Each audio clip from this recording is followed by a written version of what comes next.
Epistle the first. Thou hast inspired me with thy soul, and I, who ne'er before could ken of poetry, am grown so good proficient I can lend a line in commendation of my friend. Yet 'tis but of the second hand if aught there be in this 'tis from thy fancy brought. Good thief who darst Prometheus-like aspire, and fill thy poems with celestial fire, enlivened by these sparks divine their rays, add a bright lustre to thy crown of bays. Young eaglet who thy nest thus soon forsook, so lofty and divine a course hast took, as all admire before the down begin, to peep as yet upon thy smooth arch, and making heaven thy aim hast had the grace, to look the sun of righteousness i'th face. What may we hope if thou goest on thus fast?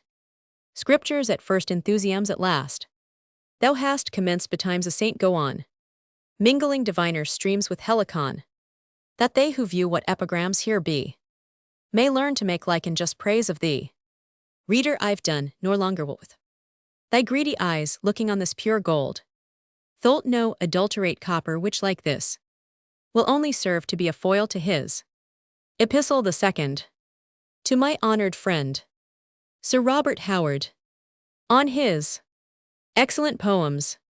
This epistle was prefixed to Sir Robert Howard's poems printed for Harrington 12 Mo 1660, and entered in the stationer's books on 16th April that year. It was probably written about the commencement of Dryden's intimacy with the author, whose sister he afterwards married. Sir Robert Howard's son to the Earl of Berkshire, a man of quality, a wit, and a cavalier, was able to extend effectual patronage to a rising author, and so willing to do it, that he is even said to have received Dryden into his own house. These lines therefore make part of Dryden's grateful acknowledgments, of which more may be found in the prefatory letter to the Annus Mirabilis, addressed to Sir Robert Howard. 1. The friendship of the brother poets was afterwards suspended for some time, in consequence of Sir Robert's strictures on the essay on dramatic poetry and Dryden's contemptuous refutation of his criticism, but there is reason to believe that this interval of coldness was of short duration, and that if the warmth of their original intimacy was never renewed, they resumed the usual kindly intercourse of relations and friends. The epistle itself is earlier in date than the poem called Astrea Redux, which was probably not published till the summer of 1660, was somewhat advanced. This copy of verses, therefore, is the first avowed production of our author after the Restoration, and may rank in place and merit with Astrea Redux, the poem on the coronation, and the address to the Chancellor. There is the same anxiety to turn and point every sentence, and the same tendency to extravagant and unnatural conceit, yet it is sometimes difficult to avoid admiring the strength of the author's mind, even when employed in wresting ideas the wrong way. It is remarkable also that Dryden ventures to praise the verses of his patron on account of that absence of extravagant metaphor, and that sobriety of poetic composition for which, to judge by his own immediate practice, he ought rather to have censured them. Those who may be induced to peruse the works of Sir Robert Howard, by the high commendation here bestowed upon them, will have more reason to praise the gratitude of our author than the justice of his panegyric. They are productions of a most freezing mediocrity. Epistle the second. As there is music uninformed by art, in those wild notes which with a merry heart the birds in unfrequented shades express, who better taught at home yet please us less, so in your verse a native sweetness dwells, which shames composure too, and its art excels. Singing no more can your soft numbers grace, than paint adds charms unto a beauteous face. 3. Yet as when mighty rivers gently creep, their even calmness does suppose them deep, such is your muse, no metaphor swelled high, with dangerous boldness lifts her to the sky. Those mounting fancies, when they fall again, show sand and dirt at bottom do remain. So firm a strength, and yet withal so sweet, did never but in Samson's riddle meet. 'Tis strange each line so great a weight should bear, and yet no sign of toil, no sweat appear. Either your art hides art as Stoics feign, then least to feel when most they suffer pain, and we dull souls admire but cannot see what hidden springs within the engine be, or 'tis some happiness that still pursues each act and motion of your graceful muse, or is it fortune's work that in your head the curious net that is for fancies spread for lets through its meshes every meaner thought, while rich ideas there are only caught Sure that's not all this is a piece too fair. To be the child of chance and not of care. No atoms casually together hurled. Could e'er produce so beautiful a world. Nor dare I such a doctrine here admit. As would destroy the providence of wit. Tease your strong genius then which does not feel. Those weights would make a weaker spirit reel. To carry weight, and run so lightly too, is what alone your Pegasus can do. Great Hercules himself could ne'er do more than not to feel those heavens and gods he bore. Your easier odes which for delight were penned, yet our instruction make their second end. We're both enriched and pleased like them that woo. At once a beauty and a fortune too. Of moral knowledge poesy was queen.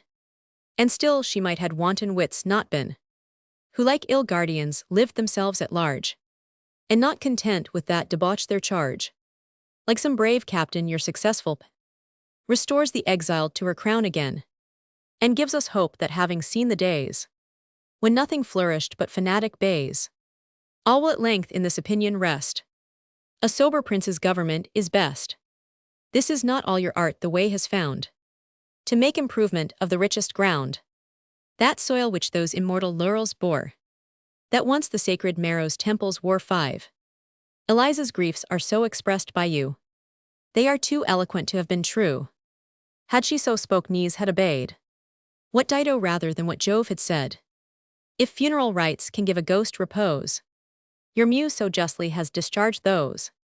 Eliza's shade may now its wandering cease, and claim a title to the fields of peace.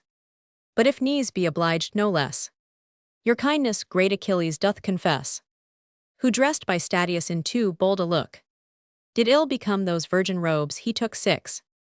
To understand how much we owe to you, we must your numbers with your author's view. Then we shall see his work was lamely rough, each figure stiff as if designed in buff, his colors laid so thick on every place, as only showed the paint but hid the face. But as in perspective we beauties see, which in the glass not in the picture be, so here our sight obligingly mistakes that wealth which his your bounty only makes. Thus vulgar dishes are by cooks disguised, more for their dressing than their substance prized. Your curious notes, 7 so search into that when all was fable but the sacred page, that since in that dark night we needs must stray, we are at least misled in pleasant way. But what we most admire your verse no less, the prophet than the poet doth confess, ere our weak eyes discern the doubtful streak of light you saw great Charles his morning break 8. So skillful seamen ken the land from far, which shows like mists to the dull passenger. To Charles your muse first pays her duteous love, as still the ancients did begin from Jove. With monk UN9 whose name preserved shall be, as Rome recorded Rufus' memory, who thought it greater honor to obey his country's interest than the world to sway. But to write worthy things of worthy men is the peculiar talent of your pen. Yet let me take your mantle up and I will venture in your right to prophecy. This work by merit first of fame secure is likewise happy in its geniture. For since 'tis born when Charles ascends the throne, it shares at once his fortune and its epistle the 3rd. To my honored friend, Dr. Charlton, on his learned and useful works, but more particularly his treatise of Stonehenge, by him restored to the true founders. Walter Charlton Roman 1000 Roman 500, was born in 1619, and educated at Oxford to the profession of physic, in which he became very eminent during the residence of King Charles Roman I at Oxford.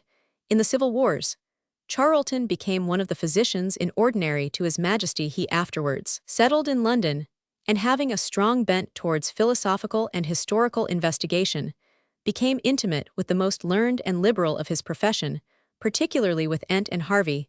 He wrote several treatises in the dark period preceding the Restoration, when the government, being in the hands of swordsmen, equally ignorant and fanatical, a less ardent mind would have been discouraged from investigations attended neither by fame nor profit. These essays were upon physical, philosophical, and moral subjects.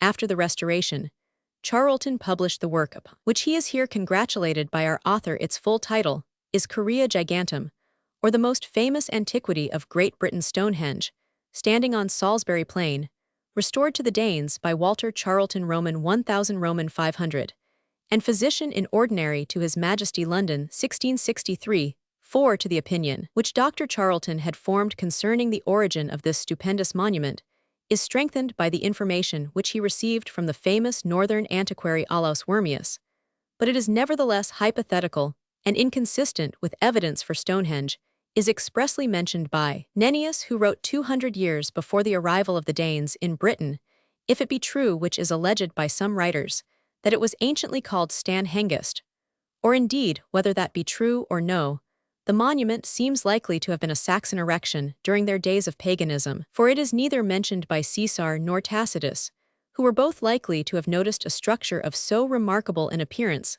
Leaving the book to return to the author, I am sorry to add that this learned man, after being president of the College of Physicians, and thus having attained the highest honors of his profession in 1690, fell into embarrassed circumstances, which forced him shortly after to take refuge in the island of Jersey. It is uncertain if Dr. Charlton ever returned from this sort of exile, but his death took place in 1707, at the advanced age of 88 years. Dr. Charlton's hypothesis concerning Stonehenge was but indifferently received.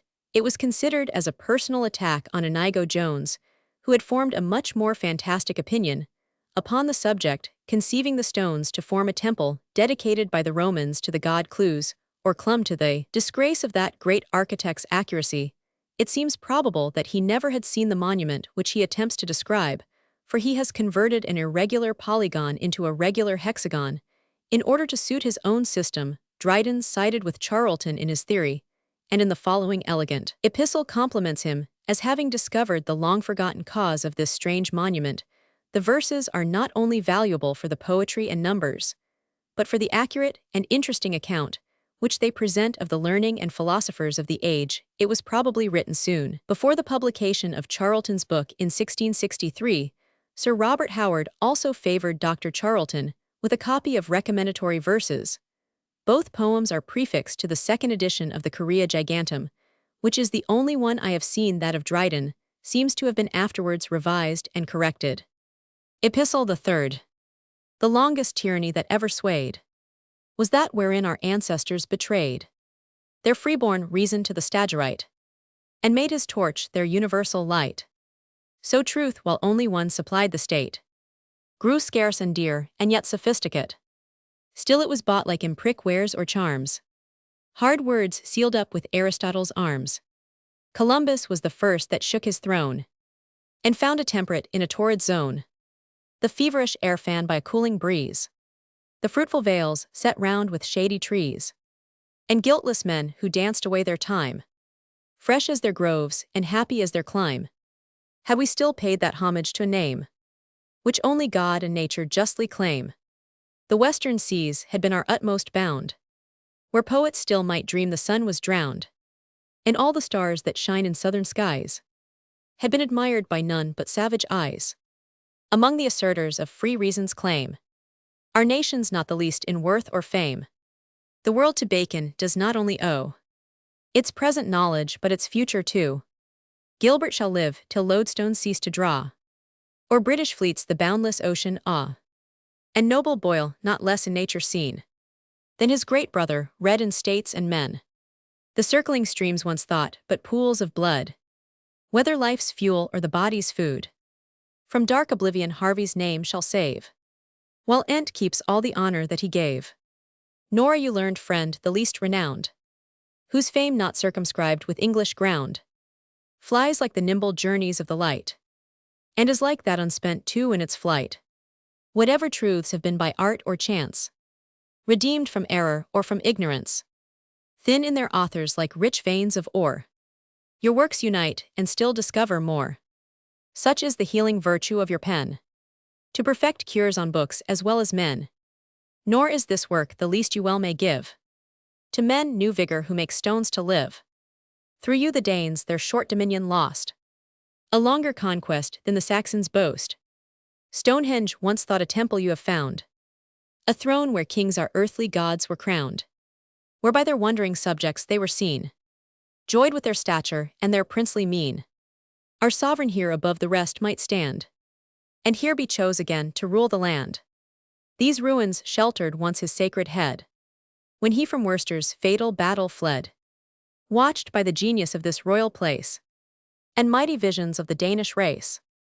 His refuge then was for a temple shown, but he restored Tees now become a throne. Epistle the 4th. To the Lady Castlemaine, upon her encouraging his first play, The Wild Gallant, acted in 16,623. Barbara Villiers, heiress of William Viscount Grandison in Ireland and wife of Roger Palmer Esq, was the first favourite who, after the restoration of Charles Roman II, enjoyed the power and consequence of a royal mistress. It is even said that the king took her from her husband upon the very day of his landing and raised him in compensation to the rank and title of Earl of Castlemaine. The lady herself was created Lady Nonsuch, Countess of Southampton, and finally Duchess of Cleveland. She bore the king 3 sons and 3 daughters, and long enjoyed a considerable share of his favour. It would seem that in 16,623, while Lady Castlemaine was in the very height of her reign, she extended her patronage to our author upon his commencing his dramatic career. In the preface to his first play, The Wild Gallant, he acknowledges that it met with very indifferent success, and had been condemned by the greater part of the audience, but he adds it was well received at court, and was more than once the divertisement of His Majesty. By his own command, these marks of royal favour were doubtless owing to the intercession of Lady Castlemaine. If we can trust the sarcasm thrown out by a contemporary satirist, our author piqued himself more on this light and gallant effusion than its importance, deserved. The verses abound with sprightly and ingenious turns, and the conceits which were the taste of the age show to some advantage on such an occasion. There is, however, little propriety in comparing the influence of the royal mistress to the virtue of Cato. Epistle the 4th. As seamen shipwrecked on some happy shore, discover wealth in lands unknown before, and what their art had laboured long in vain, by their misfortunes happily obtain. So my much envied muse, by storms long tossed, is thrown upon your hospitable coast, and finds more favour by her ill success than she could hope for by her happiness. Once Cato's virtue did the gods oppose, while they the victor, he the vanquished chose. But you have done what Cato could not do, to choose the vanquished and restore him too. Let others still triumph and gain their cause, by their deserts or by the world's applause. Let merit crowns and justice laurels give, but let me happy by your pity live. True poets empty fame and praise despise. Fame is the trumpet, but your smile the prize. You sit above and see vain men below. Contend for what you only can bestow. But those great actions others do by chance are like your beauty, your inheritance. So great a soul, such sweetness joined in one, could only spring from noble Grandison. You, like the stars not by reflection bright, are born to your own heaven and your own light. Like them are good, but from a nobler cause, from your own knowledge, not from nature's laws. Your power you never use but for defense, to guard your own or others' innocence. Your foes are such as they not you have made, and virtue may repel though not invade. Such courage did the ancient heroes show, who when they might prevent would wait the blow, with such assurance as they meant to say, we will o'ercome but scorn the safest way. What further fear of danger can there be? Beauty which captives all things sets me free. Posterity will judge by my success. I had the Grecian poet's happiness, who waving plots found out a better way. Some god descended and preserved the play, when first the triumphs of your sex were sung. By those old poets beauty was but young, and few admired the native red and white, till poets dressed them up to charm the sight. So beauty took on trust and did engage for sums of praises till she came to A. But this long-growing debt to poetry you justly, madam, have discharged to me, when your applause and favour did infuse new life to my condemned and dying muse. Epistle the 5th. Do. Mr. Lee, on his tragedy of The Rival Queens or Alexander the Great. The Rival Queens or Alexander the Great of Nathaniel Lee has been always deemed the most capital performance of its unfortunate author. There is nothing throughout the play that is tame or indifferent. All is either exquisitely good or extravagantly bombastic. though some passages hover between the sublime and the ludicrous. Addison has justly remarked that Lee's thoughts are wonderfully suited for tragedy, but frequently lost in such a crowd of words that it is hard to see the beauty of them. There is infinite fire in his works, but so involved in smoke that it does not appear in half its luster. Lee and our author lived on terms of strict friendship, and wrote in conjunction. Dippus and the Duke of Guise, Lee's madness and confinement in Bedlam, are well known, as also his repartee to a coxcomb who told him, "It was easy to write like a madman." "No," answered the poet, "it is not easy to write like a madman, but it is very easy to write like a fool." Dryden elegantly apologizes in the following verses for the extravagance of his style of poetry. Lee's death was very melancholy, being discharged from Bedlam, and returning by night from a tavern, in a state of intoxication, to his lodgings in Duca Street. He fell down somewhere in Claremarket, and was either killed by a carriage driving over him or stifled in the snow, which was then deep. Thus died this eminent dramatic poet in the year 1691, or 1692, in the 35th year of his age. Epistle the 5th. The blast of common censure could I fear.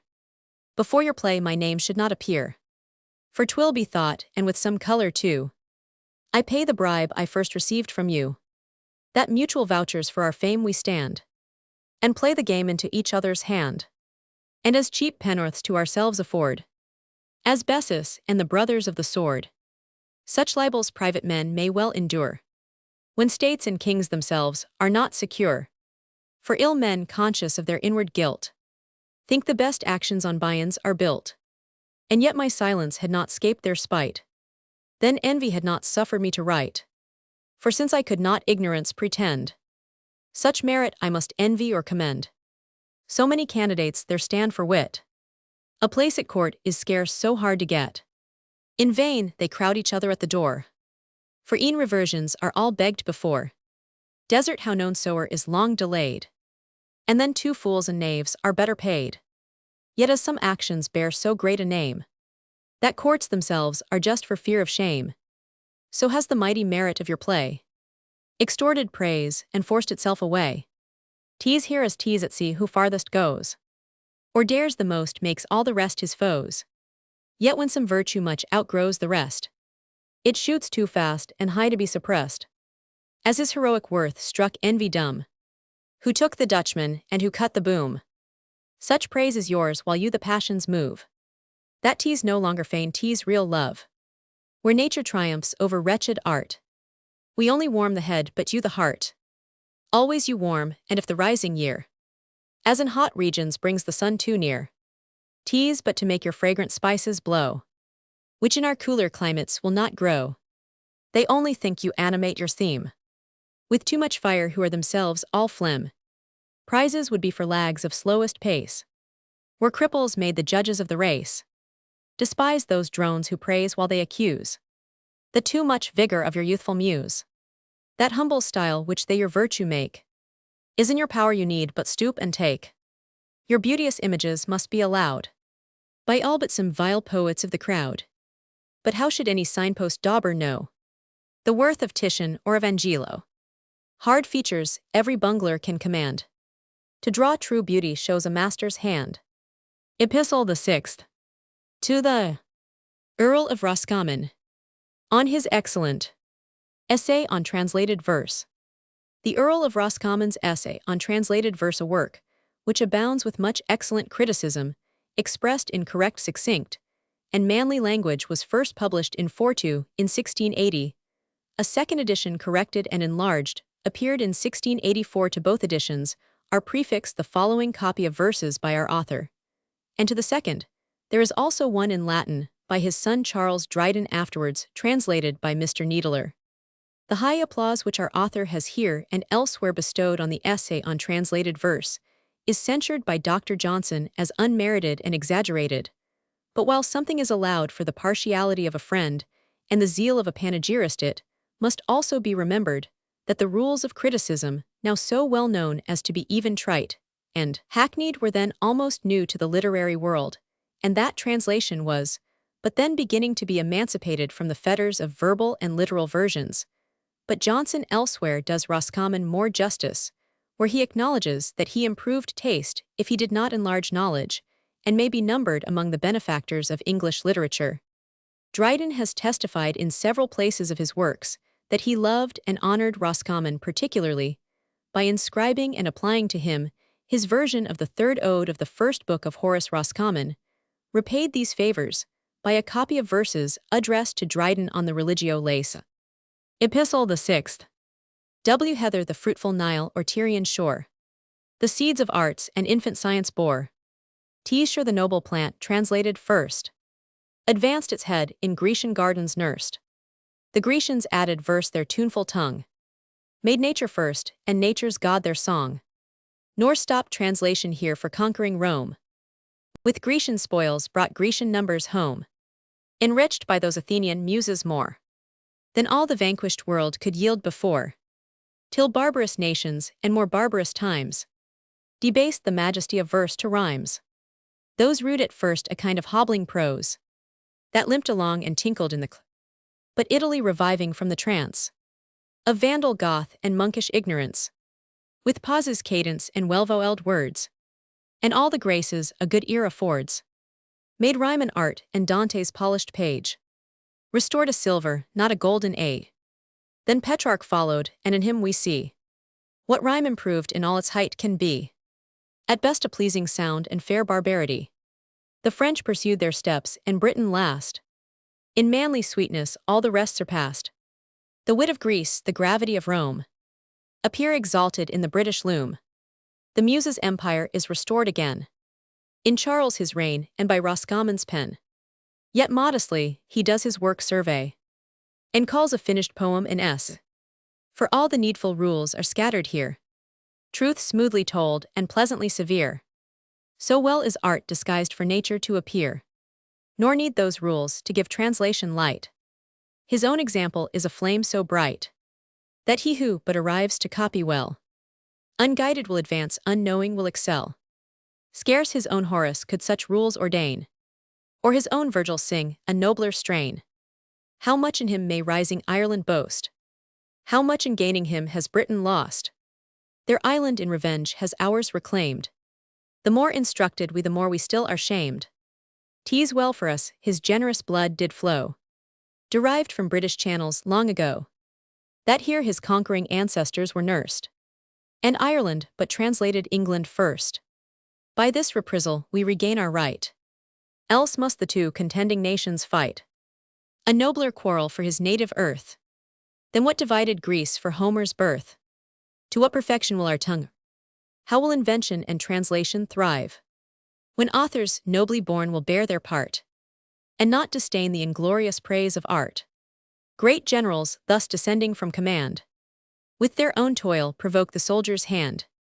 How will sweet Ovid's ghost be pleased to hear his fame augmented by an English peer? How he embellishes his Helen's loves. How does his softness and his sense improves, when these translate and teach translators too. Nor firstling kid, nor any vulgar vow, should at Apollo's grateful altar stand. Roscommon writes to that auspicious hand. Muse feed the bull that spurns the yellow sand. Roscommon whom both court and camps commend. True to his prince and faithful to his friend. Roscommon first in fields of honor known. First in the peaceful triumphs of the gown. Who both Minerva's justly makes his own. Now let the few beloved by Jove and they, whom infused Titan formed of better clay, on equal terms with ancient wit and gay. Nor mighty Homer fear, nor sacred Virgil's page. Our English palace opens wide in state, and without stooping they may pass the gate. Epistle the 7th. To the Duchess of York. On hers return from Scotland in the year 1682. These smooth and elegant lines are addressed to Mary of Est, second wife of James Duke of York, and afterwards his queen. She was at this time, in all the splendor of beauty tall, and admirably formed in her person, dignified and graceful in her deportment, her complexion very fair, and her hair and eyebrows of the purest black. Her personal charms fully merited the encomiastic strains of the following epistle. The Duchess accompanied her husband to Scotland, where he was sent into a kind of honorary banishment during the dependence of the Bill of Exclusion upon the dissolution of the Oxford Parliament. The Duke visited the court in triumph, and after 2 months' stay returned to Scotland, and in his voyage suffered the misfortune of shipwreck elsewhere mentioned, particularly, having settled the affairs of Scotland, he returned with his family to England, whence he had been virtually banished for 3 years. His return was hailed by the poets of the royal party with unbounded congratulation. It is celebrated by Tate in the second part of Absalom and Achitophel, and by our author in a prologue spoken before the Duke and Duchess. But not contented with that expression of zeal, Dryden paid the following additional tribute upon the same occasion. Epistle the 7th. When factious rage to cruel exile drove the Queen of Beauty and the Court of Love, the Muses drooped with their forsaken arts, and the sad Cupids broke their useless darts. Our fruitful plains to wilds and desarts turned, like Eden's face when banished man it mourned. Love was no more when loyalty was gone, the great supporter of his awful throne. Love could no longer after beauty stay, but wandered northward to the verge of day, as if the sun and he had lost their way. But now the illustrious nymph returned again, brings every grace triumphant in her train. The wondering Nereids, though they raised no storm, foreslowed her passage to behold her form. Some cried of Venus, some of Thetis past, but this was not so fair nor that so chaste. Far from her sight flew faction strife and pride, and envy did but look on her and died. Whate'er we suffered from our sullen fate, her sight is purchased at an easy rate. 3 gloomy years against this day were set, but this one mighty sum has cleared the debt. Like Joseph's dream but with a better doom, the famine past the plenty still to come. For her the weeping heavens become serene, for her the ground is clad in cheerful green, for her the nightingales are taught to sing, and nature has for her delayed the spring. The muse resumes her long-forgotten lays, and love restored his ancient realm surveys, recalls our beauties and revives our plays. His waste dominions peoples once again, and from her presence dates his second reign. But awful charms on her fair forehead sit, dispensing what she never will admit, pleasing yet cold like Cynthia's silver beam. The people's wonder and the poet's theme, distempered zeal, sedition, cankered hate. No more shall vex the church and tear the state. No more shall faction, civil discords move, or only discords of too tender love. Discord like that of music's various parts, discord that makes the harmony of hearts, discord that only this dispute shall bring. Who best shall love the Duke and serve the King? Epistle the 8th. To my friend, Mr. J. Northley, author of The Parallels, on his Triumph of the British Monarchy. These verses have been recovered by Mr. Malone and are transferred from his Life of Dryden into the present collection of his works. John Northley was by profession a student of law, though he afterwards became a physician, and was in politics a keen Tory. He wrote The Parallel, or the New Specious Association, an old rebellious covenant, closing with a disparity between a true patriot and a factious associator. London, 1682 folio. This work was anonymous, but attracted so much applause among the High Churchmen that, according to Wood, Dr. Lawrence Womack called the author an excellent person, whose name his own modesty or prudence, as well as the iniquity of the times, keeps from us. Proceeding in the same track of politics, Northley published 2 pamphlets on the side of the Tories, in the dispute between the petitioners and abhorrers, and finally produced The Triumph of Our Monarchy, over the plots and principles of our rebels and republicans, being remarks on their most eminent libels. London, 1680. 5. This last publication called forth the following lines from our author. Northley was the son of a Hamburg merchant, and born in that city. He became a student in Exeter College in 1674, aged 17 years, and was, it appears, studying law in the Inner Temple in 1685. When his book was published, he was then, consequently, about 28 years old, so that his genius was not peculiarly premature. Notwithstanding our author's compliment, he afterwards took a medical degree at Cambridge, and practiced physic at Exeterwood, Athen Oxon Vol Roman 2 p. 962. These verses, like the address to Hoddesdon, are ranked among the epistles, because Dryden gave that title to other recommendatory verses of the same nature. Epistle the 8th. So Joseph, yet a youth, expounded well the boding dream, and did the event foretell, judged by the past, and drew the pair. Thus early Solomon the truth explored, the right awarded, and the babe restored. Thus Daniel heir to prophecy he grew. The perjured presbyters did first subdue, and freed Susanna from the canting crew. Well may our monarchy triumphant stand, while warlike James protects both sea and land. And under covert of his sevenfold shield, thou send'st thy shafts to scour the distant field. By law thy powerful pen has set us free. Thou studiest that, and that may study thee. Epistle the 9th. Letters. Do. Sir George Etheredge. Sir George Etheredge, as a lively and witty companion, a smooth sonneteer, and an excellent writer of comedy, was in high reputation in the 17th century. He lived on terms of intimacy with the men of genius, and with those of rank at the court of Charles II, and appears to have been particularly acquainted with Dryden. Etheredge enjoyed in a particular manner the favor of Queen Mary of Est, through whose influence he was sent envoy to Hamburg, and afterwards became resident minister at Ratisbon. In this situation, he did not cease to interest himself in the progress of English literature, and we have several of his letters, both in prose and verse, written with great wit and vivacity to the Duke of Buckingham and other persons of wit and honour at the court of London. Among others, he wrote an epistle in verse to the Earl of Middleton, who engaged Dryden to return the following answer to it. As Sir George's verses are lively and pleasing, I have prefixed them to Dryden's epistle. Both pieces, with a second letter from Etheredge to Middleton, appeared in Dryden's Miscellanies. Our poet's epistle to Sir George Etheredge affords an example how easily Dryden could adapt his poetry to the style which the moment required, since although this is the only instance in which he has used the verse of 8 syllables, it flows as easily from his pen as if he had never written in another measure. This is the more remarkable, as in the essay on satire Dryden speaks very contemptuously of the 8-syllable or Hudibrastic measure, and the ornaments proper to it, as a little instrument, unworthy the use of a great master. Here, however, he happily retorts upon the witty knight with his own weapons of gallant and courtly ridicule, and acquits himself as well in the light arms of a polite and fashionable courtier, as when he wields the trenchant brand of his own keen satire. Our author had formerly favoured Sir George Etheredge with an excellent epilogue to his popular play, called The Man of Mode, acted in 1676, and he occasionally speaks of him in his writings with great respect. The date of this epistle is not easily ascertained. From a letter of Etheredge to the Duke of Buckingham, it appears that Sir George was at Ratisbon when Dryden was engaged in his controversial poetry, but whether that letter be previous or subsequent to the epistle to the Earl of Middleton seems uncertain.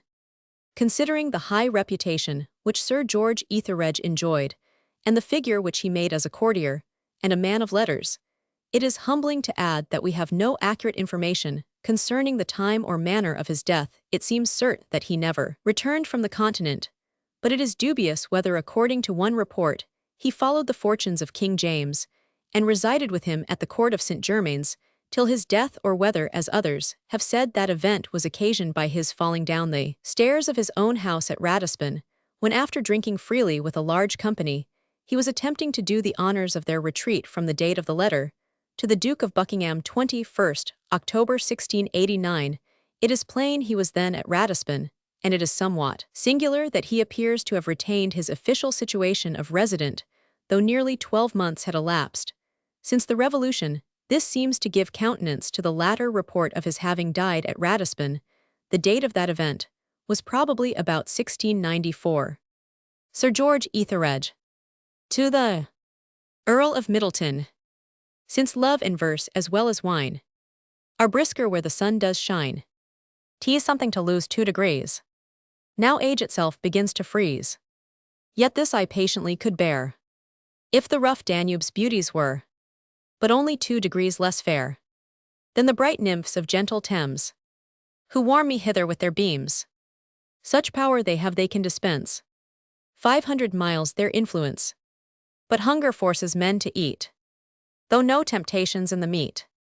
How would the ogling sparks despise the darling damsel of my eyes, should they behold her at a play, as she's tricked up on holiday, when the whole family combine for public pride to make her shine?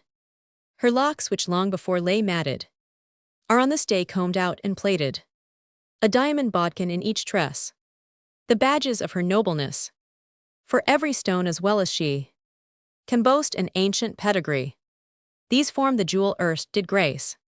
The cap of the first grave o' the race, preferred by Grafin Marion, to adorn the handle of her fan, and as by old record appears, worn since in Cunigunda's years, now sparkling in the Frowen's hair.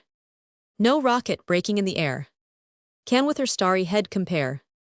Such ropes of pearl her arms encumber, she scarce can deal the cards at armor. So many rings each finger freight, they tremble with the mighty weight. The like in England ne'er was seen, since Holbein drew Hal and his queen. But after these fantastic flights, the luster's meaner than the lights. The thing that bears this glittering pomp is but a tawdry ill-bred romp, whose brawny limbs and martial face proclaim her of the Gothic race, more than the mangled pageantry of all the father's heraldry. But there's another sort of creatures, whose ruddy look and grotesque features are so much out of nature's way, you'd think them stamped on other clay. No lawful daughters of old Adam. Mongst these behold a city madam, with arms in mittens, head in muff, a dapper cloak and reverend ruff. No farce so pleasant as this mockin', and the soft sound of High Dutch talking, here unattended by the graces. The queen of love in a sad case is nature her active minister, neglects affairs and will not stir, thinks it not worth the while to please, but when she does it for her ease, even I her most devout adorer, with wandering thoughts appear before her, and when I am making an oblation, am fain to spur imagination with some sham London inclination. The bow is bent at German dame, the arrow flies at English game. Kindness that can indifference warm, and blow that calm into a storm, has in the very tenderest hour over my gentleness a power, true to my countrywomen's charms, when kissed and pressed in foreign arms. Epistle the 9th. To you who live in chill degree, as map informs of 53, and do not much for cold atone, by bringing thither 51. Methinks all climes should be alike, from tropic even to pole arctique, since you have such a constitution as nowhere suffers diminution. You can be old in grave debate, and young in love affairs of state, and both to wives and husbands show the vigor of a plenipo. Like mighty missioner you come, ad parts infidelium, a work of wondrous merit sure, so far to go so much tender, and all to preach to German dame, where sound of Cupid never came. Less had you done had you been sent as far as Drake or Pinto went, for cloves or nutmegs to the Linea, or even for oranges to China. That had indeed been charity, where lovesick ladies helpless lie, chapped and for want of liquor dry. But you have made your zeal appear within the circle of the bear. What region of the earth so dull? That is not of your labors full. Triptolmus so sung the 9, strewed plenty from his cart divine. But spite of all these fable makers, he never sowed on almond acres. No, that was left by fate's decree, to be performed and sung by thee. Thou break'st through forms with as much ease as the French king through articles. In grand affairs thy days are spent, in waging weighty compliment, with such as monarchs represent.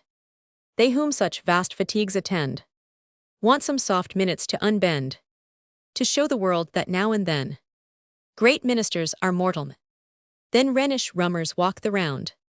In bumpers every king is crowned, besides 3 holy mitred Hectors, and the whole college of electors. No health of potentate is sunk, that pays to make his envoy drunk. These Dutch delights I mention last suit not, I know, your English taste, for wine to leave a whore or play was near your excellency's way. Nor need this title give offense, for here you were your excellence, for gaming, writing, speaking, keeping, his excellence for all but sleeping. Now if you tope in form and treat, tease the sour sauce to the sweet meat, the fine you pay for being great. Nay, here's a harder imposition, which is indeed the court's petition, that setting worldly pomp aside, which poet has at font denied, you would be pleased in humble way to write a trifle called a play. This truly is a degradation, but would oblige the crown and nation. Next to your wise negotiation. If you pretend as well you may. Your high degree your friends will say. The Duke St. Anon made a play. If Gallic wit convince you scarce. His grace of bucks has made a farce. And you whose comic wit is terse all. Can hardly fall below rehearsal. Then finish what you have began. But scribble faster if you can.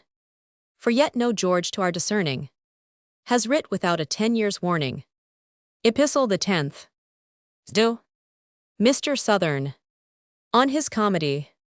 Called The Wives' Excuse. Acted in 1692. Southern, well known to the present age as a tragic writer for his Isabella, has been ranked among the first-rate parts of our inimitable Sidansois, also distinguished by his contemporaries as a successful candidate for the honors of the comic muse. Two of his comedies, The Mother in Fashion and Sir Anthony Love, had been represented with success, when in 1692 The Wives' Excuse, or Cuckolds Make Themselves, was brought forward. The tone of that piece approaches what we now call genteel comedy, but whether owing to the flatness into which such plays are apt to slide for want of the vis comica, which enlivens the more animated though coarser effusions of the lower comedy, or to some strokes of satire directed against music meetings and other places of fashionable resort, The Wives' Excuse was unfortunate in the representation.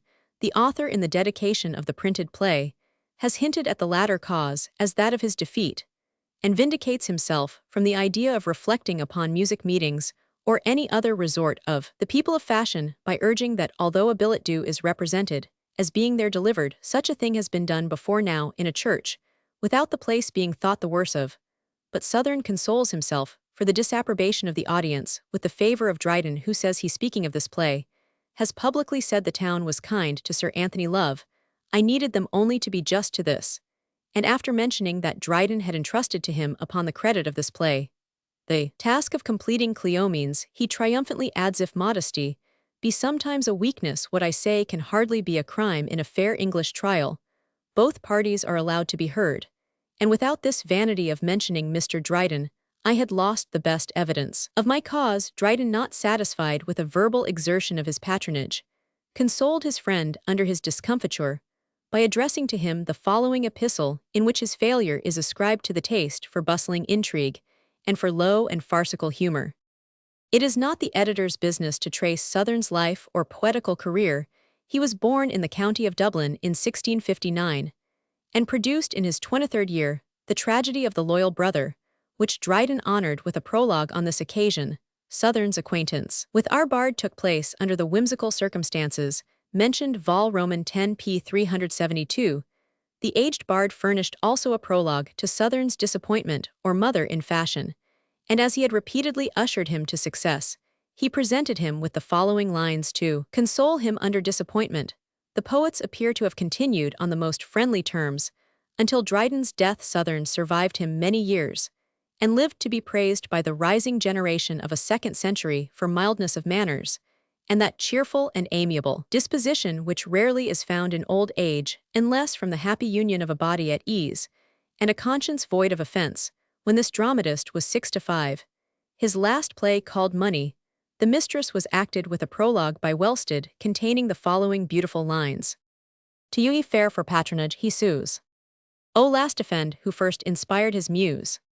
In your soft service he has passed his days, and gloried to be born for woman's praise. Depressed at length, and in your cause decayed, the good old man to beauty bends for aid. That beauty he has taught so oft to moan, that near let Amoinda weep alone, and made his Isabella's griefs its own. Ere you arose to life, ye blooming train, ere time brought forth our pleasure and our pain, he melted hearts to monarchs' vows denied, and softened to distress unconquered pride. Oh, then protect in his declining years the man that filled your mother's eyes with tears, the last of Charles bards, the living name that rose in that Augustan age to fame.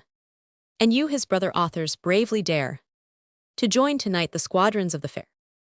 With zeal protect your veteran writer's page, and save the drama's father in his age. Nor let the wreath from his grey head be torn, for half a century with honor worn. His merits let your tribe to mind recall, of some the patron and the friend to all. In him the poet's Nestor ye defend. Great Otway's peer and greater Dryden's friend. Southern on his 81st birthday was complimented with a copy of verses by Pope, and on 26 May 1746, he died at the advanced age of 85 and upwards. Epistle the 10th. Sure there's a fate in plays and teas in vain, to write while these malignant planets reign. Some very foolish influence rules the pit, not always kind to sense or just to wit. And whilst it lasts let buffoonery succeed, to make us laugh for never was more need. Farce in itself is of a nasty scent, but the gain smells not of the excrement. The Spanish nymph, a wit and beauty too, with all her charms bore but a single show. But let a monster Muscovite appear, he draws a crowded audience round the year. Maybe thou hast not pleased the box and pit, yet those who blame thy tale applaud thy wit. So Terence plotted, but so Terence writ. Like his thy thoughts are true, thy language even lewdness is made moral in thy scene. The hearers may for want of noaks repine, but rest secure the readers will be thine. Nor was thy labored drama damned or hissed, but with a kind civility dismissed, with such good manners as the wife did use, who not accepting did but just refuse. There was a glance at parting such a look, as bids thee not give o'er for one rebuke. But if thou wouldst be seen as well as read, copy one living author and one dead. The standard of thy style let Etheredge be, for wit the immortal spring of Wycherley. Learn after both to draw some just design, and the next age will learn to copy thine. Epistle the 11th. Do. Henry Higden-esque. On his translation of the 10th Satire of Juvenal. Henry Higden was a member of the Honorable Society of the Middle Temple, and during the reigns of James, Roman II and William Roman III, held some rank among the wits of the age. He wrote a play called Sir Noisy Parrot, or The Wary Widow, represented in 1693, which seems to have been most effectually damned. For in the preface, the author complains that the theatre was by faction transformed into a bear garden, hissing, mimicking, ridiculing, and catcalling. I mention this circumstance because amongst the poetical friends who hasten to condole with Mr. Higden on the bad success of his piece, there is one who attributes it to the influence of our author over the inferior wits at Will's Coffee House, but it seems more generally admitted, as the cause of the downfall of the Wary Widow, that the author, being a man of a convivial temper, had introduced too great a display of good eating and drinking into his piece, and that the actors, although Mr. Higden complains of their general negligence, entered into these convivial scenes with great zeal, and became finally incapable of proceeding in their parts. The prologue was written by Sir Charles Sedley, in which the following lines seem to be levelled at Dryden's critical prefaces. But against old, as well as new to ray, is the peculiar frenzy of this A. Shakespeare must down, and you must praise no more. Soft Desdemona, or the jealous Moor. Shakespeare, whose fruitful genius, happy wit, was framed and finished at a lucky hit. The pride of nature and the shame of schools, born to create and not to learn from rules, must please no more his bastards now deride.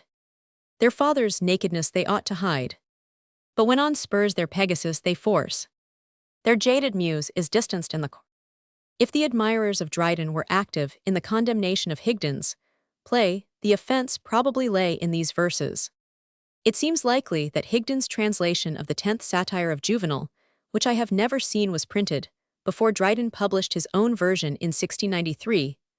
Consequently, before the damnation of the Wary Widow acted in the same year, which seems to have been attended with a quarrel between Dryden and the author, it is therefore very probable that this epistle should have stood earlier in the arrangement, but having no positive evidence, the editor has not disturbed the former order. Epistle the 11th. The Grecian wits whose satire first began were pleasant pasquins on the life of man. At mighty villains who the state oppressed, they durst not rail, perhaps they lashed at least, and turned them out of office with a jest. No fool could peep abroad but ready stand, the drolls to clap a bauble in his hand. Wise legislators never yet could draw a fop within the reach of common law. For posture, dress, grimace, and affectation, though foes to sense, are harmless to the nation. Our last redress is dint of verse to try, and satire is our court of chancery. This way took Horace to reform an age, not bad enough to need an author's rage, but yours who lived in more degenerate times, was forced to fasten deep and worry crimes. Yet you, my friend, have tempered him so well. You make him smile, in spite of all his zeal. An art peculiar to yourself alone. To join the virtues of two styles in one. Oh, were your author's principle received! Half of the laboring world would be relieved. For not to wish is not to be deceived. Revenge would into charity be changed. Because it costs too dear to be revenged. It costs our quiet and content of mind. And when 'tis compassed leaves a sting behind. Suppose I had the better end o'th staff. Why should I help the ill-natured world to laugh? 'Tis all alike to them who get the day. They love the spite and mischief of the No, I have cured myself of that disease. Nor will I be provoked but when I please. But let me half that cure to you restore. You give the salve, I laid it to the sore. Our kind relief, against a rainy day. Beyond a tavern or a tedious play. We take your book and laugh our spleen away. If all your tribe too, studious of debate, would cease false hopes and titles to create, led by the rare example you begun, clients would fail and lawyers be undone. Epistle the 12th. To my dear friend, Mr. Congreve, on his comedy, called The Double Dealer. This admirable epistle is addressed to Congreve, whose rising genius had early attracted our author's attention and patronage. When Congreve was about to bring out The Old Bachelor, the manuscript was put by Southern into Dryden's hands, who declared that he had never seen such a first play, and bestowed considerable pains in adapting it to the stage. It was received with the most unbounded approbation. The Double Dealer was acted in November 1693, but without that universal applause which attended The Old Bachelor. The plot was perhaps too serious, and the villainy of Maskwell too black and hateful for comedy. It was the opinion, too, of Dryden, that the fashionable world felt the satire too keenly. The play, however, cannot be said to have failed, for it rose by degrees against opposition. The epistle is one of the most elegant and apparently heartfelt effusions of friendship that our language boasts, and the progress of literature from the Restoration is described as Dryden alone could describe it. A critic of that day, whose candor seems to have been on a level with his taste, has ventured to insinuate that Huffing Dryden, as he profanely calls our poet, had purposely deluded Congreve into presumption by his praise, in order that he might lead him to make shipwreck of his popularity. But such malevolent constructions have been always put upon the conduct of men of genius by the mean jealousy of the vulgar. Epistle the 12th. WL. Then the promised hour is come at last. The present age of wit obscures the past. Strong were our sires, and as they fought they writ, conquering with force of arms and dint of wit. Theirs was the giant race before the flood. And thus, when Charles returned, our empire stood. Like Janus he the stubborn soil manured. With rules of husbandry the rankness cured. Tamed us to manners when the stage was rude. And boisterous English wit with art endued. Our age was cultivated thus at length. But what we gained in skill, we lost in strength. Our builders were with want of genius cursed. The second temple was not like the first. Till you, the best Vitruvius, come at length. Our beauties equal but excel our strength. Firm Doric pillars found your solid base. The fair Corinthian crowns the higher space. Thus all below is strength, and all above is grace. In easy dialogue is Fletcher's praise. He moved the mind, but had not power to raise. Great Johnson did by strength of judgment please. Yet doubling Fletcher's force, he wants his ease. In differing talents both adorned their aid. One for the study, t'other for the stade. One for the study, t'other for the stade. But both to Congreve justly shall submit. One matched in judgment, both o'ermatched in wit. In him all beauties of this age we see. Etherege his courtship, Southern's purity. The satire wit, and strength of manly witcherly. All this in blooming youth you have achieved. Nor are your foiled contemporaries grieved. So much the sweetness of your manners move.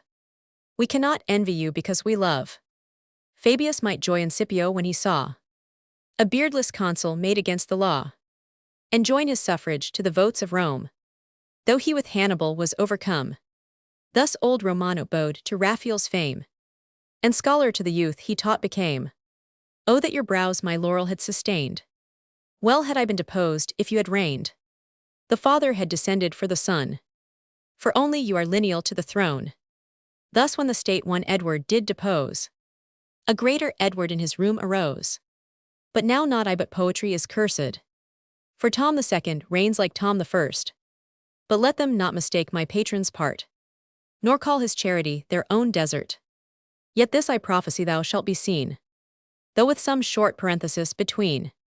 High on the throne of wit, and seated there, not mine that's little but thy laurel where thy first attempt an early promise made.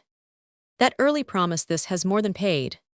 So bold yet so judiciously you dare, that your least praise is to be regular. Time, place, and action may with pains be wrought, but genius must be born, and never can be taught. This is your portion, this your native store. Heaven that but once was prodigal before, to Shakespeare gave as much could not give him more. Maintain your post, that's all the fame you need. For 'tis impossible you should proceed. Already I am worn with cares and ate, and just abandoning the ungrateful stage. Unprofitably kept at heaven's expense, I live a rent charge on his providence. But you whom every muse and grace adorn, whom I foresee to better fortune be kind to my remains, and defend against your judgment your departed friend. Let not the insulting foe my fame pursue, but shade those laurels which descend to you, and take for tribute what these lines express. You merit more nor could my love do less. Epistle the 13th. Do. Mr. Granville. On his excellent tragedy, called Heroic Love. George Granville, afterwards Lord Lansdowne of Bideford, was distinguished by the friendship of Dryden and Pope. From the mob of gentlemen who wrote with ease, he copied Waller, a model perhaps chosen from a judicious consideration of his own powers. His best piece is his essay on unnatural flights in poetry, in which he elegantly apologizes for Dryden having suffered his judgment to be swayed by a wild audience. Granville's play of the Heroic Love, or the Cruel Separation, was acted 1698 with great applause.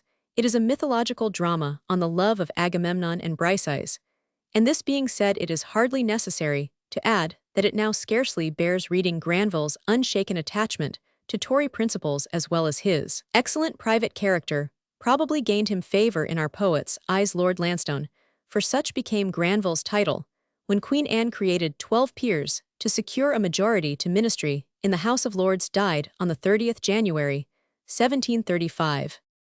Epistle the 13th. A auspicious poet wert thou not, my friend. How could I envy what I must commend? But since 'tis nature's law in love and wit, that youth should reign and withering age submit, with less regret those laurels I resign, which dying on my brows revive on thine. With better grace an ancient chief may yield the long contended honors of the field, than venture all his fortune at a cast, and fight like Hannibal to lose at last. Young princes obstinate to win the prize, though yearly beat, yearly yet they rise. Old monarchs, though successful, still in doubt, catch at a piece, and wisely turn devout.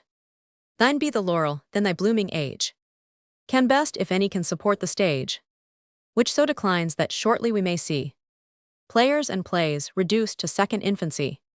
Sharp to the world, but thoughtless of renown, they plot not on the stage but on the town, and in despair their empty pit to set up some foreign monster in a bill.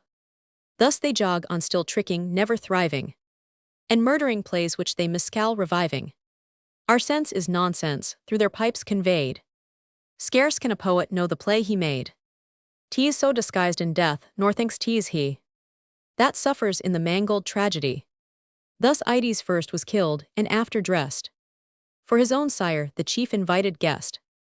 I say not this of thy successful scenes, where thine was all the glory, there's the gains. With length of time, much judgment, and more toil, not ill they acted what they could not spoil.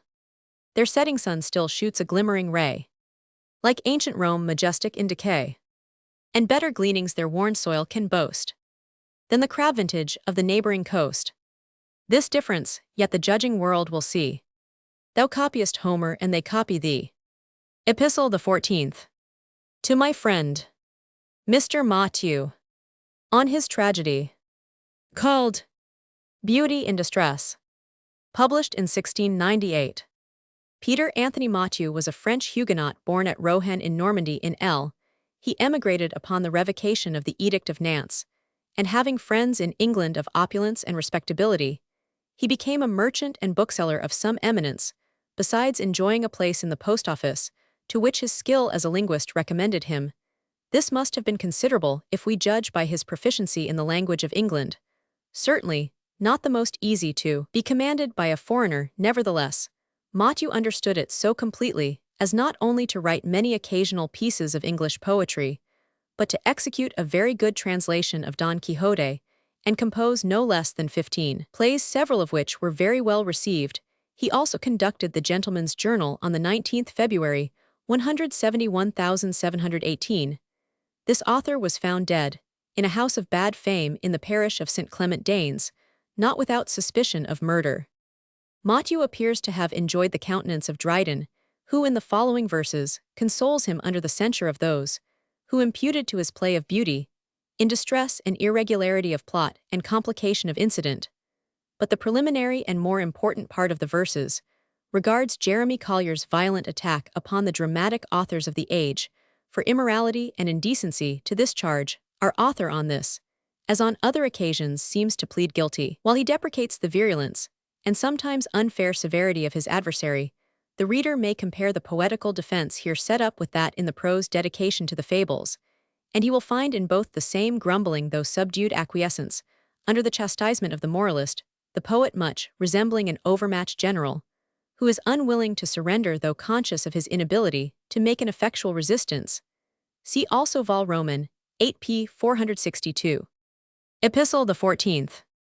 T is hard, my friend, to write in such an aid, as damns not only poets but the stay, that sacred art by heaven itself infused, which Moses, David, Solomon have used, is now to be no more the muses' foes, would sink their makers' praises into prose, were they content to prune the lavish vine of straggling branches and improve the wine. Who but a madman would his thoughts defend? All would submit for all, but fools will mend. But when to common sense they give the lie, and turn distorted words to blasphemy, they give the scandal, and the wise discern. Their glosses teach an age too apt to learn. What I have loosely or profanely writ, let them to fires their due desert commit. Nor when accused by me, let them complain. Their faults and not their function I arraign. Rebellion worse than witchcraft they pursued. The pulpit preached the crime, the people rude. The stage was silenced, for the saints would see. In fields performed their plotted tragedy. But let us first reform, and then so live, that we may teach our teachers to forgive. Our desk be placed below their lofty chairs. Ours be the practice, as the precept theirs. The moral part at least we made of humility reward and punish pride. Ambition, interest, avarice accuse. These are the province of a tragic muse. These hast thou chosen, and the public voice has equaled thy performance with thy choice.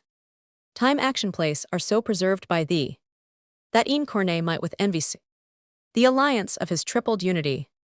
Thy incidents perhaps too thick are sown, but too much plenty is thy fault alone. At least but two can that good crime commit, thou in design and witcherly in wit. Let thy own Gauls condemn thee if they dare. Contented to be thinly regular, born there but not for them our fruitful soil, with more increase rewards thy happy toil. Their tongue enfeebled is refined too much, and like pure gold it bends at every touch. Our sturdy Teuton yet will art obey, more fit for manly thought and strengthened with. But whence art thou inspired, and thou alone, to flourish in an idiom not thy own? It moves our wonder that a foreign guest should overmatch the most and match the best. In underpraising thy deserts I wrong. Here find the first deficience of our tongue. Words once my stock are wanting to commend. So great a poet and so good a friend. Epistle the 15th. To my honored kinsman, John Dryden, of Chesterton in the county of Huntingdon-esque. The person to whom this epistle is addressed was Dryden's first cousin, being the second son of Sir John Dryden, elder brother of the poet's father Erasmus. He derived from his maternal grandfather, Sir Robert Bevell, the valuable estate of Chesterton near Stilton, where latterly our author frequently visited him, and where it is said he wrote the first 4 verses of his Virgil with a diamond on a glass pane. The mansion house is at this time, 1807, about to be pulled down, and the materials sold. The life of Mr. John Dryden, for he retained the ancient spelling of the name, seems to have been that of an opulent and respectable country gentleman, more happy perhaps, in the quiet enjoyment of a large landed property than his cousin, in possession of his brilliant poetical genius. He represented the county of Huntingdon in Parliament in 1690, and from 1700 till his death in 17,078. The panegyric of our author is an instance among 1,000 how genius can gild what it touches for the praise of this lofty rhyme, when minutely examined details, the qualities of that very ordinary though very useful and respectable character. A wealthy and sensible country squire, just good and wise contending neighbors, referred their disputes to his decision in humble prose. He was an active justice of peace that he was hospitable, and kept a good pack of hounds, was a fox hunter while young and now followed beagles or harriers that he represented his county, and voted against ministry, sums up his excellencies, for I will not follow my author by numbering among them his living, and dying a bachelor. Yet these annals, however simple and vulgar, illuminated by the touch of our author's pen, shine like the clouds under the influence of a setting sun.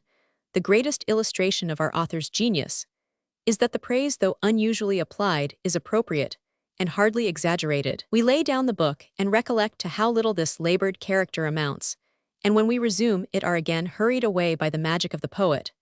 But in this epistle, besides the compliment to his cousin Dryden, had a further intention in view, which was to illustrate the character of a good English member of Parliament, whom in conformity with his own prejudice, he represents as inclining to oppose the ministry. It was coincidence in this sentiment, which had done much to reconcile Dryden and his cousin, and thus politics reunited relations, whom political disputes had long parted at this time. We learn from one of our author's letters that Mr. Dryden of Chesterton, although upon different principles, was in as warm opposition as his cousin could have wished him. Our poet, however, who had felt the hand of power, did not venture on this portrait, without such an explanation to Charles Montague, afterwards Lord Halifax, as he thought sufficient to avert any risk of misconstruction. There has not been found any early edition of this epistle, separate from the volume of fables of which therefore it probably made an original part, and was first published with them in 1700. It supplies one instance among many that the poet's lamp burned clear to the close of life. It is said that his cousin acknowledged the honor done him by the poet by a handsome gratuity. The amount has been alleged to be £500, which is probably exaggerated. Mr. Dryden of Chesterton bequeathed that sum to Charles Dryden, the poet's son, who did not live to profit by the legacy, as the report of the present to Dryden himself depends only on tradition. It is possible the two circumstances may have been more or less confounded together. The reader may be pleased to see the epitaph of John Dryden of Chesterton, which concludes with some lines from this epistle. It is in the church of the village of Chesterton. Roman 1000 s. Johannes Dryden arm. F. Nado secundi Johannes Dryden. De canons Ashby in agro Northampton Bart. Ex honora F. et cored e tribus una. Robert E. Bevel Bart. Undus sortum maternam. In hac Vicinia de Chesterton et Haddon. Adeptus. Piardia Dane late. Per comitatum Huntington. Adjecit. Nexue perfusus nec alienia petens. Alidibus ips abhorrens. Et qui alirum lights. Quissimo spi arbitrio diarmit. Vivus. Adio amicitiam minim fucitam colluit. Et publicam patri salutum assurut strenu. Ut illa vicissim eam summis quibus potuit. Honoribus cumularit. Lubens spiusque senatorum volurit. Vel moriens. Enorum ac beneficiarum non imemor.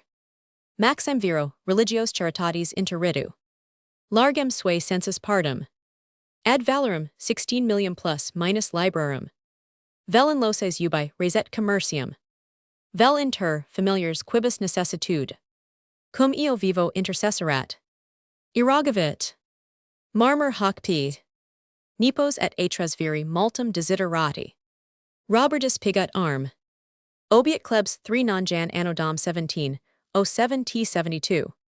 Just good and wise contending neighbors come from your award to wait their final doom, and foes before return in friendship home. Without their cost you terminate the cause, and save the expense of long litigious laws, where suits are traversed and so little won, that he who conquers is but last undone. VDP 75. Epistle the 15th.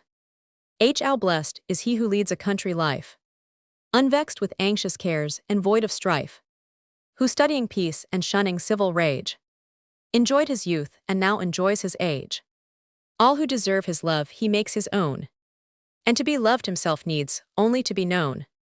Just good and wise contending neighbors come from your award to wait their final doom, and foes before return in friendship home. Without their cost you terminate the cause, and save the expense of long litigious laws, where suits are traversed and so little won, that he who conquers is but last undone. Such are not your decrees but so designed, the sanction leaves a lasting peace behind, like your own soul serene a pattern of your mind, promoting concord and composing strife, lord of yourself, uncumbered with a wife, where for a year, a month, perhaps a night, long penitence succeeds a short delight.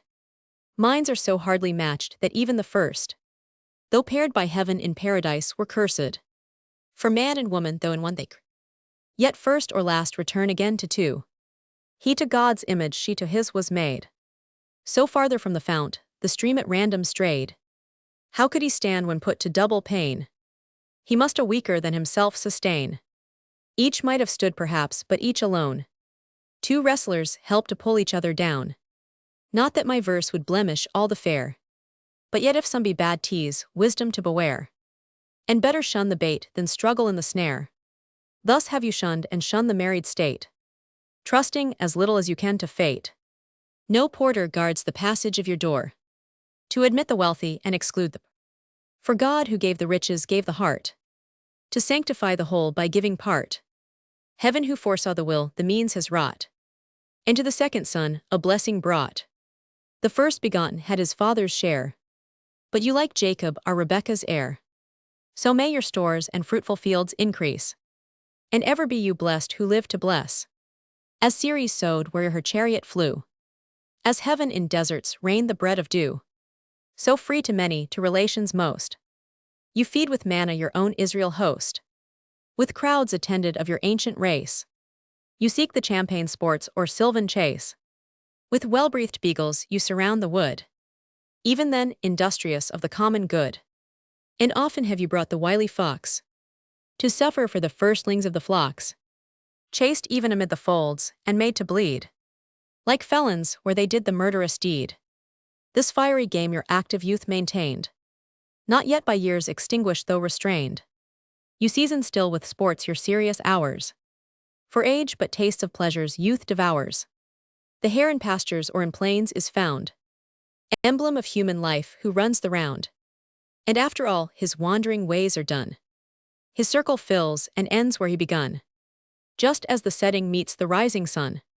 Thus princes ease their cares, but happier he who seeks not pleasure through necessity, than such as once on slippery thrones were placed, and chasing sigh to think themselves are chased. So lived our sires ere doctors learned to kill, and multiplied with theirs the weekly bill. The first physicians by debauch were made. Excess began and sloth sustains the trade. Pity the generous, kind their cares bestow. To search forbidden truths a sin to know, to which if human science could attain, the doom of death pronounced by God were vain. In vain the leech would interpose delay. Fate fastens first and vindicates the prey. What help from art's endeavors can we have? Gibbons but guesses nor is sure to save. But Morris sweeps whole parishes and people's every grave, and no more mercy to mankind will use than when he robbed and murdered Marrow's muse.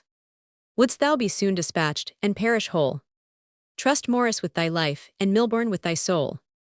By chase our long-lived fathers earned their food. Toil strung the nerves and purified the blood. But we their sons, a pampered race of men, are dwindled down to 80 years and 10. Better to hunt in fields for health unbought, than fee the doctor for a nauseous draught. The wise for care on exercise depend. God never made his work for man to mend. The tree of knowledge once in Eden placed, was easy found but was forbid the taste.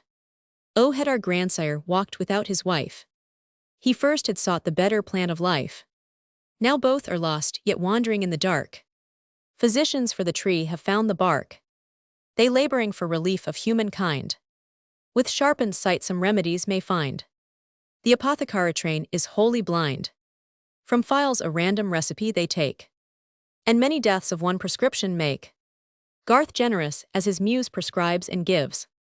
The shopman sells, and by destruction lives. Ungrateful tribe, who like the viper's brood, from medicine issuing suck their mother's blood. Let these obey, and let the learned prescribe, that men may die without a double bribe. Let them but under their superiors kill. When doctors first have signed the bloody bill, he scapes the best who nature to repair, draws physic from the fields, in draughts of vital air. You hoard not health for your own private use, but on the public spend the rich produce. When often urged unwilling to be great, your country calls you from your loved retreat, and sends to senates charged with common care, which none more shuns and none can better bear. Where could they find another formed so fit to poise with solid sense a sprightly wit? Were these both wanting as they both abound? Where could so firm integrity be found? Well born and wealthy wanting no support, you steer betwixt the country and the court, nor gratify whate'er the great desire, nor grudging give what public needs require. Part 1000 ust be left a fund when foes invade, and part employed to roll the watery trade. Even Canaan's happy land when worn with toil required a Sabbath year to mend the meager soil. Good senators, and such as you so give, that kings may be supplied the people thrive. And he when want requires is truly wise, who slights not foreign aids nor overbuys, but on our native strength in time of need relies. Munster was bought, we boast not the success, who fights for gain for greater makes his peace. Our foes compelled by need have peace embraced. The peace both parties want is like to last, which if secure securely we may trade, or not secure should never have been made. Safe in ourselves while on ourselves we stand. The sea is ours, and that defends the land. Be then the naval stores the nation's care, new ships to build and battered to repair. Observe the war in every annual course. What has been done was done with British force. No more subdued is England's palm alone. The rest besieged, but we constrain the town. We saw the event that followed our success. France, though pretending arms, pursued the peace, obliged by one sole treaty to restore what 20 years of war had won before. Enough for Europe has our Albion fought. Let us enjoy the peace our blood has bought. When once the Persian king was put to flight, the weary Macedons refused to fight. Themselves their own mortality confessed, and left the son of Jove to quarrel for the rest. Even victors are by victories undone. Thus Hannibal with foreign laurels won, to Carthage was recalled too late to keep his own. While sore of battle, while our wounds are green, why should we tempt the doubtful die again? In wars renewed uncertain of success, sure of a share as umpires of the peace. A patriot both the king and country serves, prerogative and privilege preserves. Of each our laws the certain limit show, one must not ebb nor t'other overflow. Betwixt the prince and parliament we stand, the barriers of the state on either hand may neither overflow, for then they drown the land. When both are full they feed our blessed abode, like those that watered once the paradise of God. Some overpoise of sway by turns they share. In peace the people and the prince in war. Consuls of moderate power in calms were made. When the Gauls came one sole dictator swayed. Patriots in peace assert the people's right, with noble stubbornness, resisting might. No lawless mandates from the court receive, nor lend by force but in a body give. Such was your generous grandsire free to grant, in parliaments that weighed their princes' want, but so tenacious of the common cause, as not to lend the king against his laws, and in a loathsome dungeon doomed to lie. In bonds retained his birthright liberty, and shamed oppression till it set him free. O true descendant of a patriot line, who while thou shar'st their luster lend'st them thine, vouchsafe this picture of thy soul to see. 'Tis so far good as it resembles thee. The beauties to the original I owe, which when I miss my own defects I show. Nor think the kindred, muses, thy disgrace. A poet is not born in every race. Two of a house few ages can afford, one to perform, another to record. Praiseworthy actions are by thee embraced, and 'tis my praise to make thy praises last. For even when death dissolves our human frame, The soul returns to heaven from whence it came. Earth keeps the body, verse preserves the fame. Epistle the 16th. Do. Sir Godfrey Kneller, principal painter to His Majesty. The well-known Sir Godfrey Kneller was a native of Lubeck, but settled in London about 1674. He was a man of genius, but according to Walpole, he lessened his reputation by making it subservient to his fortune. No painter was more distinguished by the great for 10 sovereigns sate to him what may tend longer to preserve his reputation. No painter ever received more incense from the praise of poets. Dryden, Pope, Addison, Prior, Tickell, Steele, all wrote verses to him in the tone of extravagant eulogy, those addressed to Kneller by Addison, in which the series of the heathen deities is, with unexampled happiness, made to correspond with that of the British monarchs painted by the artist, are not only the best production of that elegant poet, but of their kind, the most felicitous ever written. Sir Godfrey Kneller died 27th November 1723. Dryden seems to have addressed the following epistle to Sir Godfrey Kneller as an acknowledgment for the copy of the Chandos portrait of Shakespeare mentioned in the verses. It would appear that upon other occasions, Sir Godfrey repaid the tributes of the poets by the productions of his pencil.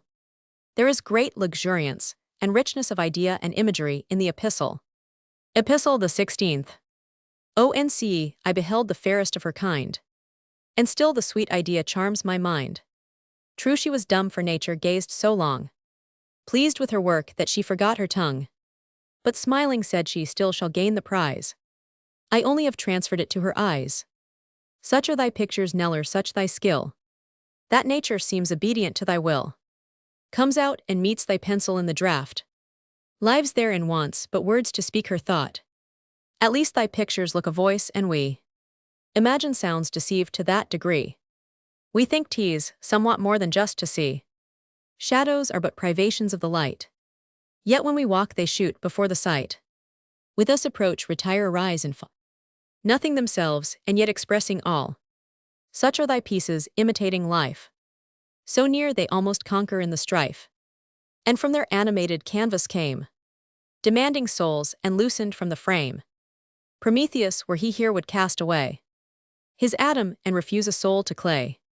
And either would thy noble work inspire, or think it warm enough without his fire. But vulgar hands may vulgar likeness raise. This is the least attendant on thy praise. From hence the rudiments of art began. A coal or chalk first imitated man. Perhaps the shadow taken on a wall gave outlines to the rude origin.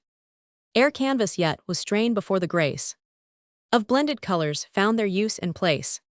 Or cypress tablets first received a face. By slow degrees the godlike art advanced. As man grew, polished picture was enhanced. Grease added posture, shade, and perspective. And then the mimic piece began to live. Yet perspective was lame, no distance true. But all came forward in one common view. No point of light was known, no bounds of art. When light was there, it knew not to depart. But glaring on remoter objects played. Not languished, and insensibly decayed. Rome raised not art, but barely kept alive. And with old Greece unequally did strive. Till Goths and Vandals, a rude northern race, did all the matchless monuments deface.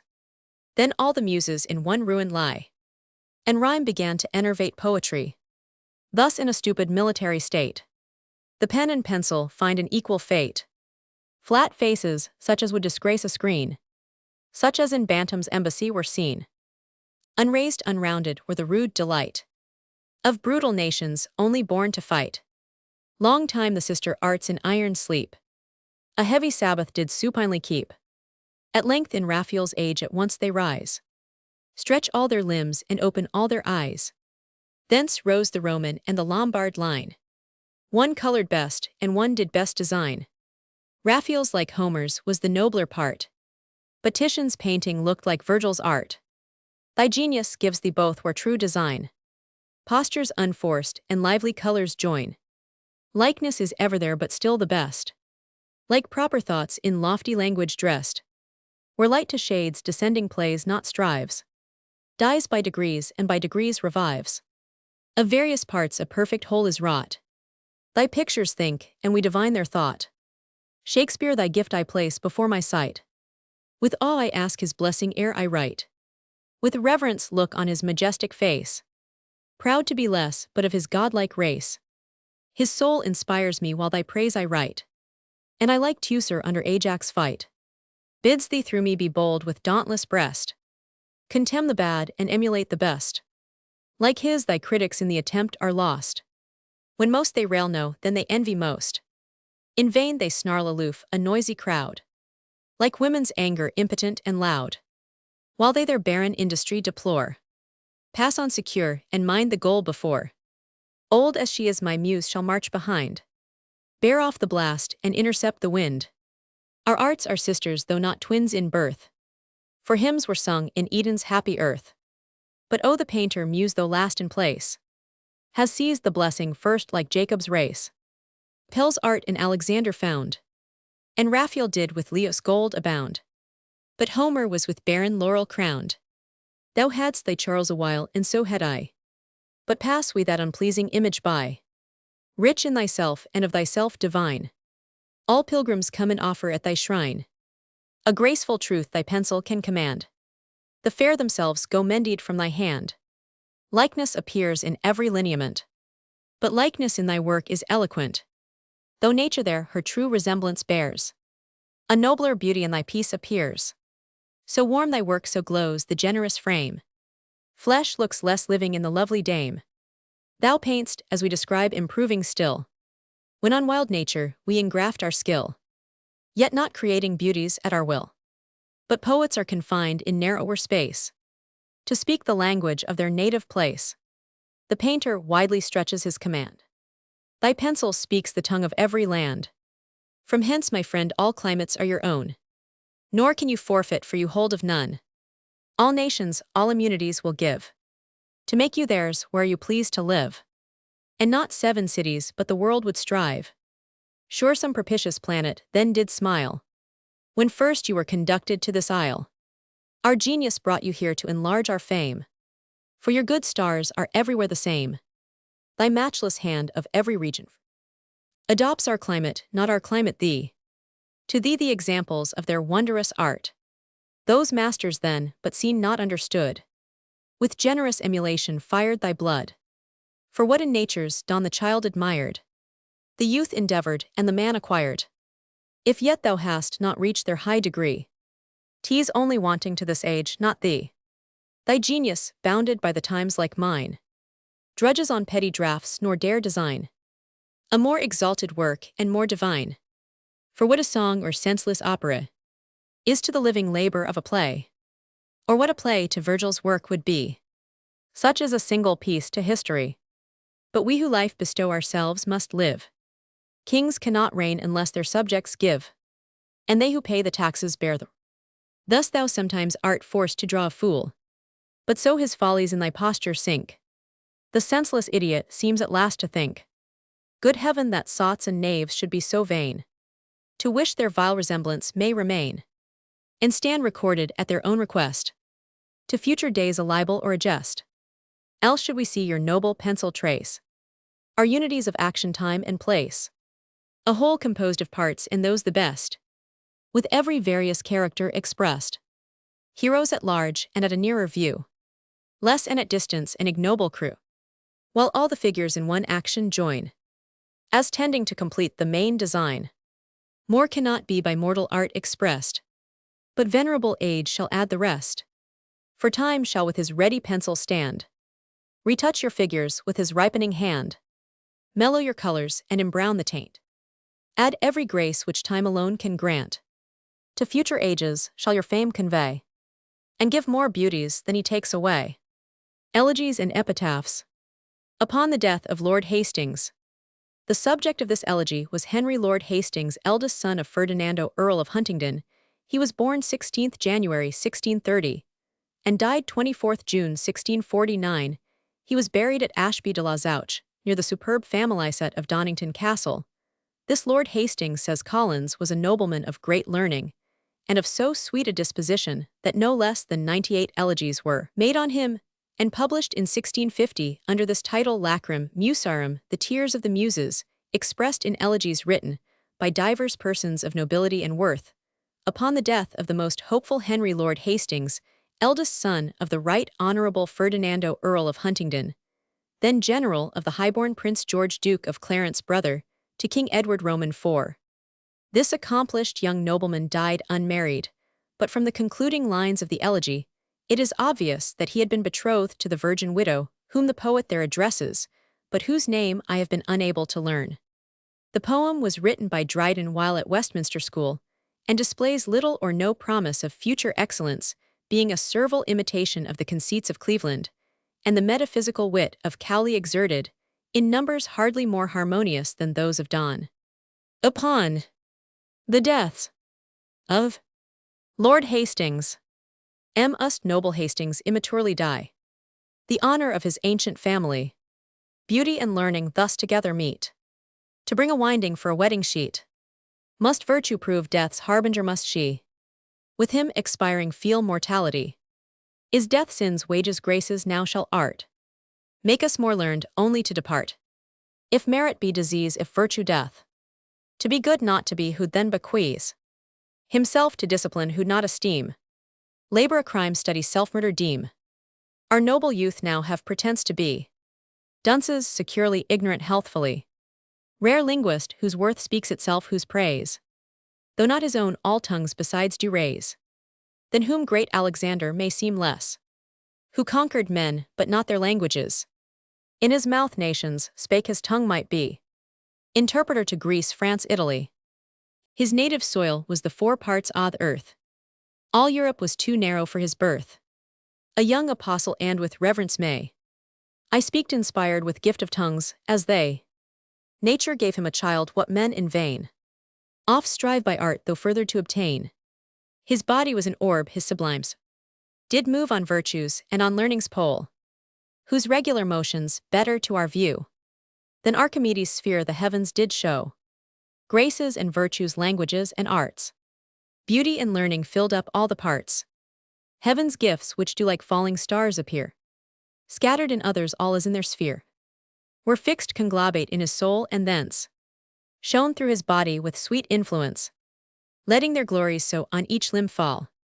The whole frame rendered was celestial. Come learn Ptolemy and trial make, if thou this hero's altitude canst take. But that transcends thy skill thrice happy all.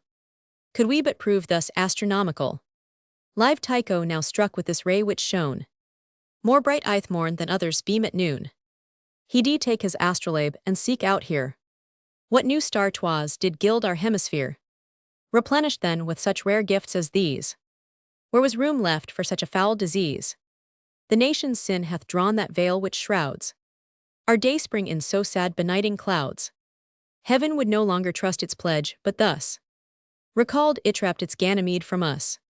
Was there no milder way but the smallpox, the very filthiness of Pandora's box?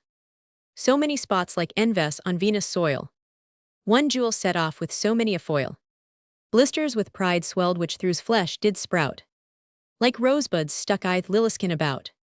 Each little pimple had a tear in it, to wail the fault its rising did commit, which rebellic with its own lord at strife, thus made an insurrection gainst his life. Or were these gems sent to adorn his skin, the cabinet of a richer soul within? No comet need foretell his change drew on, whose corpse might seem a constellation. Oh, had he died of old, how great a strife had been who from his death should draw their life, who should by one rich draught become whate'er Seneca Cato Numa Caesar were, learned virtuous pious great, and have by this an universal metempsychosis. Must all these aged sires in one funeral expire, all die in one, so young so small? Who had he lived his life out his great fame, had swan bove any Greek or Roman name, but hasty winter with one blast hath brought the hopes of autumn summer spring to naught. Thus fades the oak i'th sprig i'th blade the corn, thus without young this phnix dies newborn. Must then old three-legged greybeards with their gout, catarrh's rheum's aches live 3 ages out? Time's offals only fit for the hospital, or to hang antiquaries' rooms withal. Must drunkards' lechers, spent with sinning live, with such helps as broths posits physic? None live but such as should die shall we meet, with none but ghostly fathers in the street. Grief makes me rail, sorrow will force its way, and showers of tears tempestuous, sighs best lay. The tongue may fail, but overflowing eyes will weep out lasting streams of elegies. But thou, O virgin widow, left alone, now thy beloved heaven-ravished spouse is gone, whose skilful sire in vain strove to apply medicines when thy balm was no remedy. With greater than platonic love, O wed his soul, though not his body, to thy bed. Let that make thee a mother, bring thou forth the ideas of his virtue, knowledge, worth.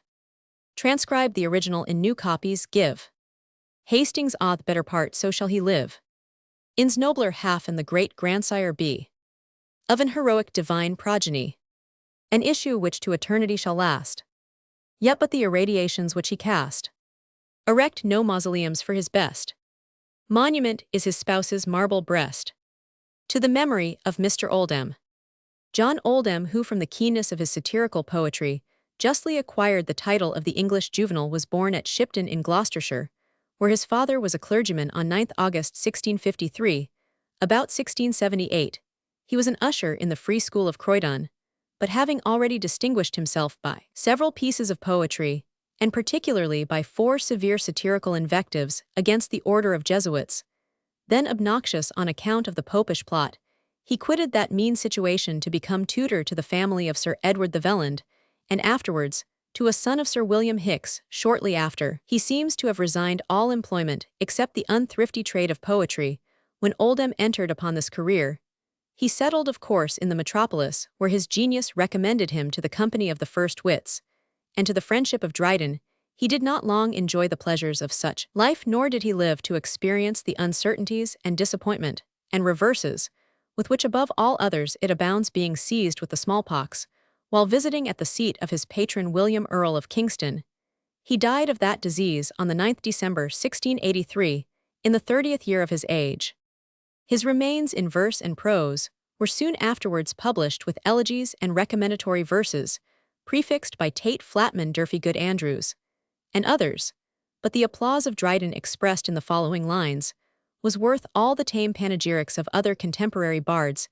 It appears among the others in Oldham's Remains, London, 1683. Do. The Memories of Mr. Oldham. Farewell, too little and too lately known, whom I began to think and call my own.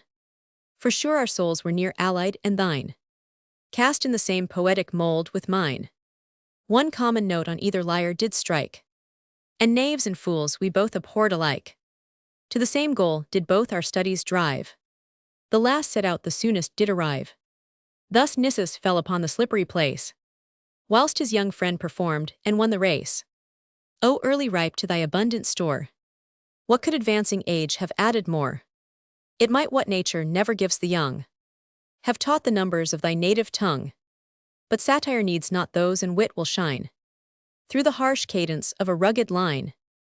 A noble error, and but seldom made, when poets are by too much force betrayed. Thy generous fruits, though gathered ere their prime, still showed a quickness and maturing time, but mellows what we write to the dull sweets of rhyme. Once more hail and farewell, farewell, thou young, but too short Marcellus of our tongue. Thy brows with ivy and with laurels bound, but fate and gloomy night encompass thee around. Do. The pious memory of Mrs. Anne Killigrew. Mrs. Anne Killigrew was daughter of Dr. Henry Killigrew, Master of the Savoy, and one of the prebendaries of Westminster, and brother of Thomas Killigrew, renowned in the court of Charles Roman II for wit and repartee. The family says Mr. Walpole was remarkable for its loyalty, accomplishments, and wit, and this young lady, who displayed great talents for painting and poetry, promised to be one of its fairest ornaments. She was maid of honor to the Duchess of York, and died of the smallpox in 1685, the 25th year of her age. Mrs. Anne Killigrew's poems were published after her death in a thin quarto, with a print of the author from her portrait drawn by herself. She also painted the portraits of the Duke of York, and of his Duchess, and executed several historical pictures, landscapes, and pieces of still life. See Lord Orford's Lives of the Painter's Works, Vol. Roman 3 p. 297, and Ballard's Lives of Learned Ladies. The poems of this celebrated young lady do not possess any uncommon merit, nor are her paintings of a high class, although preferred by Walpole to her poetry, but very slender attainments, in such accomplishments, when united with youth, beauty, and fashion, naturally, receive a much greater share of approbation from contemporaries than unbiased posterity can afford to them. Even the flinty heart of old wood seems to have been melted by this young lady's charms, notwithstanding her being of womankind, as he contemptuously calls the fair sex. He says that she was a grace for a beauty and a muse for a wit, and that there must have been more true history than compliment in our author's ode, since otherwise the lady's father would not have permitted it to go to press. Athen Vol. Roman 2 p. 1036. This ode, which singularly exhibits the strong grasp and comprehensive range of Dryden's fancy, as well as the harmony of his numbers, seems to have been a great favorite of Dr. Johnson, who in one place does not hesitate to compare it to the famous ode on St. Cecilia, and in another calls it undoubtedly the noblest ode that our language ever has produced, although it is probable that few will subscribe to the judgment of that great critic in the present instance. Yet the verses can never be read with indifference by any admirer of poetry. We are, it is true, sometimes affronted by a pun or chilled by a conceit, but the general power of thought and expression resumes its sway, in despite of the interruption given by such instances of bad taste in its arrangement. The ode is what the 17th century called Pindaric freed, namely from the usual rules of order and arrangement. This license, which led most poets who exercised it to extravagance and absurdity, only gave Dryden a wider scope for the exercise of his wonderful power of combining and uniting the most dissimilar ideas in a manner as ingenious as his numbers are harmonious images, and scenes the richest though most inconsistent with each other are swept together by the flood of song. We neither see whence they arise nor whither they are going, but are contented to admire the richness and luxuriance in which the poet has arrayed them. The opening of the poem has been highly praised by Dr. Johnson. The first part says that critic flows with a torrent of enthusiasm fervid immensusk. Root all the stanzas indeed are not equal an imperial crown, cannot be one continued diamond, the gems must be held together by some less valuable matter. The stanzas which appear to the editor peculiarly to exhibit the spirit of the Pindaric ode are the first, second, fourth, and fifth of the others. The third is too metaphysical for the occasion. The description of the landscapes in the sixth is beautiful, and presents our imagination with the scenery and groups of Claude Lorraine, and that of the royal portraits in the seventh has some fine lines and turns of expression. But I cannot admire with many critics the comparison of the progress of genius to the explosion of a skyrocket, and still less the flat and familiar conclusion. What next she had designed heaven only knows. The eighth stanza is disgraced by antitheses and conceit, and though the beginning of the ninth be beautiful, and affecting our emotion, is quelled by the nature of the consolation, administered to a sea captain, that his sister is turned into a star. The last stanza excites ideas perhaps too solemn for poetry, and what is worse, they are couched in poetry too fantastic to be solemn.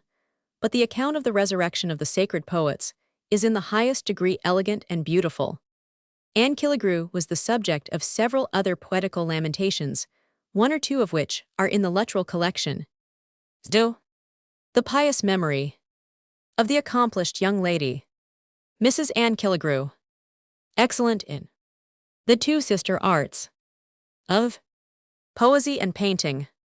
An ode, Roman 1, thou youngest virgin daughter of the skies, made in the last promotion of the blessed, whose palms new plucked from paradise, in spreading branches more sublimely rise, rich with immortal green above the rest. Whether adopted to some neighboring star, thou roll'st above us in thy wandering race, or in procession fixed and regular, mov'st with the heaven's majestic pace, or called to more superior bliss, thou treadst with seraphims the vast abyss. Whatever happy region is thy place, cease thy celestial song a little space. Thou wilt have time enough for hymns divine, since heaven's eternal year is thine. Here then a mortal muse thy praise rehearse, in no ignoble verse, but such as thy own voice did practice here, when thy first fruits of poesy were given, to make thyself a welcome in, while yet a young probationer, and candidate of heaven. Roman 2, if by traduction came thy mind, our wonder is the less to find a soul so charming from a stock so good. Thy father was transfused into thy blood, so wert thou born into a tuneful strain, an early rich and inexhausted vein. But if thy pre-existing soul was formed at first with myriads more, it did through all the mighty poets roll, who Greek or Latin laurels wore. And was that Sappho last, which once it was before? If so, then cease thy flight, O heaven-born mind. Thou hast no dross to purge from thy rich, nor can thy soul a fairer mansion find. Then was the beauteous frame she left behind. Return to fill or mend the choir of thy celestial kind. Roman 3, may we presume to say that at thy birth, new joy was sprung in heaven, as well as here on earth. For sure the milder planets did combine on thy auspicious horoscope to shine, and e'en the most malicious were in trine. Thy brother angels at thy birth strung each his lyre and tuned it high, that all the people of the sky might know a poetess was born on earth. And then if ever mortal ears had heard the music of the spheres, and if no clustering swarm of bees on thy sweet mouth distilled their golden dew, 'twas that such vulgar miracles heaven had not leisure to renew. For all thy blessed fraternity of love solemnized there thy birth, and kept thy holiday above. Roman 4, O gracious God, how far have we profaned thy heavenly gift of poesy, made prostitute and profligate the muse, debased to each obscene and impious use, whose harmony was first ordained above, for tongues of angels and for hymns of love. O wretched we, why were we hurried down this lubric and adulterate age? Nay, added fat pollutions of our own t'increase the streaming ordures of the stay. What can we say to excuse our second fall? Let this thy vestal heaven atone for all. Her Arethusian stream remains unsoiled, unmixed with foreign filth and undefiled. Her wit was more than man, her innocence a child. Roman 5, art she had none yet wanted, for nature did that want supply. So rich in treasures of her own, she might our boasted stores defy.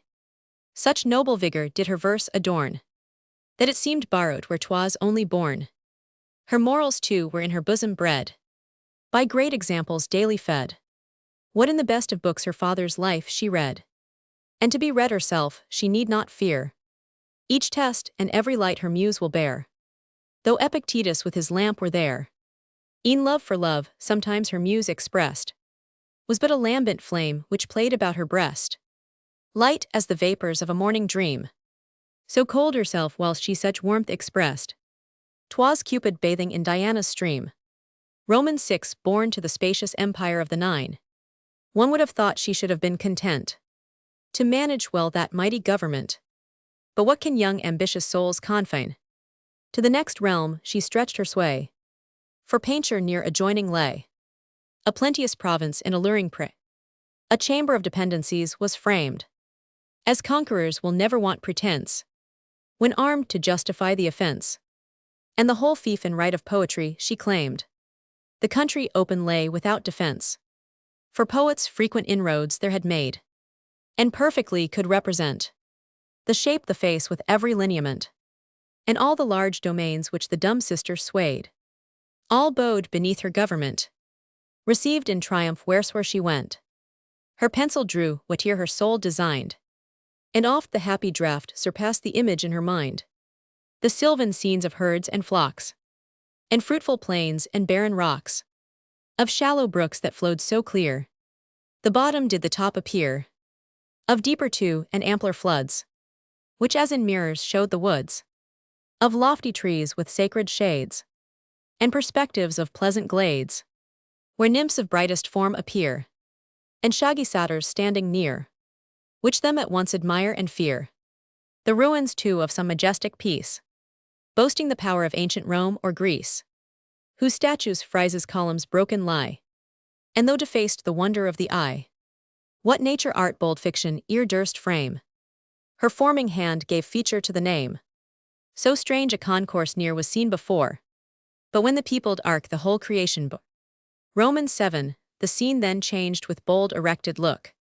Our martial king the sight with reverence strook, for not content to express his outward part, her hand called out the image of his heart.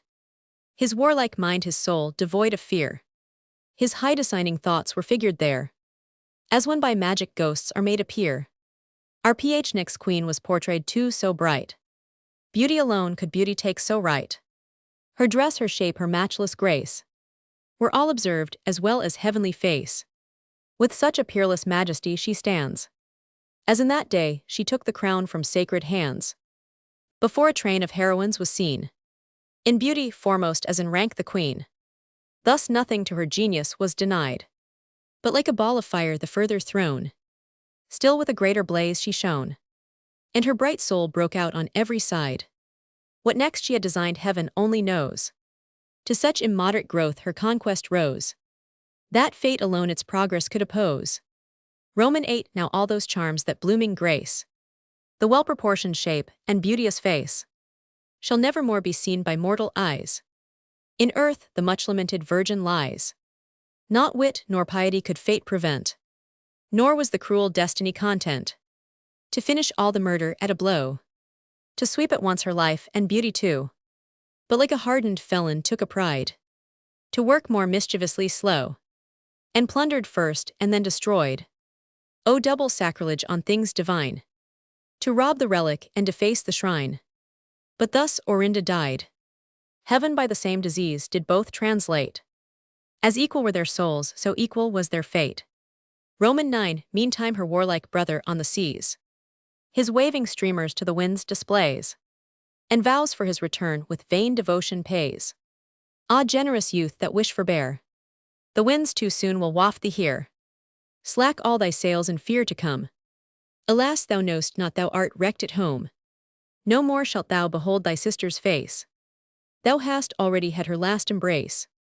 But look aloft, and if thou canst from far, among the Pleiades, a new-kindled star, if any sparkles than the rest more bright, 'tis she that shines in that propitious light. Roman 10 When in mid-air the golden trump shall sound, to raise the nations underground.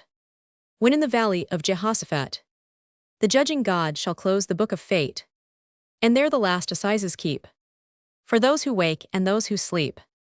When rattling bones together fly from the four corners of the sky, when sinews o'er the skeletons are spread, those clothed with flesh and life inspires the dead. The sacred poets first shall hear the sound, and foremost from the tomb shall bound, for they are covered with the lightest ground, and straight with inborn vigor on the wing, like mounting larks to the new morning sing. There thou sweet saint before the choir shall go, as harbinger of heaven the way to show, the way which thou so well hast learnt below. Upon the death of the Viscount of Dundee. James Graham of Claverhouse, Viscount of Dundee, studied the military art under the Prince of Orange. He first distinguished himself by his activity in exercising the severities which the Scottish Council in the reigns of Charles Roman II and James Roman II decreed against the frequenters of the field meetings and conventicles. On this account, his memory is generally reprobated by the Scottish Presbyterians, nor would history have treated him more gently had not the splendor of his closing life effaced the recollection of his cruelties. When the Scottish Convention declared for the Prince of Orange in 16,889, Dundee left Edinburgh and retired to the north, where he raised the Highland clans to prop the sinking cause of James Roman II. After an interval of a few months, spent in desultory warfare, General Mackay marched with a regular force towards Blair in Athole against this active and enterprising enemy upon the 17th June 1689. When Mackay had defiled through the rocky and precipitous pass of Killiecrankie, he found Dundee with his Highlanders arranged upon an eminence opposite to the northern mouth of the defile. Dundee permitted his adversary gradually and at leisure to disengage himself from the pass and draw up his army in line for meditating a total victory and not a mere check. Repulse. He foresaw that Mackay's retreat would be difficult in proportion to the distance of his forces from the only path of safety through which they could fly. He then charged with irresistible fury and routed Mackay's army in every direction, saving 2 regiments who stood firm. But as Dundee hastened towards them and extended his arm as if urging the assault, a shot penetrated his armor beneath his armpit, and he dropped from his horse. He lived but a very short time and died in the arms of victory. With Dundee fell all hopes of restoring King James' affairs in Scotland. The independent chieftains, who had been overawed by his superior talents, resumed the petty altercations which his authority had decided, or suppressed. Their followers melted away without a battle.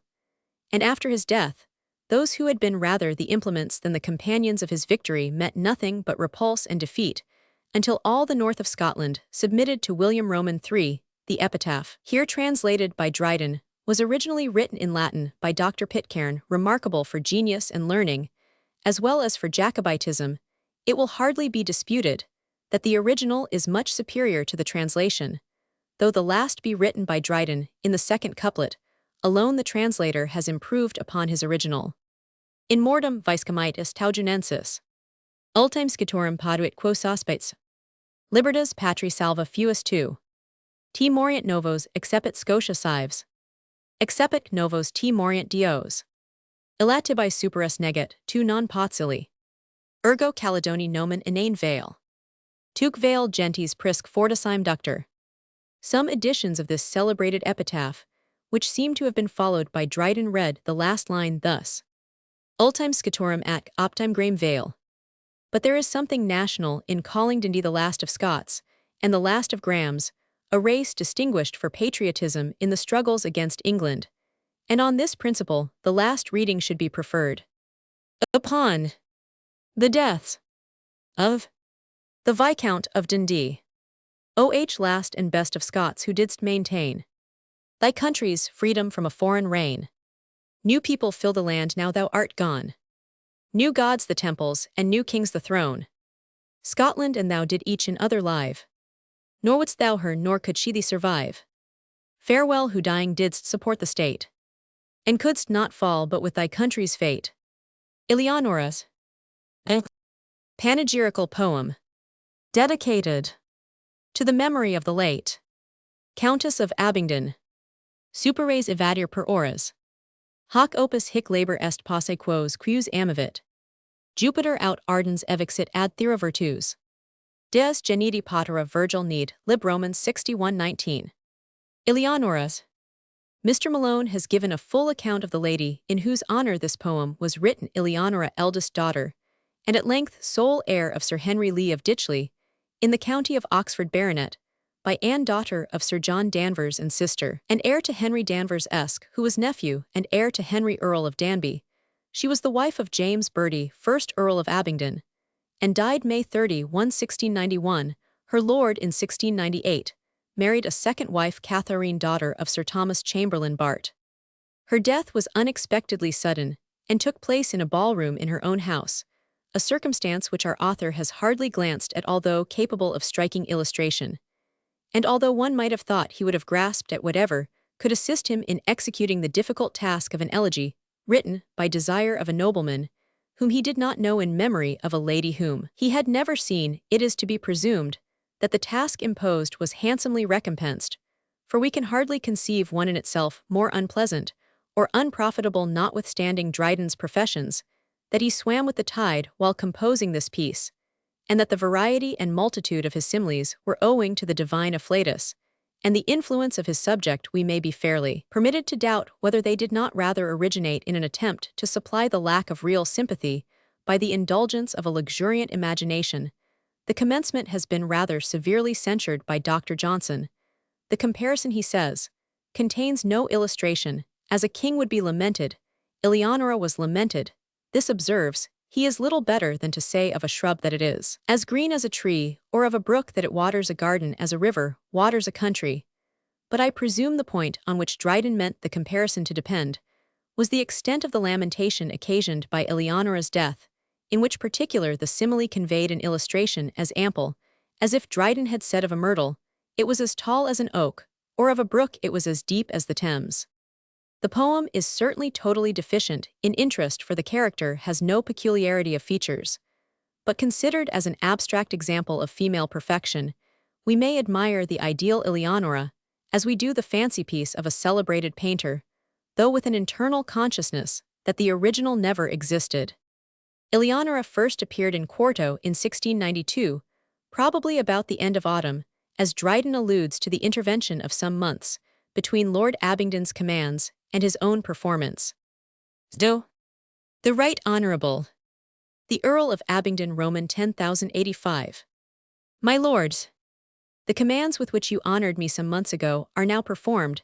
They had been sooner, but betwixt ill health, some business, and many troubles, I was forced to defer them, till this time Ovid going to his banishment, and writing from on shipboard to his friends, excused the faults of his poetry by his misfortunes, and told them that good verses never flow but from a serene and composed spirit wit, which is a kind of Mercury with wings fastened to his head, and heels can fly but slowly in a damp air.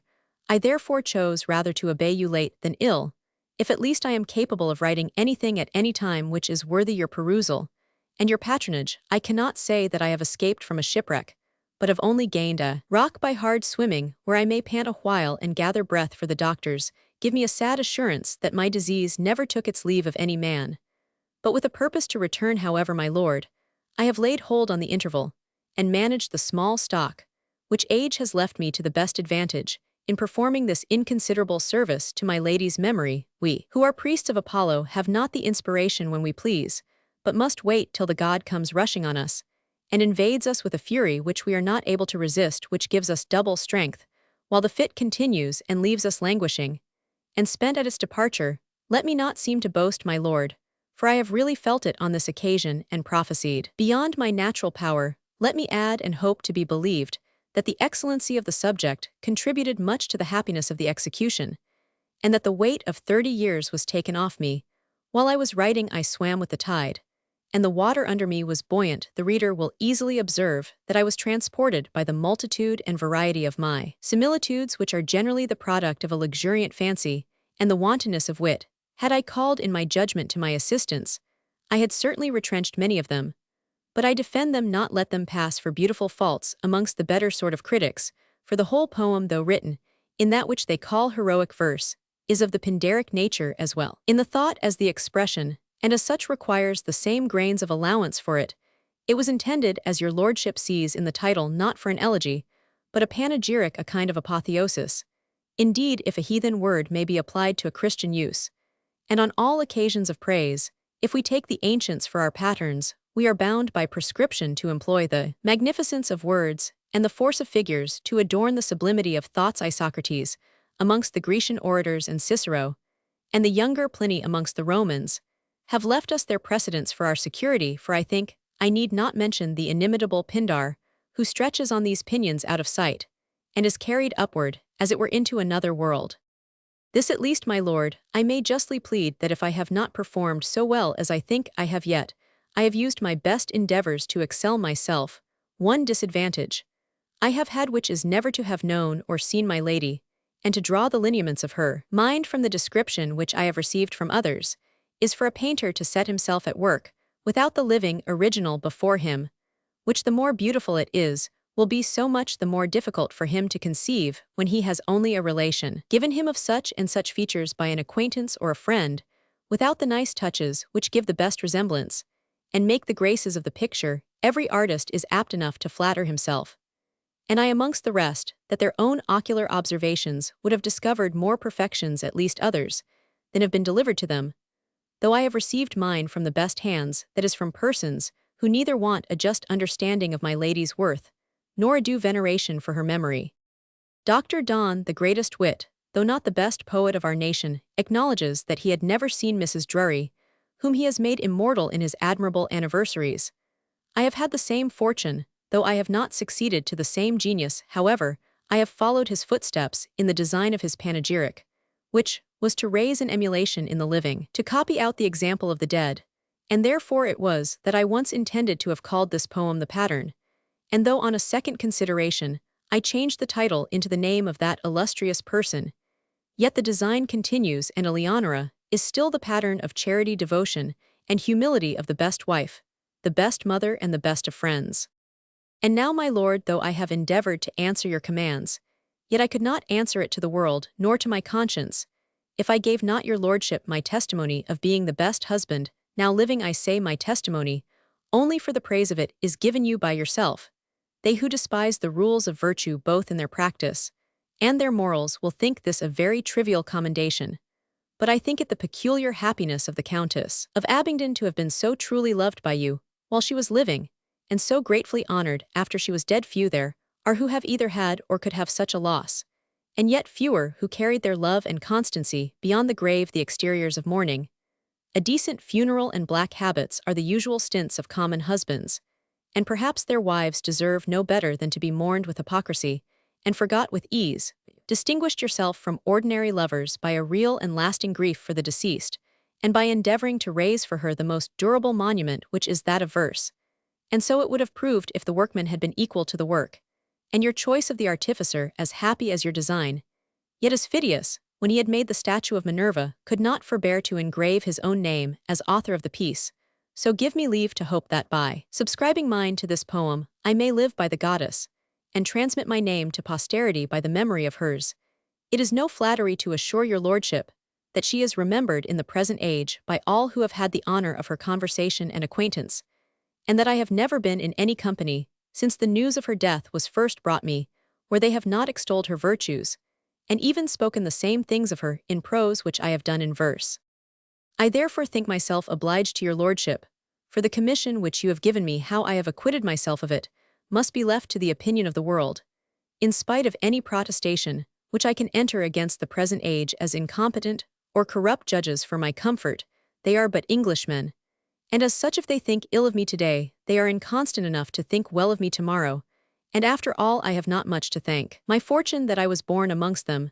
The good of both sexes are so few in England that they stand like exceptions against general rules, and though one of them has deserved a greater commendation than I could give her, they have taken care that I should not tire my pen with frequent exercise on the like subjects, that praises like taxes should be appropriated, and left almost as individual as the person. They say my talent is satire. If it be so, it is a fruitful age, and there is an extraordinary crop to gather, but a single hand is insufficient for such a harvest.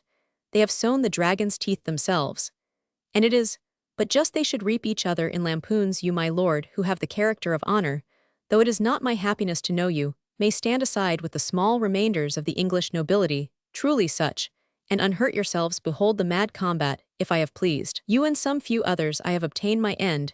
You see I have disabled myself like an elected speaker of the House.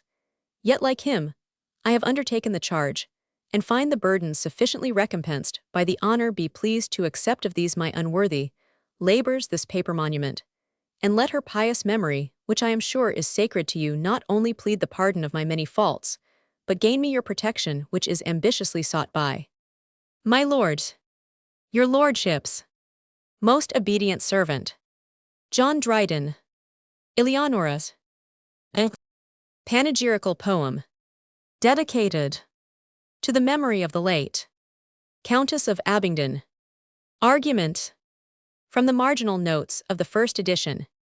The introduction of her charity, of her prudent management, of her humility, of her piety, of her various virtues, of her conjugal virtues, of her love to her children, her care of their education, of her friendship, reflections on the shortness of her life, the manner of her death, her preparedness to die, apostrophe to her sole epiphonema, or close of the poem.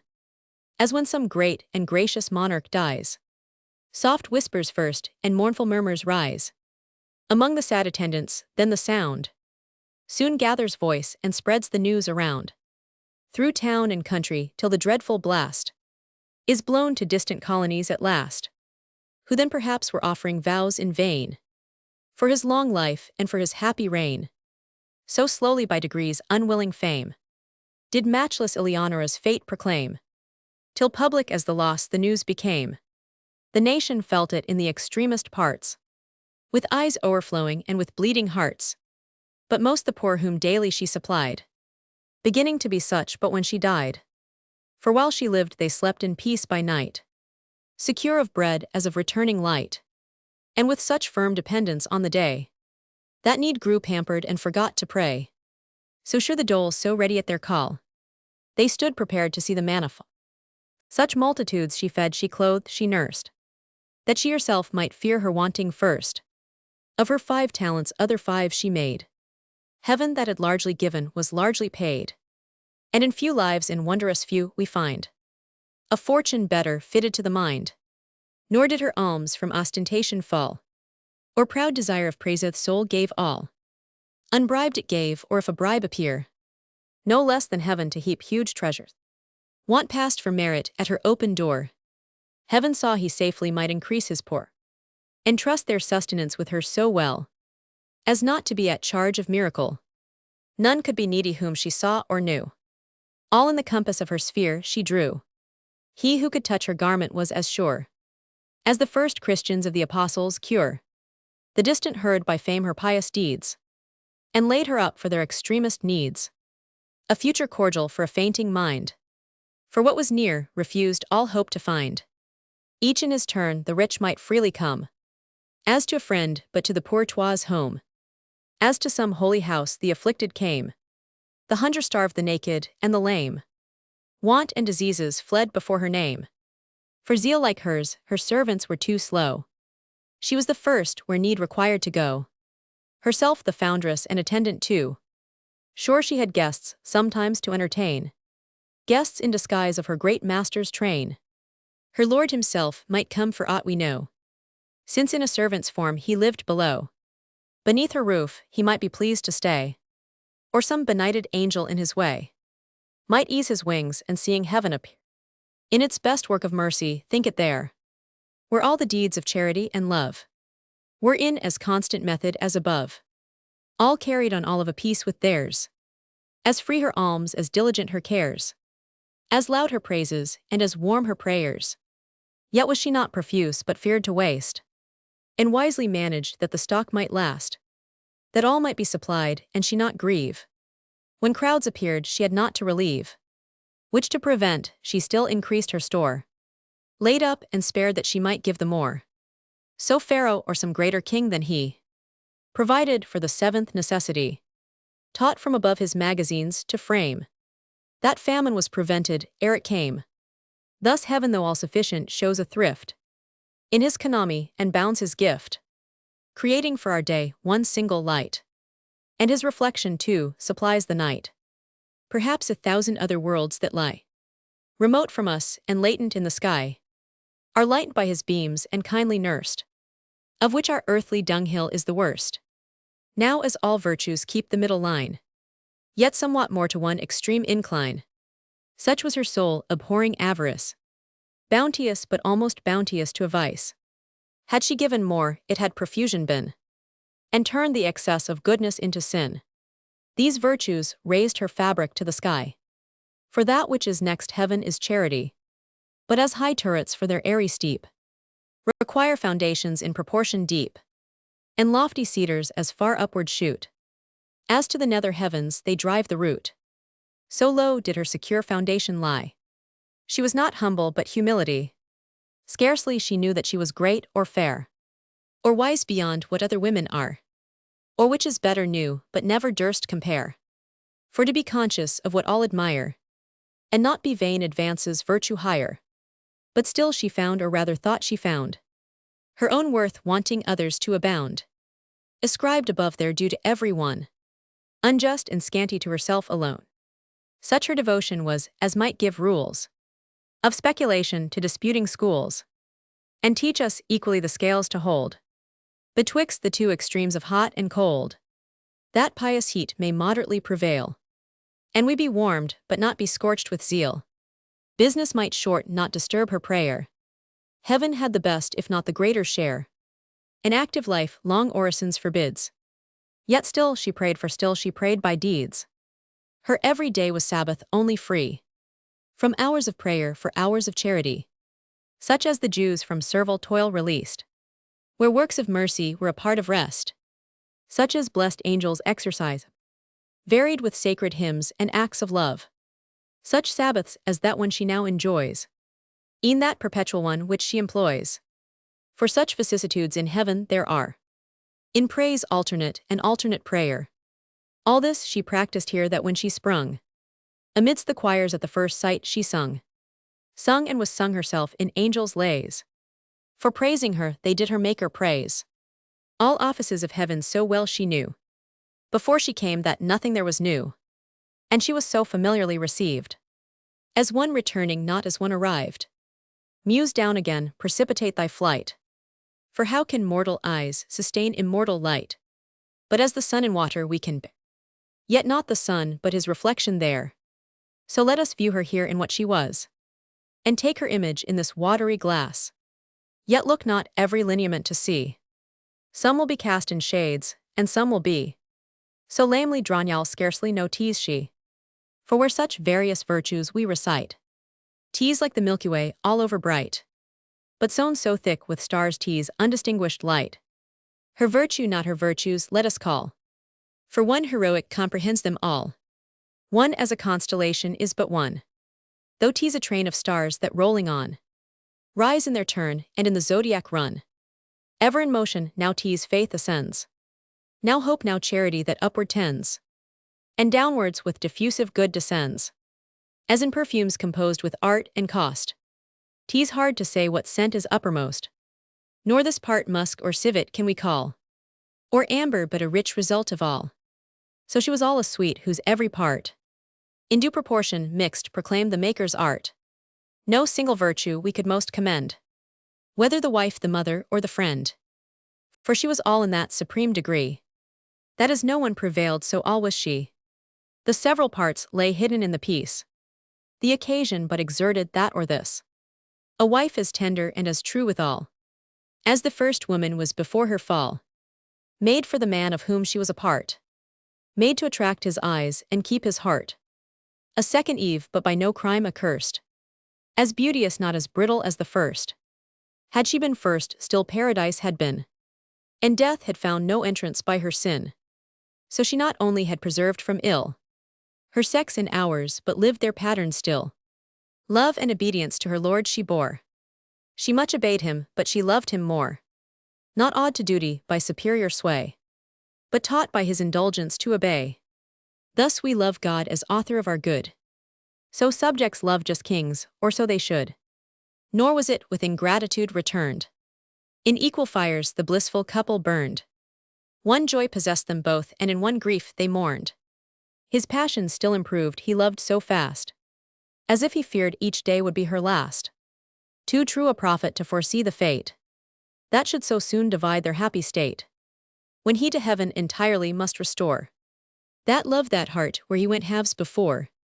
Yet as the soul is all in every part, so God and he might each have all her heart. So had her children too, for charity was not more fruitful or more kind than she. Each under other by degrees they grew, a goodly perspective of distant view. Anchises looked not with so pleased a face, in numbering o'er his future Roman race, and marshalling the heroes of his name, as in their order next to light they came. Nor Cybele with half so kind an eye surveyed her sons and daughters of the sky. Proud shall I say of her immortal fruit, as far as pride with heavenly minds may suit. Her pious love excelled to all she bore, new objects only multiplied it more. And as the chosen found the pearly grain, as much as every vessel could contain, as in the blissful vision each shall share, as much of glory as his soul can bear. So did she love, and so dispense her care. Her eldest thus by consequence was best, as longer cultivated than the rest. The babe had all that infant care beguiles, and early knew his mother in her smiles. But when dilated organs let in day to the young soul, and gave it room to play, at his first aptness the maternal love, those rudiments of reason did improve. The tender age was pliant to command, like wax it yielded to the forming hand. True to the artificer the labored mind, with ease was pious, generous, just, and kind. Soft for impression from the first prepared, till virtue with long exercise grew hard, with every act confirmed and made it last, so durable as not to be effaced. It turned to habit, and from vices free, goodness resolved into necessity. Thus fixed she virtue's image that's her own, till the whole mother in the children shone. For that was their perfection, she was such, they never could express her mind too much. So unexhausted her perfections were, that for more children she had more to spare.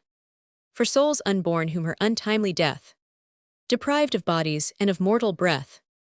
And could they take the impressions of her mind, enough still left to sanctify her kind, then wonder not to see this soul extend the bounds and seek some other self a friend, as swelling seas to gentle rivers glide, to seek repose and empty out the tide. So this full soul in narrow limits pent, unable to contain her sought event, to issue out and in some friendly breast discharge her treasures and securely rest, to unbosom all the secrets of her heart. Take good advice but better to impart, for 'tis the bliss of friendship's holy state, to mix their minds and to communicate. Though bodies cannot, souls can penetrate. Fixed to her choice, inviolably true, and wisely choosing, for she chose but few. Some she must have, but in no one could find a tally fitted for so large a mind. The souls of friends, like kings in progress, are still in their own, though from the palace far.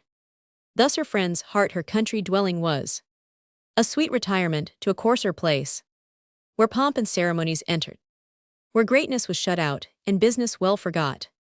This is the imperfect draught, but short as far as the true height and bigness of a star exceeds the measures of the astronomer. She shines above, we know, but in what place? How near the throne and heaven's imperial face? By our weak optics is but vainly guessed. Distance and altitude conceal the rest. Though all these rare endowments of the mind were in a narrow space of life confined, the figure was with full perfection crowned, though not so large an orb as truly round, as when in glory through the public place the spoils of conquered nations were to pass. And but one day for triumph was allowed.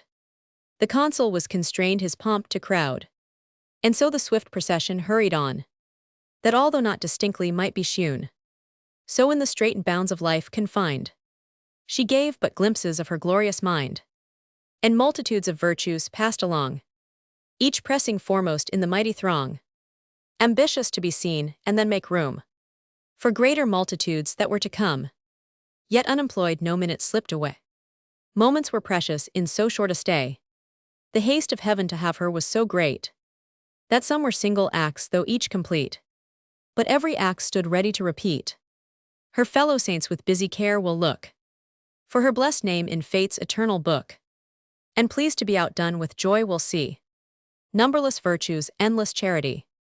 But more will wonder at so short an age, to find a blank beyond the 30th page, and with a pious fear begin to doubt the piece imperfect and the rest torn out.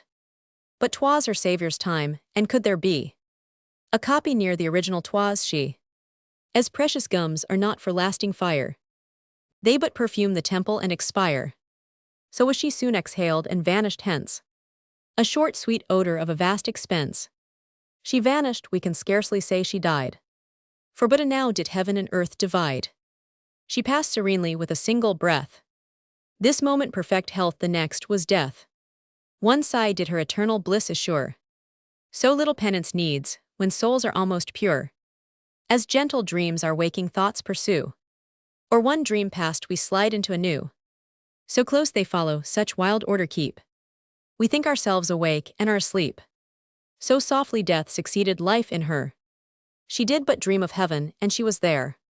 No pains she suffered, nor expired with noise. Her soul was whispered out with God's still voice, as an old friend is beckoned to a feast, and treated like a long familiar guest. He took her as he found, but found her so, as one in hourly readiness to go. E'en on that day, in all her trim prepared, as early notice she from heaven had heard, and some descending courier from above had given her timely warning to remove, or counseled her to dress the nuptial room. For on that night the bridegroom was to come. He kept his hour, and found her where she lay, clothed all in white, the livery of the day. Scarce had she sinned in thought or word or act, unless omissions were to pass for fact, that hardly death a consequence could draw, to make her liable to nature's law. And that she died we only have to show the mortal part of her she left below. The rest so smooth, so suddenly she went, looked like translation through the firmament, or like the fiery car on the third errand sent. O happy soul, if thou canst view from high, where thou art all intelligence, all eye. If looking up to God or down to us, thou find'st that any way be pervious, survey the ruins of thy house and see thy widowed and thy orphan family. Look on thy tender pledges left behind, and if thou canst a vacant minute find, from heavenly joys that interval afford to thy sad children and thy mourning Lord, see how they grieve mistaken in their love, and shed a beam of comfort from above. Give them as much as mortal eyes can bear, a transient view of thy full glories there, that they with moderate sorrow may sustain, and mollify their losses in thy gain. Or else divide the grief for such thou wert, that should not all relations bear apart. It were enough to break a single heart.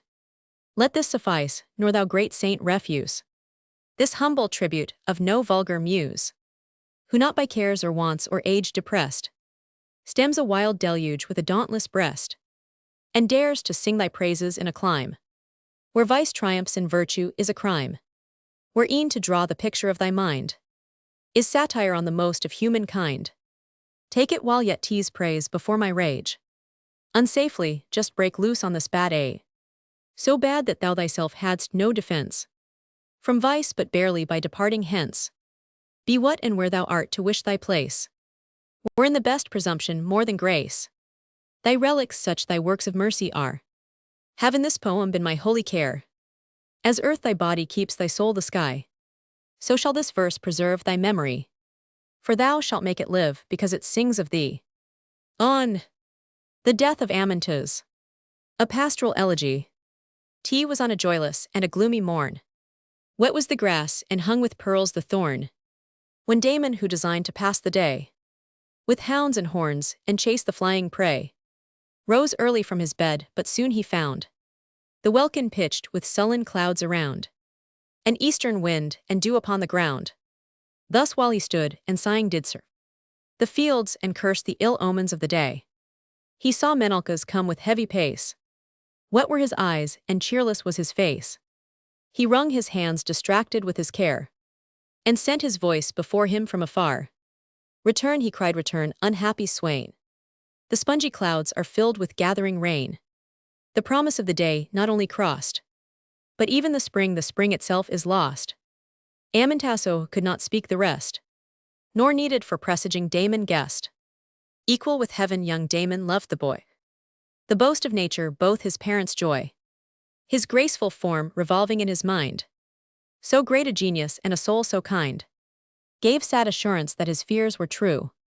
Too well the envy of the gods he knew, for when their gifts too lavishly are placed, soon they repent and will not make them last.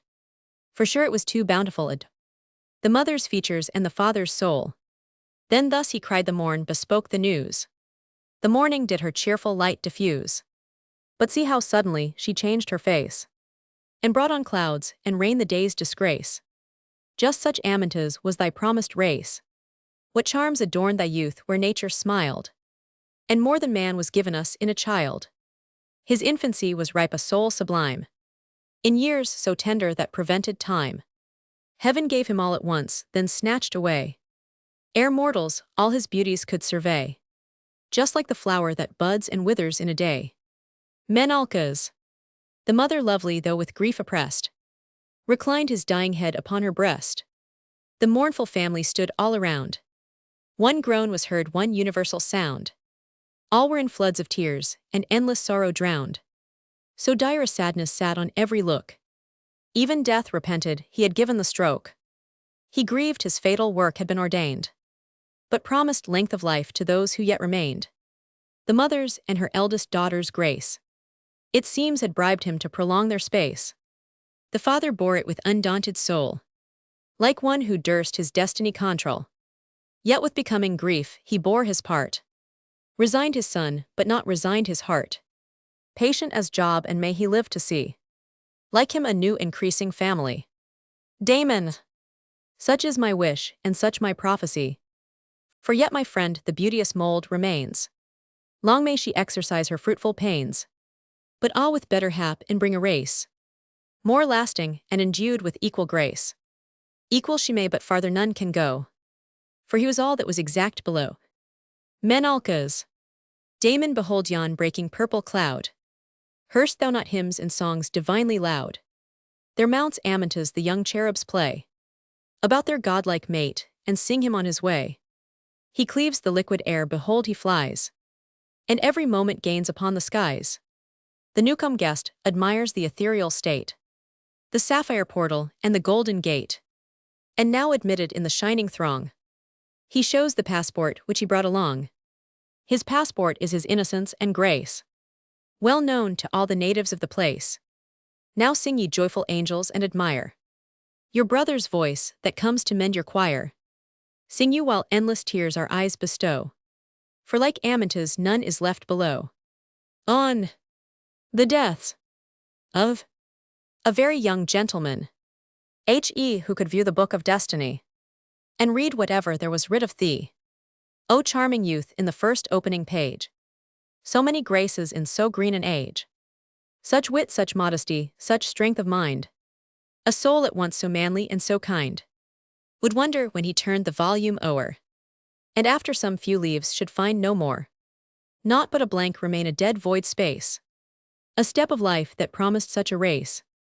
We must not dare not think that heaven began a child and could not finish him a man, reflecting what a mighty store was laid of rich materials and a model made, the cost already furnished so bestowed, as more was never to one's soul allowed.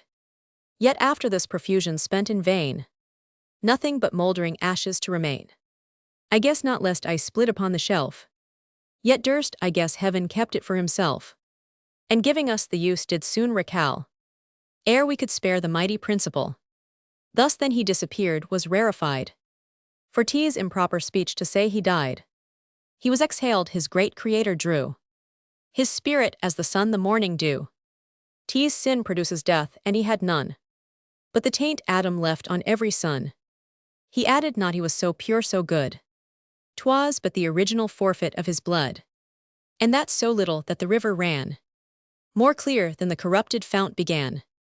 Nothing remained of the first muddy clay, the length of course had washed it in the way, so deep and yet so clear we might behold the gravel bottom, and that bottom gold. As such we loved, admired, almost gave all the tribute mortals could afford. Perhaps we gave so much the powers above grew angry at our superstitious love. For when we more than human homage pay, the charming cause is justly snatched away. Thus was the crime not his, but ours alone. And yet we murmur that he went so soon, though miracles are short and rarely shown. Learn then, ye mournful parents, and divide that love in many which in one was tied. That individual blessing is no more, but multiplied in your remaining store. The flames dispersed, but does not all expire. The sparkles blaze, though not the globe of fire. Love him by parts in all your numerous race, and from those parts form one collected grace. Then when you have refined to that degree, imagine all in one, and think that one is he. Upon young Mr. Rogers of Gloucestershire. The family of Rogers seems to have been of considerable antiquity in Gloucestershire. They possessed the estate of Dowdeswell during the greater part of the 16th and 17th centuries. Many of their monuments are in the church of Dowdeswell, of which they were patron. C. Atkins, Gloucestershire. The subject of this epitaph was probably of this family. O.F. gentle blood his parents' only treasure, their lasting sorrow, and their vanished pleasure, adorned with features, virtues, wit, and grace. A large provision for so short a race. More moderate gifts might have prolonged his date, too early fitted for a better state. But knowing heaven his home to shun delay, he leaped o'er age and took the shortest way. On the death of Mr. Purcell. In music. Henry Purcell as a musician is said by Burney to have been as much the pride of an Englishman as Shakespeare in the drama, Milton in epic poetry, or Locke and Newton in their several departments of philosophy. He was born in 1658 and died in 1695 at the premature age of 37 years. Dryden, to whose productions he had frequently added the charms of music, devoted a tribute to his memory in the following verses, which with others by inferior bards were prefixed to a collection of Purcell's music, published 2 years after his death under the title of Orpheus Britannicus. The ode was set to music by Dr. Blow and performed at the concert in York Buildings. Dr. Burney says that the music is composed in fugue and imitation, but appears labored, and is wholly without invention or pathos. The Orpheus Britannicus being inscribed by the widow of Purcell to the Hun Lady Howard, both Sir John Hawkins and Dr. Burney have been led into the mistake of supposing that the person so named was no other than Lady Elizabeth Dryden. Our author's wife Mr. Malone has detected this error, and indeed the high compliments paid by the dedicator to Mr. Purcell's patroness as an exquisite musician, a person of extensive influence, and one whose munificence had covered the remains of Purcell with a fair monument, are irreconcilable with the character, situation, and pecuniary circumstances of Lady Elizabeth Dryden, the Lady Howard of the dedication. must unquestionably have been the wife of the Honorable Sir Robert Howard, whence it follows that the honorable gentleman who had the dearest and most deserved relation to her, and whose excellent compositions were the subject of Purcell's last and best performances in music, was not our author as has been erroneously supposed, but his brother-in-law, the said Sir Robert Howard, who continued to the last to be an occasional author, and to contribute songs to the dramatic performances of the day. Although Dryden's lady certainly did not erect Purcell's monument, it is more than probable, judging from internal evidence, that the poet contributed the inscription, which runs thus: "Here lies Henry Purcell-esque, who left this life, and is gone to that blessed place, where only his harmony can be exceeded. Obiit 21 Mo di Novembris. Annotatis su 37 Mo. Annoc Domini, 1695. The stone over the grave bore the following epitaph: Plaudito felices, superae tanto hospite nostris. Piarfuret vestris additor alle chorus. In vita nec vobis Purcellum terra reposcet. Questa decus secli deliciasque breves. Tam cito decessus modos cui singula debet. Musa profana suos religiosa suos. Vivit io et vivat dum vicina organ aspirant. Dum collit numeris turba canora diem. Of the following ode it may be briefly observed that it displays much conceit and little pathos, although the introductory simile is beautifully worded. On the death of Mr. Purcell, set to music by Dr. Blow. Mark how the lark and linnet sing. With rival notes, they strain their warbling throats to welcome in the spring. But in the close of night, when Philomel begins her heavenly lay, they cease their mutual spite, drink in her music with delight, and listening silently obey. Roman 2, so ceased the rival crew when Purcell came. They sung no more, only sung his fame.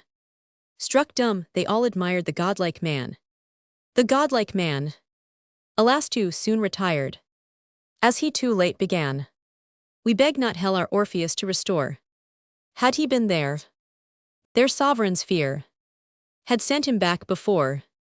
The power of harmony too well they knew. He long ere this had tuned their jarring sphere, and left no hell below. Roman 3, the heavenly choir who heard his notes from high, let down the scale of music from the sky.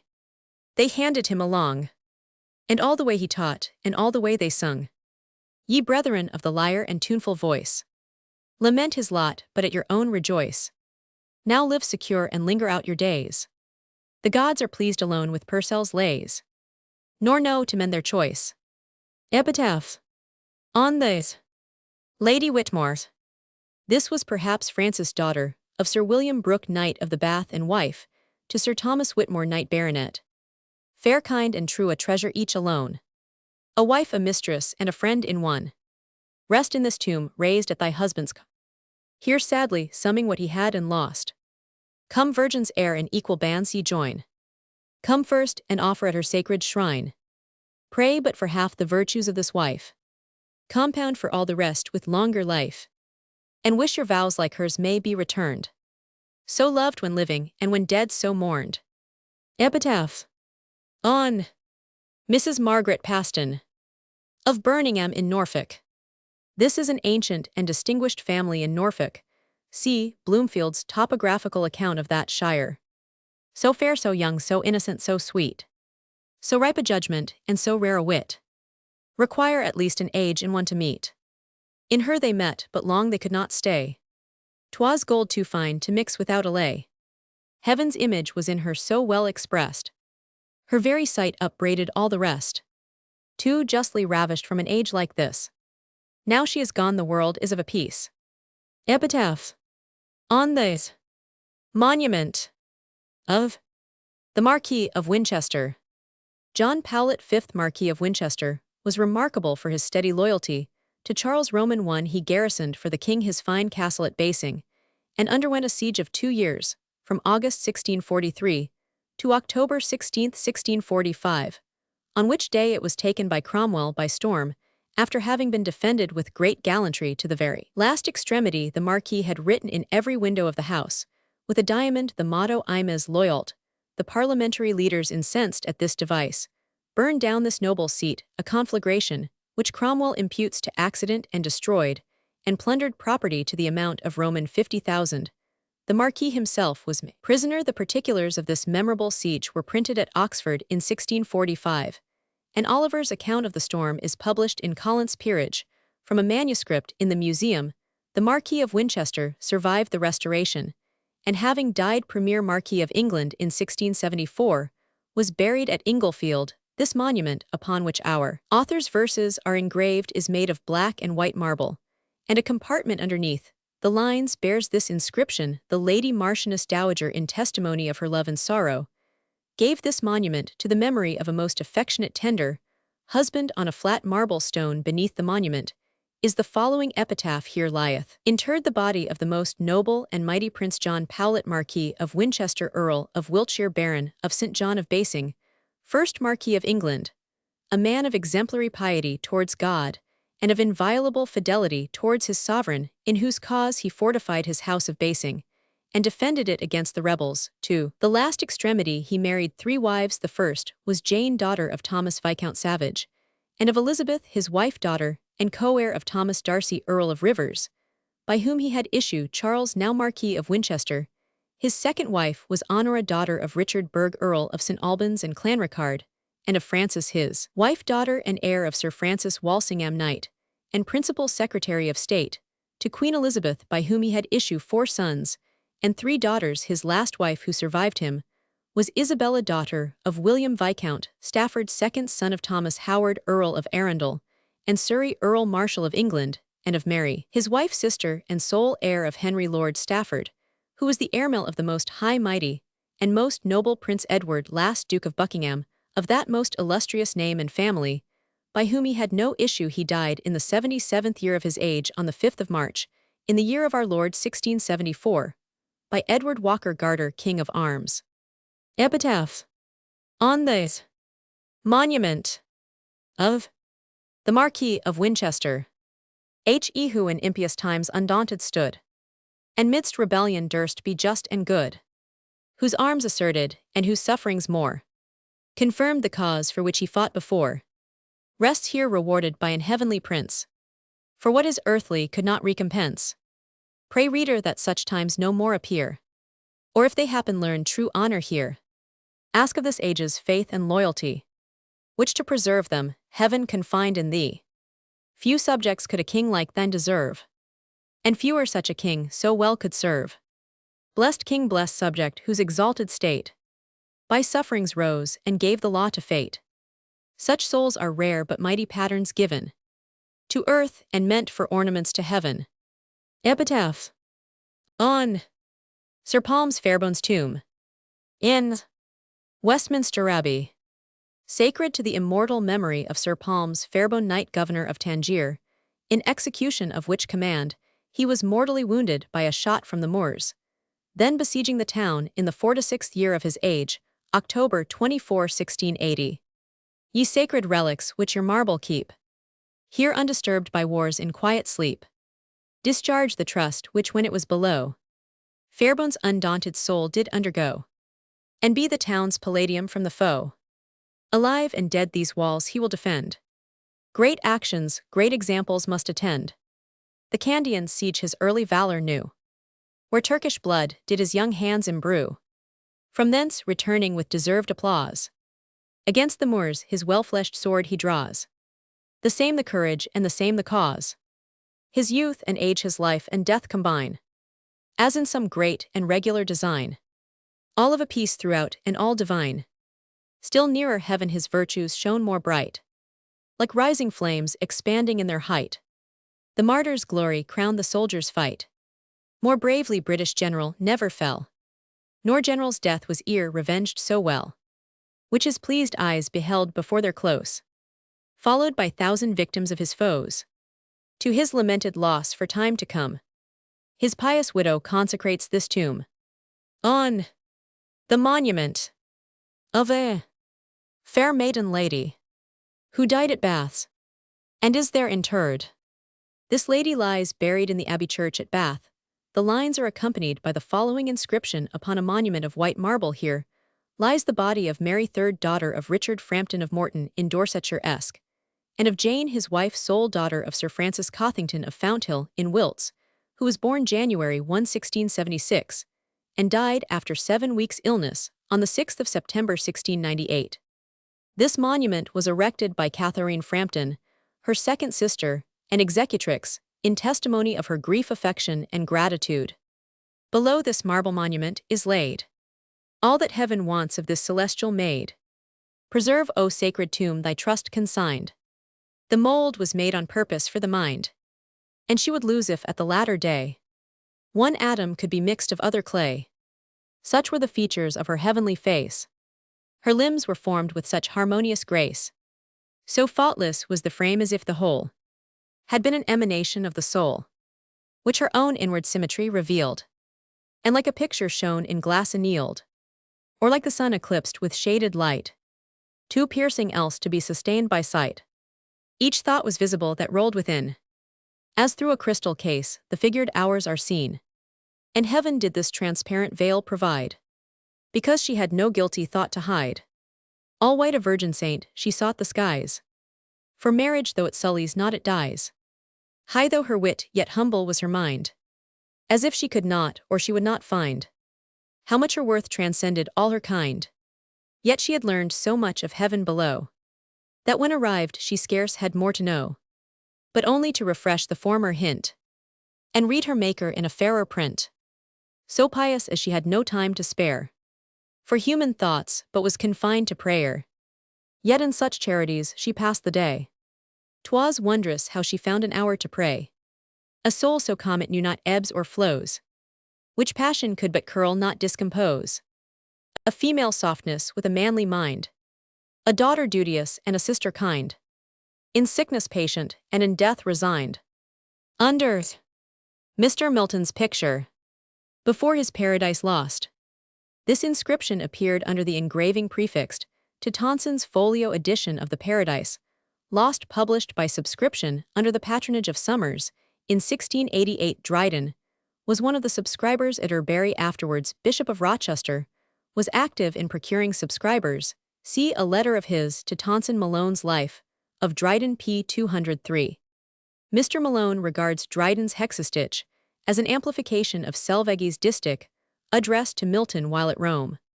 Grcia monidum jactet sibi Roma marinum. Anglia Miltonum jactet utrique perm.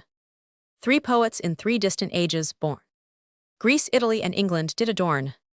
The first in loftiness of thought surpassed, the next in majesty, in both the last. The force of nature could no further go. To make a third, she joined the former two. Ode songs and lyrical pieces. Farewell, fair Armida. A song. This song was written on the death of Captain Digby, a younger son of the Earl of Bristol, who was killed in the great sea fight between the English and Dutch on the 28th May 1672. The relentless beauty, to whom the lines were addressed, was Frances Stuart, Duchess of Richmond, called in the Memoirs de Gramont La Belle Stuart. Count Hamilton there assures us that her charms made conquest of Charles Roman II, and were the occasion of much jealousy to the Countess of Castlemaine. Dryden's song is parodied in the rehearsal in that made by Tom Thimble's first wife after she was dead. Farewell, fair Armida is printed in the Covent Garden Drollery, 1672 p. 16, where there is an exculpatory answer by the lady, but of little merit. Farewell, fair Armida, my joy and my grief. In vain I have loved you and hope no relief. Undone by your virtue, too strict and severe. Your eyes gave me love, and you gave me despair. Now called by my honor I seek with content the fate which in pity you would not prevent. To languish in love were defined by delay, a death that's more welcome the speediest way. On seas and in battles, in bullets and fire, the danger is less than in hopeless desire. My death's wound you give me, though far off I bear my fall from your sight, not to cost you a tear, but if the kind flood on a wave should convey, and under your window my body should lay, the wound on my breast when you happen to see, y'all say with a sigh it was given by me. The Fair Stranger. A song. These verses are addressed to Louise de la Querwilles. That lady came to England with the Duchess of Orleans, when she visited her brother Charles Roman II in 1670. The beauty of this fair stranger made the intended impression on Charles. He detained her in England and created her Duchess of Portsmouth, notwithstanding the detestation in which she was held by his subjects on account of her religion, country, and politics. She continued to be Charles' principal favorite till the very hour of his death, when he recommended her and her son to his successor's protection. Roman 1h happy and free, securely blessed. No beauty could disturb my rest. My amorous heart was in despair to find a new victorious fair. Roman 2, till you descending on our plains, with foreign force renew my chains, where now you rule without control, the mighty sovereign of my soul. Roman 3, your smiles have more of conquering charms than all your native country's arms. Their troops we can expel with ease, who vanquish only when we please. Roman 4, but in your eyes, oh, there's the spell. Who can see them and not rebel? You make us captives by your stay, yet kill us if you go away. A song for St. Cecilia's Day. St. Cecilia was, according to her legend, a Roman virgin of rank, who flourished during the reign of Marcus Aurelius Antoninus. She was a Christian, and by her purity of life and constant employment in the praises of her Maker, while yet on earth obtained intercourse with an angel. Being married to Valerianus, a pagan, she not only prevailed upon him to abstain from using any familiarity with her person, but converted him and his brother to Christianity. They were all martyrs for the faith in the reign of Septimius. Severus Chaucer has celebrated this legend in the second Nonnes tale, which is almost a literal translation from the golden legend of Jacobus Januncis. As all professions and fraternities in ancient times made choice of a tutelar, Saint Cecilia was elected the protectress of music and musicians. It was even believed that she had invented the organ. Although no good authority can be discovered for such an assertion, her festival was celebrated from an early period by those of the profession over whom she presided. The revival of letters with the Restoration was attended with a similar resuscitation of the musical art, but the formation of a musical society for the annual commemoration of St. Cecilia's Day did not take place until 1680. An ode written for the occasion was set to music by the most able professor and rehearsed before the society and their stewards upon the 22d November, the day dedicated to the patroness. The first effusions of this kind are miserable enough. Mr. Malone has preserved a few verses of an ode by an anonymous author in 1633. That of 1684 was furnished by Oldham, whom our author has commemorated by an elegy. That of 1685 was written by Nahum Tate and is given by Mr. Malone Vol. Roman 1p 274. There was no performance in 1686, and in 1687, Dryden furnished the following ode, which was set to music by Draghai, an eminent Italian composer of the annual festival Motu, gives the following account. The 22d of November, being St. Cecilia's Day, is observed throughout all Europe by the lovers of music. In Italy, Germany, France, and other countries, prizes are distributed on that day, in some of the most considerable towns, to such as make the best anthem in her praise on that day, or the next, when it falls on a Sunday. Most of the lovers of music, whereof many are persons of the first rank, meet at Stationers' Hall in London, not through a principle of superstition, but to propagate the advancement of that divine science.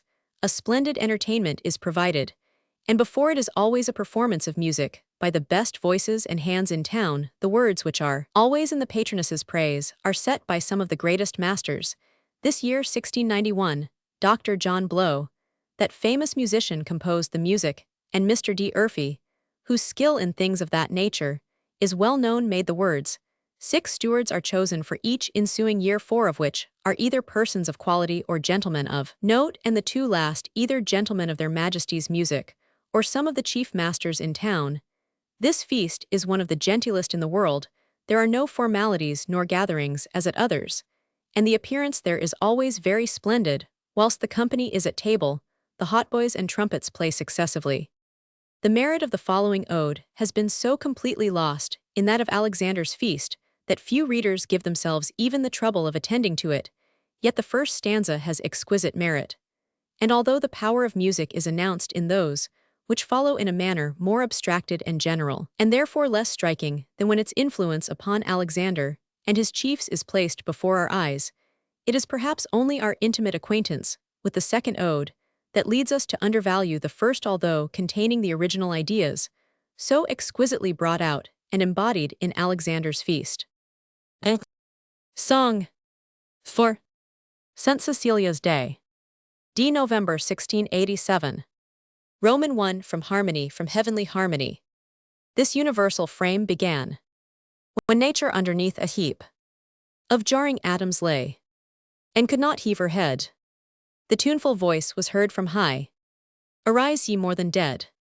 Then cold and hot and moist and dry, in order to their stations leap, and music's power obey. From harmony, from heavenly harmony, this universal frame began.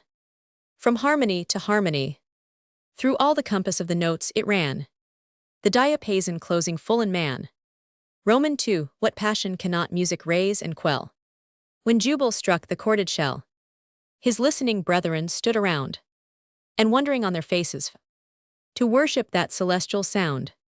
Less than a god, they thought there could not dwell within the hollow of that shell that spoke so sweetly and so well.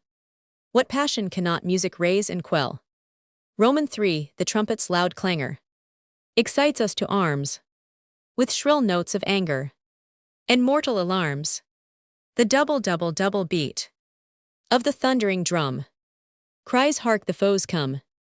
Charge, charge, 'tis too late to retreat." Roman 4 The soft complaining flute in dying notes discovers the woes of hopeless lovers, whose dirge is whispered by the warbling lute. Roman 5 Sharp violins proclaim their jealous pangs and desperation, fury, frantic indignation, depth of pains and height of passion, for the fair disdainful dame. Roman 6 But oh, what art can teach, what human voice can reach, the sacred organ's praise, notes inspiring holy love, notes that wing their heavenly ways, to mend the choirs above. Roman 7 Orpheus could lead the savage race, and trees uprooted left their place, sequacious of the lyre. But bright Cecilia raised the wonder higher, when to her organ vocal breath was given. An angel heard and straight appeared, mistaking earth for heaven. Grand chorus, as from the power of sacred lays, the spheres began to move, and sung the great Creator's praise to all the blessed above.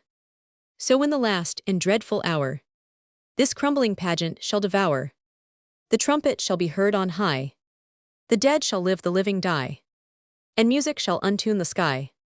The tears of Aminta for the death of Damon. A song.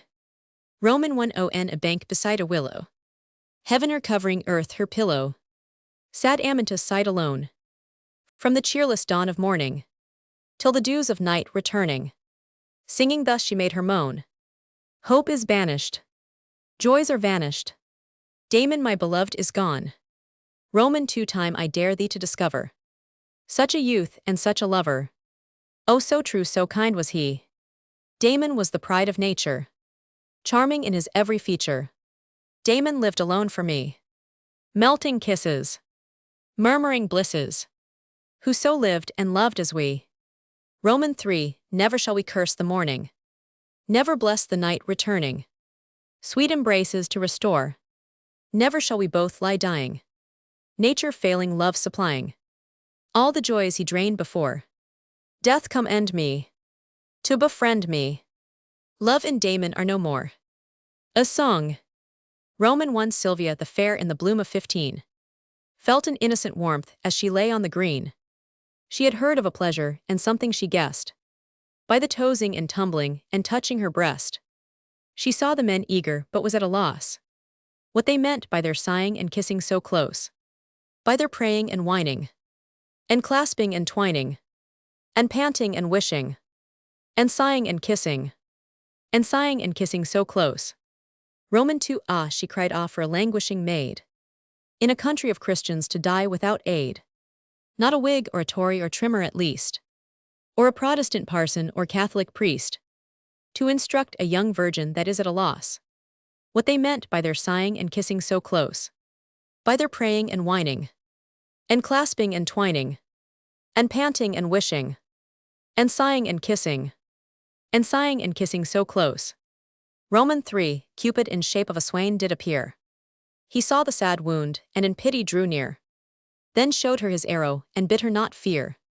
For the pain was no more than a maiden may bear. When the balm was infused, she was not at a loss. What they meant by their sighing and kissing so close. By their praying and whining. And clasping and twining. And panting and wishing. And sighing and kissing. And sighing and kissing so close. The Lady's Song. The obvious application of this song is to the banishment of King James and his beautiful consort Mary of Est. Roman 1 A choir of bright beauties in spring did appear, to choose a malady to govern thee. All the nymphs were in white, and the shepherds in green. The garland was given, and Phillis was queen. But Phillis refused it, and sighing did say, "I'll not wear a garland while Pan is away." Roman 2 While Pan and fair Syrinx are fled from our shore. The graces are banished, and love is no more. The soft god of pleasure that warmed our desires has broken his bow and extinguished his fires, and vows that himself and his mother will mourn, till Pan and fair Syrinx in triumph return. Roman 3 Forbear your addresses, and court us no more. For we will perform what the deity swore. But if you dare think of deserving our charms, away with your sheep hooks and take to your arms. Then laurels and myrtles your brows shall adorn, when Pan and his son and fair Syrinx return. A song. Roman 1 Fair sweet and young receive a prize, reserved for your victorious eyes, from crowds whom at your feet you see. O pity and distinguish me, as I from thousand beauties more distinguish you and only you adore. Roman 2 Your face for conquest was designed. Your every motion charms my mind. Angels, when you your silence break, forget their hymns to hear you speak. But when at once they hear and view, are loath to mount and long to stay with you. Roman 3 No graces can your form improve, but all are lost unless you love. While that sweet passion you disdain, your veil and beauty are in vain. In pity then prevent my fate, for after dying all reprieves too late. A song. Ig state and honors to others impart, but give me your heart, that treasure alone. I beg for my own. So gentle a love, so fervent a fire, my soul does inspire. That treasure alone. I beg for my own. Your love let me crave. Give me in possessing, so matchless a blessing. That empire is all I would have. Love's my petition, all my ambition. If ere you discover so faithful a lover, so real a flame, I'll die. So give up my game. Rondelay. Roman 1 Ch Lo found Amantes lying, all in tears upon the plain, sighing to himself and crying, "Wretched I to love in vain. Kiss me dear before my dying. Kiss me once and ease my pain." Roman 2 Sighing to himself and crying, "Wretched I to love in vain. Ever scorning and denying to reward your faithful swain. Kiss me dear before my dying. Kiss me once and ease my pain." Roman 3 Ever scorning and denying to reward your faithful swain. Chloe, laughing at his crying, told him that he loved in vain. Kiss me dear before my dying. Kiss me once and ease my pain. Roman 4 Chloe, laughing at his crying, told him that he loved in vain. But repenting and complying, when he kissed, she kissed again. Kissed him up before his dying. Kissed him up and eased his pain. A song. Roman 1 Go tell Ammon gentle swain, I would not die nor dare complain.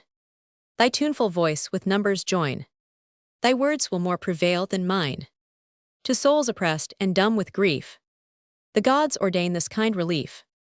That music should in sounds convey what dying lovers dare not say. Roman 2 A sigh or tear perhaps shall give, but love on pity cannot live. Tell her that hearts for hearts were made, and love with love is only paid.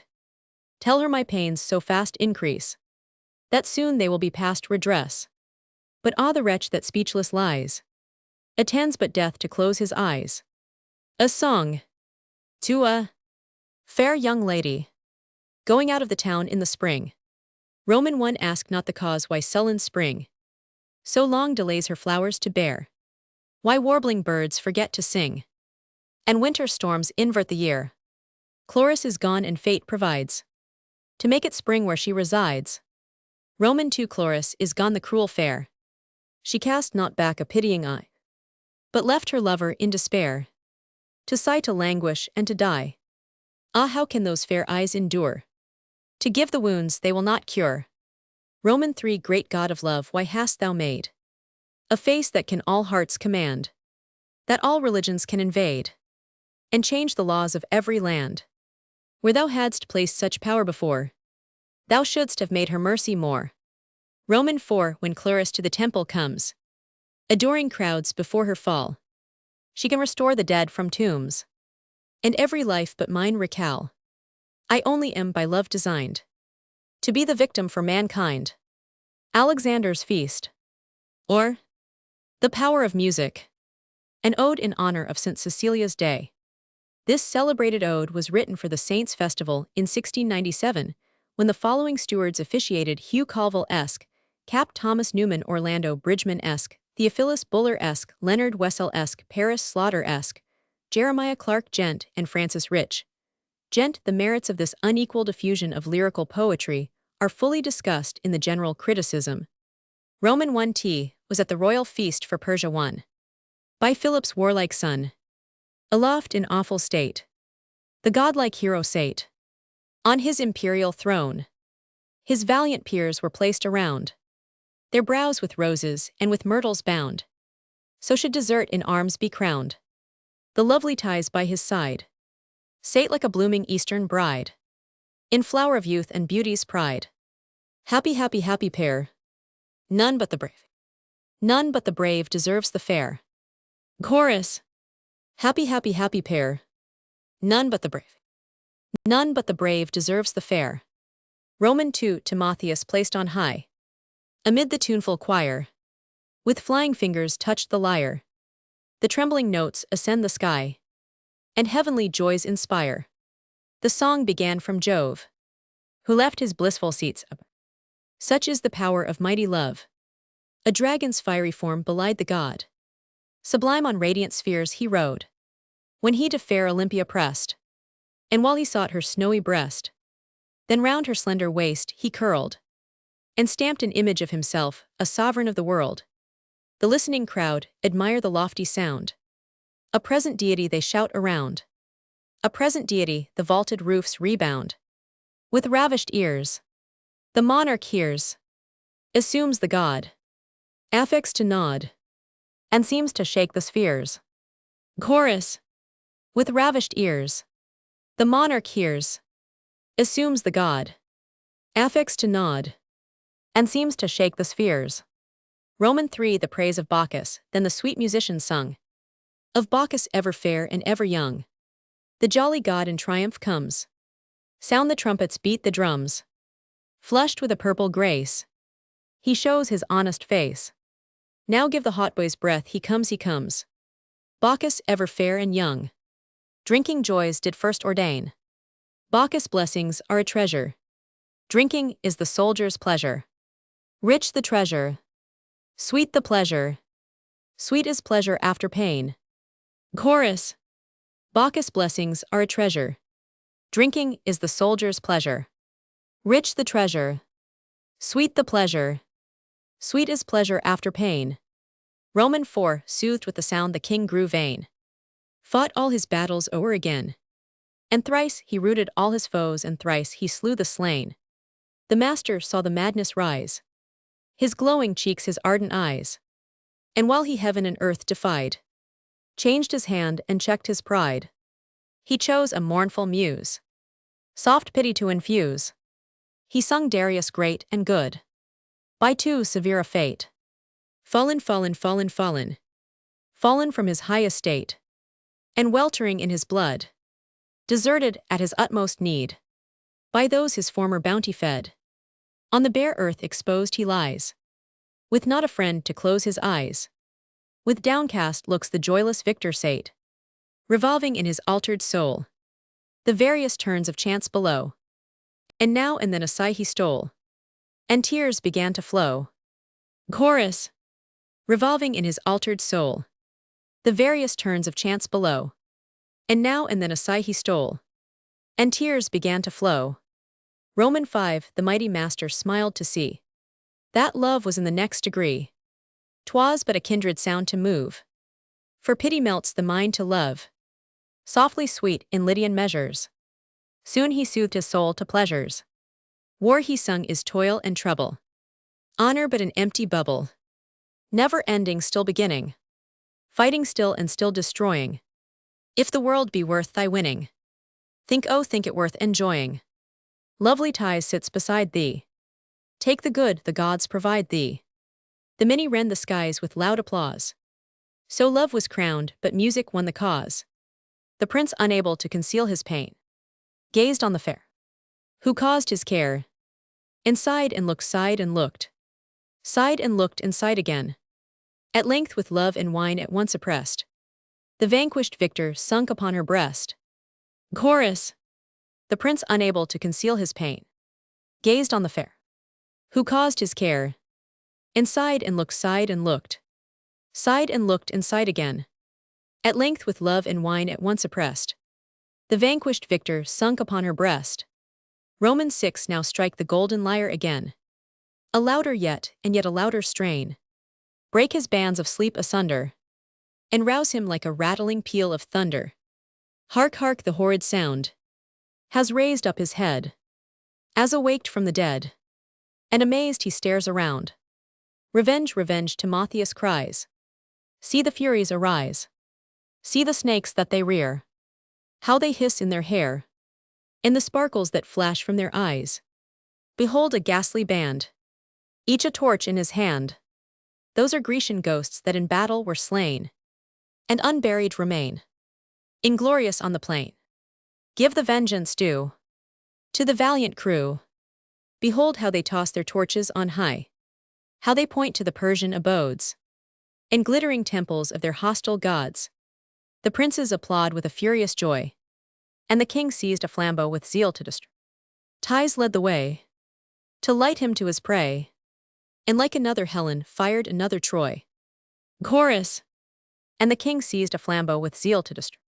Ties led the way to light him to his prey, and like another Helen fired another Troy.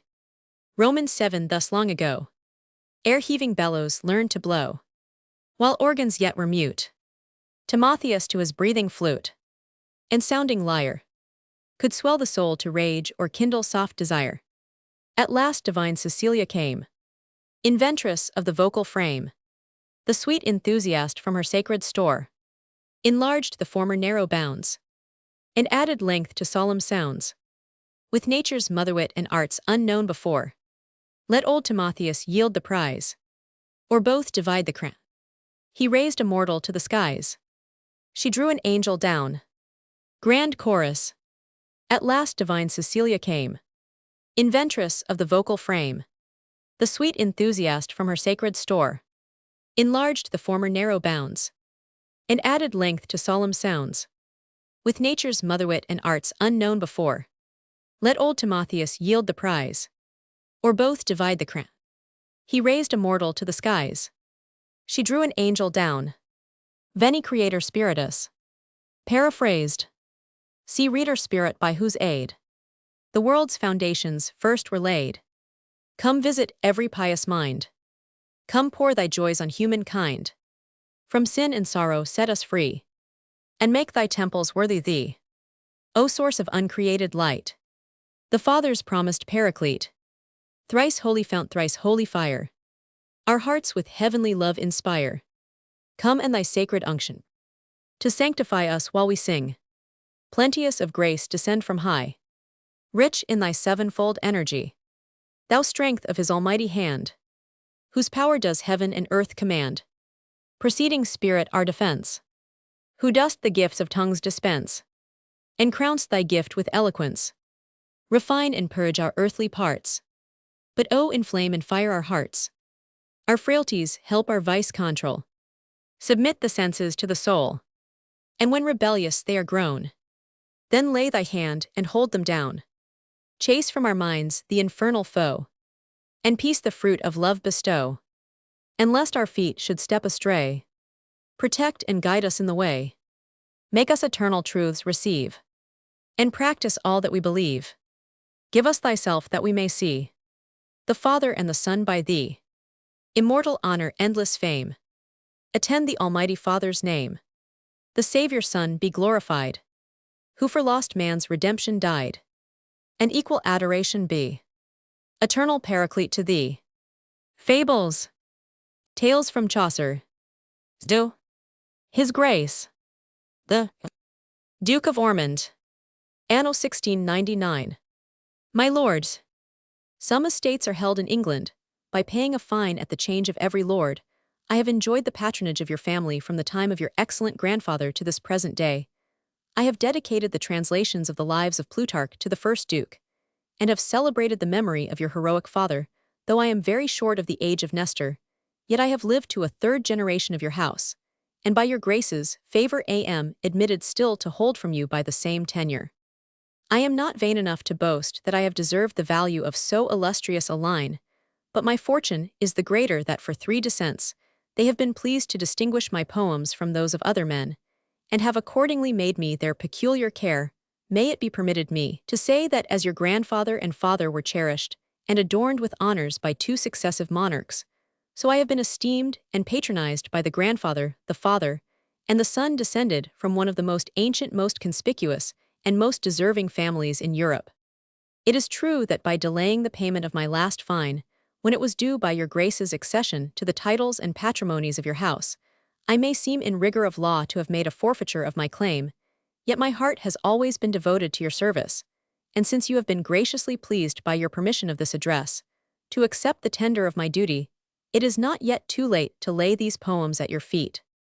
The world is sensible that you worthily succeed not only to the honors of your ancestors, but also to their virtues, the long chain of magnanimity, courage, easiness of access, and desire of doing good even to the prejudice of your fortune, is so far from being broken in your grace that the precious metal yet runs pure to the newest link of it, which I will not call the last, because I hope and pray it may descend to late posterity, and your flourishing youth, and that of your excellent Duchess, are happy omens of my wish.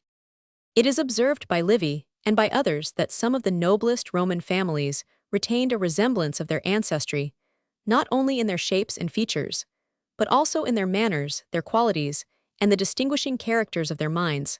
Some lines were noted for a stern, rigid virtue, savage, haughty, parsimonious, and unpopular. Others were more sweet and affable, made of a more pliant paste, humble, courteous, and obliging, studious of doing charitable offices, and diffusive of the goods which they enjoyed. The last of these is the proper and indelible character of your grace's family. God Almighty has endued you with a softness, a beneficence, attractive behavior, winning on the hearts of others, and so sensible of their misery that the wounds of fortune seem not inflicted on them, but on yourself. You are so ready to redress that you almost prevent their wishes, and always exceed their expectations, as if what was yours was not your own, and not given you to possess, but to bestow on wanting merit. But this is a topic which I must cast in shades, lest I offend your modesty, which is so far from being ostentatious of the good you do, that it blushes even to have it known. And therefore I must leave you to the satisfaction and testimony of your own conscience, which, though it be a silent panegyric, is yet the best. You are so easy of access that Poplicola was not more, whose doors were opened on the outside, to save the people even the common civility of asking entrance, where all were equally admitted, where nothing that was reasonable was denied, where misfortune was a powerful recommendation, and where I can scarce forbear saying that want itself was a powerful mediator, and was next to merit. The history of Peru assures us that their Incas, above all their titles, esteemed that the highest which called them lovers of the pura name more glorious than the Felix Pues and Augustus of the Roman emperors, which were epithets of flattery deserved by few of them, and not running in a blood like the perpetual gentleness and inherent goodness of the Ormond family.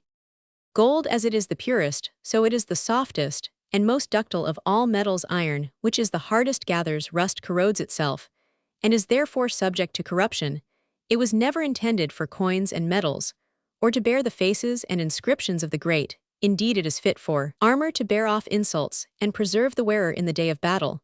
But the danger once repelled, it is laid aside by the brave as a garment too rough for civil conversation, a necessary guard in war, but too harsh and cumbersome in peace, and which keeps off the embraces of a more humane life. For this reason, my lord, though you have courage in an heroical degree, yet I ascribe it to you, but as your second attribute mercy, beneficence, and compassion claim precedence, as they are first in the divine nature. An intrepid courage which is inherent in your grace is at best but a holiday kind of virtue to be seldom exercised, and never, but in cases of necessity, affability, mildness, tenderness, and a word which I would fain bring back to its original signification of virtue, I mean good nature, are of daily use, they are the bread of mankind and staff of life. Neither sighs, nor tears, nor groans, nor curses of the vanquished follow acts of compassion and of charity, but a sincere pleasure and serenity of mind in him who performs an action of mercy, which cannot suffer the misfortunes of another without redress, lest they should bring a kind of contagion along with them, and pollute the happiness which he enjoys. Yet since the perverse tempers of mankind, since oppression on one side and ambition on the other, are sometimes the unavoidable occasions of war, that courage, that magnanimity and resolution, which is born with you, cannot be too much commended, and here it grieves me that I am scanted in the pleasure of dwelling on many of your actions, but is an expression which Tully often uses, when he would do what he dares not, and fears the censure of the Romans. I have sometimes been forced to amplify on others, but here where the subject is so fruitful that the harvest overcomes the reaper, I am shortened by my chain, and can only see what is forbidden me to reach, since it is not permitted me to commend you according to the extent of my wishes, and much less is it in my power to make my commendations equal to your merits. Yet in this frugality of your praises, there are some things which I cannot omit without detracting from your character. You have so formed your own education as enables you to pay the debt you owe your country, or more properly speaking both your countries, because you were born, I may almost say, in purple at the castle of Dublin, when your grandfather was Lord Lieutenant, and have since been bred in the court of England. If this address had been in verse, I might have called you as Claudian calls Mercury, Numen commune, gemino faciens, commercia mundo. The better to satisfy this double obligation, you have early cultivated the genius you have to arms, that when the service of Britain or Ireland shall require your courage and your conduct, you may exert them both to the benefit of either country. You began in the cabinet what you afterwards practiced in the camp, and thus both Lucullus and Caesar, to omit a crowd of shining Romans, formed themselves to the war by the study of history and by the examples of the greatest captains both of Greece and Italy before their time. I name those two commanders in particular, because they were better read in chronicle than any of the Roman leaders, and that Lucullus in particular, having only the theory of war from books, was thought fit without practice to be sent into the field against the most formidable enemy of Rome. Tully, indeed, was called the learned consul in derision, but then he was not born a soldier, his head was turned another way. When he read the tactics, he was thinking on the bar which was his field of battle. The knowledge of warfare is thrown away on a general who dares not make use of what he knows. I commend it only in a man of courage and resolution in him. It will direct his martial spirit, and teach him the way to the best victories, which are those that are least bloody, and which, though achieved by the hand, are managed by the head. Science distinguishes a man of honor from one of those athletic brutes, whom undeservedly we call heroes. Cursed be the poet who first honored with that name a mere Ajax, a mankling idiot. The Ulysses of Ovid upbraids his ignorance, that he understood not the shield for which he pleaded. There was engraven on it plans of cities and maps of countries, which Ajax could not comprehend, but looked on them as stupidly as his fellow beast the lion.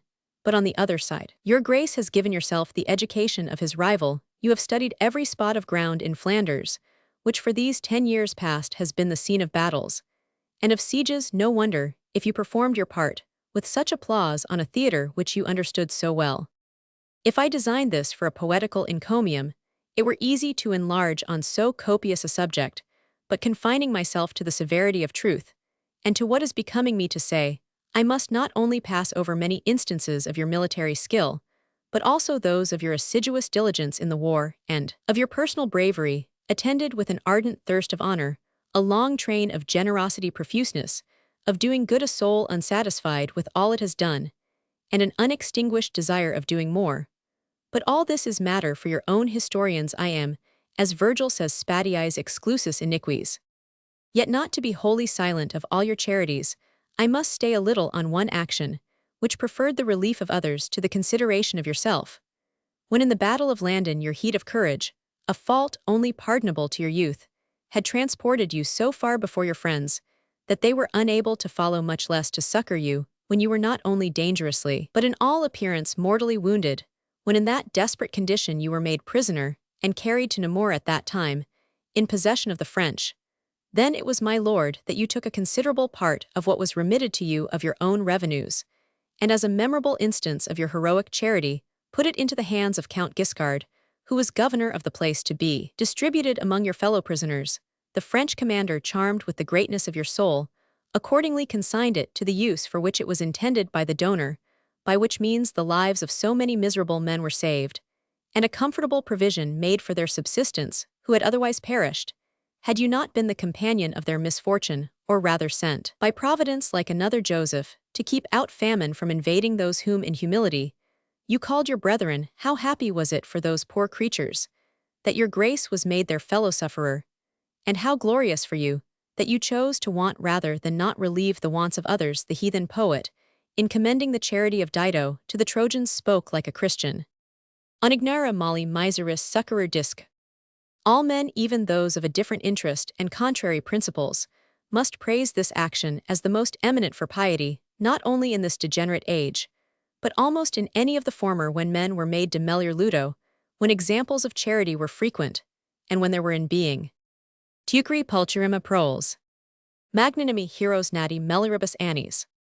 No envy can detract from this. It will shine in history, and like swans grow whiter the longer it endures, and the name of Ormond will be more celebrated in his captivity than in his greatest triumphs.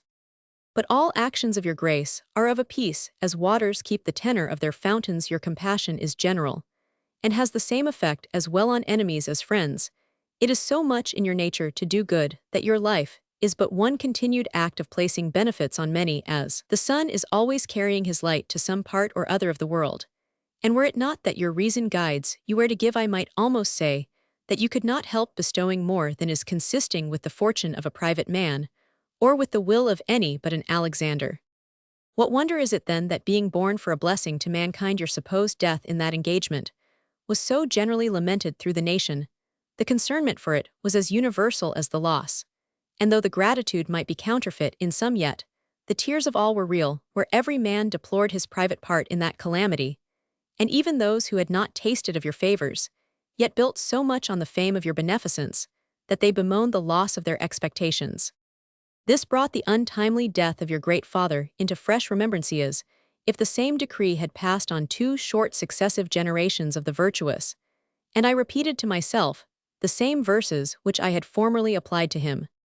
Ostendunt terris hunc tantum fata nec ultra esse sinant.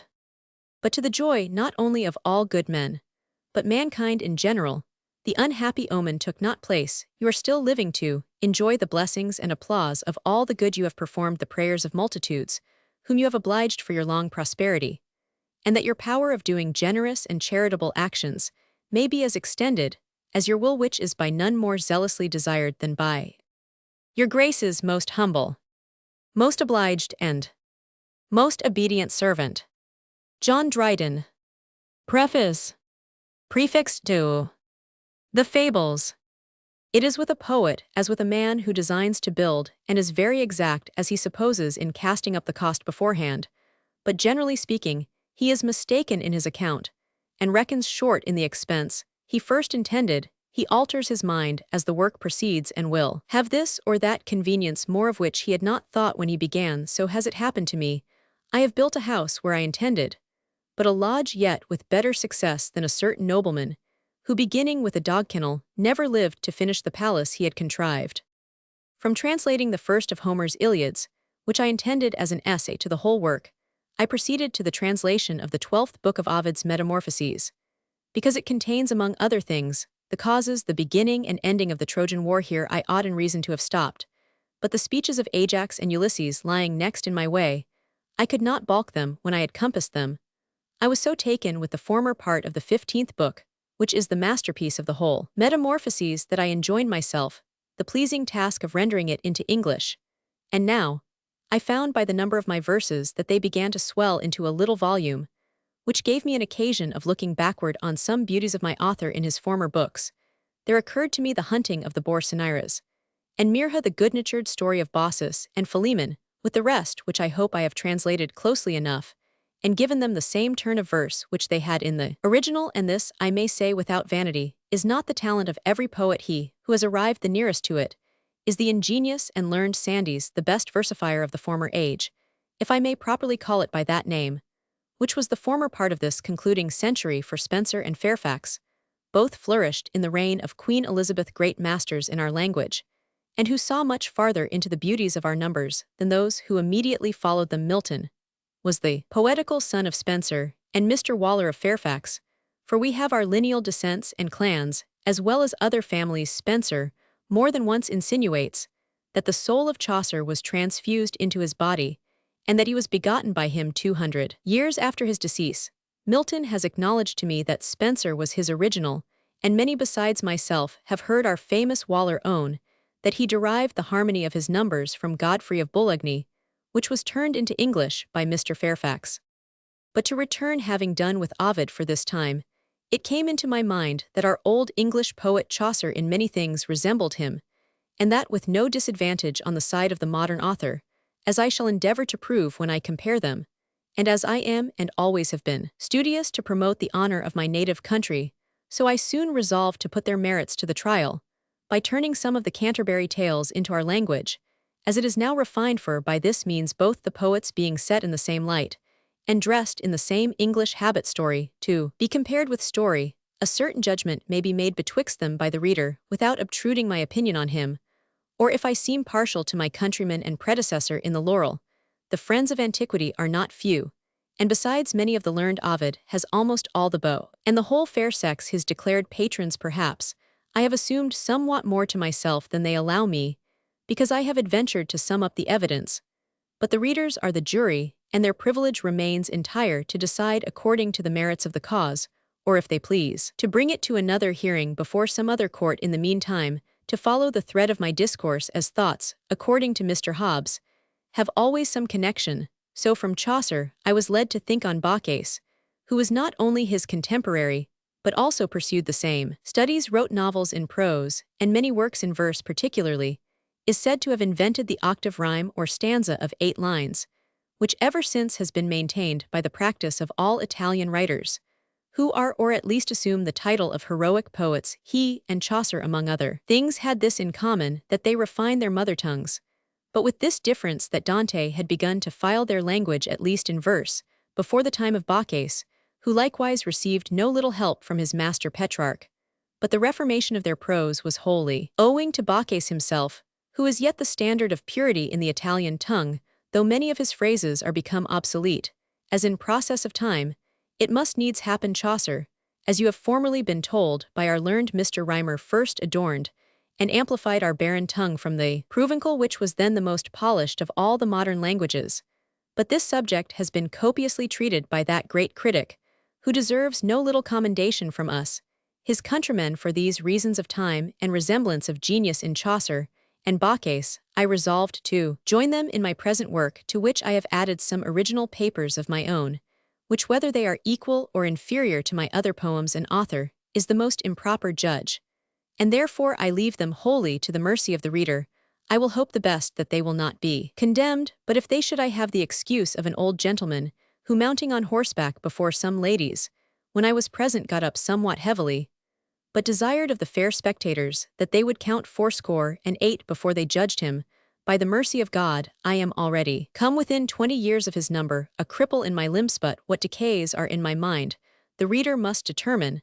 I think myself as vigorous as ever in the faculties of my soul, excepting only my memory, which is not impaired to any great degree, and if I lose not more of it, I have no great reason to complain. What judgment I had increases rather than diminishes, and thoughts, such as they are, come crowding in so fast upon me, that my only difficulty is to choose, or to reject, to run them into verse, or to give them the other harmony of prose. I have so long studied and practiced both that they are grown into a habit, and become familiar to me. In short, though I may lawfully plead some part of the old gentleman's excuse, yet I will reserve it till I think I have greater need, and ask no grains of allowance for the faults of this my present work, but those which are given of course to human frailty, I will not trouble my reader with the shortness of time in which I writ it, or the several intervals of sickness.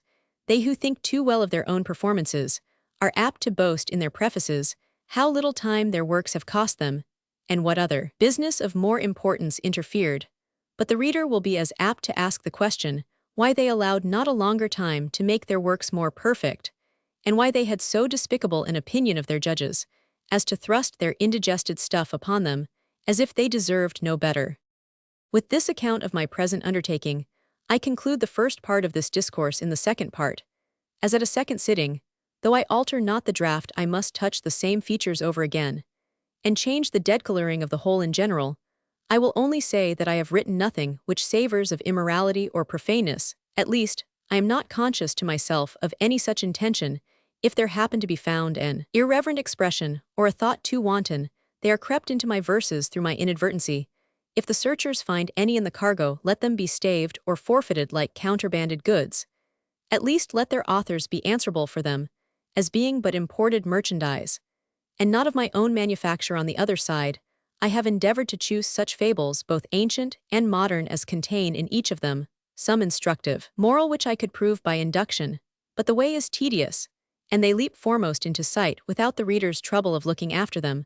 I wish I could affirm with a safe conscience that I had taken the same care in all my former writings, for it must be owned that supposing verses are never so beautiful or pleasing, yet if they contain anything which shocks religion or good manners, they are at best what Horace says of good numbers without good sense versus inopes rerum nunc canner. Thus far I hope I am right in court, without renouncing to my other right of self-defense, where I have been wrongfully accused, and my sense wire-drawn into blasphemy or bawdry, as it has often been by a religious lawyer in a late pleading against the stage, in which he mixes truth with falsehood, and has not forgotten the old rule of calumniating strongly, that something may remain. I resume the thread of my discourse with the first of my translations, which was the first Ilias of Homer. If it shall please God to give me longer life and moderate health, my intentions are to translate the whole Ilias, provided still that I meet with those encouragements from the public which may enable me to proceed in my undertaking with some cheerfulness. And this, I dare assure the world beforehand, that I have found by trial Homer a more pleasing task than Virgil, though I say not the translation will be less laborious, for the Grecian is more according to my genius than the Latin poet. In the works of the two authors we may read their manners and natural inclinations, which are wholly different. Virgil was of a quiet sedate temper. Homer was violent, impetuous, and full of fire. The chief talent of Virgil was propriety of thoughts and ornament of words. Homer was rapid in his thoughts, and took all the liberties both of numbers and of expressions which his language and the age in which he lived allowed him.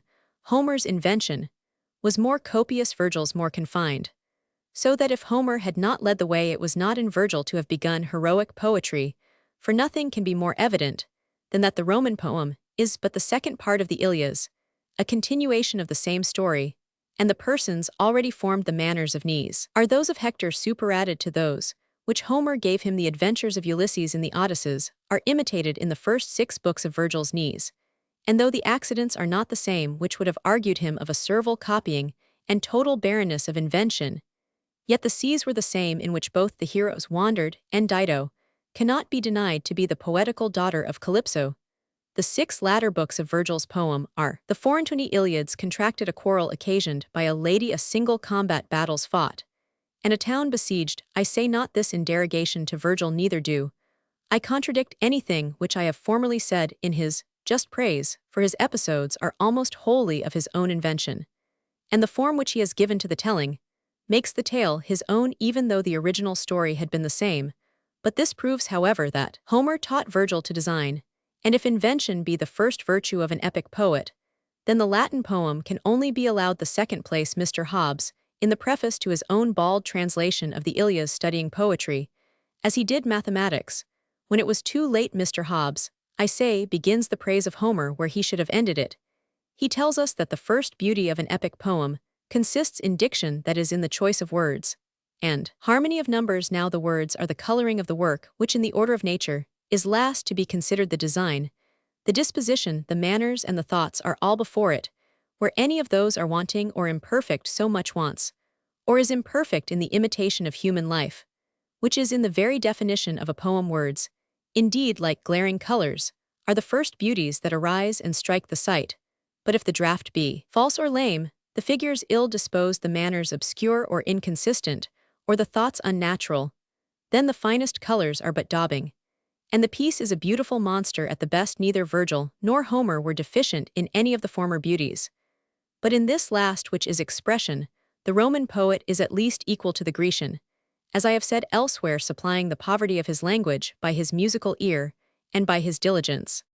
But to return, our two great poets being so different in their tempers, one choleric and sanguine, the other phlegmatic and melancholic, that which makes them excel in their several ways is that each of them has followed his own natural inclination as well in forming the design as in the execution of it.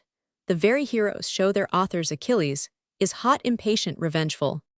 Impiger iracundus inexorabilis, Acer Roman 100 knees, patient, considerate, careful of his people, and merciful to his enemies, ever submissive to the will of heaven.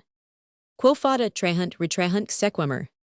I could please myself with enlarging on this subject, but am forced to defer it to a fitter time. From all I have said, I will only draw this inference, that the action of Homer, being more full of vigor than that of Virgil according to the temper of the writer, is of consequence more pleasing to the reader. One warms you by degrees, the other sets you on fire all at once, and never intermits his heat.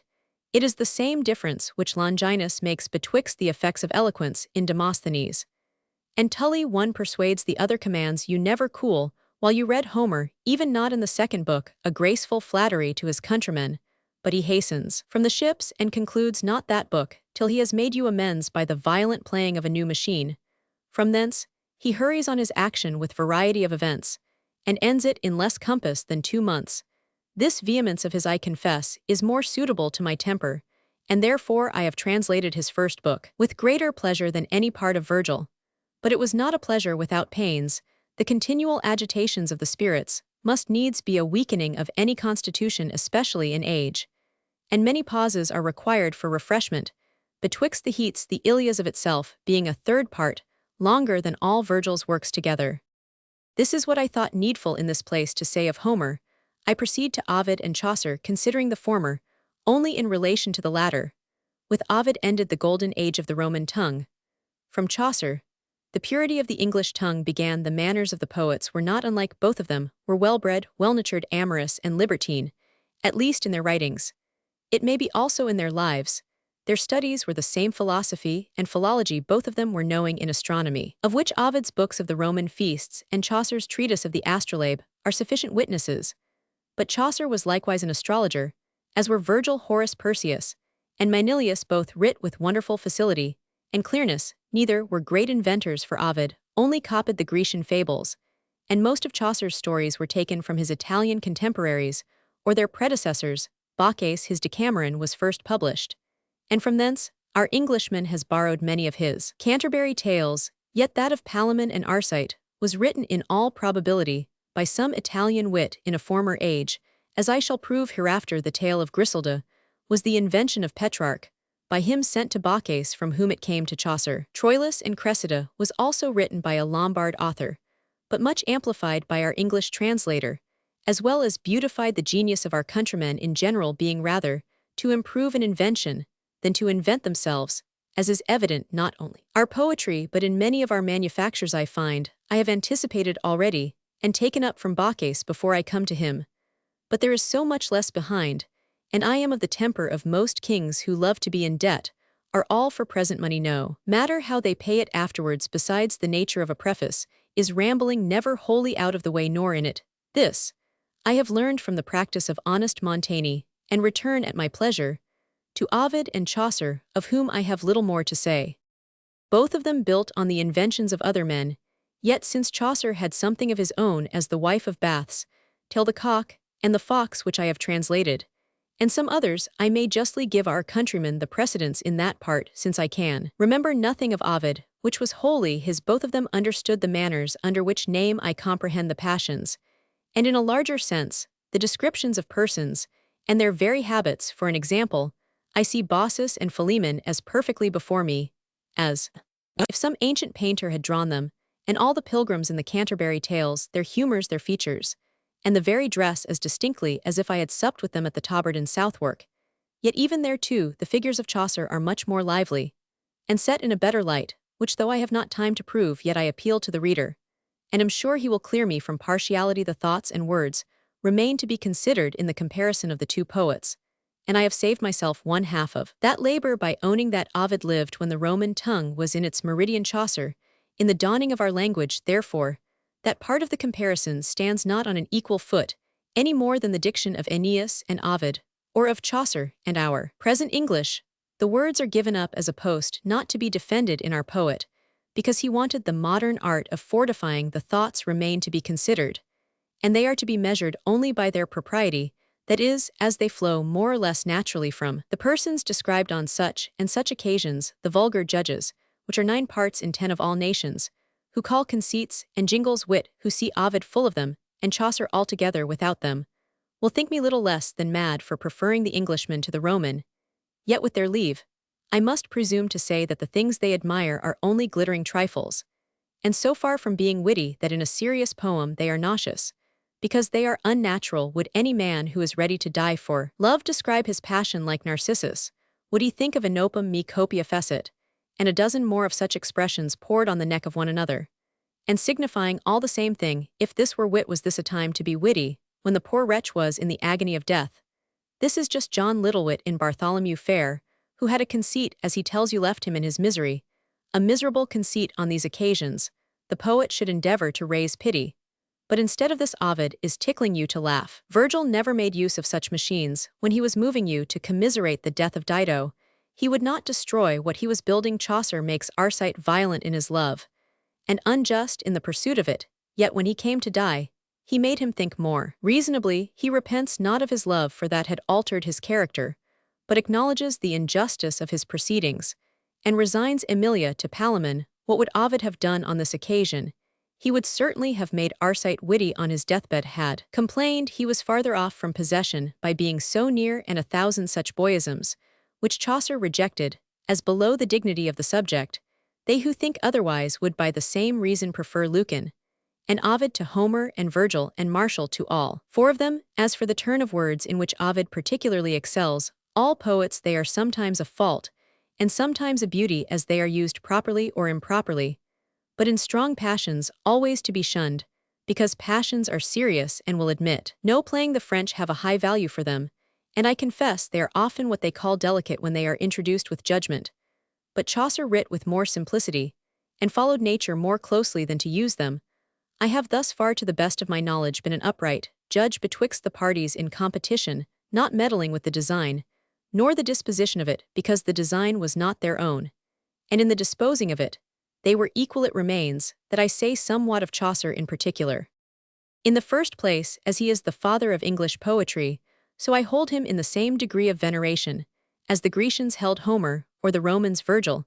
He is a perpetual fountain of good sense, learned in all sciences, and therefore speaks properly on all subjects. As he knew what to say, so he knows also when to leave off, a continence which is practiced by few writers, and scarcely by any of the ancients, excepting Virgil and Horace. One of our late great poets is sunk in his reputation, because he could never forgive any conceit which came in his way, but swept like a dragnet grate, and small there was plenty enough, but the dishes were ill-sorted whole pyramids of sweetmeats for boys and women, but little of solid meat for men. All this proceeded not from any want of knowledge, but of judgment. Neither did he want that in discerning the beauties and faults of other poets, but only indulged himself in the luxury of writing, and perhaps knew it was a fault, but hoped the reader would not find it. For this reason, though he must always be thought a great poet, he is no longer esteemed a good writer, and for 10 impressions which his works have had in so many successive years, yet at present 100 books are scarcely purchased once a 12-month, for as my last Lord Rochester said, though somewhat profanely, not being of God, he could not stand. Chaucer followed nature everywhere, but was never so bold to go beyond her, and there is a great difference of being poeta and nimis poeta, if we may believe Catullus, as much as betwixt a modest behavior and affectation. The verse of Chaucer, I confess, is not harmonious to us, but it is like the eloquence of one whom Tacitus commends. It was oribus istius temporis accommodata. They who lived with him and some time after him thought it musical, and it continues so even in our judgment, if compared with the numbers of Lydgate and Gower his contemporaries. There is the rude sweetness of a Scotch tune in it, which is natural, and pleasing though not perfect. It is true I cannot go so far as he who published the last edition of him, for he would make us believe the fault is in our ears, and that there were really 10 syllables in a verse where we find but 9. But this opinion is not worth confuting. It is so gross and obvious an error that common sense, which is a rule in everything, but matters of faith and revelation, must convince the reader that equality of numbers in every verse which we call heroic was either not known or not always practiced in Chaucer's age. It were an easy matter to produce some thousands of his verses, which are lame for want of half a foot, and sometimes a whole one, and which no pronunciation can make otherwise. We can only say that he lived in the infancy of our poetry, and that nothing is brought to perfection at the first. We must be children before we grow men. There was an Aeneas, and in process of time, a Lucilius and a Lucretius before Virgil and Horace. Even after Chaucer, there was a Spencer, a Harrington, a Fairfax before Waller and Denham were in being, and our numbers were in their nonage. Till these last appeared, I need say little of his parentage, life, and fortunes.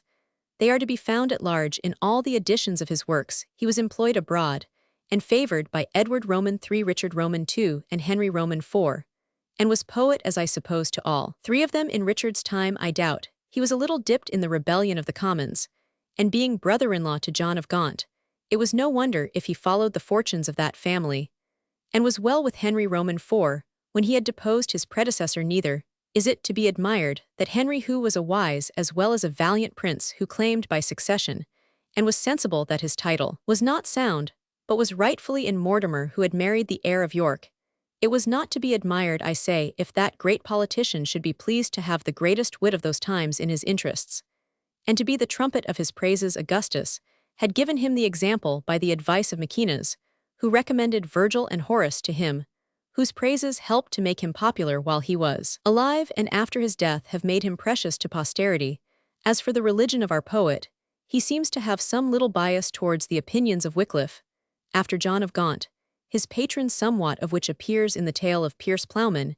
Yet I cannot blame him for inveighing so sharply against the vices of the clergy in his age.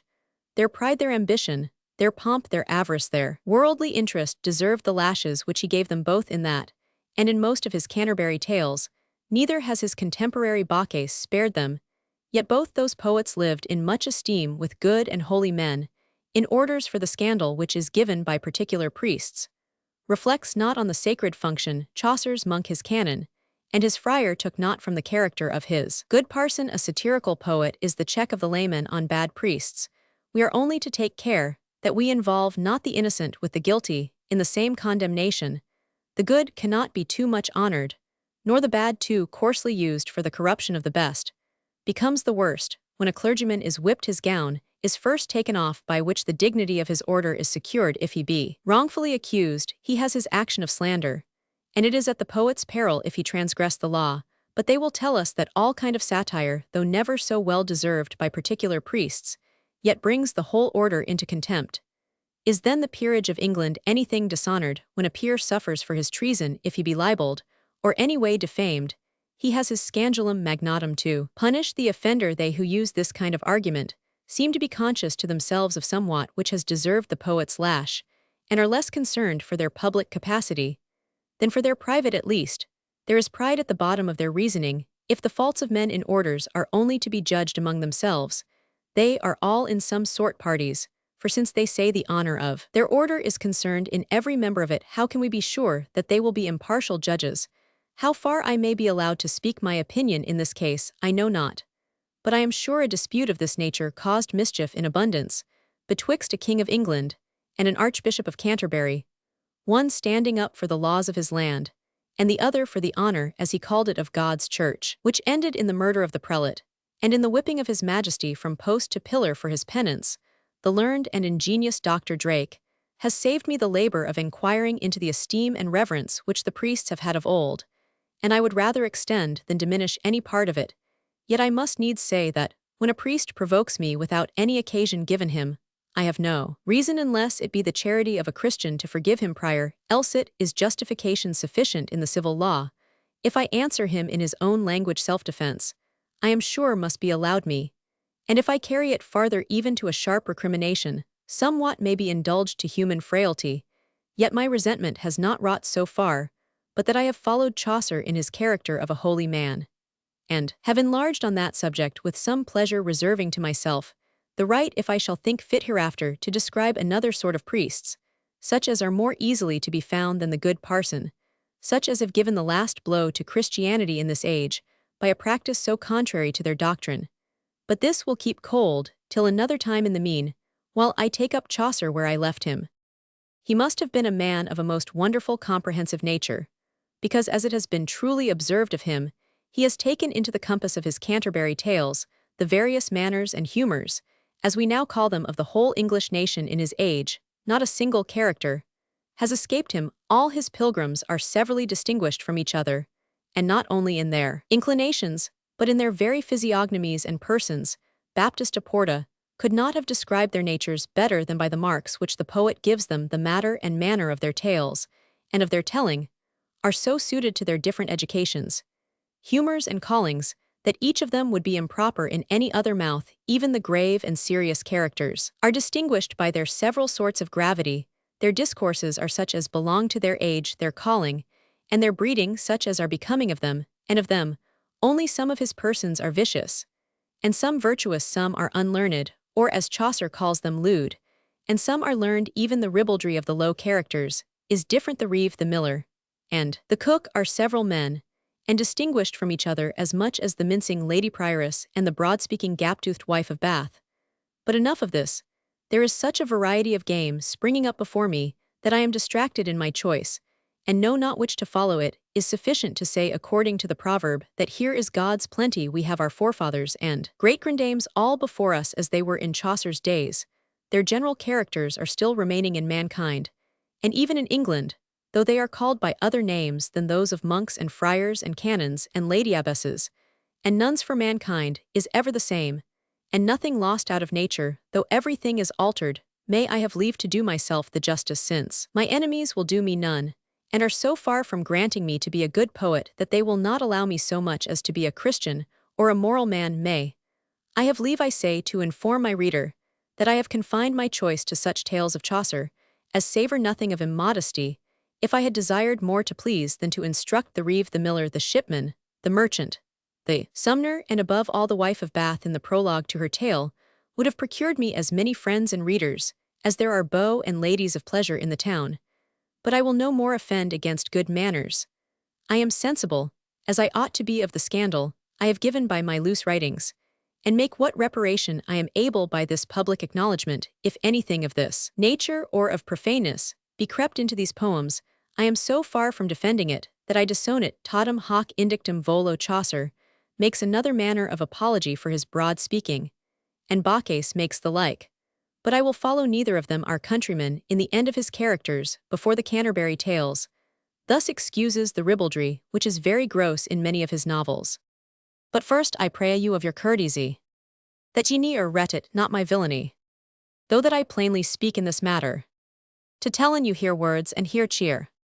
Ne though I speak here words properly, for this ye knowen al so well as I. Whoso shall tell a tale after a man, he most rehearse as nay as ever he can. Everich word if it be in his charge, all speak he never so rudely and so large. Or else he most tellen his tale untrue, or feignen things or finden words new. He may not spare, although he were his brother. He most as well sayn o word as an other. Christ spake himself full broad in holy writ, and well ye wot no villainy is it. Eke Plato saith whoso can him read, the words most ben cossen to the deed. Yet if a man should have inquired of Bacchus, or of Chaucer, what need they had of introducing such characters, where obscene words were proper in their mouths, but very indecent to be heard, I know not what answer they could have made. For that reason such tale shall be left untold. By me you have here a specimen of Chaucer's language, which is so obsolete that his sense is scarce to be understood, and you have likewise more than one example of his unequal numbers, which were mentioned before. Yet many of his verses consist of 10 syllables, and the words not much behind our present English, as for example, these 2 lines in the description of the carpenter's young wife. Winsing she was as is a jolly colt, long as a mast and upright as a bolt. I have almost done with Chaucer. When I have answered some objections relating to my present work, I find some people are offended that I have turned these tales into modern English, because they think them unworthy of my pains, and look on Chaucer as a dry, old-fashioned wit not worthy. Reviving, I have often heard the late Earl of Leicester say that Mr. Cowley himself was of that opinion, who having read him over at my lord's request, declared, he had no taste of him. I dare not advance my opinion against the judgment of so great an author. But I think it fair however to leave the decision to the public. Mr. Cowley was too modest to set up for a dictator, and being shocked perhaps with his old style, never examined into the depth of his good sense. Chaucer, I confess, is a rough diamond, and must first be polished ere he shines. I deny not likewise that living in our early days of poetry, he writes not always of a piece, but sometimes mingles trivial things with those of greater moment. Sometimes, also though not often, he runs riot like Ovid and knows, not when he has said enough, but there are more great wits beside Chaucer whose fault is their excess of conceits, and those ill-sorted an author is not to write all he can, but only all he ought. Having observed this redundancy in Chaucer, as it is an easy matter for a man of ordinary parts to find a fault in one of greater, I have not tied myself to a literal translation, but have often omitted what I judged unnecessary or not of dignity enough to appear in the company of better thoughts. I have presumed farther in some places, and added somewhat of my own where I thought my author was deficient, and had not given his thoughts their true luster for want of words in the beginning of our language. And to this I was the more emboldened, because if I may be permitted to say it of myself, I found I had a soul congenial to his, and that I had been conversant in the same studies. Another poet in another age may take the same liberty with my writings, if at least they live long enough to deserve correction. It was also necessary sometimes to restore the sense of Chaucer, which was lost or mangled in the errors of the press. Let this example suffice at present. In the story of Palamon and Arcite, where the temple of Diana is described, you find these verses in all the editions of our author. There saw I Dane Ittern till a tree. I mean not hire the goddess Diane, but Venus' daughter, which that hight Dane, which after a little consideration I knew was to be reformed into this sense, that Daphne, the daughter of Peneus, was turned into a tree. I durst not make thus bold with Ovid, lest some future Milbourne should arise, and say I varied from my author because I understood him not. But there are other judges who think I ought not to have translated Chaucer into English out of a quite contrary notion. They suppose there is a certain veneration due to his old language, and that it is little less than profanation and sacrilege to alter it.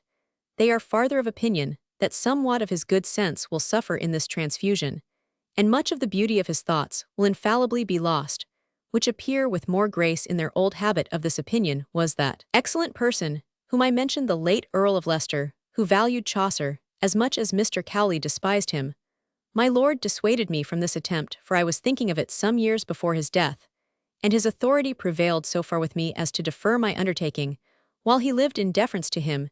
Yet my reason was not convinced with what he urged against it. If the first end of a writer be to be understood, then, as his language grows obsolete, his thoughts must grow obscure.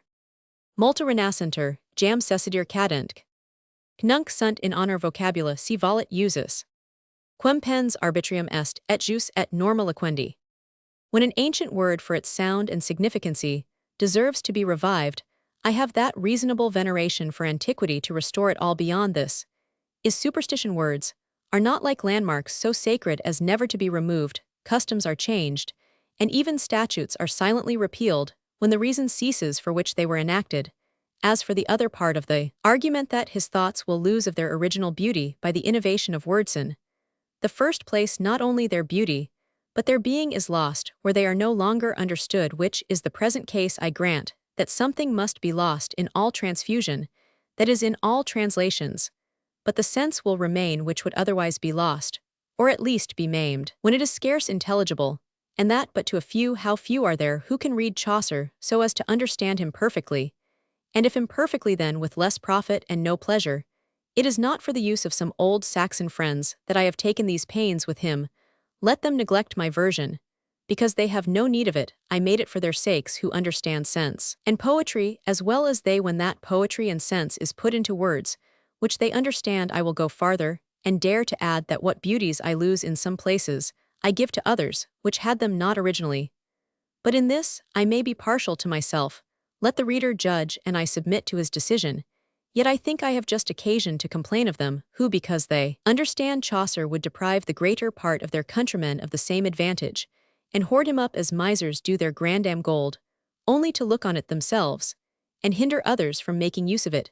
In sum, I seriously protest that no man ever had, or can have a greater veneration for Chaucer than myself. I have translated some part of his works only that I might perpetuate his memory, or at least refresh it amongst my countrymen. If I have altered him anywhere for the better, I must at the same time acknowledge that I could have done nothing without him. Facile est inventis adire is no great commendation, and I am not so vain to think I have deserved a greater.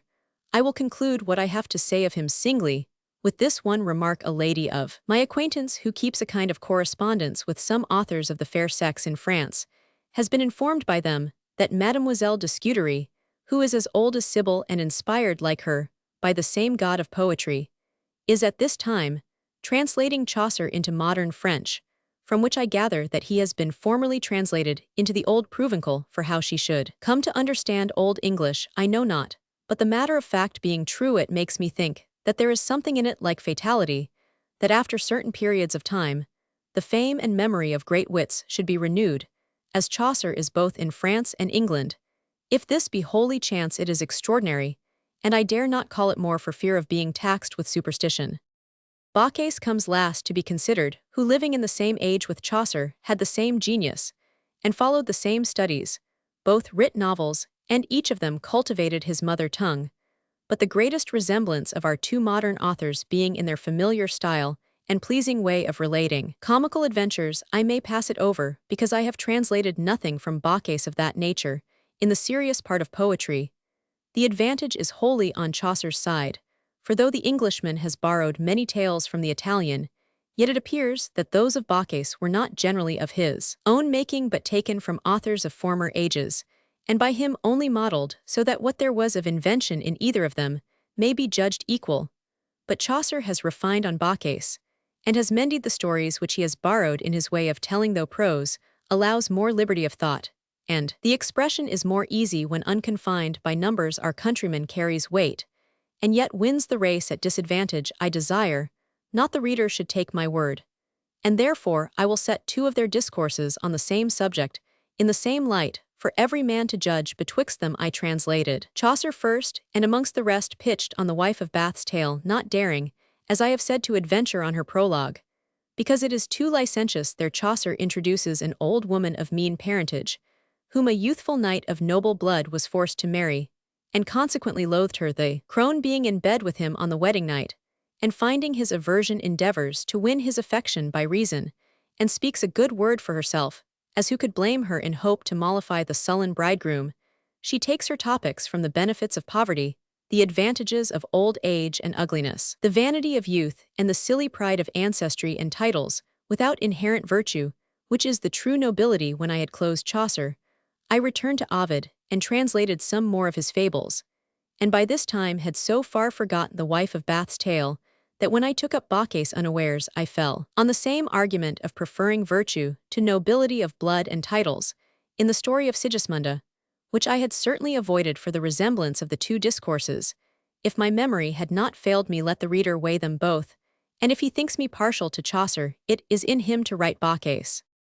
I prefer in our countryman, far above all his other stories, the noble poem of Palamon and Arcite, which is of the epic kind, and perhaps not much inferior to the Ilias or the Aeneas. The story is more pleasing than either of them, the manners as perfect, the diction as poetical, the learning as deep and various, and the disposition full as artful. Only, it includes a greater length of time, as taking up 7 years at least, but Aristotle has left undecided the duration of the action, which yet is easily reduced into the compass of a year, by a narration of what preceded the return of Palamon to Athens. I had thought, for the honor of our nation, and more particularly for his, whose laurel though unworthy I have worn after him, that this story was of English growth and Chaucer's own, but I was undeceived by Bacchus, for casually looking on the end of his 7th giornata, I found Dioneo, under which name he shadows himself, and Fiammetta, who represents his mistress, the natural daughter of Robert, King of Naples, of whom these words are spoken: Dioneo e Fiammetta, gran pezza, in Turono, insieme di Arcita e di Palmone. by which it appears that this story was written before the time of Bacchus, but the name of its author being wholly lost. Chaucer is now become an original, and I question not.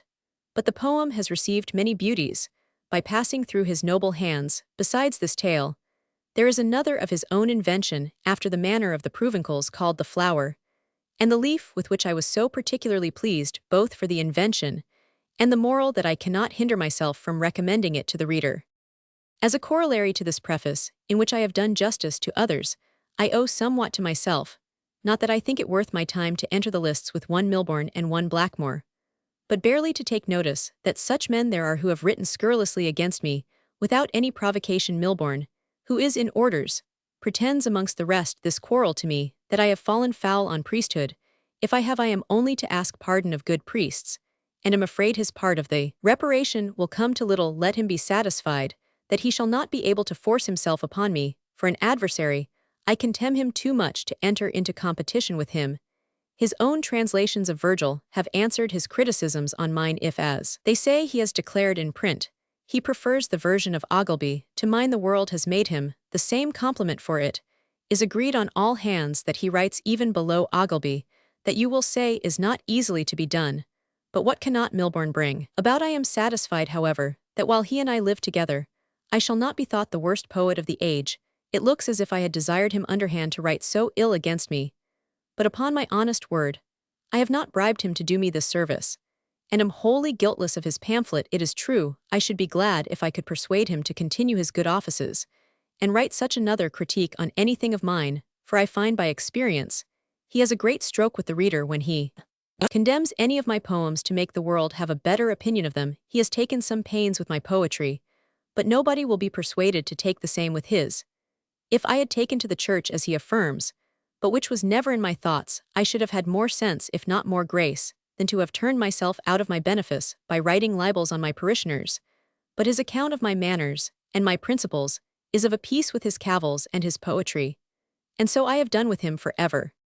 As for the city bard or night physician, I hear his quarrel to me is that I was the author of Absalom and Achitophel, which he thinks is a little hard on his fanatic patrons in London.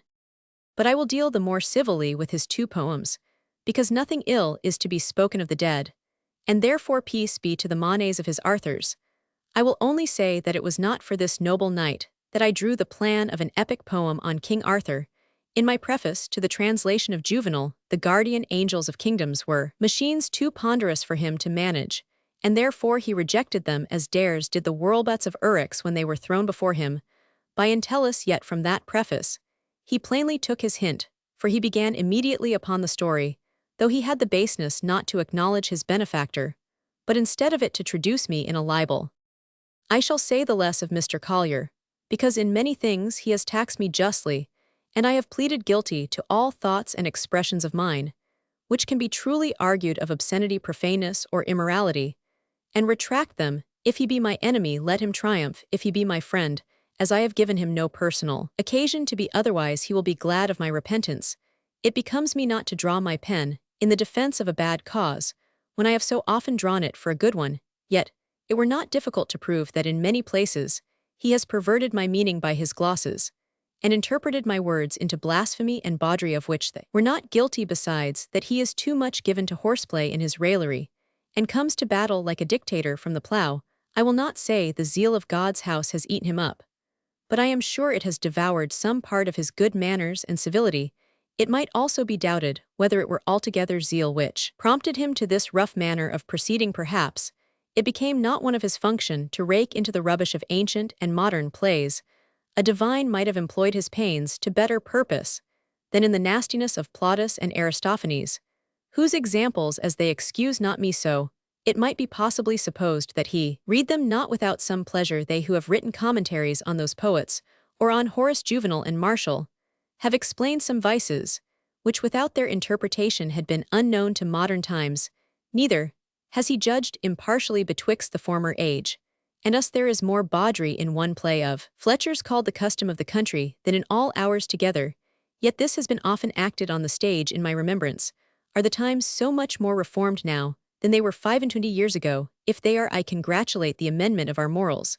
But I am not to prejudice the cause of my fellow poets.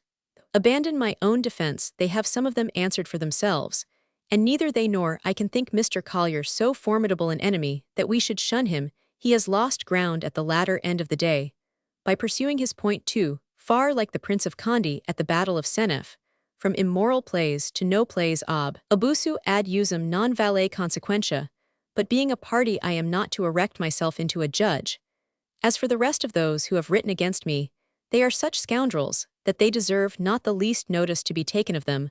Blackmore and Milbourne are only distinguished from the crowd by being remembered to their infamy. Demetri tec Tigeli. Discipulorum, inter jubeo plaurer cathedras. Palamon and Arcite. Or, The Knight's Tale. Palamon and Arcite. The Knight's Tale, whether we consider Chaucer's original poem or the spirited and animated version of Dryden, is one of the finest pieces of composition in our language. We have treated of its merits so amply in the general criticism on Dryden's poetry that little remains here save to trace the antiquity of the fable. The history of Theseus, as indeed it is a sort of legend of knight-errantry, was an early favorite during the Middle Ages. It is probable that the anecdote of Palamon and Arcite was early engrafted upon the story of the siege of Thebes, but the original from which Chaucer appears to have immediately derived his materials is the Tessade of Boccaccio, an epic poem composed in ottava rima of which Tyrwhitt has given an analysis. The work of Chaucer cannot, however, properly be termed a translation. On the contrary, the tale has acquired its most beautiful passages under the hand of the English bard. He abridged the prolix and enlarged the poetical parts of the work, compressed the whole into one concise and interesting tale, and left us an example of a beautiful heroic poem, if a work is entitled to that name, which consists only of 2,000 lines. This romantic legend is by Chaucer with great propriety put into the mouth of the knight, a distinguished character among the pilgrims who in their journey to the shrine of St. Thomas at Canterbury had agreed to beguile the way by telling each a tale in turn, hence the second title of the Knight's Tale. Do. Her Grace, the Duchess of Ormond, with the following poem of Palamon and Arcite. Madams, the bard who first adorned our native tongue, tuned to his British lyre this ancient song, which Homer might without a blush rehearse, and leaves a doubtful palm in Virgil's verse. He matched their beauties where they most excel, of love sung better and of arms as well. Vouchsafe illustrious Ormond to behold, what power the charms of beauty had of old, nor wonder if such deeds of arms were done, inspired by two fair eyes that sparkled like your own. If Chaucer by the best idea wrought, and poets can divine each other's thought, the fairest nymph before his eyes he set, and then the fairest was Plantagenet, who 3 contending princes made her prize, and ruled the rival nations with her eyes, who left immortal trophies of her fame, and to the noblest order gave the name, like her of equal kindred to the throne.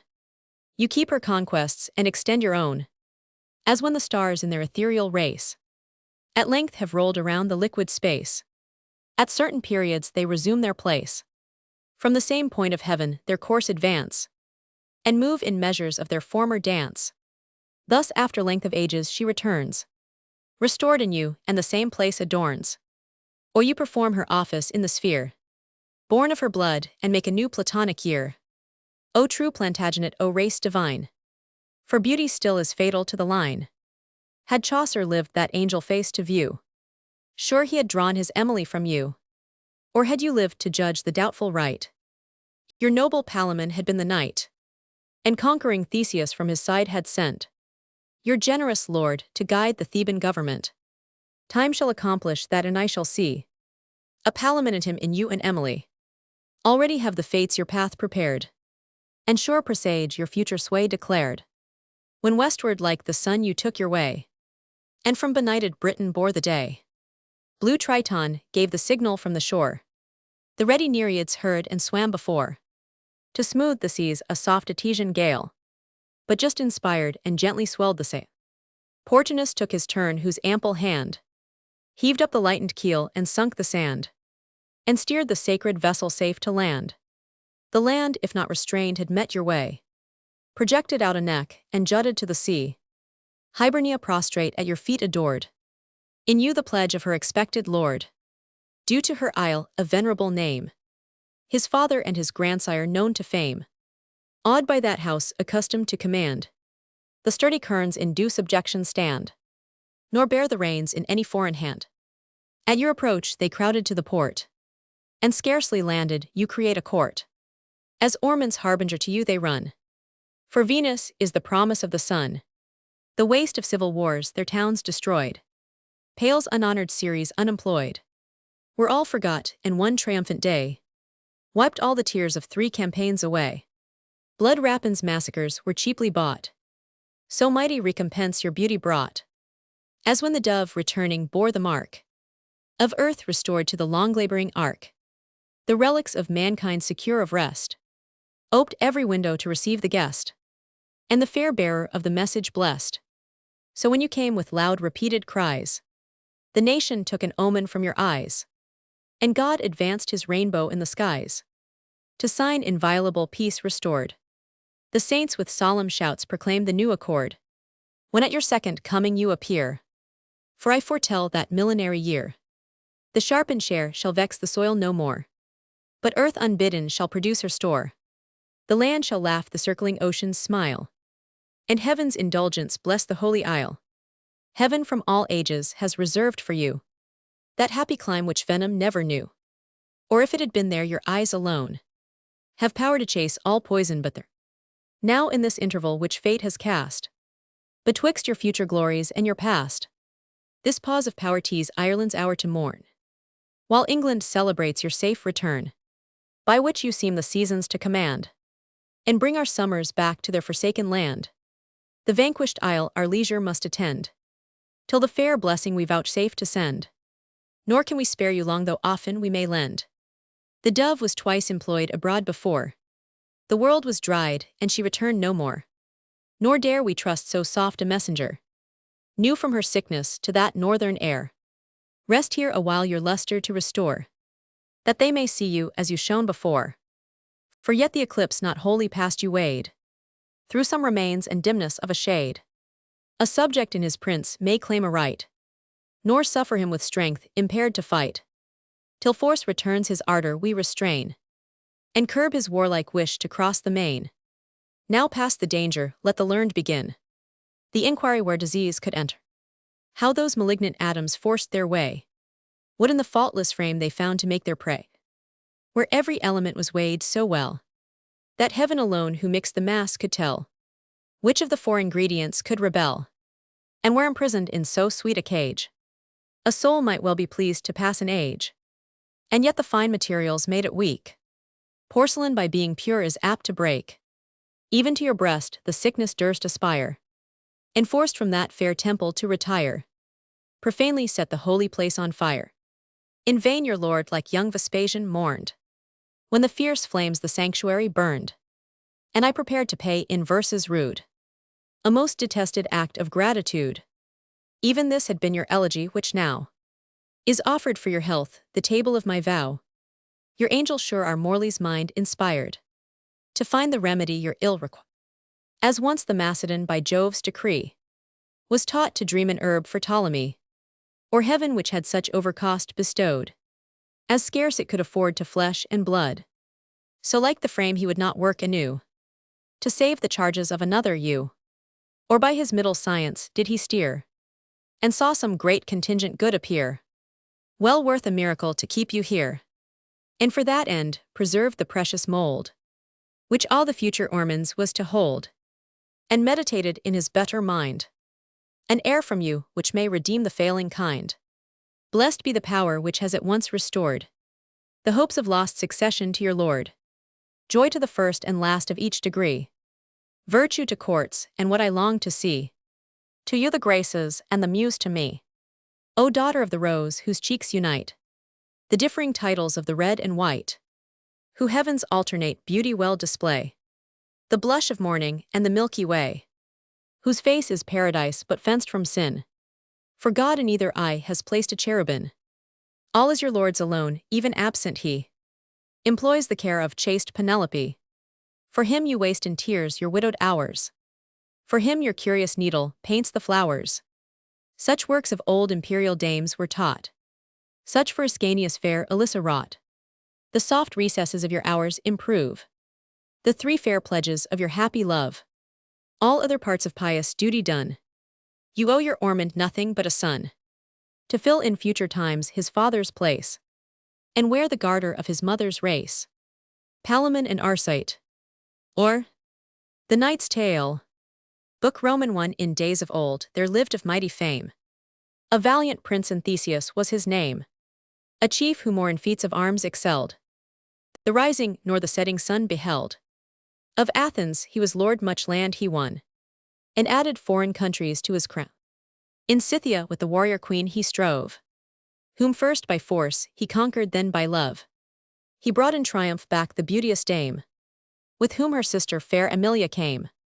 With honor to his home let Theseus ride, with love to friend and fortune for his guide, and his victorious army at his side. I pass their warlike pomp, their proud array, their shouts, their songs, their welcome on the way. But were it not too long I would recite the feats of Amazons, the fatal fight betwixt the hardy queen and hero knight, the town besieged, and how much blood it cost, the female army and the Athenian host, the spousals of Hippolyta the queen, what tilts and tourneys at the feast were seen, the storm at their return, the ladies' fear. But these and other things I must forbear. The field is spacious I design to sow, with oxen far unfit to draw the plough.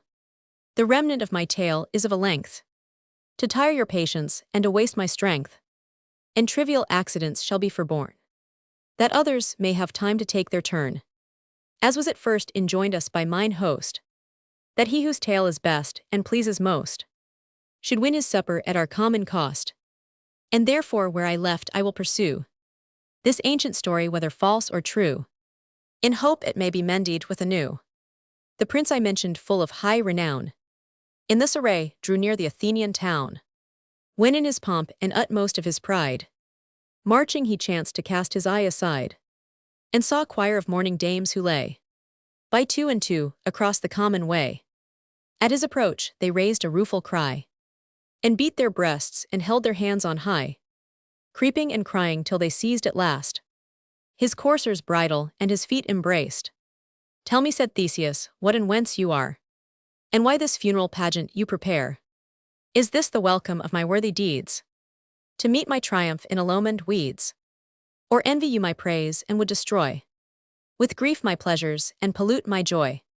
Or are you injured and demand relief? Name your request, and I will ease your grief. The most in years of all the mourning train began, but swooned first away for pain. Then scarce recovered, spoke, nor envy we thy great renown, nor grudge thy victory. Tease thine, O king, the afflicted to redress, and fame has filled the world with thy success. We wretched women sue for that alone, which of thy goodness is refused to none. Let fall some drops of pity on our grief, if what we beg be just, and we deserve relief. For none of us who now thy grace implore, but held the rank of sovereign queen before, till thanks to giddy chance which never bears, that mortal bliss should last for length of years. She cast us headlong from our high estate, and here in hope of thy return we wait, and long have waited in the temple nigh, built to the gracious goddess Clemency. But reverence thou the power whose name it bears. Relieve the oppressed and wipe the widow's tears. I wretched, I have other fortunes seen, the wife of Capaneus, and once a queen. At Thebes he fell, cursed be the fatal day, and all the rest thou seest in this array, to make their moan their lords in battle lost, before that town besieged by our confederate host. But Creon old and impious, who commands the Theban city and usurps the lands, denies the rites of funeral fires to those whose breathless bodies yet he calls his foes. Unburned, unburied on a heap they lie. Such is their fate, and such his tyranny. No friend has leave to bear away the dead, but with their lifeless limbs his hounds are fed. At this she shrieked aloud, the mournful train echoed her grief, and groveling on the plain, with groans and hands upheld to move his mind, besought his pity to their helpless kind. The prince was touched, his tears began to flow, and as his tender heart would break in two, he sighed and could not but their fate deplore. So wretched now, so fortunate before. Then lightly from his lofty steed he flew, and raising one by one the suppliant crew, To comfort each full solemnly he swore, that by the faith which knights to knighthood bore, and what here else to chivalry belongs, he would not cease till he revenged their wrongs, that Greece should see performed what he declared, and cruel Creon find his just reward. He said no more, but shunning all delay, rode on nor entered Athens on his way, but left his sister and his queen behind, and waved his royal banner in the wind, where in an argent field the god of war was drawn triumphant on his iron car. Red was his sword and shield and whole attire, and all the godhead seemed to glow with fire. Even the ground glittered where the standard flew, and the green grass was dyed to sanguine hue. High on his pointed lance his pennon bore his Cretan fight the conquered Minotaur. The soldiers shout around with generous rage, and in that victory their own presage. He praised their ardor, inly pleased to see his host the flower of Grecian chivalry. All day he marched, and all the ensuing night, and saw the city with returning light. The process of the war I need not tell, how Theseus conquered, and how Creon, or after how by storm the walls were won, or how the victor sacked and burned the town, how to the ladies he restored again the bodies of their lords in battle slain, and with what ancient rites they were interred. All these to fitter times shall be deferred. I spare the widows' tears their woeful cries, and howling at their husbands' obsequies. How Theseus at these funerals did assist, and with what gifts the mourning dames dismissed. Thus when the victor chief had Creon slain, and conquered Thebes he pitched upon the plain his mighty camp, and when the day returned, the country wasted and the hamlets burned, and left the pillagers to rapine bread, without control to strip and spoil the dead. There in a heap of slain among the rest, 2 youthful knights they found beneath a load oppressed, of slaughtered foes whom first to death they sent, the trophies of their strength a bloody monument. Both fair and both of royal blood they seemed, whom kinsmen to the crown the heralds deemed. That day in equal arms they fought for fame. Their swords, their shields, their surcoats were the same. Close by each other laid, they pressed the ground, their manly bosoms pierced with many a grisly wound. Nor well alive nor wholly dead they were, but some faint signs of feeble life appear. The wandering breath was on the wing to part. Weak was the pulse, and hardly heaved the heart.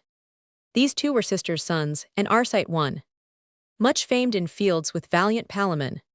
From these their costly arms the spoilers rent, and softly both conveyed to Theseus' tent, whom known of Creon's line, and cured with care, he to his city sent as prisoners of the war, hopeless of ransom, and condemned to lie in durance, doomed a lingering death to die.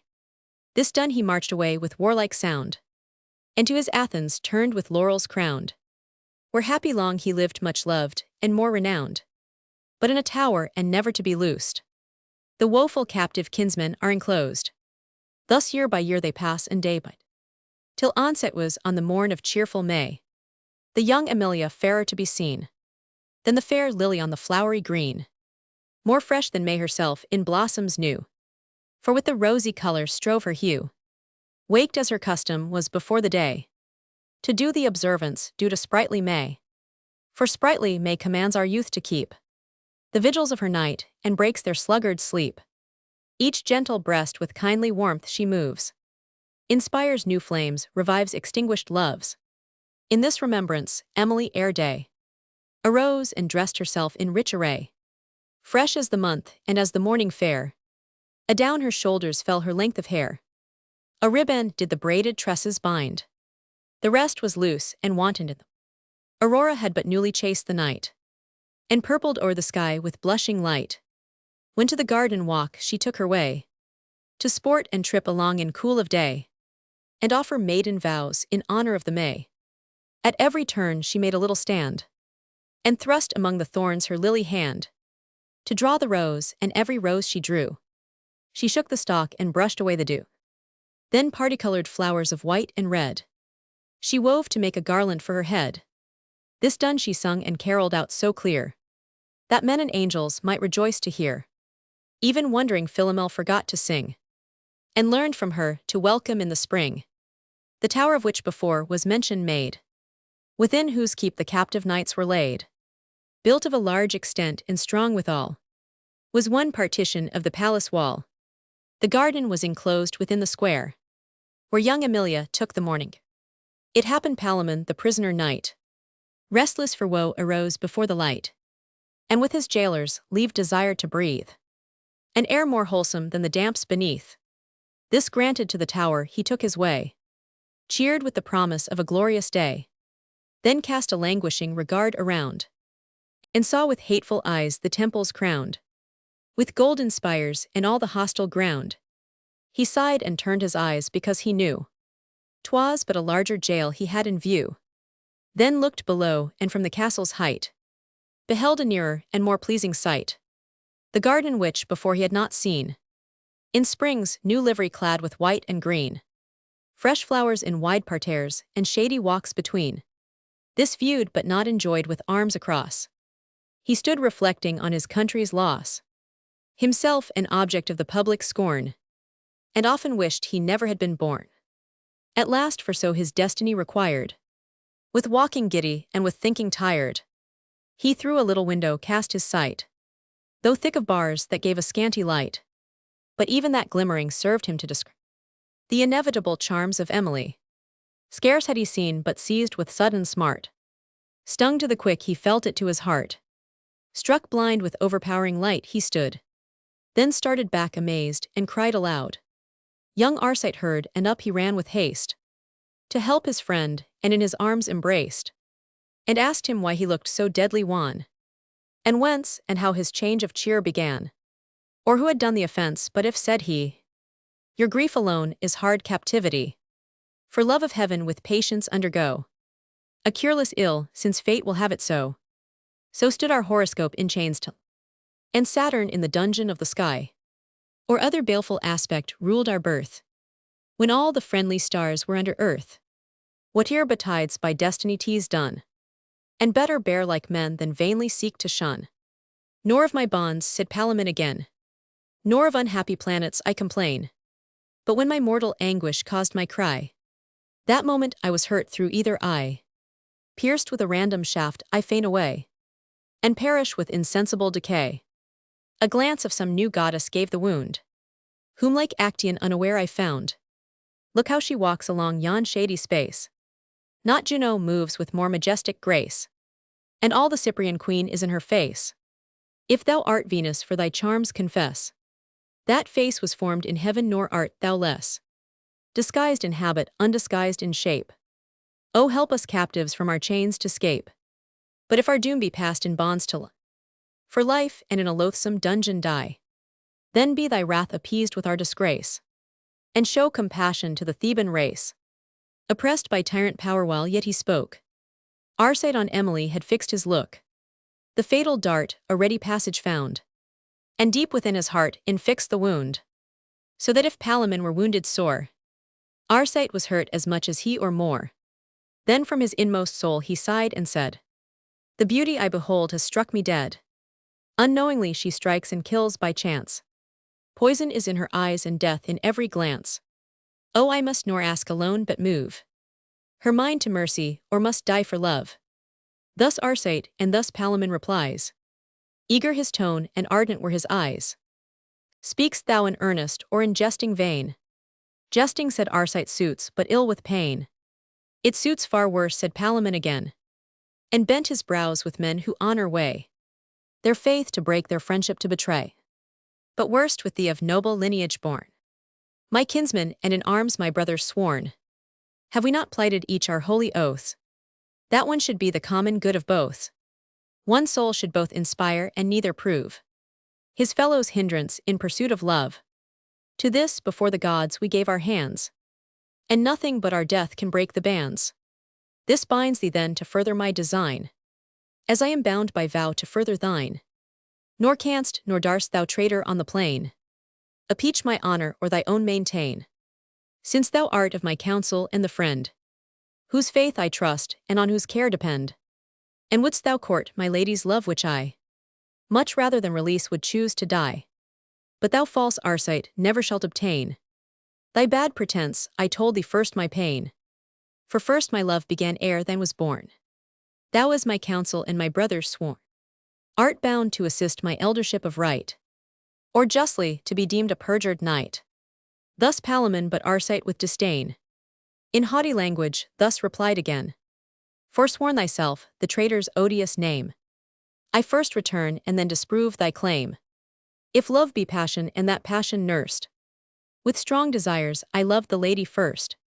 Canst thou pretend desire whom zeal inflamed to worship and a power celestial named? Thine was devotion to the blessed. I saw the woman, and desired her love. First own my passion, and to thee commend the important secret, as my chosen friend. Suppose, which yet I grant not thy desire, a moment elder than my rival fire, can chance of seeing first thy title prove. And know'st thou not no law is made for love? Law is to things which to free choice relate. Love is not in our choice, but in our fate. Laws are but positive love's power we see, is nature's sanction and her first decree. Each day we break the bond of human laws, for love and vindicate the common cause. Laws for defense of civil rights are placed. Love throws the fences down and makes a general waste. Maids, widows, wives without distinction fall. The sweeping deluge love comes on and covers all. If then the laws of friendship I transgress, I keep the greater while I break the less. And both are mad alike, since neither can possess. Both hopeless to be ransomed, nevermore to see the sun but as he passes o'er. Like sops hounds, contending for the bone. Each pleaded right, and would be lord alone. The fruitless fight continued all the day. A cur came by, and snatched the prize away. As courtiers therefore jostle for a grant, and when they break their friendship plead their want. So thou if fortune will thy suit advance, love on nor envy me my equal chance. For I must love, and am resolved to try my fate, or failing in the adventure die. Great was their strife which hourly was renewed, till each with mortal hate his rival viewed. Now friends no more nor walking hand at hand, but when they met they made a surly stand, and glared like angry lions as they passed, and wished that every look might be their last. It chanced at length Perithous came to attend this worthy Theseus his familiar friend. Their love in early infancy began, and rose as childhood ripened into man. Companions of the war, and loved so well, that when one died, as ancient stories tell, his fellow to redeem him went to hell. But to pursue my tale, to welcome home his warlike brother is Perithous come. Arcite of Thebes was known in arms long since, and honored by this young Thessalian prince. Theseus to gratify his friend and guest, who made our Arcites freedom his request, restored to liberty the captive knight. But on these hard conditions I recite, that if hereafter Arcite should be found within the compass of Athenian ground, by day or night or on whate'er pretense, his head should pay the forfeit of the offense. To this Perithous for his friend agreed, and on his promise was the prisoner freed. Unpleased and pensive hence he takes his way, at his own peril for his life must pay. Who now but Arcite mourns his bitter fate, finds his dear purchase and repents too late. What have I gained, he said, in prison pent, if I but change my bonds for banishment? And banished from her sight I suffer more in freedom than I felt in bonds before. Forced from her presence, and condemned to live unwelcome freedom and unthanked reprieve. Heaven is not but where Emily abides, and where she's absent all is hell besides. Next to my day of birth was that accursed, which bound my friendship to Perithous first. Had I not known that prince I still had been in bondage, and had still Emilia seen. For though I never can her grace deserve, 'tis recompense enough to see and serve. O Palamon, my kinsman and my friend, how much more happy fates thy love attend! Thine is the adventure, than the victory. Well has thy fortune turned the dice for thee. Thou on that angel's face mayst feed thine eyes. In prison no, but blissful paradise. Thou daily seest that sun of beauty shine, and lovest at least in love's extremest line. I mourn in absence, love's eternal night. And who can tell, but since thou hast her sight, and art a comely young and valiant knight, fortune of various power may cease to frown, and by some ways unknown thy wishes crown. But I the most forlorn of humankind, nor help can hope, nor remedy can find, but doomed to drag my loathsome life in care. For my reward must end it in despair. Fire, water, air, and earth, and force of fates that governs all in heaven that all creates. Nor art nor nature's hand can ease my grief. Nothing but death the wretch's last relief. Then farewell youth and all the joys that dwell with youth and life itself farewell. But why alas do mortal men in vain of fortune, fate, or providence complain? God gives us what he knows our wants require, and better things than those which we desire. Some pray for riches they obtain, but watched by robbers for their wealth are slain. Some pray from prison to be freed and come, when guilty of their vows to fall at home, murdered by those they trusted with their life, a favored servant or a bosom wife. Such dear-bought blessings happen every day, because we know not for what things to pray. Like drunken sots about the streets we roam. Well knows the sot he has a certain home, yet knows not how to find the uncertain place, and blunders on and staggers every pace. Thus all seek happiness, but few can find, for far the greater part of men are blind. This is my case, who thought our utmost good was in one word of freedom understood. The fatal blessing came from prison free. I starve abroad and lose the sight of Emily. Thus Arcite, but if Arcite thus deplore his sufferings, Palamon yet suffers more. For when he knew his rival freed and gone, he swells with wrath, he makes outrageous moan. He frets, he fumes, he stares, he stamps the ground. The hollow tower with clamors rings around. With briny tears he bathed his fettered feet, and dropped all o'er with agony of sweat. Alas, he cried, I wretch in prison pine. Too happy rival, while the fruit is thine. Thou liv'st at large, thou draw'st thy native air. Pleased with thy freedom, proud of my despair. Thou mayst, since thou hast youth and courage joined, a sweet behavior and a solid mind, assemble ours and all the Theban race, to vindicate on Athens thy disgrace, and after by some treaty made possess fair Emily, the pledge of lasting peace. So then shall be the beauteous prize, while I must languish in despair, in prison die. Thus all the advantage of the strife is thine. Thy portion double joys and double sorrows mine. The rage of jealousy then fired his soul, and his face kindled like a burning coal. Now cold despair succeeding in her stead, to livid paleness turns the glowing red. His blood scarce liquid creeps within his veins, like water which the freezing wind constrains. Then thus he said, eternal deities, who rule the world with absolute decrees, and write whatever time shall bring to pass, with pens of adamant on plates of brass. What is the race of humankind your care, beyond what all his fellow creatures are? He with the rest is liable to pain, and like the sheep his brother beast is slain. Cold hunger prisons ills without a cure. All these he must, and guiltless oft endure. Or does your justice power or presence fail, when the good suffer and the bad prevail? What worse to wretched virtue could befall, if fate or giddy fortune governed all? Nay, worse than other beasts is our estate. Them to pursue their pleasures you create. We bound by harder laws must curb our will, and your commands not our desires fulfill. Then when the creature is unjustly slain, yet after death at least he feels no pain. But man in life surcharged with woe before, not freed when dead is doomed to suffer more. A serpent shoots his sting at unaware. An ambushed thief forelays a traveler. The man lies murdered while the thief and snake, one gains the thickets and one thrids the brake. This let divines decide, but well I know, just or unjust I have my share of woe. Through Saturn seated in a luckless place, and Juno's wrath that persecutes my race, or Mars and Venus in a quarrel move my pangs of jealousy for Arcite's love. Let Palamon oppressed in bondage mourn, while to his exiled rival we return. By this the sun declining from his height, the day had shortened to prolong the night. The lengthened night gave length of misery, both to the captive lover and the free.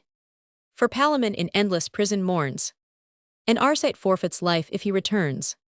The banished never hopes his love to see, nor hopes the captive lord his liberty. 'Tis hard to say who suffers greater pains. One sees his love but cannot break his chains. One free and all his motions uncontrolled, beholds whate'er he would but what he would behold.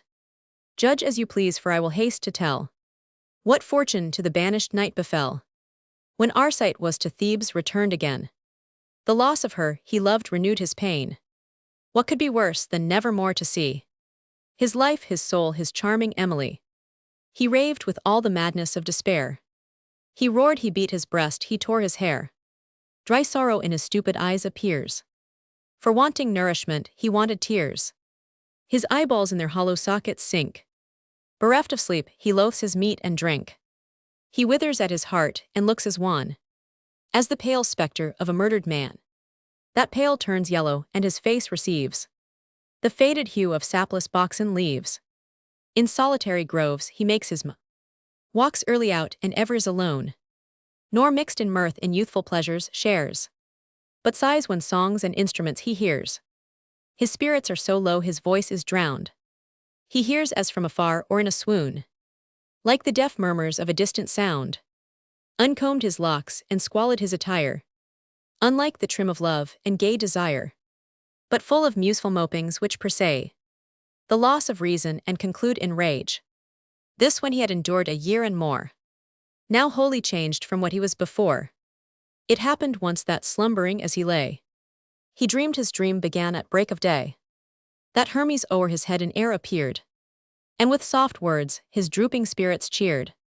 His hat adorned with wings disclosed the god, and in his hand he bore the sleep-compelling rod, such as he seemed when at his sire's command.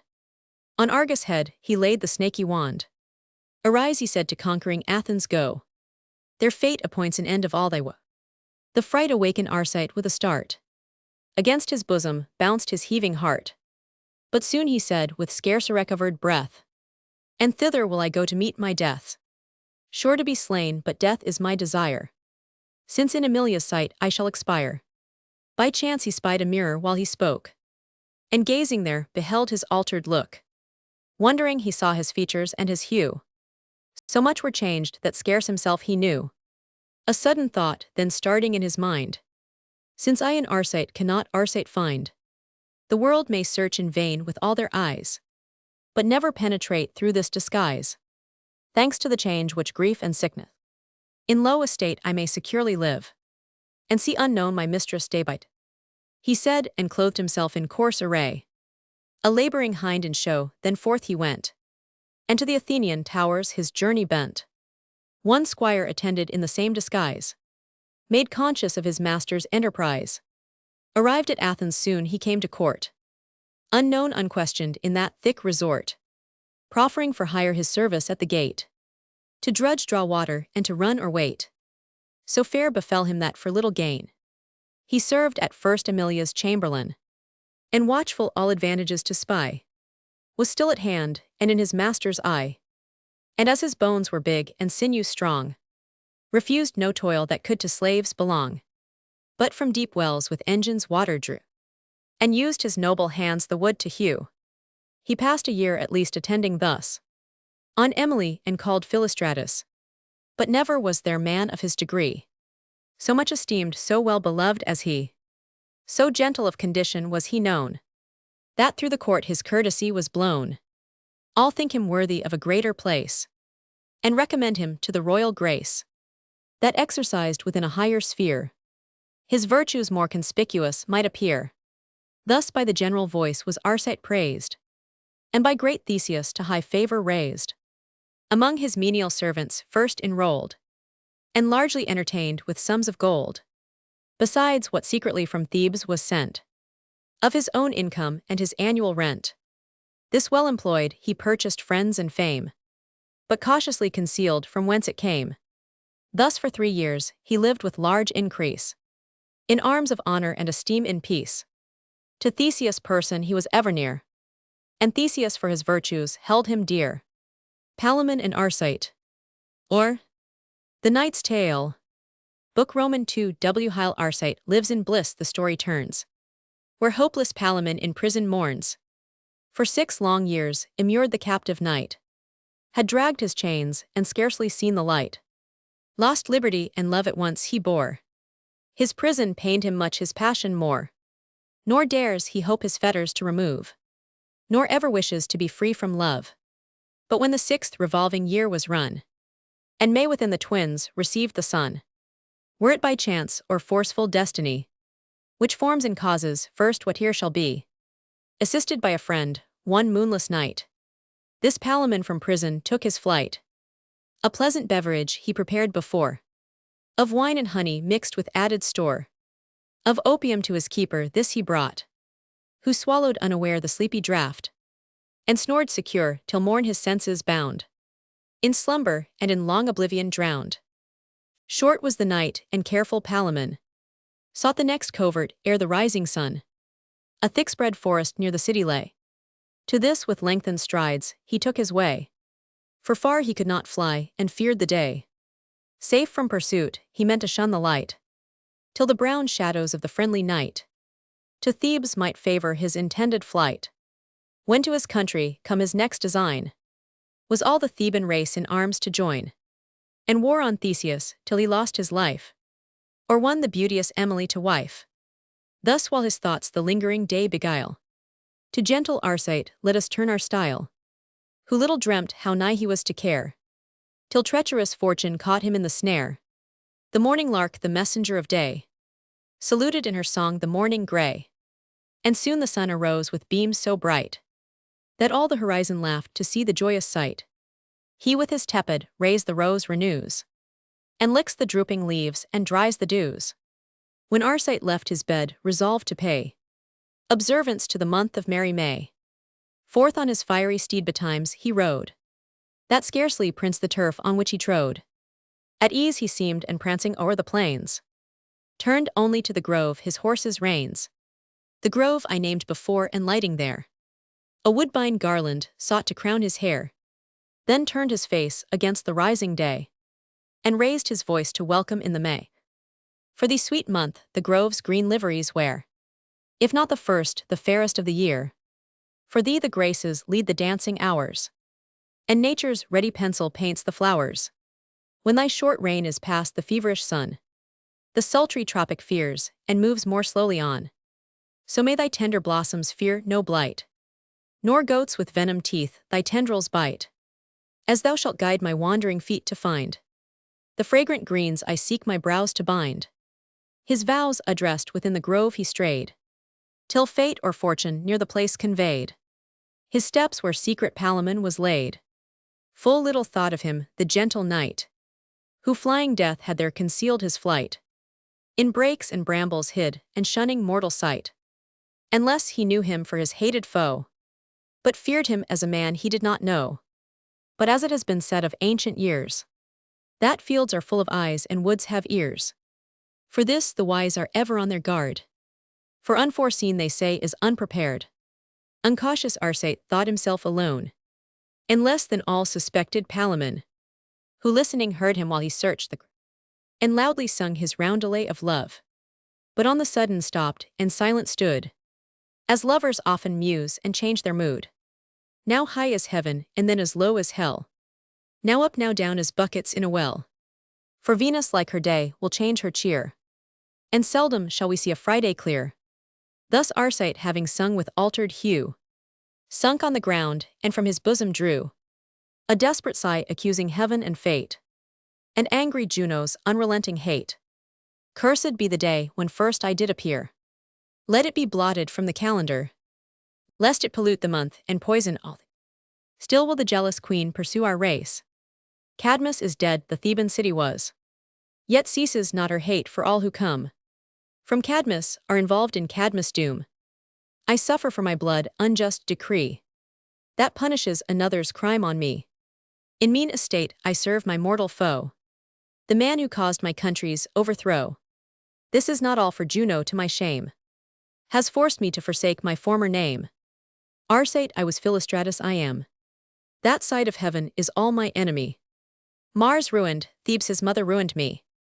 Of all the royal race remains but one, besides myself, the unhappy Palamon, whom Theseus holds in bonds and will not free, without a crime, except his kin to me. Yet these and all the rest I could endure, but love's a malady without a cure. Fierce love has pierced me with his fiery dart. He fries within and hisses at my heart. Your eyes, fair Emily, my fate pursue. I suffer for the rest, I die for you. Of such a goddess no time leaves record, who burned the temple where she was adored. And let it burn, I never will complain. pleased with my sufferings if you knew my pain. At this a sickly qualm his heart assailed. His ears ring inward and his senses failed. No word missed Palamon of all he spoke. But soon to deadly pale he changed his look.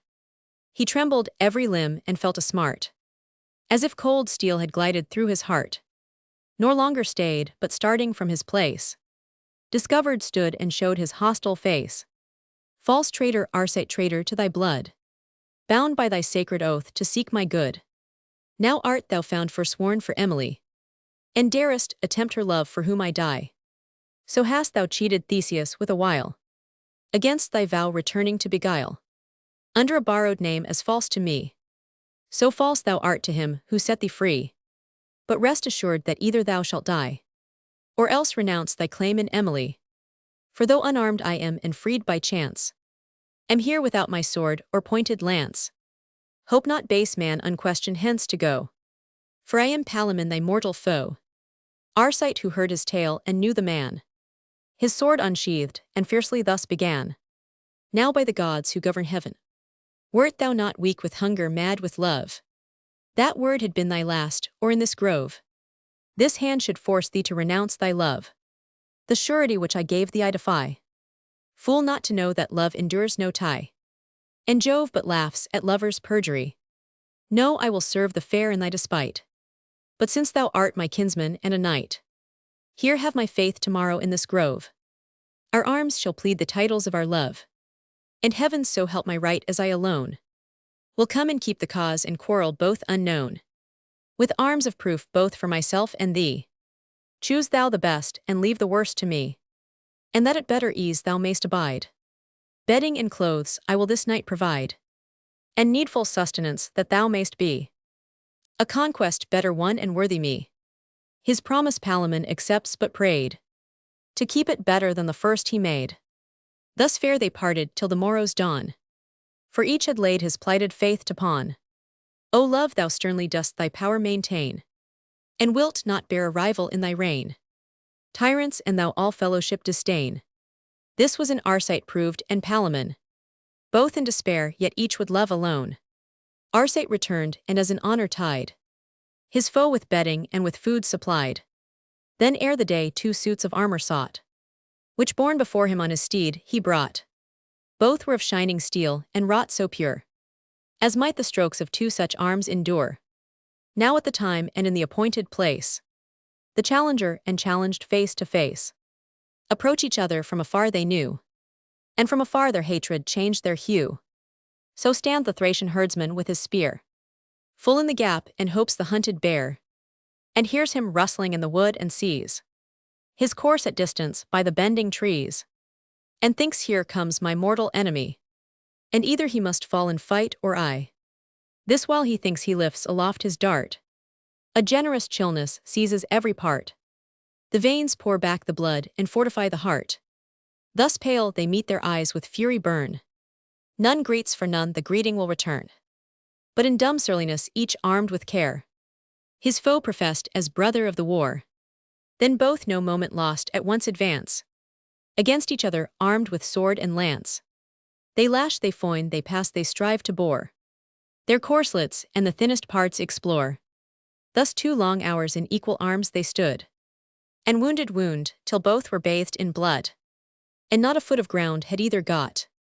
As if the world depended on the spot, fell Arcite like an angry tiger fared, and like a lion Palamon appeared, or as 2 boars whom love to battle draws, with rising bristles and with frothy jaws. Their adverse breasts with tusks oblique they wound, with grunts and groans the forest rings around. So fought the knights, and fighting must abide, till fate an umpire sends their difference to decide.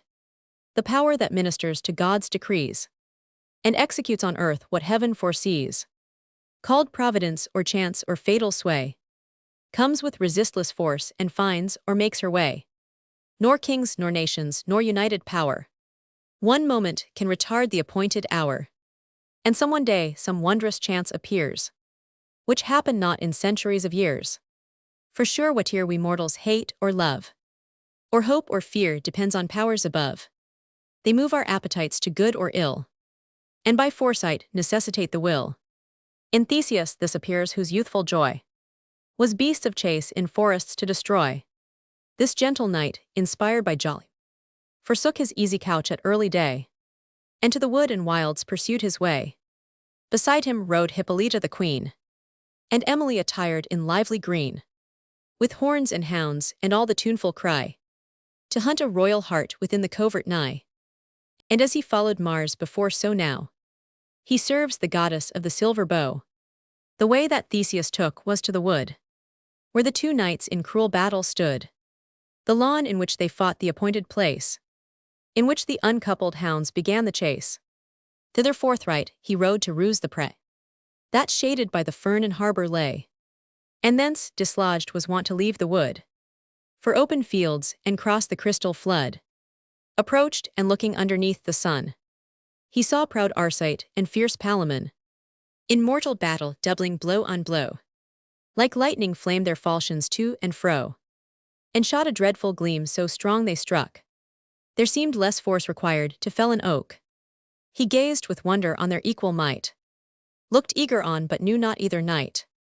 Resolved to learn, he spurred his fiery steed, with goring rowels to provoke his speed.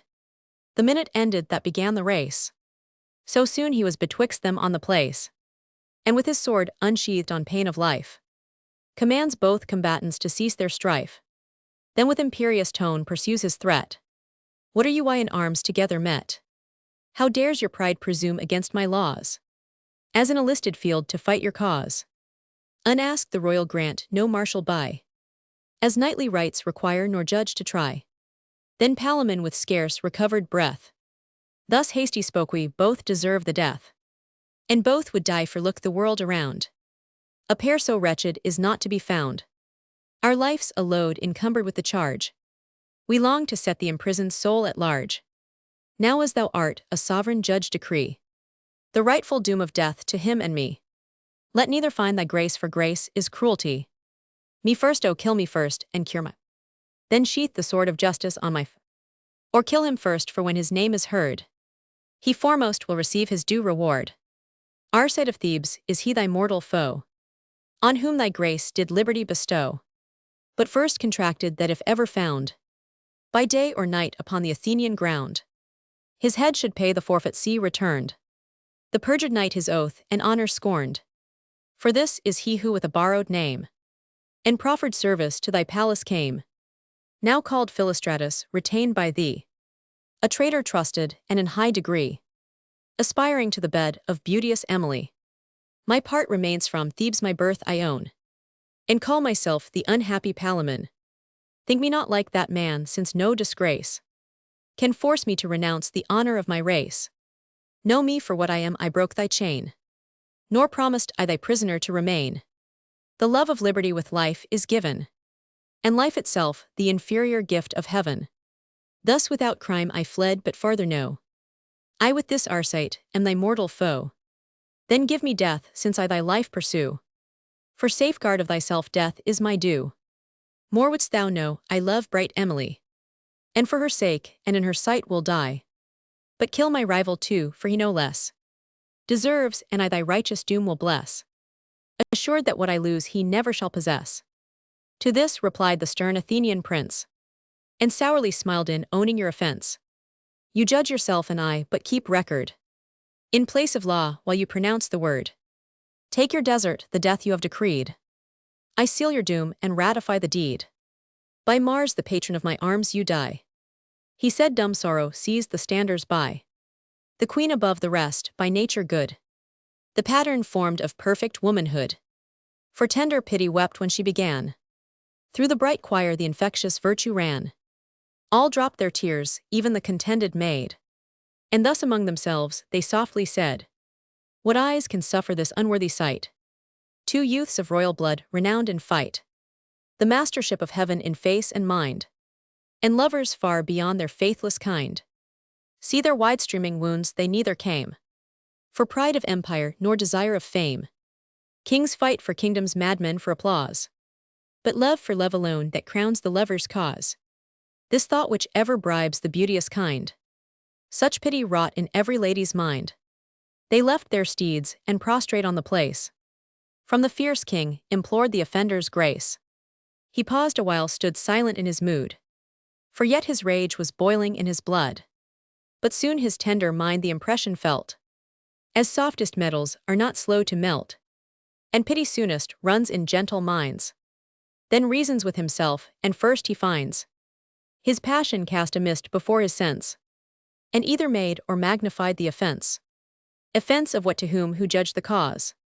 The prisoner freed himself by nature's laws. Born free, he sought his right, the man he freed was perjured, but his love excused the deed.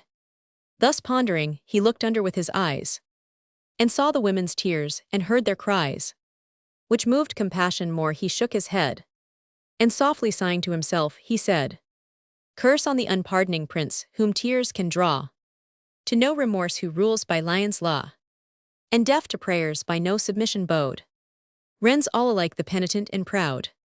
At this with look serene he raised his head. Reason resumed her place, and passion fled. Then thus aloud he spoke: "The power of love, in earth and seas and air and heaven above, rules unresisted with an awful nod. By daily miracles declared a God. He blinds the wise, gives eyesight to the blind, and molds and stamps anew the lover's mind. Behold that Arcite and this Palamon, freed from my fetters and in safety gone. What hindered either in their native soil, at ease to reap the harvest of their toil? But love their Lord did otherwise ordain, and brought them in their own despite again, to suffer death deserved, for well they know 'tis in my power, and I their deadly foe." The proverb holds that to be wise in love is hardly granted to the gods above. See how the madmen bleed, behold the gains with which their master love rewards their pains. For 7 long years on duty, every day, lo their obedience and their monarch's pay. Yet as in duty bound they serve him on, and ask the fools they think it wisely done. Nor ease nor wealth nor life itself regard, for 'tis their maxim love is love's reward. This is not all fair for whom they strove, nor knew before nor could suspect their love, nor thought when she beheld the fight from far, her beauty was the occasion of the war. But sure a general doom on man is past, and all are fools and lovers first or last. This both by others and myself I know, for I have served their sovereign long ago. Oft have been caught within the winding train of female snares, and felt the lover's pain, and learned how far the God can human hearts constrain. To this remembrance and the prayers of those who for the offending warriors interpose, I give their forfeit lives on this accord, to do me homage as their sovereign lord, and as my vassals to their utmost might assist my person and assert my right. This freely sworn the knights their grace obtained. Then thus the king his secret thoughts explained: "If wealth or honor or a royal race, or each or all may win a lady's grace, then either of you knights may well deserve a princess born, and such as she you serve. For Emily is sister to the crown, and but too well to both her beauty known. But should you combat till you both were dead, 2 lovers cannot share a single bed.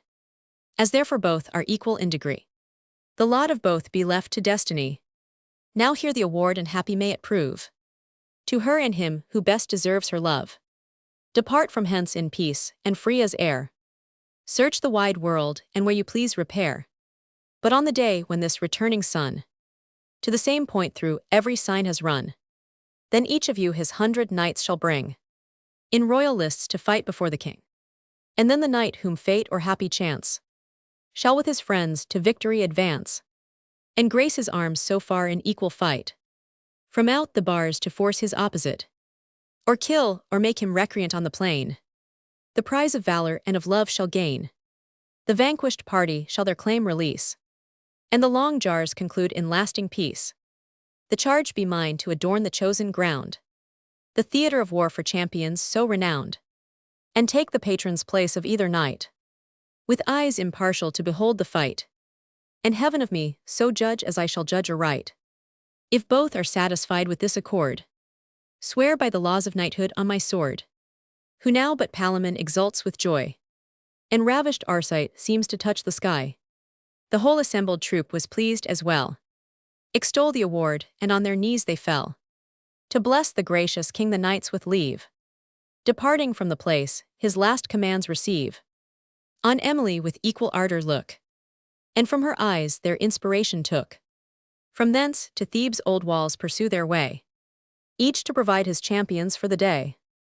It might be deemed on our historian's part, or too much negligence or want of art, if he forgot the vast magnificence of royal Theseus and his large expense. He first enclosed for lists a level ground, the whole circumference a mile around. The form was circular, and all without a trench was sunk to moat the place about. Within an amphitheatre appeared, raised in degrees to 60 paces reared, that when a man was placed in 1 degree, height was allowed for him above to see. Eastward was built a gate of marble white. The like adorned the western opposite.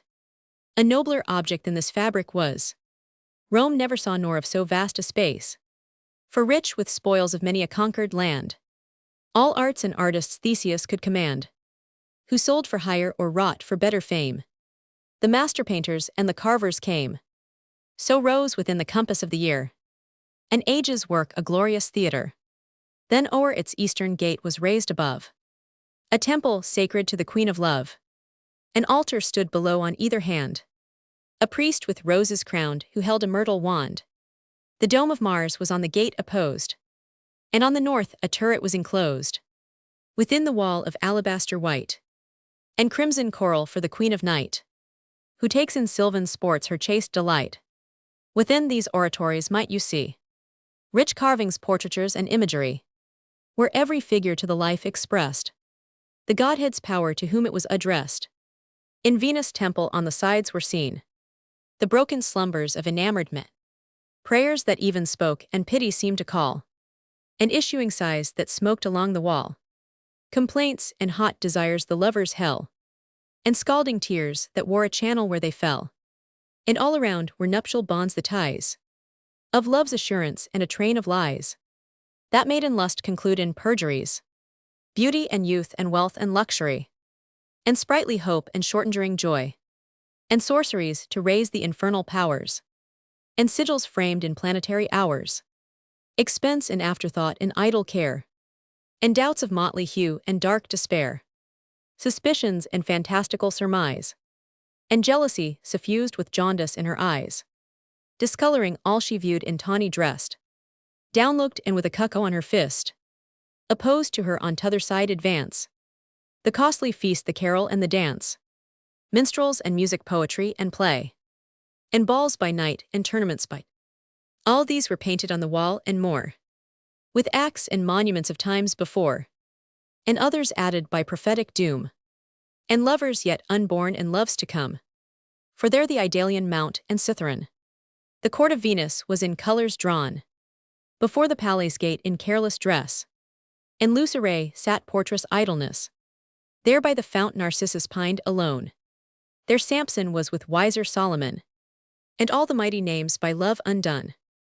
Medea's charms were their Circean feasts, with bowls that turned enamored youths to beasts. Here might be seen that beauty, wealth, and wit, and prowess to the power of love submit. The spreading snare for all mankind is laid, and lovers all betray and are betrayed. The goddess self some noble hand had wrought. Smiling she seemed, and full of pleasing thought, from ocean as she first began to rise, and smoothed the ruffled seas and cleared the skies. She trod the brine all bare below the breast, and the green waves but ill concealed the rest. A lute she held, and on her head was seen a wreath of roses red and myrtles green. Her turtles fanned the buxom air above, and by his mother stood an infant love. With wings unfledged his eyes were banded o'er, his hands a bow, his back a quiver bore, supplied with arrows bright and keen, a deadly store. But in the dome of mighty Mars with different figures all the sides were spread. This temple, less in form with equal grace, was imitative of the first in Thrace. For that cold region was the loved abode and sovereign mansion of the warrior god. The landscape was a forest wide and bare, where neither beast nor humankind repair. The fowl that scent afar the borders fly, and shun the bitter blast and wheel about the sky. A cake of scurf lies baking on the ground, and prickly stubs instead of trees are found, or woods with knots and gnars deformed and old, headless the most and hideous to behold. A rattling tempest through the branches went, that stripped them bare, and one sole way they bent. Heaven froze above severe, the clouds congeal, and through the crystal vault appeared the standing hail. Such was the face without a mountain stood, threatening from high, and overlooked the wood. Beneath the lowering brow and on a bent, the temple stood of Mars armipotent, the frame of burnished steel that cast a glare from far and seemed to thaw the freezing air. A straight long entry to the temple led, blind with high walls and horror overhead. Thence issued such a blast and hollow roar, as threatened from the hinge to heave the door. In through that door a northern light there shone. 'Twas all it had, for windows there were none. The gate was adamant eternal frame, which hewed by Mars himself from Indian quarries came. The labor of a god, and all along tough iron plates were clenched to make it strong. A ton about was every pillar there. A polished mirror shone not half so clear. There saw I how the secret felon wrought, and treason laboring in the traitor's thought. In midwife time the ripened plot to murders brought. There the red anger dared the pallid fear. Next stood hypocrisy with holy leer. Next stood hypocrisy with holy leer, soft smiling and demurely looking down, but hid the dagger underneath the gown. The assassinating wife, the household fiend, and far the blackest there the traitor friend. On t'other side there stood destruction bare, unpunished rapine and a waste of war, contest with sharpened knives in cloisters, and all with blood bespread the holy lawn. Loud menaces were heard and foul disgrace, and bawling infamy in language base, till sense was lost in sound, and silence fled the place. The slayer of himself yet saw I there. The gore congealed was clotted in his hair. With eyes half closed and gaping mouth he lay, and grim as when he breathed his sullen soul away. In midst of all the dome misfortune sat, and gloomy discontent and fell debate, and madness laughing in his artful mood, and armed complaint on theft and cries of blood. There was the murdered corpse in covert laid, and violent death in thousand shapes displayed. The city to the soldiers' rage resigned, successless wars and poverty behind, ships burnt in fight or forced on rocky shores, and the rash hunter strangled by the boars, the newborn babe by nurses overlaid, and the cook caught within the raging fire he made. All ills of Mars his nature flame and steel, the gasping charioteer beneath the wheel of his own car, the ruined house that falls, and intercepts her lord betwixt the walls. The whole division that to Mars pertains, all trades of death that deal in steel for gains. Were there the butcher, armorer, and smith, who forges sharpened falchions or the scythe? The scarlet conquest on a tower was placed, with shouts and soldiers' acclamations graced. A pointed sword hung threatening o'er his head, sustained but by a slender twine of thread. There saw I Mars his Ides the capital, the seer in vain foretelling Caesars, the last triumvirs and the wars they move, and Antony who lost the world for love. These and 1,000 more the fane adorn. Their fates were painted ere the men were born, all copied from the heavens and ruling force of the red star in his revolving course. The form of Mars high on a chariot stood, all sheathed in arms, and gruffly looked the god. 2 geomantic figures were displayed. Above his head a warrior and a maid, one when direct and one when retrograde. Tired with deformities of death I haste to the third temple of Diana chaste. A sylvan scene with various greens was drawn, shades on the sides and in the midst a lawn. The silver Cynthia with her nymphs around pursued the flying deer, the woods with horns resound. Callisto there stood manifest of shame, and turned a bear the northern star became. Her son was next, and by peculiar grace in the cold circle held the second place. The stag acting in the stream had spied the naked huntress, and foreseeing died. His hounds, unknowing of his change, pursue the chase and their mistaken masters. Penguin Daphne too was there to see Apollo's love before and now his tree. The adjoining fane the assembled Greeks expressed, and hunting of the Caledonian beast, Oneides' valor and his envied prize, the fatal power of Atalanta's eyes. Diana's vengeance on the victor shone, the murderous mother and consuming son. The Volscian queen extended on the plain, the treason punished and the traitor slain. The rest were various huntings well designed, and savage beasts destroyed of every kind. The graceful goddess was arrayed in green. About her feet were little beagles seen, that watched with upward eyes the motions of their queen. Her legs were buskined, and the left before, in act to shoot a silver bow she bore, and at her back a painted quiver wore. She trod a waxing moon that soon would wane, and drinking borrowed light be filled again, with downcast eyes as seeming to survey the dark dominions her alternate sway. Before her stood a woman in her throes, and called Lucinas, aid her burden to disclose. All these the painter drew with such command, that nature snatched the pencil from his hand, ashamed and angry that his art could feign, and mend the tortures of a mother's pain. Theseus beheld the fanes of every god, and thought his mighty cost was well bestowed. So princes now their poets should regard, but few can write and fewer can reward. The theatre thus raised the lists enclosed, and all with vast magnificence disposed. We leave the monarch pleased, and haste to bring the knights to combat and their arms to sing. Palamon and Arcite, or the Knight's Tale. Book Roman 3t. He day approached when fortune should decide the important enterprise and give the bride. For now the rivals round the world had sought, and each his number well appointed brought. The nations far and near contend in choice, and send the flower of war by public voice, that after or before were never known. Such chiefs as each an army seemed alone, beside the champions all of high degree, who knighthood loved and deeds of chivalry, thronged to the lists and envied to behold the names of others not their own enrolled. Nor seems it strange for every noble knight, who loves the fair and is endued with might, in such a quarrel would be proud to fight. There breathes not scarce a man on British ground, an isle for love and arms of old renowned, but would have sold his life to purchase fame. To Palamon or Arcite sent his name, and had the land selected of the best. Half had come hence, and let the world provide the rest. 100 knights with Palamon there came, approved in fight and men of mighty name. Their arms were several as their nations were, but furnished all alike with sword and spear. Some wore coat armor imitating scale, and next their skins were stubborn shirts of mail. Some wore a breastplate and a light juppon, their horses clothed with rich caparison. Some for defense would leathern bucklers use, of folded hides, and others shields of pruse. One hung a poleaxe at his saddlebow, and one a heavy mace to stun the foe. One for his legs and knees provided well, with jambu armed and double plates of steel. This on his helmet wore a lady's glove, and that a sleeve embroidered by his love, with Palamon above the rest in place. Lycurgus came the surly king of Thrace. Black was his beard, and manly was his face. The balls of his broad eyes rolled in his head, and glared betwixt a yellow and a red. He looked a lion with a gloomy stare, and o'er his eyebrows hung his matted hair.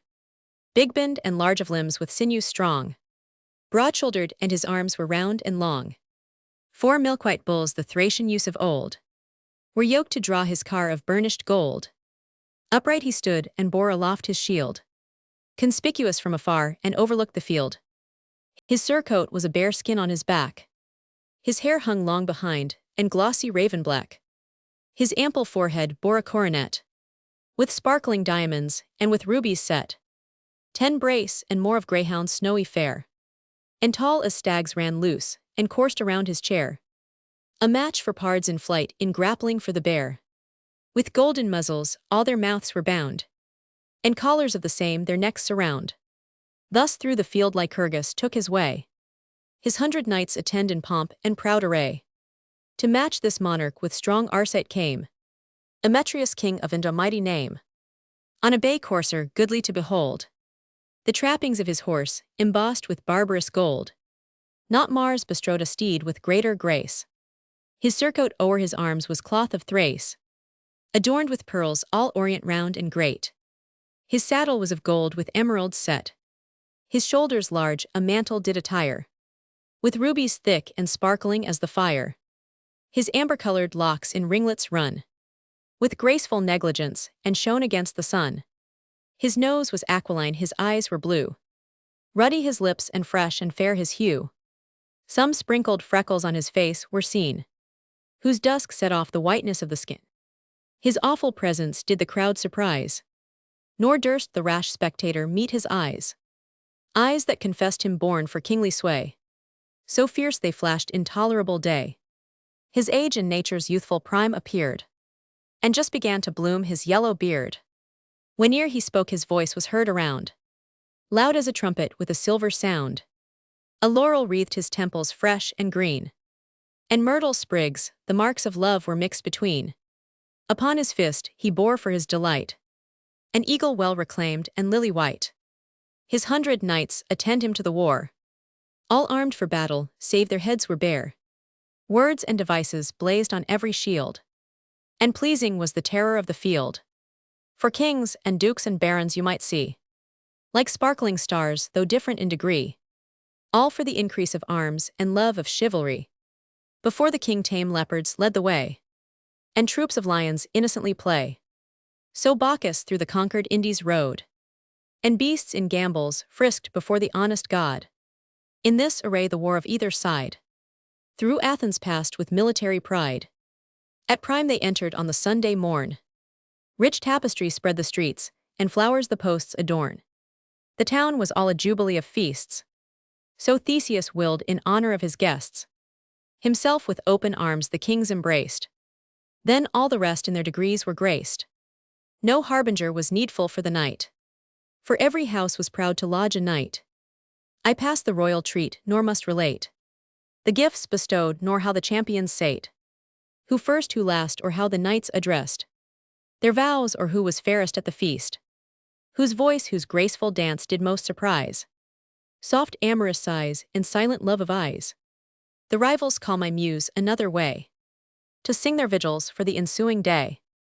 'Twas ebbing darkness past the noon of night, and phosphor on the confines of the light promised the sun ere day began to spring. The tuneful lark already stretched her wing, and flickering on her nest made short essays to sing.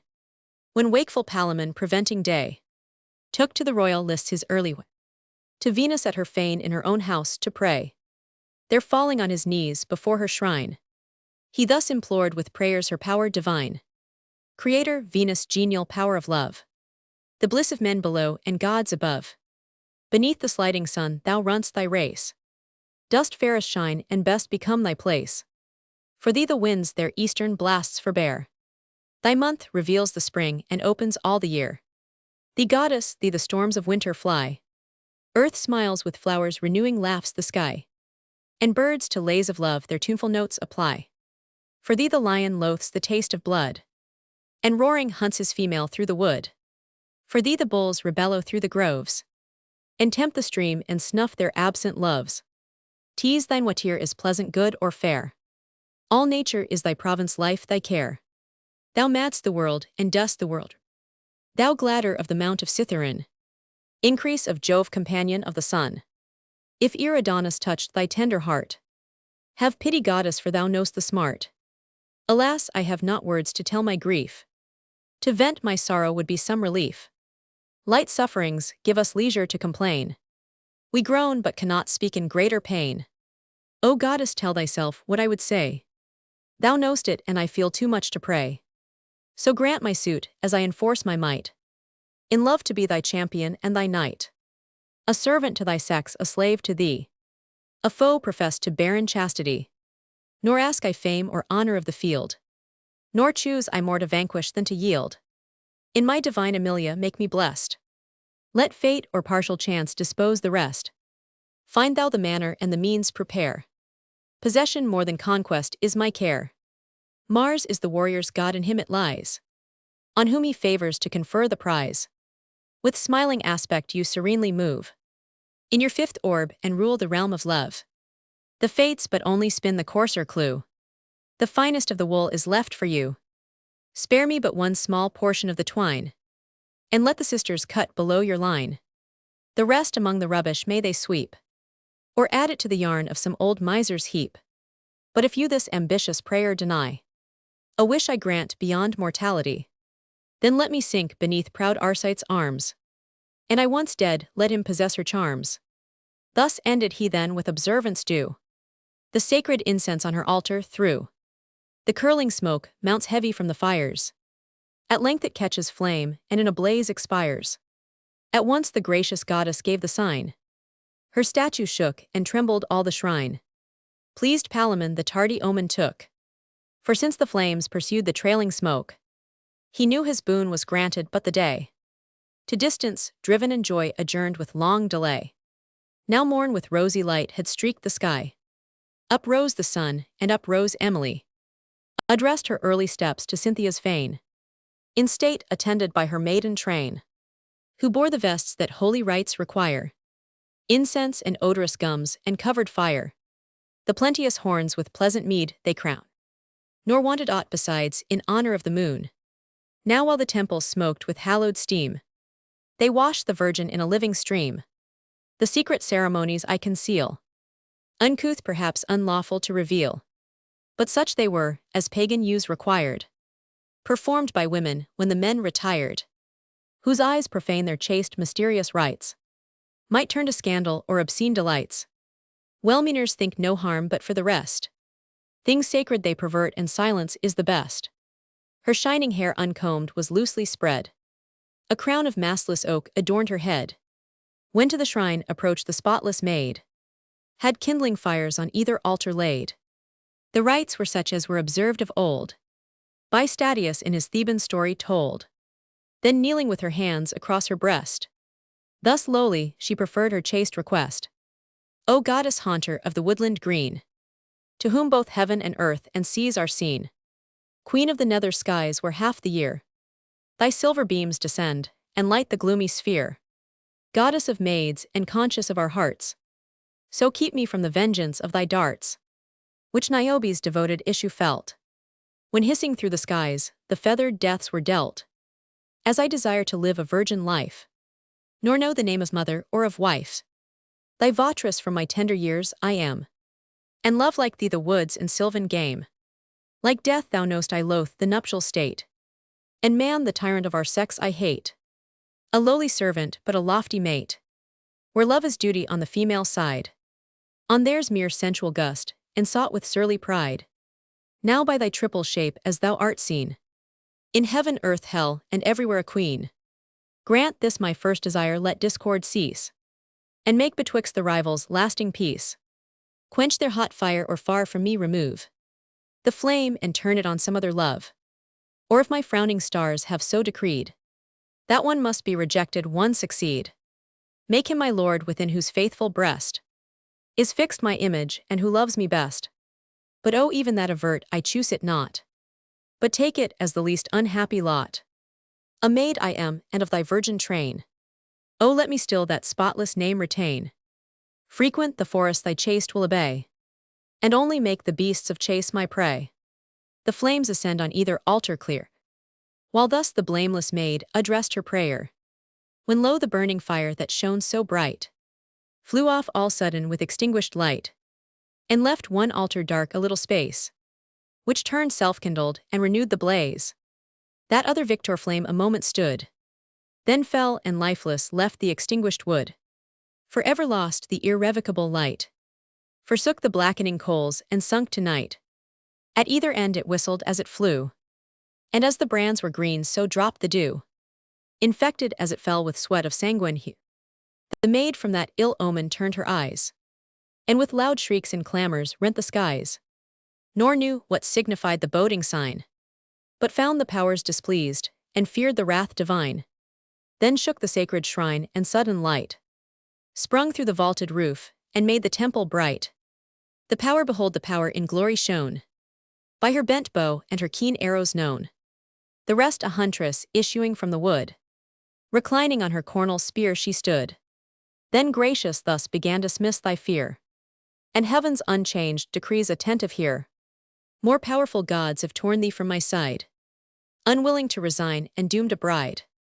The two contending knights are weighed above, one Mars protects and one the queen of love. But which the man is in the thunderer's breast, this he pronounced, 'tis he who loves thee best. The fire that once extinct revived again, foreshoes the love allotted to remain. Farewell said and vanished from the place. The sheaf of arrows shook and rattled in the case. Aghast at this, the royal virgin stood, disclaimed, and now no more a sister of the wood. But to the parting goddess, thus she prayed, propitious, still be present to my aid, nor quite abandon your once a favored maid. Then sighing she returned, but smiled betwixt, with hopes and fears and joys with sorrows mixed. The next returning planetary hour, of Mars who shared the heptarchy of power, his steps bold Arcite to the temple bent, to adore with pagan rites the power armipotent. Then prostrate low before his altar lay, and raised his manly voice, and thus began to pray. Strong god of arms whose iron scepter sways the freezing north and Hyperborean seas, and Scythian colds and Thracia's wintry coast, where stand thy steeds, and thou art honored most. There most, but everywhere thy power is known. The fortune of the fight is all thy own. Terror is thine, and wild amazement flung from out thy chariot withers even the strong, and disarray and shameful rout ensue, and force is added to the fainting crew. Acknowledged as thou art, accept my prayer. If aught I have achieved deserve thy care. If to my utmost power with sword and shield I dared the death unknowing how to yield, and falling in my rank still kept the field, then let my arms prevail by thee sustained, that Emily by conquest may be gained. Have pity on my pains, nor those unknown to Mars which when a lover were his own. Venus the public care of all above, thy stubborn heart has softened into love. Now by her blandishments and powerful charms, when yielded she lay curling in thy arms, even by thy shame if shame it may be called, when Vulcan had thee in his net enthralled. O envied ignominy, sweet disgrace, when every god that saw thee wished thy place. By those dear pleasures aid my arms in fight, and make me conquer in my patron's right. For I am young, a novice in the trade, the fool of love unpracticed to persuade, and want the soothing arts that catch the fair, but caught myself lie struggling in the snare. And she I love or laughs at all my pain, or knows her worth too well, and pays me with disdain. For sure I am unless I win in arms, to stand excluded from Amelia's charms. Nor can my strength avail unless by thee, endued with force, I gain the victory. Then for the fire which warmed thy generous heart, pity thy subjects' pains and equal smart. So be the morrow's sweat and labor mine, the palm and honor of the conquest thine. Then shall the war and stern debate and strife immortal be the business of my life, and in thy fane the dusty spoils among. High on the burnished roof my banner shall be hung, ranked with my champions' bucklers and below, with arms reverse the achievements of my foe. And while these limbs the vital spirit feeds, while day to night and night to day succeeds, thy smoking altar shall be fat with food of incense and the grateful steam of blood. Burnt offerings morn and evening shall be thine, and fires eternal in thy temple shine. This bush of yellow beard, this length of hair, which from my birth inviolate I bear, guiltless of steel and from the razor free, shall fall a plenteous crop reserved for thee. So may my arms with victory be blessed. I ask no more, let fate dispose the rest. The champion ceased there, followed in the close. A hollow groan, a murmuring wind arose. The rings of iron that on the doors were hung sent out a jarring sound and harshly rung. Sent out a jarring sound and harshly rung. The bolted gates flew open at the blast. The storm rushed in and Arcite stood aghast. The flames were blown aside, yet shone they bright, fanned by the wind, and gave a ruffled light. Then from the ground a scent began to rise, sweet-smelling as accepted sacrifice. This omen pleased, and as the flames aspire, with odorous incense Arcite heaps the fire, nor wanted hymns to Mars or heathen charms. At length the nodding statue clashed his arms, and with a sullen sound and feeble cry, half sunk and half pronounced the word of victory. For this with soul devout he thanked the god, and of success secure returned to his abode. These vows thus granted raised a strife above, betwixt the god of war and queen of love. She granting first had right of time to plead, but he had granted too, nor would recede. Jove was for Venus, but he feared his wife, and seemed unwilling to decide the strife, till Saturn from his leaden throne arose, and found a way the difference to compose. Though sparing of his grace to mischief bent, he seldom does a good with good intent. Wayward but wise by long experience taught. To please both parties for ill ends he sought. For this advantage age from youth has won, as not to be outridden though outrun. By fortune he was now to Venus trined, and with stern Mars in Capricorn was joined. Of him disposing in his own abode, he soothed the goddess while he gulled the god. Cease, daughter, to complain and stint the strife. Thy Palamon shall have his promised wife, and Mars the lord of conquest in the fight. With palm and laurel shall adorn his night. Wide is my course, nor turn I to my place, till length of time and move with tardy pace. Man feels me when I press the ethereal plains. My hand is heavy, and the wound remains. Mine is the shipwreck in a watery sign, and in an earthy, the dark dungeon. Cold shivering agues, melancholy care, and bitter blasting winds, and poisoned air, are mine, and wilful death resulting from despair. The throttling quinsy tease my star appoints, and rheumatisms ascend to rack the joints. When churls rebel against their native prince, I arm their hands and furnish the pretense, and housing in the lion's hateful son. Bought senates and deserting troops are mine. Mine is the privy poisoning I command. Unkindly seasons and ungrateful land, by me kings' palaces are pushed to ground, and miners crushed beneath their minds are found. 'Twas I slew Samson when the pillared hall fell down and crushed the many with the fall. My looking is the sire of pestilence, that sweeps at once the people and the prince. Now weep no more, but trust thy grandsire's art. Mars shall be pleased, and thou perform thy part. 'Tis ill though different your complexions are.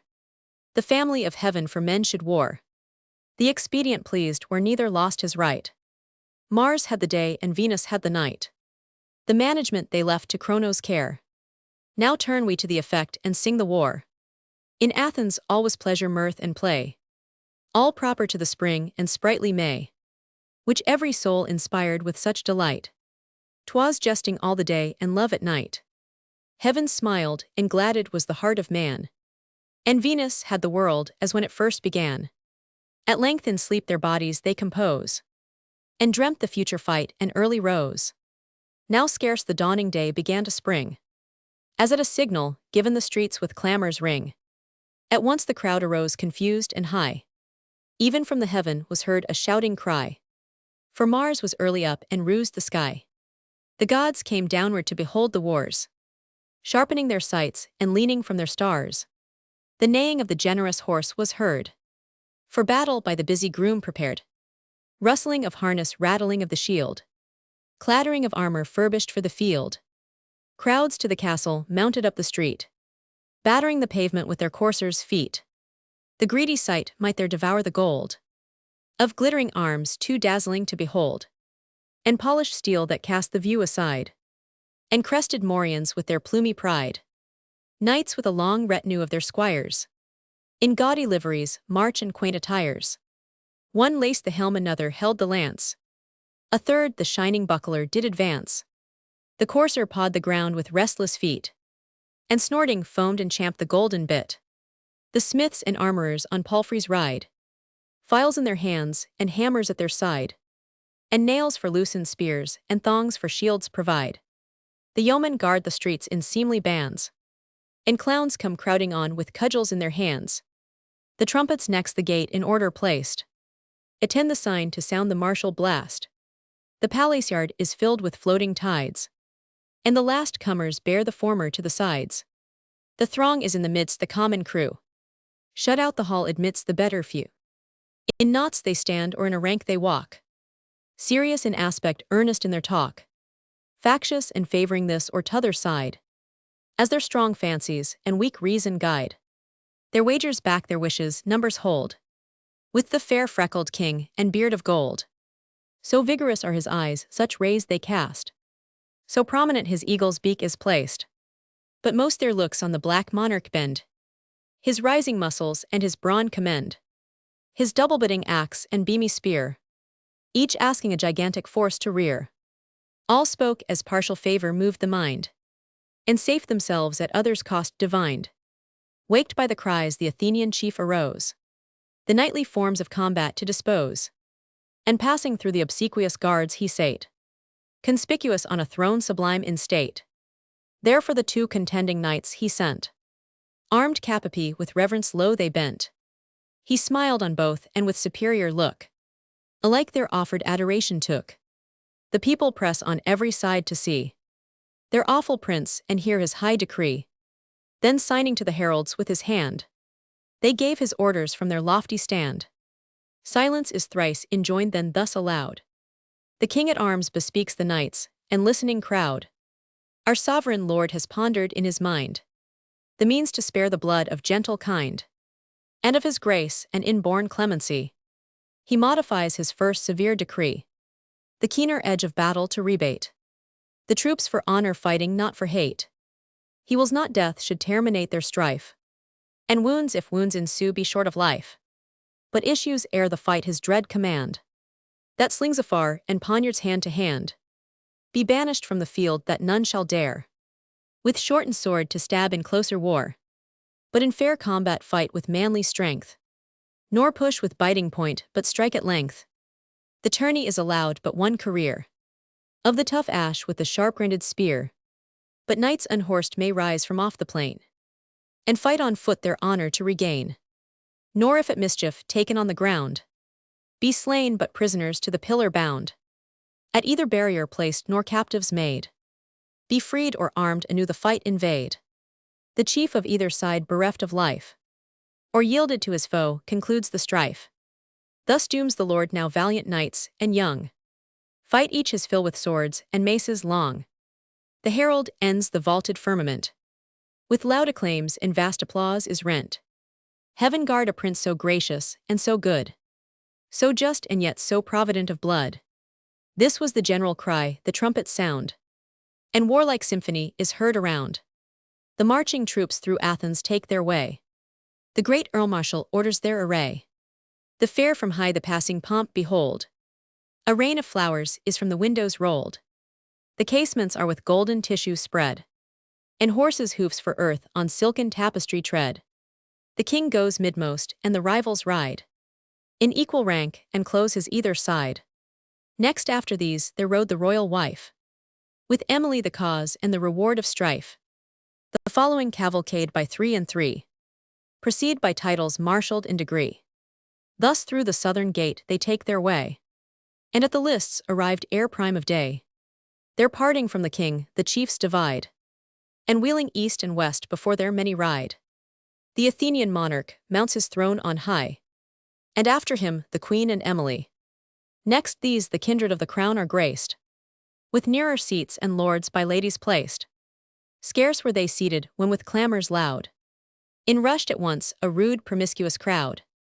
The guards and then each other overbear, and in a moment throng the spacious theatre. Now change the jarring noise to whispers low, as winds forsaking seas more softly blow. When at the western gate on which the car is placed aloft that bears the god of war, proud Arcite entering armed before his train, stops at the barrier and divides the plain. Red was his banner and displayed abroad the bloody colors of his patron god. At that self moment enters Palamon, the gate of Venus and the rising sun. Waved by the wanton winds his banner flies, all made in white, and shares the people's eyes. From east to west look all the world around. Two troops so matched were never to be found. Such bodies built for strength of equal in stature sized so proud an equipage. The nicest eye could no distinction make, where lay the advantage or what side to take.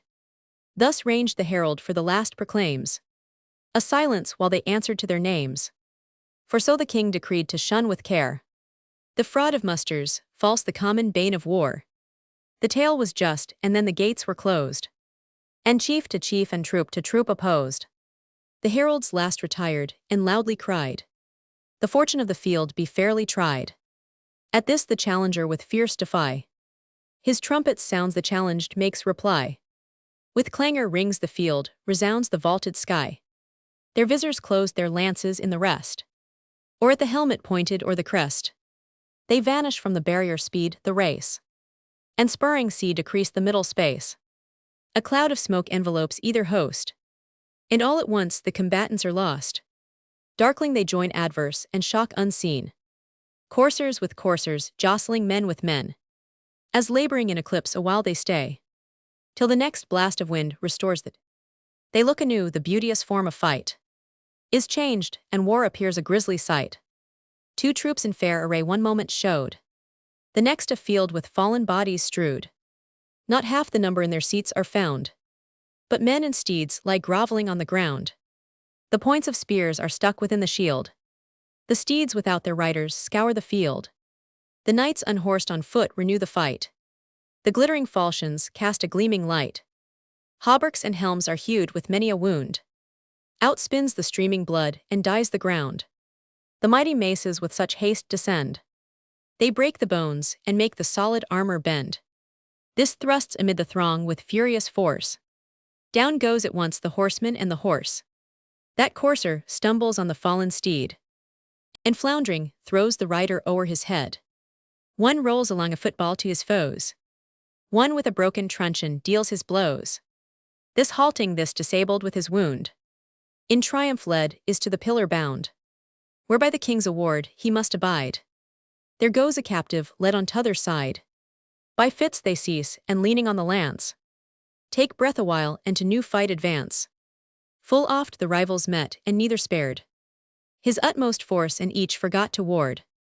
The head of this was to the saddle bent, that other backward to the crupper sent.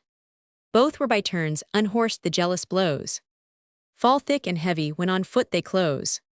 So deep their falchions bite that every stroke pierced to the quick, and equal wounds they gave and took. Borne far asunder by the tides of men, like adamant and steel they meet again. So when a tiger sucks the bullock's blood, a famished lion issuing from the wood roars lordly fierce and challenges the food. Each claims possession, neither will obey, but both their paws are fastened on the prey. They bite, they tear, and while in vain they strive, the swains come armed between, and both to distance drive. At length, as fate foredoomed, and all things tend by course of time to their appointed. So when the sun to west was far declined, and both afresh in mortal battle joined, the strong Emetrius came in Arcite's aid, and Palamon with odds was overlaid. For turning short, he struck with all his might, full on the helmet of the unwary knight. Deep was the wound, he staggered with the blow, and turned him to his unexpected foe, whom with such force he struck he felled him down, and cleft the circle of his golden crown. But Arcite's men, who now prevailed in fight, twice 10 at once surround the single knight. O'erpowered at length, they force him to the ground, unyielded as he was, and to the pillar bound. And King Lycurgus, while he fought in vain, his friend to free, was tumbled on the plain.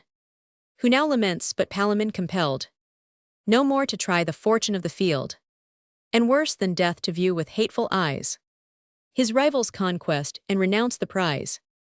The royal judge on his tribunal placed, who had beheld the fight from first to last, bade cease the war, pronouncing from on high, Arcite of Thebes had won the beauteous Emily. The sound of trumpets to the voice replied, and round the royal lists the heralds cried, Arcite of Thebes has won the beauteous bride. The people rend the skies with vast applause, all in the chief when fortune owns the cause. Arcite is owned even by the gods above, and conquering Mars insults the queen of love. So laughed he when the rightful Titan failed, and Jove's usurping arms in heaven prevailed. Laughed all the powers who favor tyranny, and all the standing army of the sky. But Venus with dejected eyes appears, and weeping on the lists distilled her tears. Her will refused, which grieves a woman most, and in her champion foiled the cause of love is lost. Till Saturn said, fair daughter, now be still. The blustering fool has satisfied his will. His boon is given, his knight has gained the day, but lost the prize, the arrears are yet to pay. Thy hour is come, and mine the care shall be, to please thy knight, and set thy promise free. Now while the heralds run the lists around, in Arcite, heaven and earth resound. A miracle, nor less could it be called. Their joy with unexpected sorrow palled. The victor knight had laid his helm aside, part for his ease, the greater part for pride. Bareheaded popularly low he bowed, and paid the salutations of the crowd. Then spurring at full speed ran endlong on, where Theseus sat on his imperial throne. Furious he drove, and upward cast his eye, where next the queen was placed, his Emily. Then passing to the saddle-bow he bent. A sweet regard the gracious Virgin lent. For women to the brave an easy prey. Still follow fortune where she leads the way. Just then from earth sprung out a flashing fire, by Pluto sent at Saturn's bad desire. The startling steed was seized with sudden fright, and bounding o'er the pommel cast the knight. Forward he flew, and pitching on his head, he quivered with his feet, and lay for dead.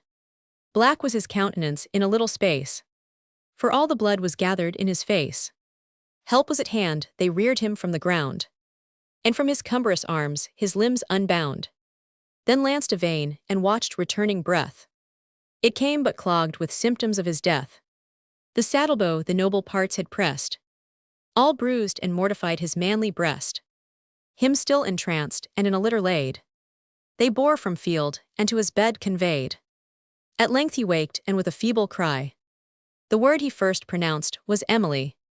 Meantime the king, though inwardly he mourned, in pomp triumphant to the town returned, attended by the chiefs who fought the field. Now friendly mixed, and in one troop compelled, composed his looks to counterfeited cheer, and bade them not for Arcite's life to fear, but that which gladded all the warrior train. Though most were sorely wounded, none were slain. The surgeons soon despoiled them of their arms, and some with salves they cure, and some with charms foment the bruises and the pains assuage, and heal their inward hurts with sovereign draughts of sage.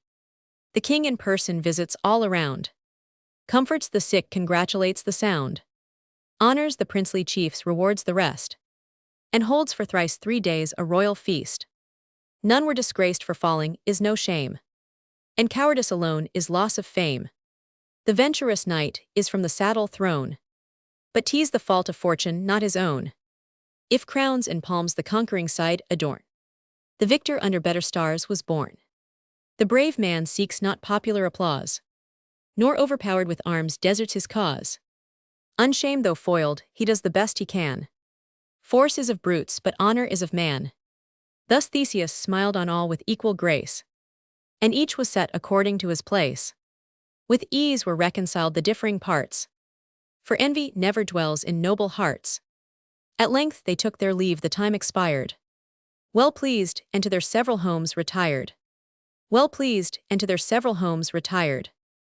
Meanwhile the health of Arcite still impairs, from bad proceeds to worse, and mocks the leech's cares. Swollen is his breast, his inward pains increase. All means are used, and all without success. The clotted blood lies heavy on his heart, corrupts, and there remains in spite of art. Nor breathing veins, nor cupping will prevail. All outward remedies and inward fail. The mold of nature's fabric is destroyed. Her vessels discomposed, her virtue void. The bellows of his lungs begins to swell. All out of frame is every secret cell. Nor can the good receive nor bad expel. Those breathing organs thus within oppressed, with venom soon distend the sinews of his breast. Naught profits him to save abandoned life, nor vomits upward aid nor downward laxative. The midmost region battered and destroyed. When nature cannot work, the effect of art is void. For physic can but mend our crazy state, patch an old building, not a new create. Arcite is doomed to die in all his pride, must leave his youth and yield his beauteous bride, gained hardly against right and unenjoyed. When 'twas declared all hope of life was past, conscience that of all physic works the last, caused him to send for Emily in haste. With her at his desire came Palamon. Then on his pillow raised he thus began. No language can express the smallest part of what I feel and suffer in my heart, for you whom best I love and value most. But to your service I bequeath my ghost, which from this mortal body when untied, unseen unheard shall hover at your side, nor fright you waking nor your sleep offend, but wait officious and your steps attend. How I have loved excuse my faltering tongue. My spirit's feeble and my pains are strong. This I may say, I only grieve to die, because I lose my charming Emily. To die when heaven had put you in my power. Fate could not choose a more malicious hour. What greater curse could envious fortune than just to die when I began to live? Vain men, how vanishing a bliss we crave, now warm in love, now withering in the grave. Never, oh, never more to see the sun. Still dark in a damp vault, and still alone. This fate is common, but I lose my breath. Near bliss, and yet not blessed before my death. Farewell, but take me dying in your arms. 'Tis all I can enjoy of all your charms. This hand I cannot but in death resign. Ah, could I live, but while I live 'tis mine. I feel my end approach, and thus embraced. Am pleased to die, but hear me speak my last. Ah, my sweet foe, for you and you alone. I broke my faith with injured Palamon. But love the sense of right and wrong confounds. Strong love and proud ambition have no bounds. And much I doubt should heaven my life prolong, I should return to justify my wrong. For while my former flames remain within, repentance is but want of power to sin. With mortal hatred I pursued his life. Nor he nor you were guilty of the strife. Nor I, but as I loved, yet all combined. Your beauty and my impotence of mind. And his concurrent flame that blew my fire. For still our kindred souls had one desire. He had a moment's right in point of time. Had I seen first, then his had been the crime. Fate made it mine, and justified his right. Nor holds this earth a more deserving knight. For virtue, valor, and for noble blood. Truth, honor, all that is comprised in good. So help me heaven, in all the world is none so worthy to be loved as Palamon. He loves you too, with such a holy fire, as will not, cannot, but with life expire. Our vowed affections both have often tried, nor any love but yours could ours divide. Then by my love's inviolable band, by my long-suffering and my short command, if ere you plight your vows when I am gone, have pity on the faithful Palamon. This was his last, for death came on Amain, and exercised below his iron reign. Then upward to the seat of life he goes. Sense fled before him, what he touched he froze. Yet could he not his closing eyes withdraw, though less and less of Emily he saw. So speechless for a little space he lay, then grasped the hand he held, and sighed his soul away. But whither went his soul, let such relate, who search the secrets of the future state. Divines can say but what themselves believe. Strong proofs they have, but not demonstrative. For were all plain, then all sides must agree, and faith itself be lost in certainty. To live uprightly then is sure the best, to save ourselves and not to damn the rest. The soul of our sight went where heathens go, who better live than we though less they know. In Palamon a manly grief appears. Silent he wept, ashamed to show his tears. Emilia shrieked, but once and then oppressed, with sorrow sunk upon her lover's breast, till Theseus in his arms conveyed with care. Far from so sad a sight the swooning fair, twere loss of time her sorrow to relate. Ill bears the sex a youthful lover's fate, when just approaching to the nuptial state. But like a low-hung cloud it rains so fast, that all at once it falls and cannot last. The face of things is changed, and Athens now, that laughed so late, becomes the scene of woe. Matrons and maids, both sexes, every state, with tears lament the knight's untimely fate. Nor greater grief in falling Troy was seen, for Hector's death, but Hector was not then. Old men with dust deformed their hoary hair. The women beat their breasts, their cheeks they tear. Why wouldst thou go with one consent, they cry, when thou hadst gold enough, and Emily? Theseus himself, who should have cheered the grief of others, wanted now the same relief. Old Aegeus only could revive his son, who various changes of the world had known, and strange vicissitudes of human fate, still altering never in a steady state. Good after ill, and after pain delight, alternate like the scenes of day and night. Since every man who lives is born to die, and none can boast sincere felicity. With equal mind, what happens let us bear, nor joy nor grieve too much for things beyond our care. Like pilgrims to the appointed place we tend. The world's an inn, and death the journey's end. Even kings but play, and when their part is done, some other worse or better mount the throne. With words like these the crowd was satisfied, and so they would have been had Theseus died. But he their king was laboring in his mind a fitting place for funeral pomps to find, which were in honor of the dead designed. And after long debate at last he found, as love itself had marked the spot of ground, that grove for evergreen, that conscious lawn, where he with Palamon fought hand to hand, that where he fed his amorous desires with soft complaints, and felt his hottest fires. Their other flames might waste his earthly part, and burn his limbs where love had burned his heart. This once resolved, the peasants were enjoined cerewood and firs and doddered oaks to find. With sounding axes to the grove they go. Fell split and lay the fuel on a row. Vulcanian food, a bier, is next prepared, on which the lifeless body should be reared, covered with cloth of gold, on which was laid the corpse of Arcite in like robes arrayed. White gloves were on his hands and on his head, a wreath of laurel mixed with myrtle spread. A sword keen-edged within his right he held, the warlike emblem of the conquered field. Bare was his manly visage on the bier, menaced his countenance even in death severe. Then to the palace hall they bore the knight, to lie in solemn state, a public sight. Groans, cries, and howlings fill the crowded place, and unaffected sorrow sat on every face. Sad Palamon above the rest appears, in sable garments dewed with gushing tears. His auburn locks on either shoulder flowed, which to the funeral of his friend he vowed. But Emily as chief was next his side, a virgin widow and a mourning bride, and that the princely obsequies might be performed according to his high degree.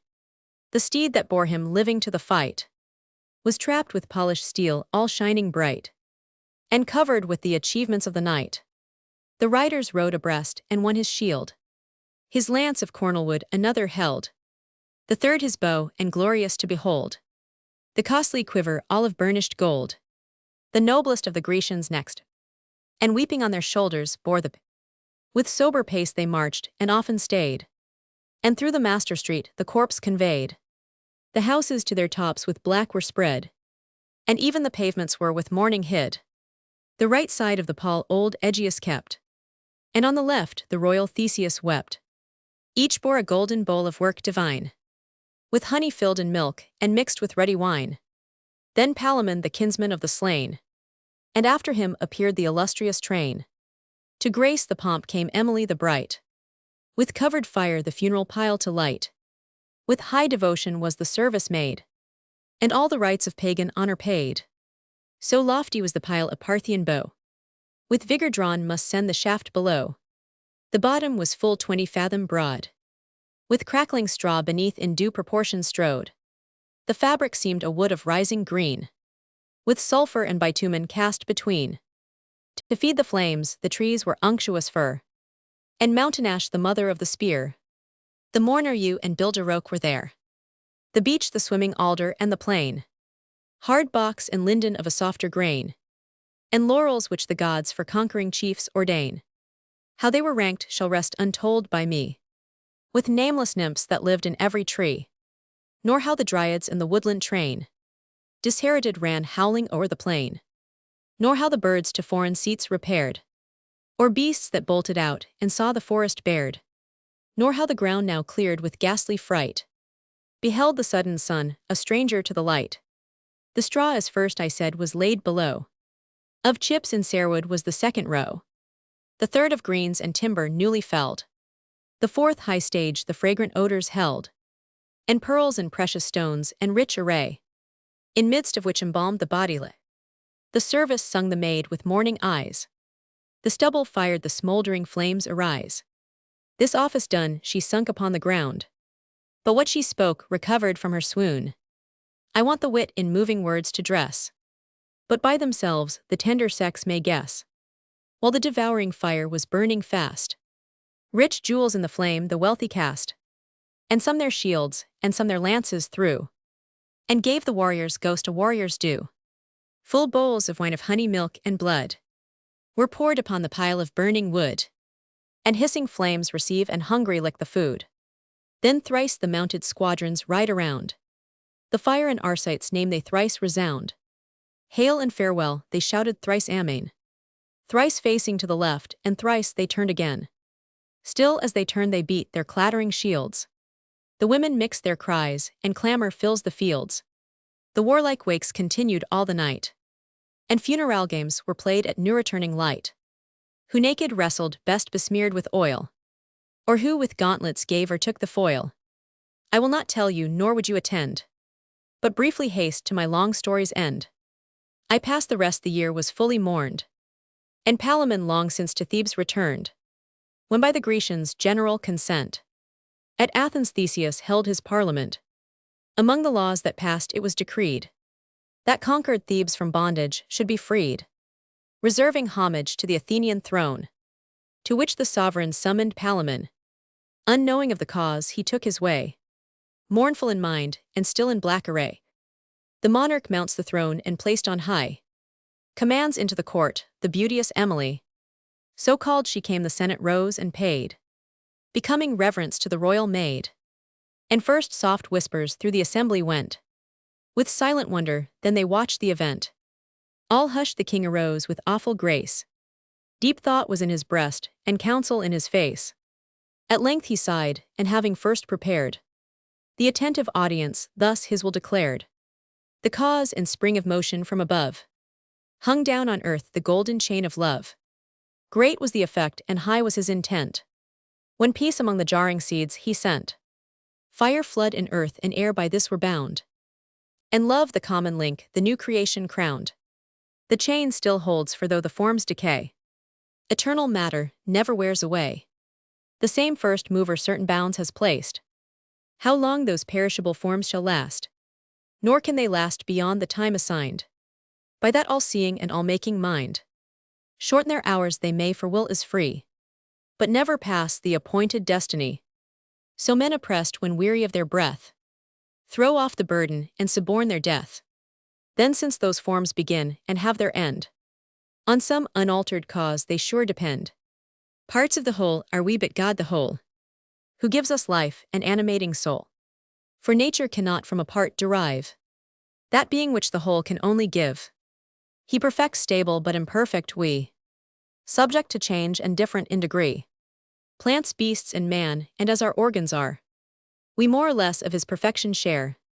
But by a long descent, the ethereal fire corrupts and forms the mortal part expire.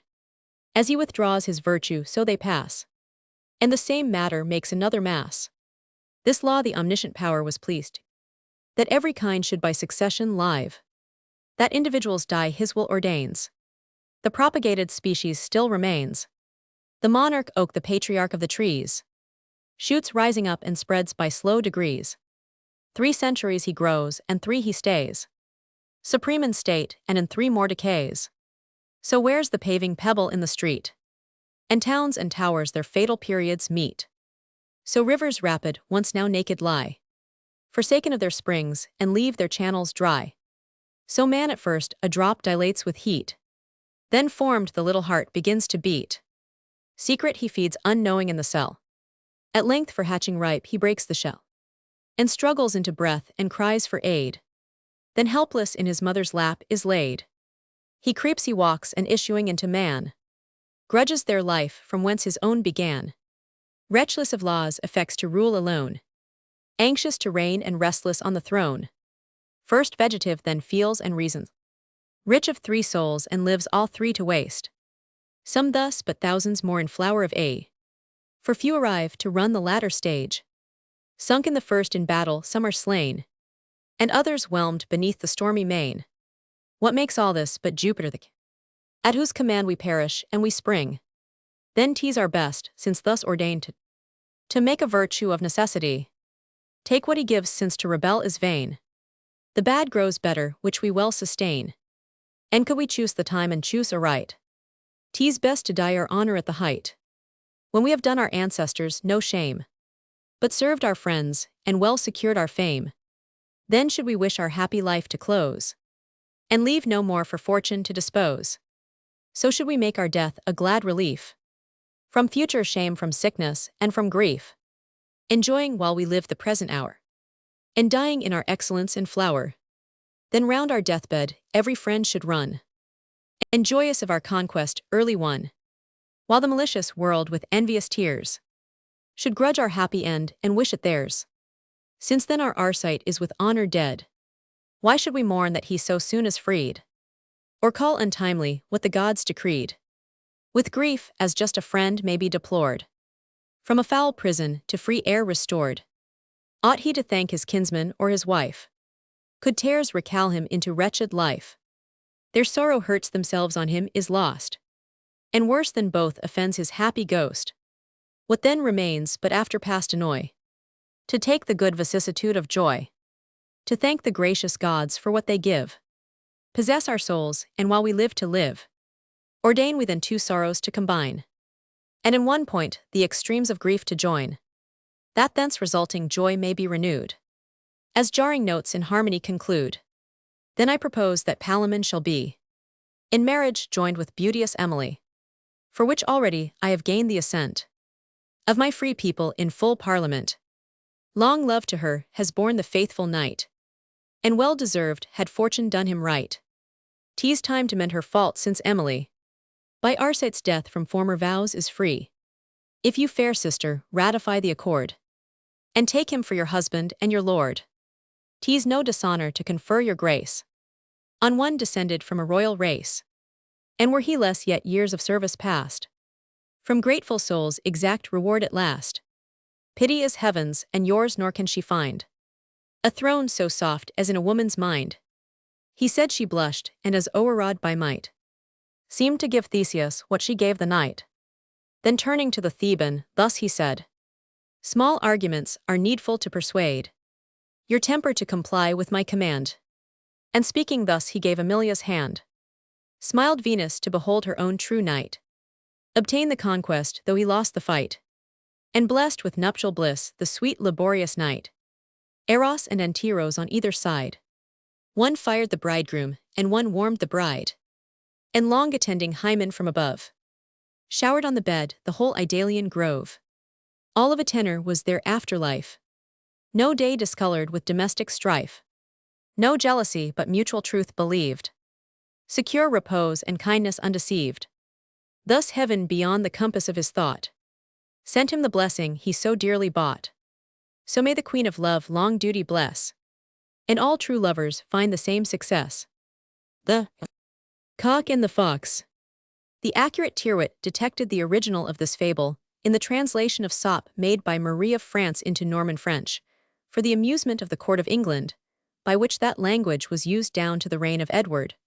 But the hand of genius gilds what it touches, and the naked apologue which may be found in Tyrwhitt's preliminary discourse was amplified by Chaucer into a poem which in grave, ironical narrative liveliness of illustration and happiness of humorous description yields to none that ever was written. Dryden, whom the hind and panther had familiarized with this species of composition, has executed a version at once literal and spirited, which seldom omits what is valuable in his original, and often adds those sparks which genius strikes out when in collision with the work of a kindred spirit.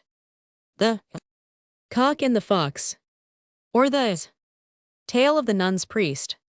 There lived, as authors tell in days of yore, a widow somewhat old and very poor. Deep in a cell her cottage lonely stood, well thatched and under covert of a wood.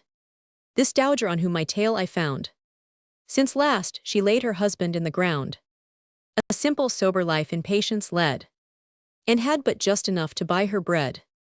But housewifing the little heaven had lent, she duly paid a groat for quarter rent, and pinched her belly with her daughters too, to bring the year about with much ado. The cattle in her homestead were 3 sows, and ewe called Mally, and 3 brinded cows.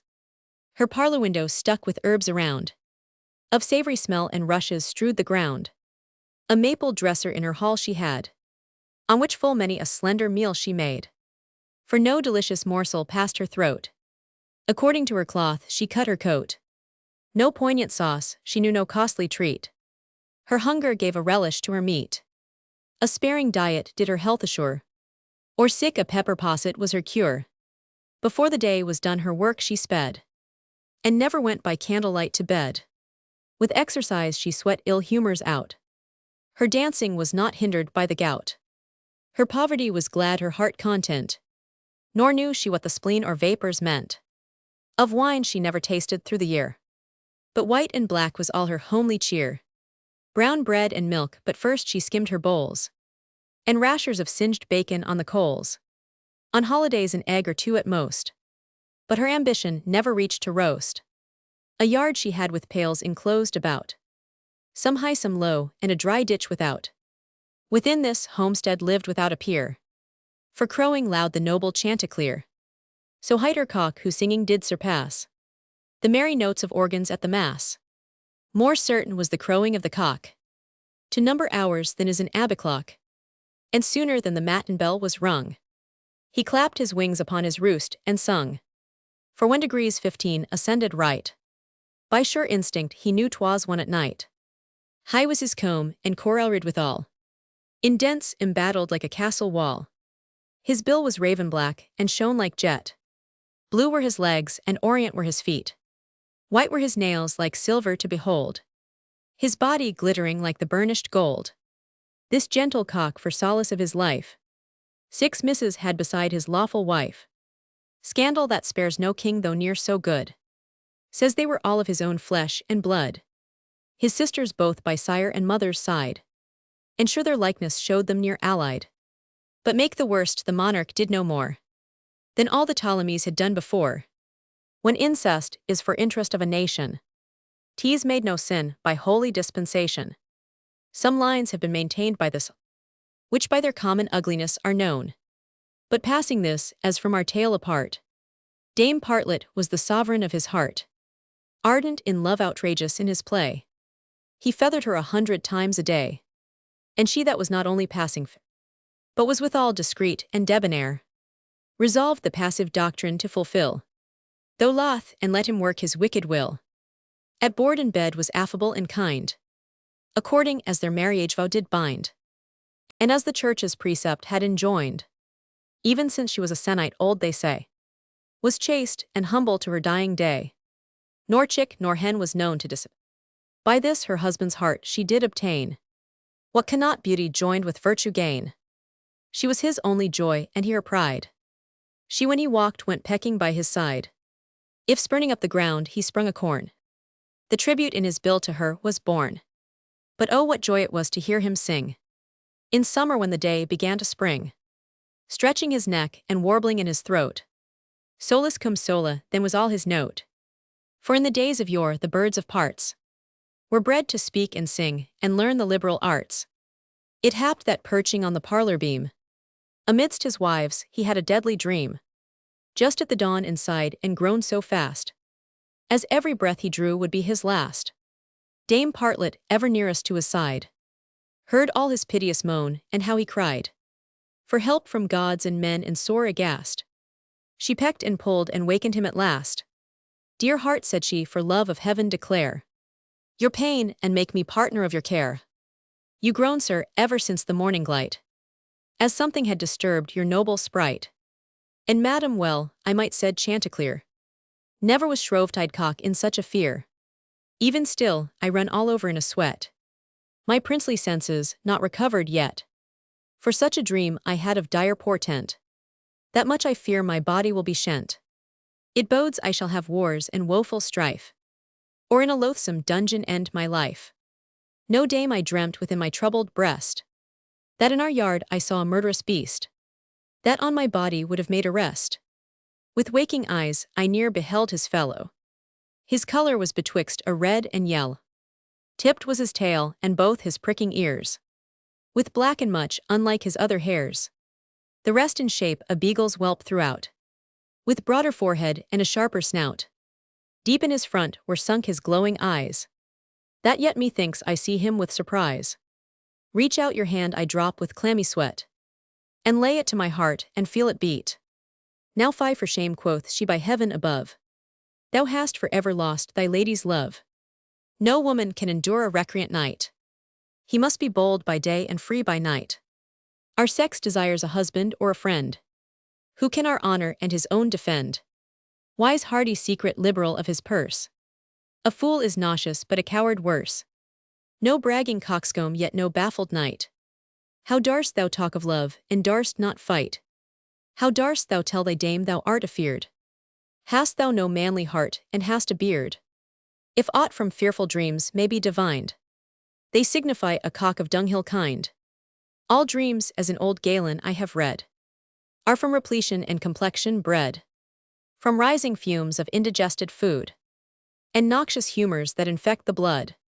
And sure, my lord, if I can read aright, these foolish fancies you have had tonight are certain symptoms in the canting style of boiling choler and abounding bile.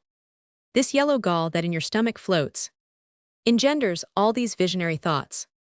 When choler overflows, then dreams are bred of flames and all the family of red dragons and red beasts in sleep we view. For humors are distinguished by their hue. From hence we dream of wars and warlike things, and wasps and hornets with their double wings. Choler adust congeals our blood with fear. Then black bulls toss us, and black devils.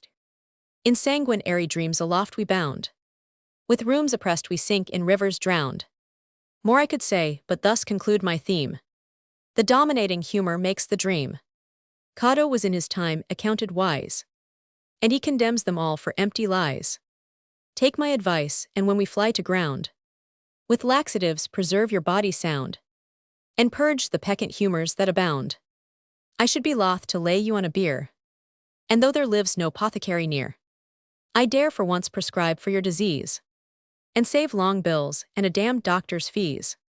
2 sovereign herbs which I by practice know, and both at hand for in our yard they grow, on peril of my soul shall rid you wholly of yellow choler and of melancholy. You must both purge and vomit but obey, and for the love of heaven make no delay. Since hot and dry in your complexion join, beware the sun when in a vernal sign. For when he mounts exalted in the ram, if then he finds your body in a flame, replete with choler, I dare lay a groat. A tertian ague is at least your lot. Perhaps a fever which the gods forfend may bring your youth to some untimely end.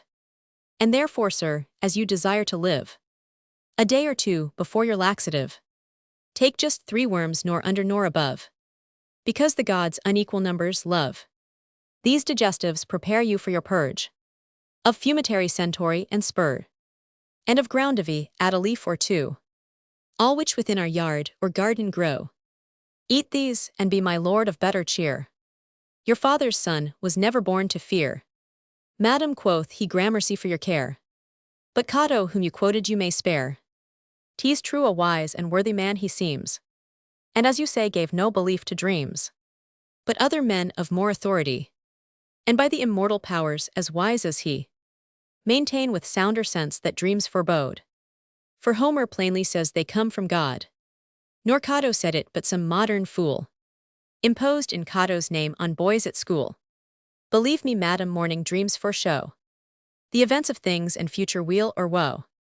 Some truths are not by reason to be tried, but we have sure experience for our guide. An ancient author equal with the best relates this tale of dreams among the rest. 2 friends or brothers with devout intent on some far pilgrimage together went. It happened so that when the sun was down, they just arrived by twilight at a town. That day had been the baiting of a bull. 'Twas at a feast, and every inn so full that no void room in chamber or on ground, and but one sorry bed was to be found, and that so little it would hold but one. Though till this hour they never lay alone, so were they forced to part, one stayed behind. His fellow sought what lodging he could find. At last he found a stall where oxen stood, and that he rather chose than lie abroad. 'Twas in a farther yard, without a door, but for his ease well littered was the floor. His fellow, who the narrow bed had kept, was weary, and without a rocker slept. Supine he snored, but in the dead of night he dreamt his friend appeared before his sight, who with a ghastly look and doleful cry said, "Help me, brother, or this night I die. Arise and help before all help be vain, or in an ox's stall I shall be slain." Roused from his rest, he wakened in a start, shivering with horror and with aching heart. At length to cure himself by reason, 'twas but a dream, and what are dreams but lies? So thinking changed his side, and closed his eyes. His dream returns, his friend appears again. "The murderers come now, help, or I am slain." 'Twas but a vision still, and visions are but vain. He dreamt the third, but now his friend appeared, pale, naked, pierced with wounds, with blood besmeared. Thrice warned awake, said he, relief is late. The deed is done, but thou revenge my fate. Tardy of aid, unseal thy heavy eyes. Awake, and with the dawning day arise. Take to the western gate thy ready way, for by that passage they my corpse convey. My corpse is in a tumbrel laid, the filth and ordure, and enclosed with dung. That cart arrest, and raise a common cry. For sacred hunger of my gold I die. then showed his grisly wounds, and last he drew a piteous sigh and took a long adieu. The frighted friend arose by break of day, and found the stall where late his fellow lay. Then of his impious host, inquiring more, was answered that his guest was gone before. Muttering he went, said he, by morning light, and much complained of his ill rest by night. This raised suspicion in the pilgrim's mind, because all hosts are of an evil kind, and oft to share the spoil with robbers joined. His dream confirmed his thought with troubled look. Straight to the western gate his way he took. There, as his dream foretold, a cart he found, that carried compost forth to dung the ground. This when the pilgrim saw, he stretched his throat, and cried out murder with a yelling note. My murdered fellow in this cart lies dead. Vengeance and justice on the villain's head. You magistrates who sacred laws dispense, on you I call to punish this offense. The word thus given within a little space, the mob came roaring out and thronged the place. All in a trice they cast the cart to ground, and in the dung the murdered body found, though breathless, warm, and reeking from the wound. Good heaven, whose darling attribute we find is boundless grace and mercy to mankind, abhors the cruel and the deeds of night, by wondrous ways reveals in open light. Murder may pass unpunished for a time, but tardy justice will o'ertake the crime, and oft a speedier pain the guilty feels. The hue and cry of heaven pursues him at the heels. Fresh from the fact as in the present case, the criminals are seized upon the place. Carter and host confronted face to face, stiff in denial as the law appoints. On engines they distend their tortured joints. So as confession forced the offense was known, and public justice on the offenders done. Here may you see that visions are to dread. And in the page that follows this I read of two young merchants whom the hope of gain induced in partnership to cross the main, waiting till willing winds their sails supplied. Within a trading town they long abide, full fairly situate on a haven's side. One evening it befell that looking out, the wind they long had wished was come about. Well pleased they went to rest, and if the gale till morn continued, both resolved to sail. But as together in a bed they lay, the younger had a dream at break of day. A man he thought stood frowning at his side, who warned him for his safety to provide, nor put to sea but safe on shore abide. I come thy genius to command thy stay. Trust not the winds, for fatal is the day, and death unhoped attends the watery way. The vision said, and vanished from his sight. The dreamer wakened in a mortal fright, then pulled his drowsy neighbor and declared what in his slumber he had seen and heard. His friend smiled scornful and with proud contempt, rejects as idle what his fellow dreamt. Stay who will stay for me, no fears restrain, who follow Mercury the god of gain. Let each man do as to his fancy seems. I wait not I till you have better dreams. Dreams are but interludes which fancy makes. When monarch reason sleeps, this mimic wakes, compounds a medley of disjointed things, a mob of cobblers and a court of kings. Light fumes are merry, grosser fumes are sad. Both are the reasonable soul run mad. And many monstrous forms in sleep we see, that neither were nor are nor ear can be. Sometimes forgotten things long cast behind rush forward in the brain and come to mind. The nurse's legends are for truths received, and the man dreams but what the boy believed. Sometimes we but rehearse a former play. The night restores our actions done by, as hounds in sleep will open for their prey.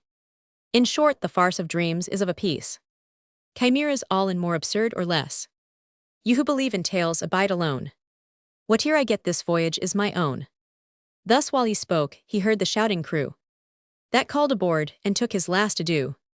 The vessel went before a merry gale, and for quick passage put on every sail. But when least feared, and even an open day, the mischief overtook her in the way. Whether she sprung a leak I cannot find, or whether she was overset with wind, or that some rock below her bottom rent. But down at once with all the crew she went. Her fellowships from far her loss disgrayed, but only she was sunk, and all were safe beside. By this example you are taught again, that dreams and visions are not always vain. But if, dear partlet, you are yet in doubt, another tale shall make the former out. Kenelm the son of Kenulf Mercia's king. whose holy life the legends loudly sing. Warned in a dream, his murder did foretell. From point to point, as after it befell, all circumstances to his nurse he told. A wonder from a child of 7 years old. The dream with horror heard the good old wife. From treason, counseled him to guard his life, but close to keep the secret in his mind. For a boy's vision small belief would find. The pious child by promise bound obeyed. Nor was the fatal murder long delayed. By Quenda slain he fell before his time, made a young martyr by his sister's crime. The tale is told by Venerable Bede, which at your better leisure you may read. Macrobius too relates the vision sent to the great Scipio with the famed event. Objections makes but after makes replies, and adds that dreams are often prophecies. Of Daniel you may read in Holy Writ, who when the king his vision did forget, could word for word the wondrous dream repeat. Nor less of patriarch Joseph understand, who by a dream enslaved the Egyptian land. The years of plenty and of death foretold, when for their bread their liberty they sold. Nor must the exalted butler be forgot, nor he whose dream presaged his hanging lot, and did not see Arsus the same death foresee, raised in his vision on a lofty tree. The wife of Hector in his utmost pride dreamt of his death the night before he died. Well was he warned from battle to refrain, but men to death decreed are warned in vain. He dared the dream, and by his fatal foe was slain. Much more I know which I forbear to speak, for see the ruddy day begins to break. Let this suffice that plainly I foresee. My dream was bad and bodes adversity. But neither pills nor laxatives I like. They only serve to make a wellman sick. Of these his gain the sharp physician makes, and often gives a purge but seldom takes. They not correct but poison all the blood, and ne'er did any but the doctors good. Their tribe trade trinkets I defy them all, with every work of Pothecary's hall. These melancholy matters I forbear, but let me tell thee partlet mine and swear, that when I view the beauties of thy face, I fear not death nor dangers nor disgrace. So may my soul have bliss as when I spy the scarlet red about thy partridge eye, while thou art constant to thy own true knight, while thou art mine and I am thy delight. All sorrows at thy presence take their flight, for true it is as in Principio, mulier est hominis confusio. Madam, the meaning of this Latin is, that woman is to man his sovereign bliss.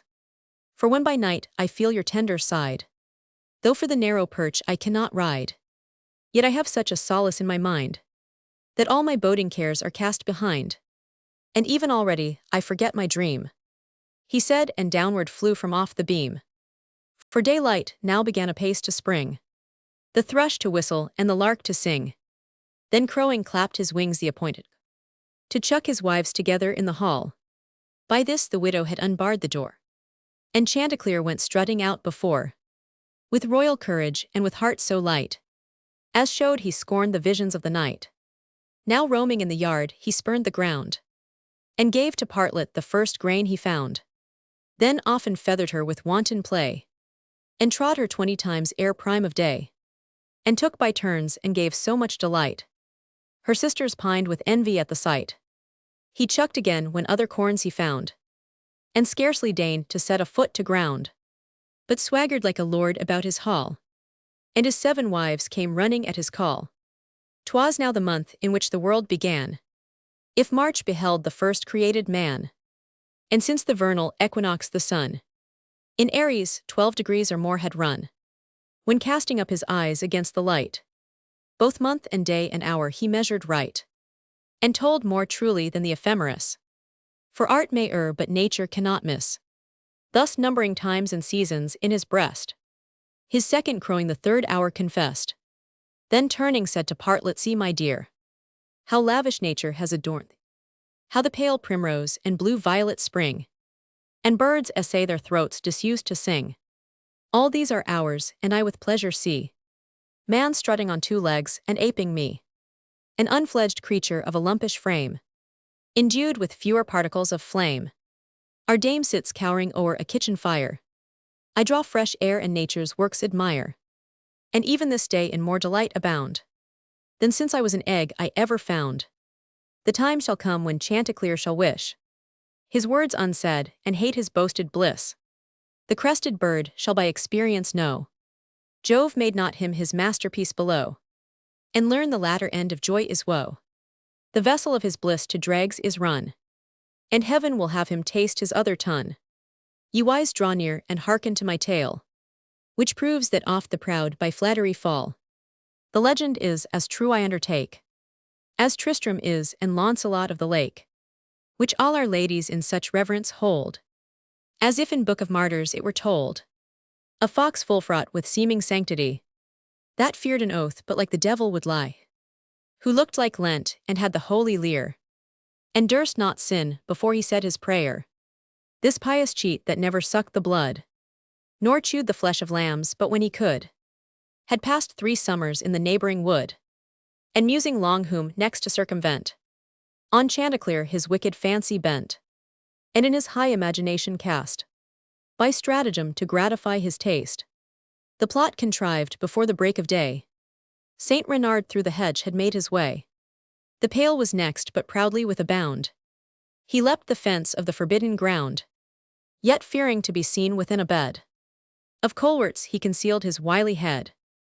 There skulked till afternoon and watched his time, as murderers used to perpetrate his crime. O hypocrite ingenious to destroy! O traitor worse than Sinon was to Troy! O vile subverter of the Gallic reign, more false than Gano was to Charlemagne! O Chanticleer, in an unhappy hour didst thou forsake the safety of thy bower? Better for thee thou hadst believed thy dream, and not that day descended from the beam. But here the doctors eagerly dispute.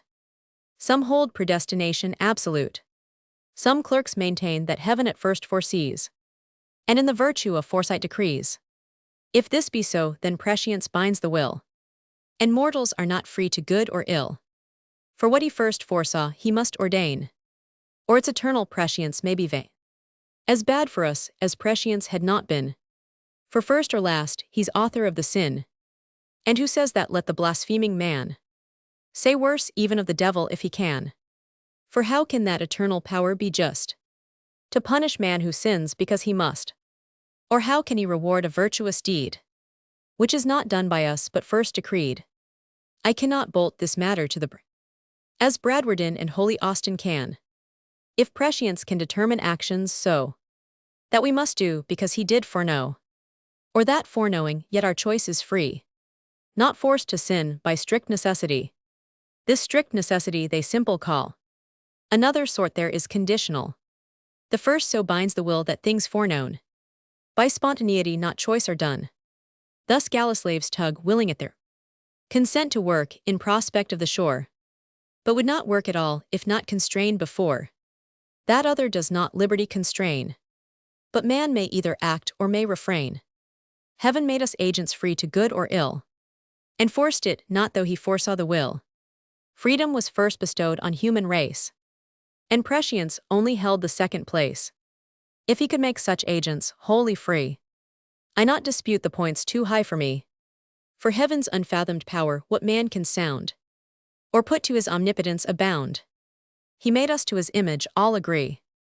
That image is the soul, and that must be, or not the Maker's image, or be free. But whether it were better man had been, by nature bound to good not free to sin, I wave for fear of splitting on a rock. The tale I tell is only of a cock, who had not run the hazard of his life, had he believed his dream and not his wife. For women with a mischief to their kind, pervert with bad advice our better mind. A woman's counsel brought us first to woe, and made her man his paradise forgo, where at heart's ease he lived and might have been, as free from sorrow as he was from sin. For what the devil had their sex to do, that born to folly they presumed to know, and could not see the serpent in the grass. But I myself presume and let it pass. Silence in times of suffering is the best. 'Tis dangerous to disturb a hornet's nest. In other authors you may find enough, but all they say of dames is idle stuff. Legends of lying wits together bound, the wife of Bath would throw them to the ground. These are the words of Chanticleer, not mine. I honor dames and think their sex divine. Now to continue what my tale begun. Lay Madame Partlet basking in the sun, breast thy in sand her sisters in a row, enjoyed the beams above the warmth below. The cock that of his flesh was ever free, sung merrier than the mermaid in the sea. And so befell that, as he cast his eye among the colwerts on a butterfly, he saw false Reynard where he lay full low.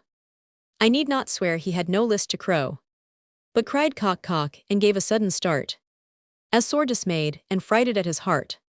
For birds and beasts informed by nature know kinds opposite to theirs and fly their foe. So Chanticleer, who never saw a fox, yet shunned him as a sailor shuns the rocks. But the false loon, who could not work his will, by open force employed his flattering skill. I hope, my lord, said he, I not offend. Are you afraid of me that am your friend? I were a beast indeed to do you wrong, I who have loved and honored you so long.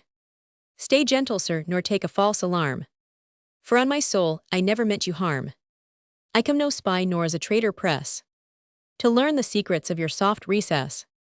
Far be from Reynard so profane a thought, but by the sweetness of your voice was brought. For as I bid my beads by chance I heard the song as of an angel in the yard, a song that would have charmed the infernal gods, and banished horror from the dark abodes. Had Orpheus sung it in the nether sphere, so much the hymn had pleased the tyrant's ear. The wife had been detained to keep the husband there. My lord your sire familiarly I knew, a peer deserving such a son as you. He with your late author, whom heaven rest, has often graced my house and been my guest.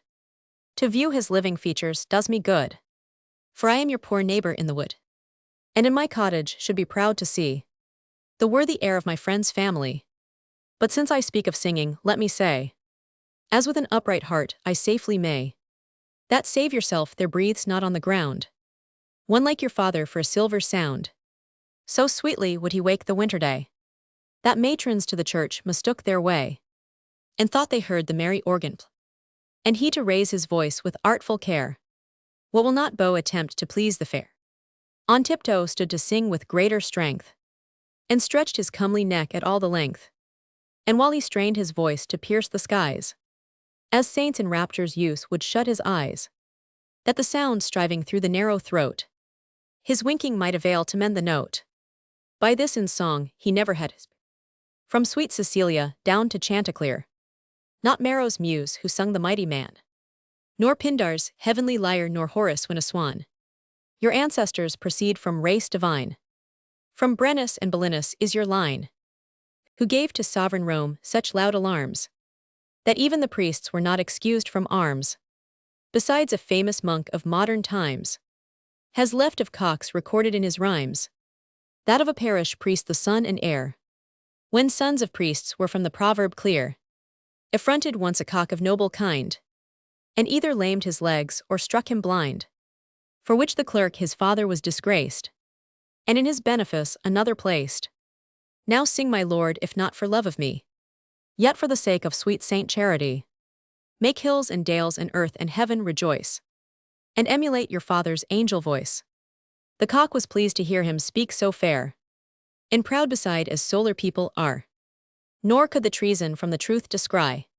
So was he ravished with this flattery, so much the more as from a little elf he had a high opinion of himself, though sickly slender, and not large of limb, concluding all the world was made for him. Ye princes raised by poets to the gods, and Alexandered up in lying odes, believe not every flattering knave's report.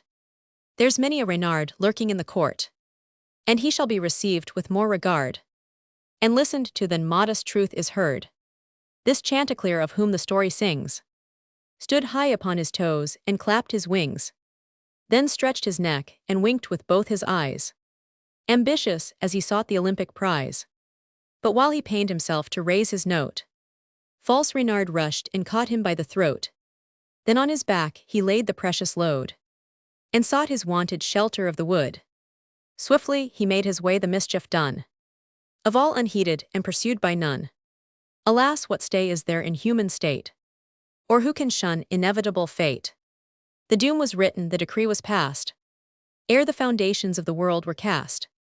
In Aries though the sun exalted stood, his patron planet to procure his good, yet Saturn was his mortal foe, and he In Libra, rays oppose the same degree. The rays both good and bad of equal power. Each thwarting other made a mingled hour. On Friday morn, he dreamt this direful cross to the worthy native in his scheme. Ah, blissful Venus, goddess of delight! How couldst thou suffer thy devoted knight on thy own day to fall by foe oppressed? The white of all the world who served thee best, who true to love was all for recreation, and minded not the work of propagation. Ganfried, who couldst so well in rhyme complain the death of Richard with an arrow slain. Why had not I thy muse or thou my heart to sing this heavy dirge with equal art? That I like thee on Friday might complain, for on that day was Coeur de Lion slain.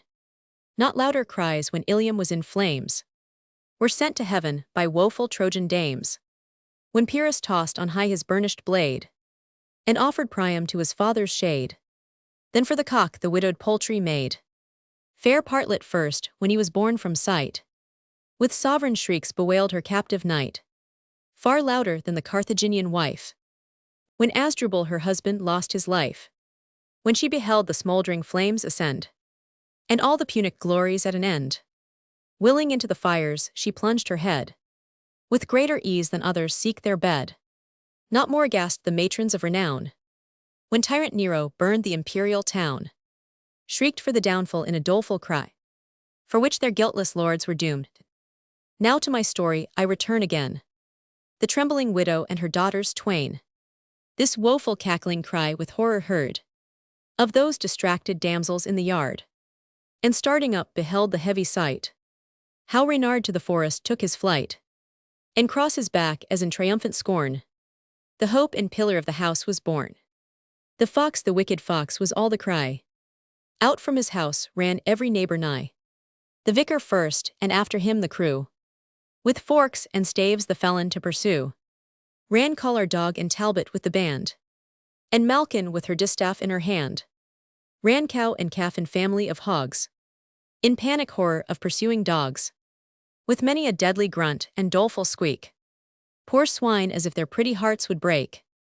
The shouts of men, the women in dismay, with shrieks augment the terror of the day. The ducks that heard the proclamation cried, and feared a persecution might betide.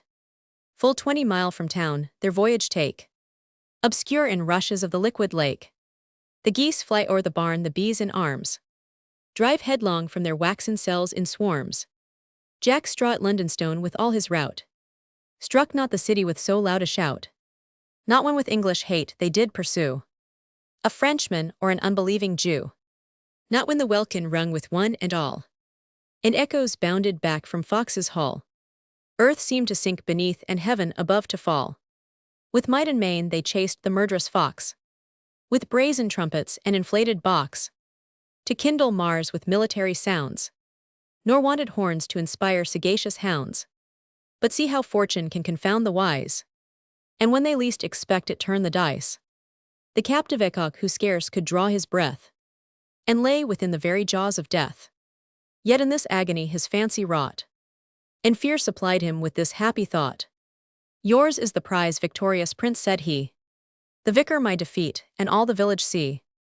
Enjoy your friendly fortune while you may, and bid the churls that envy you the prey call back their mongrel curs, and cease their cry. See, fools, the shelter of the wood is nigh, and Chanticleer in your despite shall die. He shall be plucked and eaten to the bone. 'Tis well advised, in faith it shall be done. This Reynard said, but as the word he spoke, the prisoner with a spring from prison broke, then stretched his feathered fans with all his might, and to the neighboring maple winged his flight, whom when the traitor safe on tree beheld, he cursed the gods with shame and sorrow filled. Shame for his folly, sorrow out of time, for plotting an unprofitable crime. Yet mastering both, the artificer of lies renews the assault, and his last battery tries. Though I said he did near in thought offend, how justly may my lord suspect his friend? The appearance is against me, I confess, who seemingly have put you in distress. You, if your goodness does not plead my cause, may think I broke all hospitable laws, to bear you from your palace yard by might, and put your noble person in a fright. This since you take it ill, I must repent, though heaven can witness with no bad intent. I practiced it to make you taste your cheer. With double pleasure, first prepared by fear. So loyal subjects often seize their prince, forced for his good to seeming violence, yet mean his sacred person not the least offense. Descend, so help me Jove, as you shall find, that Reynard comes of no dissembling kind. Nay, quoth the cock, but I beshrew us both, if I believe a saint upon his oath. An honest man may take a knave's advice, but idiots only will be cozened.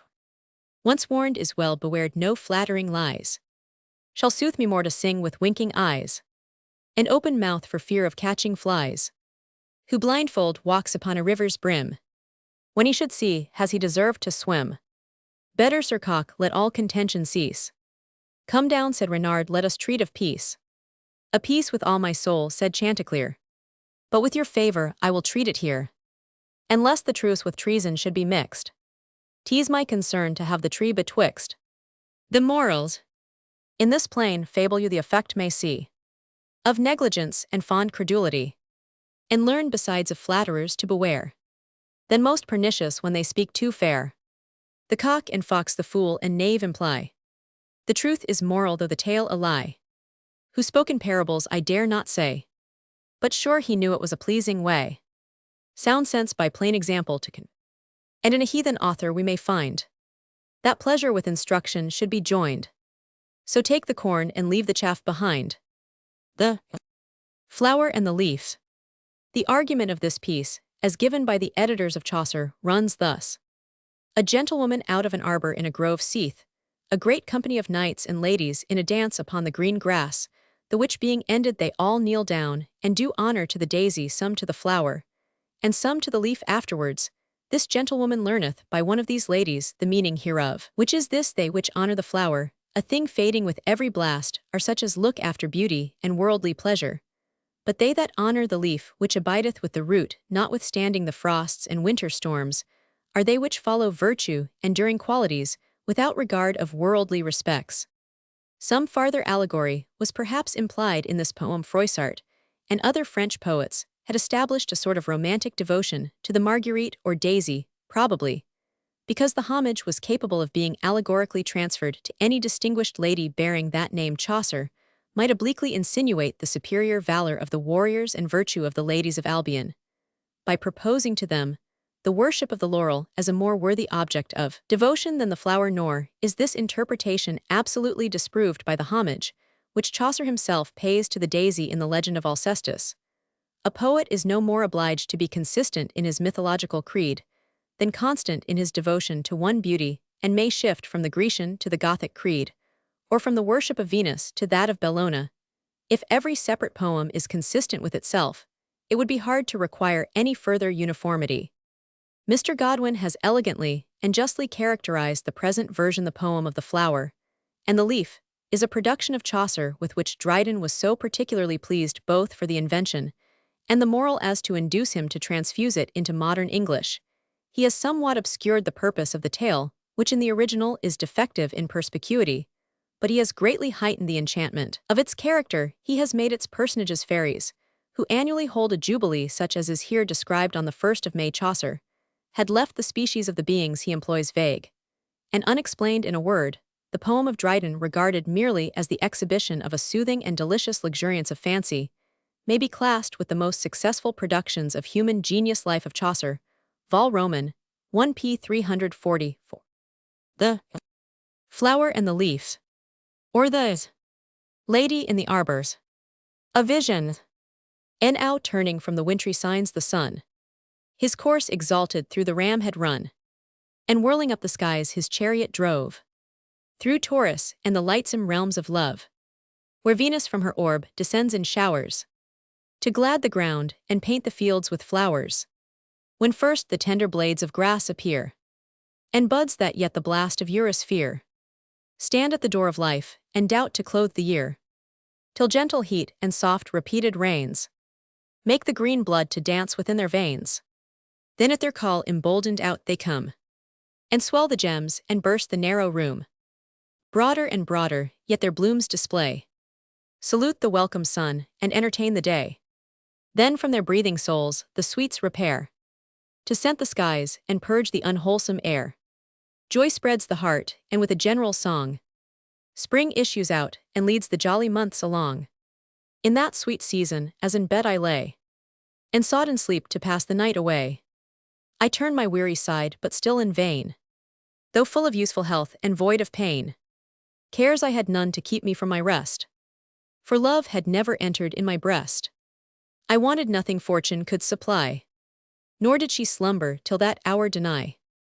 I wondered then, but after found it true, much joy had dried away the balmy dew. Seas would be pools without the brushing air, to curl the waves, and sure some little care should weary nature so, to make her want repair. When Chanticleer the second watch had sung, scorning the scorner's sleep from bed I sprung, and dressing by the moon in loose array, passed out in open air preventing day, and sought a goodly grove as fancy led my way. Straight as a line in beauteous order stood, of oaks unshorn a venerable wood.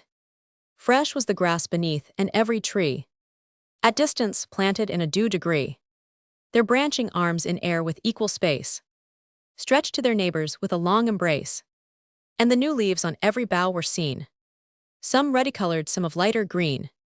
The painted birds, companions of the spring, hopping from spray to spray, were heard to sing.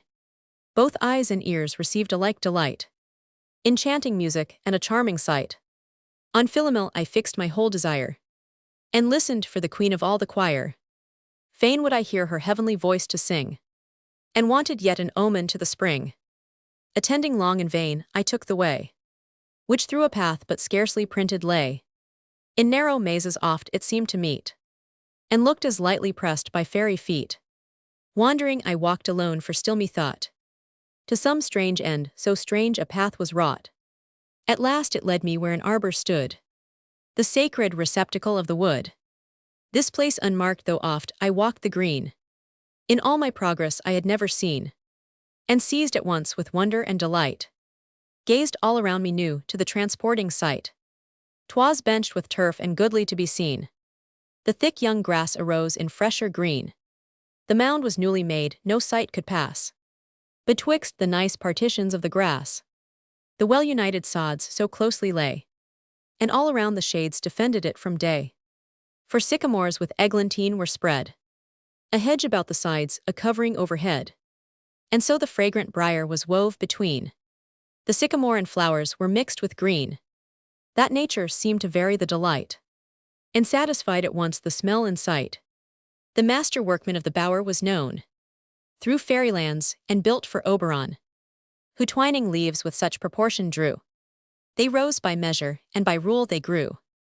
No mortal tongue can half the beauty tell, for none but hands divine could work so well.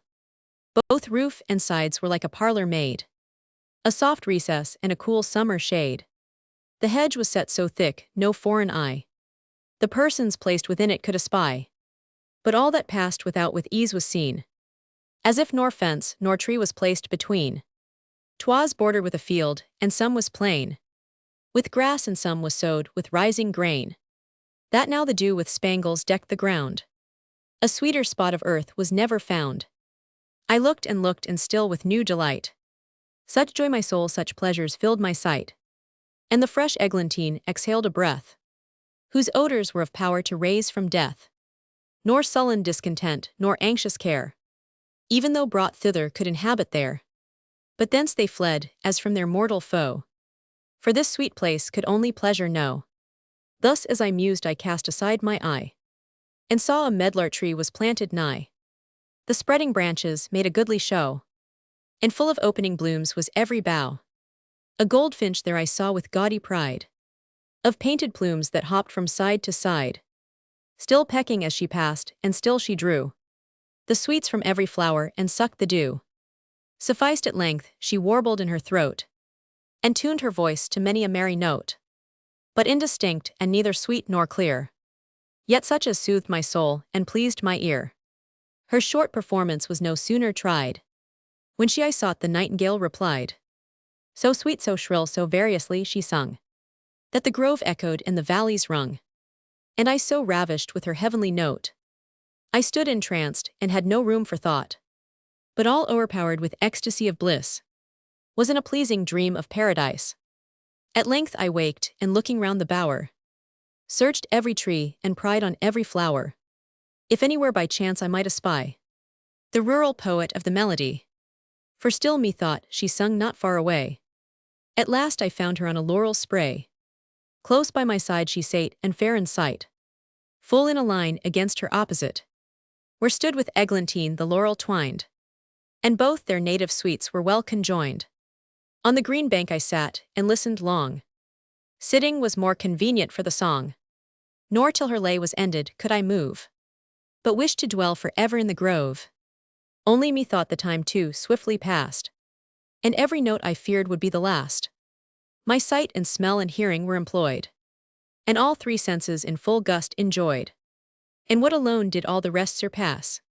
The sweet possession of the fairy place, single and conscious to myself alone, of pleasures to the excluded world unknown, pleasures which nowhere else were to be found, and all Elysium in a spot of ground. Thus while I sat intent to see and hear, and drew perfumes of more than vital air, all suddenly I heard the approaching sound of vocal music on the enchanted ground. An host of saints it seemed so full the choir, as if the blessed above did all conspire to join their voices and neglect the lyre. At length there issued from the grove behind a fair assembly of the female kind, a train less fair as ancient fathers tell, seduced the sons of heaven to rebel. I passed their forms and every charming grace, less than an angel would their worth debase, but their attire like liveries of a kind, all rich and rare is fresh within my mind. In velvet white as snow the troop was gowned, the seams with sparkling emeralds set around, their hoods and sleeves the same and purfled, with diamonds, pearls, and all the shining store of eastern pomp their long descending train, with rubies edged and sapphires swept the plain. High on their heads with jewels richly set, each lady wore a radiant coronet. Beneath the circles all the choir was graced, with chaplets green on their fair foreheads placed, of laurel some of woodbine many more, and wreaths of agnus castus others bore. These last who with those virgin crowns were dressed, appeared in higher honor than the rest. They danced around, but in the midst was seen a lady of a more majestic mien, by stature and by beauty marked their sovereign queen. She in the midst began with sober grace. Her servants' eyes were fixed upon her face, and as she moved or turned her motions viewed, her measures kept and step by step pursued. Methought she trod the ground with greater grace, with more of Godhead shining in her face, and as in beauty she surpassed the choir. So nobler than the rest was her attire. A crown of ruddy gold enclosed her brow, plain without pomp and rich without a show. A branch of agnus castus in her hand, she bore aloft her scepter of command, admired, adored by all the circling crowd. For wheresoe'er she turned her face they bowed, and as she danced a roundelay she sung, in honor of the laurel ever young. She raised her voice on high, and sung so clear, the fawns came scudding from the groves to hear, and all the bending forest lent an ear. At every close she made the attending throng, replied and bore the burden of the song, so just so small yet in so sweet a note, it seemed the music melted in the throat. Thus dancing on and singing as they danced, they to the middle of the mead advanced, till round my arbor a new ring they made, and footed it about the secret shade.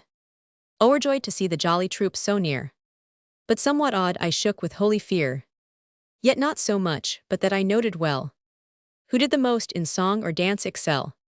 Not long I had observed when from afar I heard a sudden symphony of war, the neighing coursers and the soldiers' cry, and sounding trumps that seemed to tear the sky. I saw soon after this behind the from whence the ladies did in order move, come issuing out in arms a warrior train, that like a deluge poured upon the plain. On barbed steeds they rode in proud array, thick as the college of the bees in May, when swarming o'er the dusky fields they fly, new to the flowers and intercept the sky. So fierce they drove, their coursers were so fleet, that the turf trembled underneath their feet. To tell their costly furniture were long, the summer's day would end before the song. To purchase but the tenth of all their store, would make the mighty Persian monarch port. Yet what I can I will before the rest. The trumpets issued in white mantles dressed, A numerous troop, and all their heads around, with chaplets green of cereal oak were crowned. And at each trumpet was a banner bound, which waving in the wind, displayed at large their master's coat of arms and knightly charge. Broad were the banners, and of snowy hue, a purer web the silkworm never drew. The chief about their necks the scutcheons wore, with orient pearls and jewels powdered o'er. Broad were their collars too, and every one was set about with many a costly stone. Next these of kings at arms a goodly train, in proud array, came prancing o'er the plain. Their cloaks were cloth of silver mixed with gold, and garlands green around their temples. Rich crowns were on their royal scutcheons placed, with sapphires, diamonds, and with rubies graced. And as the trumpets their appearance made, so these in habits were alike arrayed, but with a pace more sober and more slow. And 20 rank in rank they rode arrow. The pursuivants came next in number more, and like the heralds, each his scutcheon bore. Clad in white velvet, all their troop they led, with each an oaken chaplet on his head. 9 royal knights in equal rank succeed, each warrior mounted on a fiery steed, in golden armor glorious to behold. The rivets of their arms were nailed with gold. Their surcoats of white ermine fur were made, with cloth of gold between that cast a glittering shade. The trappings of their steeds were of the same. The golden fringe even set the ground on flame, and drew a precious trail, a crown divine. Of laurel did about their temples twine. 3 henchmen were for every knight assigned, all in rich livery clad and of a kind. White velvet but unshorn for cloaks they wore, and each within his hand a truncheon bore. The foremost held a helm of rare device. A prince's ransom would not pay the price. The second bore the buckler of his knight. The third of cornelwood a spear upright, headed with piercing steel and polished bright. Like to their lords their equipage was seen, and all their foreheads crowned with garlands green. And after these came armed with spear and shield, an host so great as covered all the field. And all their foreheads like the knights before, with laurels evergreen were shaded o'er, or oak or other leaves of lasting kind, tenacious of the stem and firm against the wind. Some in their hands, beside the lance and shield, the boughs of woodbine or of hawthorn held, or branches for their mystic emblems took, of palm of laurel or of cereal oak. Thus marching to the trumpet's lofty sound, drawn in 2 lines adverse they wheeled around, and in the middle meadow took their ground. Among themselves the tourney they divide, in equal squadrons ranged on either side. Then turned their horses' heads, and man to man, and steed to steed, oppose the justs began. They lightly set their lances in the rest, and at the sign against each other pressed. They met I sitting at my ease beheld the mixed events and fortunes of the field. Some broke their spears, some tumbled horse and man, and round the fields the lightened coursers ran. An hour and more like tides in equal sway, they rushed and won by turns and lost the day. At length the 9 who still together held, their fainting foes to shameful flight compelled, and with resistless force o'er in the field. Thus to their fame when finished was the fight. The victors from their lofty steeds alight, like them dismounted all the warlike train, and 2 by 2 proceeded o'er the plain, till to the fair assembly they advanced, who near the secret arbor sung and danced. The ladies left their measures at the sight, to meet the chiefs returning from the fight, and each with open arms embraced her chosen knight. Amid the plain a spreading laurel stood, the grace and ornament of all the wood. That pleasing shade they sought a soft retreat, from sudden April showers a shelter from the heat. Her leafy arms with such extent were spread, so near the clouds was her aspiring head, that hosts of birds that wing the liquid air, perched in the boughs had nightly lodging there, and flocks of sheep beneath the shade from far might hear the rattling hail and wintry war. From heaven's inclemency here found retreat, enjoyed the cool and shunned the scorching heat. 100 knights might there at ease abide, and every knight a lady by his side. The trunk itself such odors did bequeath, that a Moluccan breeze to these was common breath. The lords and ladies here approaching paid their homage with a low obeisance made, and seemed to venerate the sacred shade. These rites perform their pleasures they pursue, with songs of love and mix with measures new. Around the holy tree, their dance they frame, and every champion leads his chosen dame. I cast my sight upon the farther field, and a fresh object of delight beheld. For from the region of the west I heard new music sound, and a new troop appeared. Of knights and ladies mixed a jolly band, but all on foot they marched and hand in hand.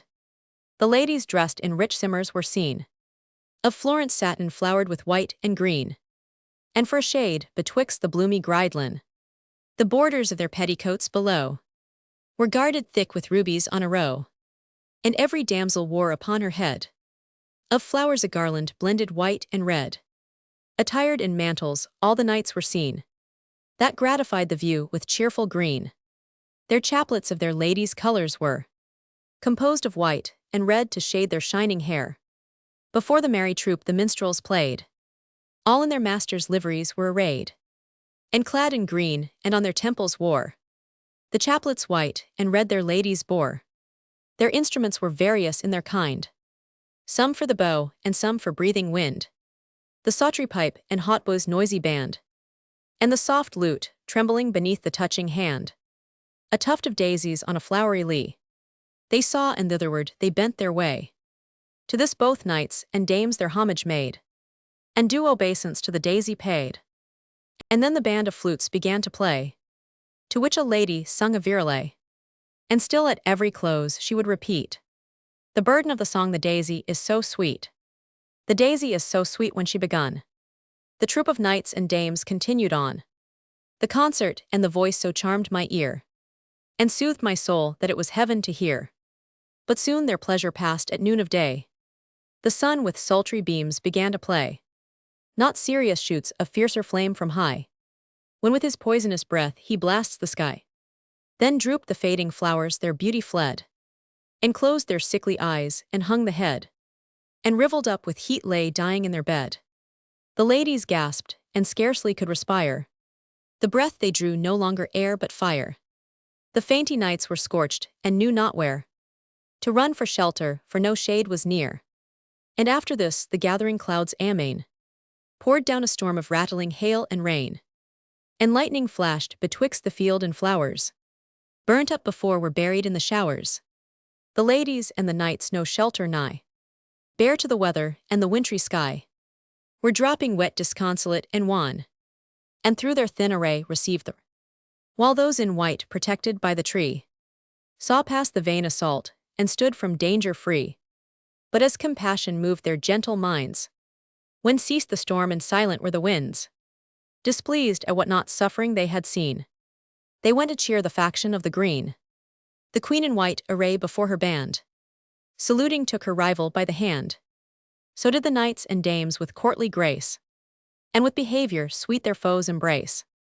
Then thus the queen with laurel on her brow, fair sister, I have suffered in your woe, nor shall be wanting aught within my power, for your relief in my refreshing bower. That other answered with a lowly look, and soon the gracious invitation took, for ill at ease both she and all her train. The scorching sun had borne and beating rain, like courtesy, was used by all in white. Each dame a dame received, and every knight a knight. The laurel champions with their swords invade the neighboring forests where the justs were made, and sere wood from the rotten hedges took, and seeds of latent fire from flints provoke. A cheerful blaze arose, and by the fire they warmed their frozen feet, and dried their wet attire. Refreshed with heat, the ladies sought around for virtuous herbs which gathered from the ground. They squeezed the juice and cooling ointment made, which on their sunburnt cheeks and their chapped skins they laid. Then sought green salads which they bade them eat, a sovereign remedy for inward heat. The lady of the leaf ordained a feast, and made the lady of the flower her guest. When lo, a bower ascended on the plain, with sudden seats adorned and large for either train. This bower was near my pleasant arbor placed, that I could hear and see whatever passed. The ladies sat with each a knight, distinguished by their colors white and green. The vanquished party with the victors joined, nor wanted sweet discourse the banquet of the mind. Meantime the minstrels played on either side, vain of their art, and for the mastery vied. The sweet contention lasted for an hour, and reached my secret arbor from the bower. The sun was set, and vesper to supply. His absent beams had lighted up the sky. When Philomel officious all the day, to sing the service of the ensuing May, fled from her laurel shade, and winged her flight directly to the queen arrayed in white, and hopping sat familiar on her hand, a new musician, and increased the band. The goldfinch, who to shun the scalding heat, had changed the medlar for a safer seat, and hid in bushes, scaped the bitter shower, now perched upon the lady of the flower, and either songster holding out their throats, and folding up their wings renewed their notes, as if all day preluding to the fight, they only had rehearsed to sing by night. The banquet ended, and the battle done, they danced by starlight and the friendly moon, and when they were to part the laureate queen, supplied with steeds the lady of the green, her and her train conducting on the way, the moon to follow and avoid the day.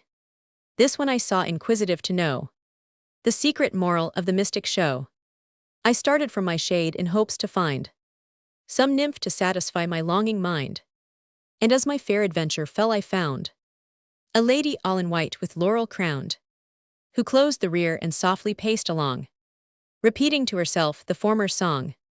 With due respect my body I inclined, as to some being of superior kind, and made my court according to the day, wishing her queen and her a happy May. Great thanks my daughter with a gracious bow, she said, and I who much desired to know, of whence she was yet fearful how to break, my mind adventured humbly thus to speak. Madam, might I presume and not offend? So may the stars and shining moon attend your nightly sports as you vouchsafe to tell, what nymphs they were who mortal forms excel, and what the knights who fought in listed fields so well. To this the dame replied, fair daughter, know that what you saw was all a fairy show, and all those airy shapes you now behold were human bodies once, and clothed with earthly mold, our souls not yet prepared for upper light, till doomsday wander in the shades of night. This only holiday of all the year, we privileged in sunshine may appear. With songs and dance we celebrate the day, and with due honors usher in the May. At other times we reign by night alone, and posting through the skies pursue the moon. But when the morn arises none are found, for cruel Demogorgon walks the round, and if he finds a fairy lag in light, he drives the wretch before and lashes into night. All courteous are by kind and ever proud, with friendly offices to help the. In every land we have a larger space than what is known to you of mortal race, where we with green adorn our fairy bowers, and even this grove unseen before is ours. No farther, every lady clothed in white, and crowned with oak and laurel every night, are servants to the leaf by liveries known, of innocence, and I myself am one. Saw you not her so graceful to in white attire, and crowned with radiant gold? The sovereign lady of our land is she, Diana, called the Queen of Chastity, and for the spotless name of maid she bears. That Agnes Castus in her hand appears, and all her train with leafy chaplets crowned, were for unblamed virginity renowned. But those the chief and highest in command, who bear those holy branches in their hand, the knights adorned with laurel crowns are they, whom death nor danger ever could victorious names who made the world obey, who while they lived in deeds of arms excelled, and after death for deities were held. But those who wear the woodbine on their brow were knights of love who never broke their vow, firm to their plighted faith and ever free from fears and fickle chance and jealousy. The lords and ladies who the woodbine bear, as true as Tristram and Isolde were. But what are those, said I, the unconquered nine, who crowned with laurel wreaths in golden armor shine? And who the knights in green, and what the train of ladies dressed with daisies on the plain? Why both the bands in worship disagree, and some adore the flower and some the tree. Just as your suit, fair daughter, said the dame. Those laureled chiefs were men of mighty fame. 9 worthies were they called of different rights, 3 Jews, 3 pagans, and 3 Christian knights. These as you see ride foremost in the field, as they the foremost rank of honor held, and all in deeds of chivalry excelled, their temples wreathed with leaves that still renew. For deathless laurel is the victor's due, who bear the bows were knights in Arthur's reign. 12 they and 12 the peers of Charlemagne. For bows the strength of brawny arms imply, emblems of valor and of victory. Behold an order yet of newer date, doubling their number, equal in their state. Are England's ornament, the crown's defense. In battle, brave protectors of their prince, unchanged by fortune to their sovereign true, for which their manly legs are bound with blue. These of the guard are called of faith unstained. In fighting fields the laurel have obtained, and well repaid those honors which they gained. The laurel wreaths were first by Caesar worn, and still they Caesar's successors adorn. One leaf of this is immortality, and more of worth than all the world can buy. One doubt remains, said I, the dames in green. What were their qualities, and who their Flora commands, said she, those nymphs and knights, who lived in slothful ease and loose delights, who never acts of honor durst pursue. The men inglorious knights, the ladies all untrue, who nursed in idleness and trained in courts, passed all their precious hours in plays and sports, till death behind came stalking on unseen, and withered like the storm the freshness of their green. These and their mates enjoy the present hour, and therefore pay their homage to the flower. But knights in knightly deeds should persevere, and still continue what at first they were. Continue and proceed in honor's fair career. No room for cowardice or dull delay. From good to better, they should urge their way. From good to better, they should urge their way. For this with golden spurs the chiefs are graced, with pointed rowels armed to mend their haste. For this with lasting leaves their brows are bound. For laurel is the sign of labor crowned, which bears the bitter blast, nor shaken falls to ground. From winter winds it suffers no decay, forever fresh and fair, and every month is May. Even when the vital sap retreats below, even when the hoary head is hid in snow, the life is in the leaf, and still between the fits of falling snows appears the streaky green. Not so the flower which lasts for little space, a short-lived good and an uncertain grace. This way and that the feeble stem is driven, weak to sustain the storms and injuries of heaven. Propped by the spring it lifts aloft the head, but of a sickly beauty soon to shed. In summer living, and in winter dead. For things of tender kind for pleasure made, shoot up with swift increase, and sudden are decayed. With humble words the wisest I could frame, and proffered service I repaid the dame. That of her grace she gave her maid to know, the secret meaning of this moral show. And she to prove what profit I had made, of mystic truth and fables first conveyed, demanded till the next returning May, whether the leaf or flower I would obey. I chose the leaf, she smiled with sober cheer, and wished me fair adventure for the year, and gave me charms and sigils for defense against ill tongues that scandal innocence. But I said she my fellows must pursue, already past the plain and out of view. We parted thus, I homeward sped my way, bewildered in the wood till dawn of day, and met the merry crew who danced about the May. Then late refreshed with sleep I rose to write the visionary vigils of the night. Blush as thou mayst, my little book, for shame, nor hope with homely verse to purchase fame. For such thy Maker chose, and so designed thy simple style to suit thy lowly kind. The Wife of Baths. The original of this tale should probably be sought in some ancient metrical romance.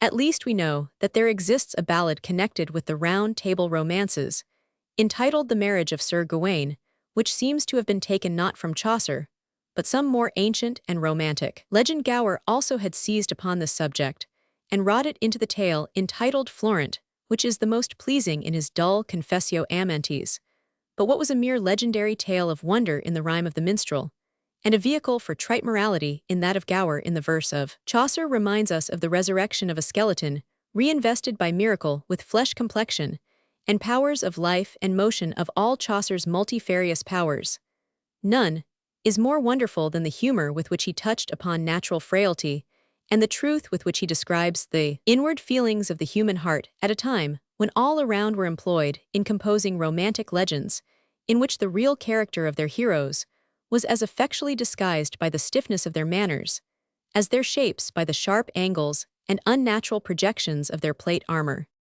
Dryden, who probably did not like the story worse, that it contained a passing satire against priests and women, has bestowed considerable pains upon his version. It is perhaps not to be regretted that he left the prologue to Pope who has drawn a veil over the coarse nakedness of Father Chaucer. The tale is characteristically placed by the original author in the mouth of the buxom wife of Bath, whose mode of governing her different husbands is so ludicrously described in the prologue. The wife of Bath's hers tale. In days of old, when Arthur filled the throne, whose axe and fame to foreign lands were blown, the king of elves and little fairy queen gambled on heaths and danced on every green. And where the jolly troop had led the round, the grass unbidden rose and marked the ground.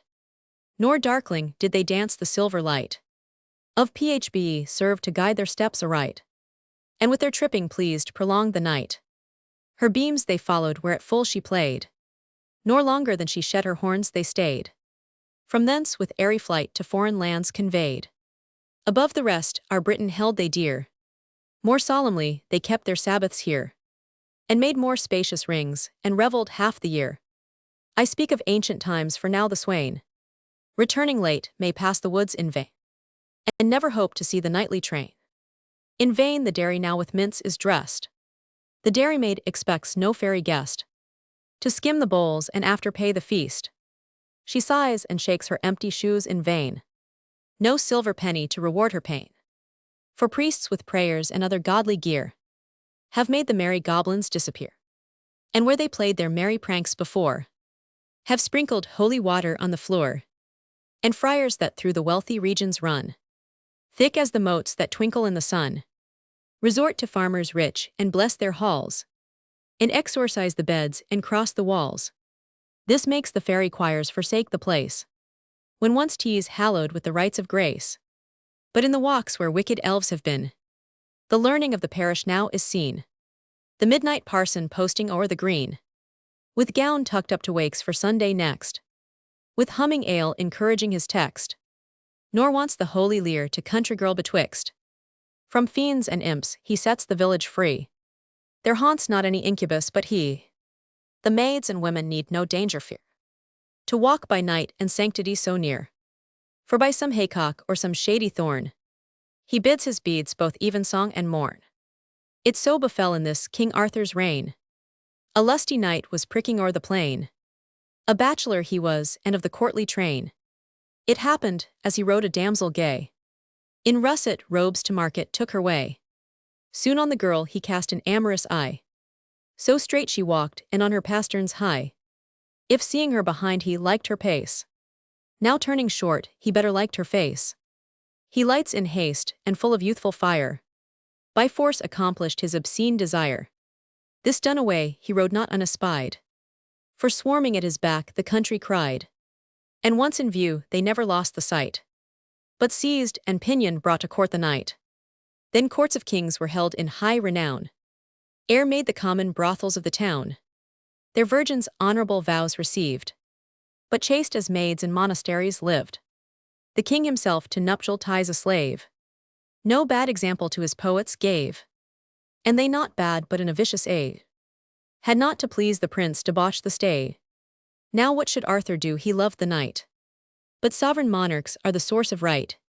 Moved by the damsel's tears and common cry, he doomed the brutal ravisher to die.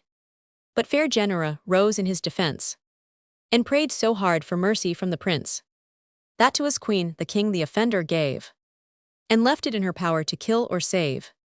This gracious act the ladies all approve, who thought it much a man should die for love, and with their mistress joined in close debate, covering their kindness with dissembled hate, if not to free him to prolong his fate. At last agreed they called him by consent, before the queen and female parliament. And the fair speaker, rising from her chair, did thus the judgment of the house declare. Sir knight, though I have asked thy life, yet still thy destiny depends upon my will. Nor hast thou other surety than the grace, not due to thee from our offended race. But as our kind is of a softer mold, and cannot blood without a sigh behold, I grant thee life, reserving still the power to take the forfeit when I see my hour. Unless thy answer to my next demand shall set thee free from our avenging hand. The question whose solution I require is what the sex of women most desire. In this dispute thy judges are at strife, Beware, for on thy wit depends thy life. Yet less surprised, unknowing what to say. Thou damn thyself, we give thee farther day. A year is thine to wander at thy will, and learn from others if thou wants the skill, but not to hold our proffered turn in scorn. Good sureties will we have for thy return, that at the time prefixed thou shalt obey, and at thy pledge's peril keep thy d. Woe was the knight at this severe command, but well he knew 'twas bootless to withstand the terms accepted as the fair ordain. He put in bail for his return again, and promised answer at the day assigned. The best with heaven's assistance he could find. His leave thus taken, on his way he went, with heavy heart and full of discontent, misdoubting much and fearful of the event. 'Twas hard the truth of such a point to find, as was not yet agreed among the kind. Thus on he went, still anxious more and more, asked all he met and knocked at every door, enquired of men, but made his chief request to learn from women what they loved the best. They answered each according to her mind, to please herself, not all the female kind. One was for wealth, another was for place. Crones old and ugly wished a better face. The widow's wish was oftentimes to wed. The wanton maids were all for sport abed. Some said the sex were pleased with handsome lies, and some gross flattery loved without disguise. Truth is, says one, he seldom fails to win, who flatters well, for that's our darling sin. But long attendance and a duteous mind will work even with the wisest of the kind. One thought the sex's prime felicity was from the bonds of wedlock to be free. Was from the bonds of wedlock to be free. Their pleasures ours and actions all their own, and uncontrolled to give account to none. Some wish a husband fool, but such are cursed, for fools perverse of husbands are the worst. All women would be counted chaste and wise, nor should our spouses see but with our eyes. For fools will prate, and though they want the wit to find close faults, yet open blots will hit, though better for their ease to hold their tongue. For womankind was never in the wrong, so noise ensues and quarrels last for life. The wife abhors the fool the wife. And some men say that great delight have we to be for truth extolled and secrecy, and constant in one purpose still to dwell, and not our husbands' counsels to reveal. But that's a fable, for our sex is frail, inventing rather than not tell a tale. Like leaky sieves, no secrets we can hold. Witness the famous tale that Ovid told. Midas the king, as in his book appears, by Phbus was endowed with ass's ears, which under his long locks he well concealed, as monarch's vices must not be revealed, for fear the people have them in the wind, who long ago were neither dumb nor blind, nor apt to think from heaven their title springs, since Jove and Mars left off begetting kings. This Midas knew and durst communicate to none but to his wife his ears of state. One must be trusted, and he thought her fit, as passing prudent and a parlous wit. To this sagacious confessor he went, and told her what a gift the gods had sent, but told it under matrimonial seal, with strict injunction never to reveal the secret heard. She plighted him her troth, and sacred sure is every woman's oath. The royal malady should rest unknown, both for her husband's honor and her own. But nevertheless she pined with discontent. The council rumbled till it found a vent. The thing she knew she was obliged to hide. By interest and by oath the wife was tied. But if she told it not, the woman died, loth to betray a husband and a prince. But she must burst or blab, and no pretense of honor tied her tongue from self-defense.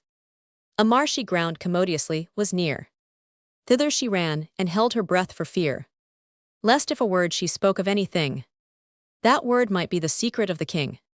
Thus full of counsel to the fen she went, griped all the way, and longing for a vent, arrived by pure necessity compelled.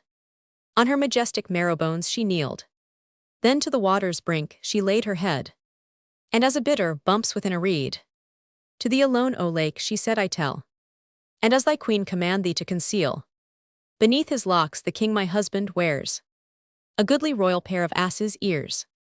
Now I have eased my bosom of the pain, till the next longing fit return again. Thus through a woman was the secret known. Tell us, and in effect you tell the town.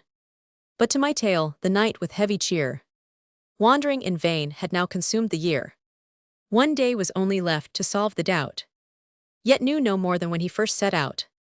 But home he must, and as the award had been, yield up his body captive to the queen. In this despairing state he happed to ride, as fortune led him by a forest side. Lonely the vale, and full of horror stood, brown with the shade of a religious wood. When full before him, at the noon of night, the moon was up and shot a gleamy light. He saw a choir of ladies in a round, that featly footing seemed to skim the ground. Thus dancing hand in hand, so light they were, he knew not where they trod on earth or air. At speed he drove, and came a sudden guest, in hope where many women were at least, someone by chance might answer his request. But faster than his horse the ladies flew, and in a trice were vanished out of view. One only hag remained, but fouler far than grandame apes in Indian forests are. Against a withered oak she leaned her weight, propped on her trusty staff not half upright, and dropped an awkward courtesy to the knight. Then said, "What makes you, sir, so late abroad, without a guide, and this no-beaten road? Or want you aught that here you hope to find? Or travel for some trouble in your mind?" "The last I guess, and if I read aright, those of our sex are bound to serve a knight. Perhaps good counsel may your grief assuage. Then tell your pain, for wisdom is in age. Then tell your pain, for wisdom is in age." To this the knight, "Good mother, would you know the secret cause and spring of all my life must with tomorrow's light expire, unless I tell what women most desire. Now could you help me at this hard ess, or for your inborn goodness, or for pay?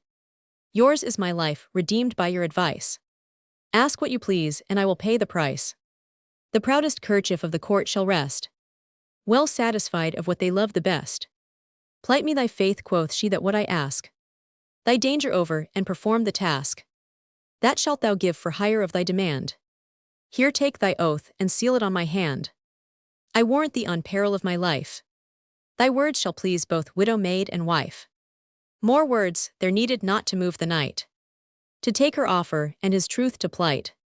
With that she spread her mantle on the ground, and first inquiring whither he was bound, bade him not fear though long and rough the way. At court he should arrive ere break of day. His horse should find the way without a guide. She said with fury they began to ride, he on the midst, the beldam at his side. The horse what devil drove I cannot tell, but only this, they sped their journey well. And all the way the crone informed the knight how he should answer the demand aright. To court they came, the news was quickly spread of his returning to redeem his head. The female senate was assembled soon, with all the mob of women in the town. The queen sat Lord Chief Justice of the hall, and bade the crier cite the criminal. The knight appeared, and silence they proclaim. Then first the culprit answered to his name, and after forms of law was last required to name the thing that women most desired. The offender taught his lesson by the way, and by his counsel ordered what to say. Thus bold began, "My lady liege," said he, "what all your sex desire is sovereignty. The wife affects her husband to command. All must be hers, both money, house, and land. The maids are mistresses even in their name, and of their servants full dominion claim. This at the peril of my head I say, a blunt plain truth, the sex aspires to sway you to rule all, while we like slaves obey." There was not one, or widow, maid, or wife, but said the knight had well deserved his life. Even fair Genera with a blush confessed the man had found what women love the best. Up starts the beldam who was there unseen, and reverence made accosted thus the queen. "My liege," said she, "before the court arise, may I, poor wretch, find favor in your eyes? To grant my just request 'twas I who taught." The knight this answer, and inspired his thought, "None but a woman could a man direct to tell us women what we most affect. But first I swore him on his knightly troth, and here demand performance of his oath, to grant the boon that next I should desire. He gave his faith, and I expect my hire. My promise is fulfilled, I saved his life, and claim his debt to take me for his wife." The knight was asked, nor could his oath deny, but hoped they would not force him to comply. The women who would rather wrest the laws than let a sister plaintiff lose the cause, as judges on the bench more gracious are, and more attent to brothers of the bar, Cried one, and all the suppliant should have right. And to the grandame hag, adjudged the knight. In vain he sighed and oft with tears desired some reasonable suit might be required. But still the crone was constant to her note. The more he spoke the more she stretched her throat. In vain he proffered all his goods to save his body destined to that living grave. The liquorish hag rejects the pelf with scorn, and nothing but the man would serve her turn. Not all the wealth of eastern kings, said she, has power to part my plighted love and me. And old and ugly as I am and poor, yet never will I break the faith I swore. For mine thou art by promise during life, and I thy loving and obedient wife. My love, nay, rather my damnation thou, said he, nor am I bound to keep my vow. The fiend thy sire has sent thee from below, else how couldst thou my secret sorrows know? Avaunt, old witch, for I renounce thy bed. The queen may take the forfeit of my head, ere any of my race so foul a crone shall wed. Both heard the judge pronounced against the knight. So was he married in his own despite, and all day after hid him as an owl, not able to sustain a sight so foul. Perhaps the reader thinks I do him wrong to pass the marriage feast and nuptial song. Mirth there was none, the man was a lamort, and little courage had to make his court. To bed they went the bridegroom and the bride, was never such an ill-paired couple tied. Restless he tossed and tumbled to and fro, and rolled and wriggled further off for woe. The good old wife lay smiling by his side, and caught him in her quivering arms and cried, when you my ravished predecessor saw, you were not then become this man of straw. Had you been such you might have scaped the law. Is this the custom of King Arthur's court? Are all round table knights of such a sort? Remember I am she who saved your life, your loving, lawful, and complying wife. Not thus you swore in your unhappy hour, nor I for this return employed my power. In time of need, I was your faithful friend, nor did I since, nor ever will offend. Believe me, my loved lord, 'tis much unkind. What fury has possessed your altered mind? Thus on my wedding night without pretense, come turn this way, or tell me my offense. If not your wife, let reason's rule persuade. Name but my fault, amends shall soon be made. Amends, nay, that's impossible, said he. What change of age or ugliness can be? Or could Medea's magic mend thy face? Thou art descended from so mean a race, that never knight was matched with such disgrace. What wonder, madam, if I move my side, when if I turn to such a bride? And is this all that troubles you so sore? And what the devil couldst thou wish me more? Ah, benedicite, replied the crone, then cause of just complaining have you none. The remedy to this were soon applied. Would you be like the bridegroom to the bride? But for you say, a long-descended race, and wealth and dignity and power and place, make gentlemen, and that your high degree is much disparaged to be matched with me. Know this, my lord, nobility of blood is but a glittering and fallacious. The nobleman is he whose noble mind is filled with inborn worth unborrowed from his kind. The King of heaven was in a manger laid, and took his earth but from an humble maid. Then what can birth or mortal men bestow, since floods no higher than their fountains flow? We who for name and empty honor strive, our true nobility from him derive. Your ancestors who puff your mind with pride, and vast estates to mighty titles tied, did not your honor but their own advance. For virtue comes not by inheritance. If you tralineate from your father's mind, what are you else but of a bastard kind? Do as your great progenitors have done, and by their virtues prove yourself their son. No father can infuse or wit or grace. A mother comes across and mars the race. A grandsire or a grandame taints the blood, and seldom three descents continue good. Were virtue by descent a noble name, could never villainize his father's fame. But as the first, the last of all the line, would like the sun even in descending shine, take fire and bear it to the darkest house, betwixt King Arthur's court and Caucasus. If you depart, the flame shall still remain, and the bright blaze enlight all the plain. Nor till the fuel perish can decay, by nature formed on things combustible. Such is not man who mixing better seed with worse begets a base degenerate breed. The bad corrupts the good and leaves behind no trace of all the great begetter's mind. The Father sinks within his Son we see, and often rises in the third degree. If better luck a better mother. Chance gave us being, and by chance we live. Such as our atoms were, even such are we. Or call it chance, or strong necessity. Thus loaded with dead weight, the will is free. And thus it needs must be for seed conjoined. Let's into nature's work the imperfect kind. But fire the enlivener of the general frame. Is one its operation still the same? Its principle is in itself, while ours works as confederates war with mingled powers. Or man or woman whichsoever fails. And oft the vigor of the worst prevails. There with sulphur blended altars. And casts a dusky gleam of Sodom blue. Thus in a brute their ancient honor ends. And the fair mermaid in a fish descends.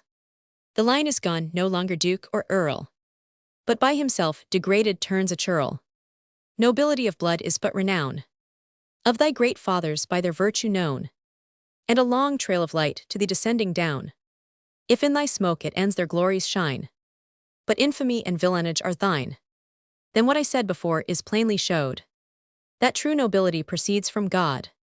Not left us by inheritance but given. By bounty of our stars and grace of heaven. Thus from a captive Servius Tullius rose. Whom for his virtues the first Romans chose. Fabricious from their walls repelled the foe. Whose noble hands had exercised the plough. From hence, my lord and love, I thus conclude. That though my homely ancestors were rude. Mean as I am, yet I may have the grace. To make you father of a generous race. And noble then am I when I begin. In virtue, clothed to cast the rags of sin. If poverty be my upbraided crime. And you believe in heaven there was a time. When he the great controller of our fate. Deigned to be man, and lived in low estate. Which he who had the world at his dispose. If poverty were vice would never choose. Philosophers have said, and poets sing. That a glad poverty's an honest thing. Content is wealth, the riches of the mind. And happy he who can that treasure find. But the base miser starves amidst his store. Broods on his gold, and griping still at more. Sits sadly pining, and believes he's poor. The ragged beggar, though he wants relief. Has not to lose, and sings before the thief. Want is a bitter and a hateful good. Because its virtues are not understood. Yet many things impossible to thought. Have been by need to full perfection brought. The daring of the soul proceeds from thence. Sharpness of wit and active diligence. Prudence at once, and fortitude it gives. And if in patience taken mends our lives. For even that indigence that brings me low. Makes me myself and him above to know. A good which none would challenge, few would choose. A fair possession which mankind refuse. If we from wealth to poverty descend. Want gives to know the flatterer from the friend. If I am old and ugly, well for you. No lewd adulterer will my love pursue. Nor jealousy, the bane of married life. Shall haunt you for a withered, homely wife. For age and ugliness, as all agree, are the best guards of female chastity. Yet since I see your mind is worldly bent, I'll do my best to further your content. And therefore of two gifts in my dispose. Think ere you speak, I grant you leave to choose. Would you I should be still deformed and old, nauseous to touch and loathsome to behold? On this condition, to remain for life, a careful, tender, and obedient wife. In all I can contribute to your ease, and not in deed or word or thought displease. Or would you rather have me young and fair, and take the chance that happens to your share? Temptations are in beauty and in youth. And how can you depend upon my truth? Now weigh the danger with the doubtful bliss, and thank yourself if aught should fall amiss. Sore sighed the knight who this long sermon heard. At length considering all his heart he cheered. And thus replied my lady and my wife. To your wise conduct I resign my life. Choose you for me, for well you understand the future good and ill on either hand. But if an humble husband may request, provide and order all things for the best. Yours be the care to profit and to please, and let your subject servant take his ease. Then thus in peace quoth, she concludes the strife. Since I am turned the husband, you the wife, the matrimonial victory is mine, which having fairly gained I will resign. Forgive if I have said or done amiss, and seal the bargain with a friendly kiss. I promised you but one content to share, But now I will become both good and fair. No nuptial quarrel shall disturb your ease. The business of my life shall be to please. And for my beauty that as time shall try. But draw the curtain first, and cast your eye. He looked and saw a creature heavenly, in bloom of youth and of a charming air. With joy he turned and seized her ivory arm, and like Pygmalion found the statue warm. Small arguments there needed to prevail. A storm of kisses poured as thick as hail. Thus long in mutual bliss they lay embraced, and their first love continued to the last. One sunshine was their life, no cloud between, nor ever was a kinder couple seen. And so may all our lives like theirs be led. Heaven send the maids young husbands fresh in bed. May widows wed as often as they can, and ever for the better change their man. And some devouring plague pursue their lives, who will not well be governed by their wives. The character of a good parson. This beautiful copy of a beautiful original makes us regret that Dryden had not translated the whole introduction to the Canterbury Tales, in which the pilgrims are so admirably described.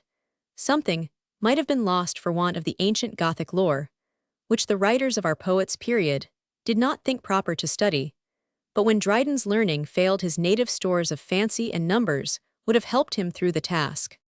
The character of the good priest may be considered as an amende honorable to the reverend order, whom Dryden had often satirized, and he himself seems to wish it to be viewed in that light. See preface p. 225, with a freedom which he has frequently employed elsewhere. Dryden has added the last 40 lines in which, availing himself of the revolution, which in Chaucer's time placed Henry Roman IV on the throne, he represents the political principles of his priest, as the same with those of the non-juring clergy of his own day. Indeed, the whole piece is greatly enlarged upon Chaucer's sketch. The characters of a good parson. A parish priest was of the pilgrim train, an awful reverend and religious man. His eyes diffused a venerable grace, and charity itself was in his face. Rich was his soul, though his attire was poor, as God had clothed his own ambassador. For such on earth his blessed Redeemer bore. Of 60 years he seemed, and well might last, to 60 more, but that he lived too fast. Refined himself to soul to curb the sense, and made almost a sin of abstinence. Yet had his aspect nothing of severe, but such a face as promised him sincere. Nothing reserved or sullen was to see, but sweet regards and pleasing sanctity. Mild was his accent, and his action free. With eloquence innate his tongue was armed. Though harsh the precept, yet the preacher charmed. For letting down the golden chain from high, he drew his audience upward to the sky. And oft with holy hymns he charmed their ears, a music more melodious than the spheres. For David left him when he went to rest, his lyre, and after him he sung the best. He bore his great commission in his look, but sweetly tempered awe and softened all he spoke. He preached the joys of heaven and pains of hell, and warned the sinner with becoming zeal, but on eternal mercy loved to dwell. He taught the gospel rather than the law, and forced himself to drive, but loved to draw. For fear but freezes minds, but love like heat exhales the soul sublime to seek her native seat. To threats the stubborn sinner oft is hard, wrapped in his crimes against the storm prepared. But when the milder beams of mercy play, he melts and throws his cumbrous cloak away. Lightnings and thunder heaven's artillery, as harbingers before the Almighty fly. Those but proclaim his style and disappear. The stiller sound succeeds, and God is there. The tithes his parish freely paid he took, but never sued or cursed with bell and book. With patience bearing wrong but offering none, since every man is free to lose his own. The country churls according to their kind, who grudge their dues and love to be behind. The less he sought his offerings pinched the more, and praised a priest contented to be poor. Yet of his little he had some to spare, to feed the famished and to clothe the. For mortified he was to that degree, a poorer than himself he would not see. True priests, he said, and preachers of the word, were only stewards of their sovereign Lord. Nothing was theirs but all the public store, entrusted riches to relieve the poor. Who should they steal for want of his relief? He judged himself accomplice with the thief. Wide was his parish not contracted close, In streets but here and there a straggling house. Yet still he was at hand without request. To serve the sick, to succor the distressed. Tempting on foot alone, without affright. The dangers of a dark tempestuous night. All this the good old man performed alone. Nor spared his pains, for curate he had none. Nor durst he trust another with his care. Nor rode himself to palls the public fair. To chaffer for preferment with his gold. Where bishoprics and sinecures are sold. But duly watched his flock by night and day. And from the prowling wolf redeemed the prey. And hungry sent the wily fox away. The proud he tamed, the penitent he cheered. Nor to rebuke the rich offender feared. His preaching much, but more his practice wrought. A living sermon of the truths he taught. For this by rules severe his life he squared. That all might see the doctrine which they heard. For priests, he said, are patterns for the rest. The gold of heaven who bear the God impressed. But when the precious coin is kept unclean, the sovereign's image is no longer seen.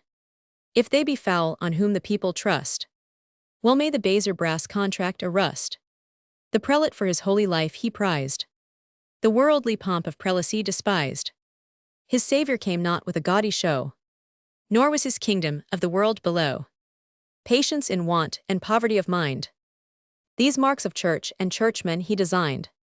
And living taught and dying left behind. The crown he wore was of the pointed thorn.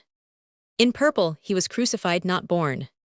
They who contend for place and high degree are not his sons but those of Zebedee. Not but he knew the signs of earthly power might well become St. Peter's successor. The Holy Father holds a double reign. The prince may keep his pomp, the fisher must be plain. Such was the saint who shone with every grace, reflecting Moses like his Maker's face. God saw his image lively was expressed, and his own work as in creation blessed. The tempter saw him too with envious eye, and as on job demanded leave to try. He took the time when Richard was deposed, and high and low with happy Harry closed. This prince though great in arms the priest withstood, near though he was yet not the next of blood. Had Richard unconstrained resigned the throne, a king can give no more than is his own. The title stood entailed, had Richard had a son. Conquest and odious name was laid aside. Where all submitted none the battle tried. The senseless plea of right by providence was by a flattering priest invented since, and lasts no longer than the present sway, but justifies the next who comes in play. The people's right remains, let those who dare dispute their power when they the judges are. He joined not in their choice because he knew worse might and often did from change ensue. Much to himself he thought but little spoke, and undeprived his benefice forsook. Now through the land his cure of souls he stretched, and like a primitive apostle preached, still cheerful, ever constant to his call. By many followed, loved, by most admired by all. With what he begged his brethren he relieved, and gave the charities himself received.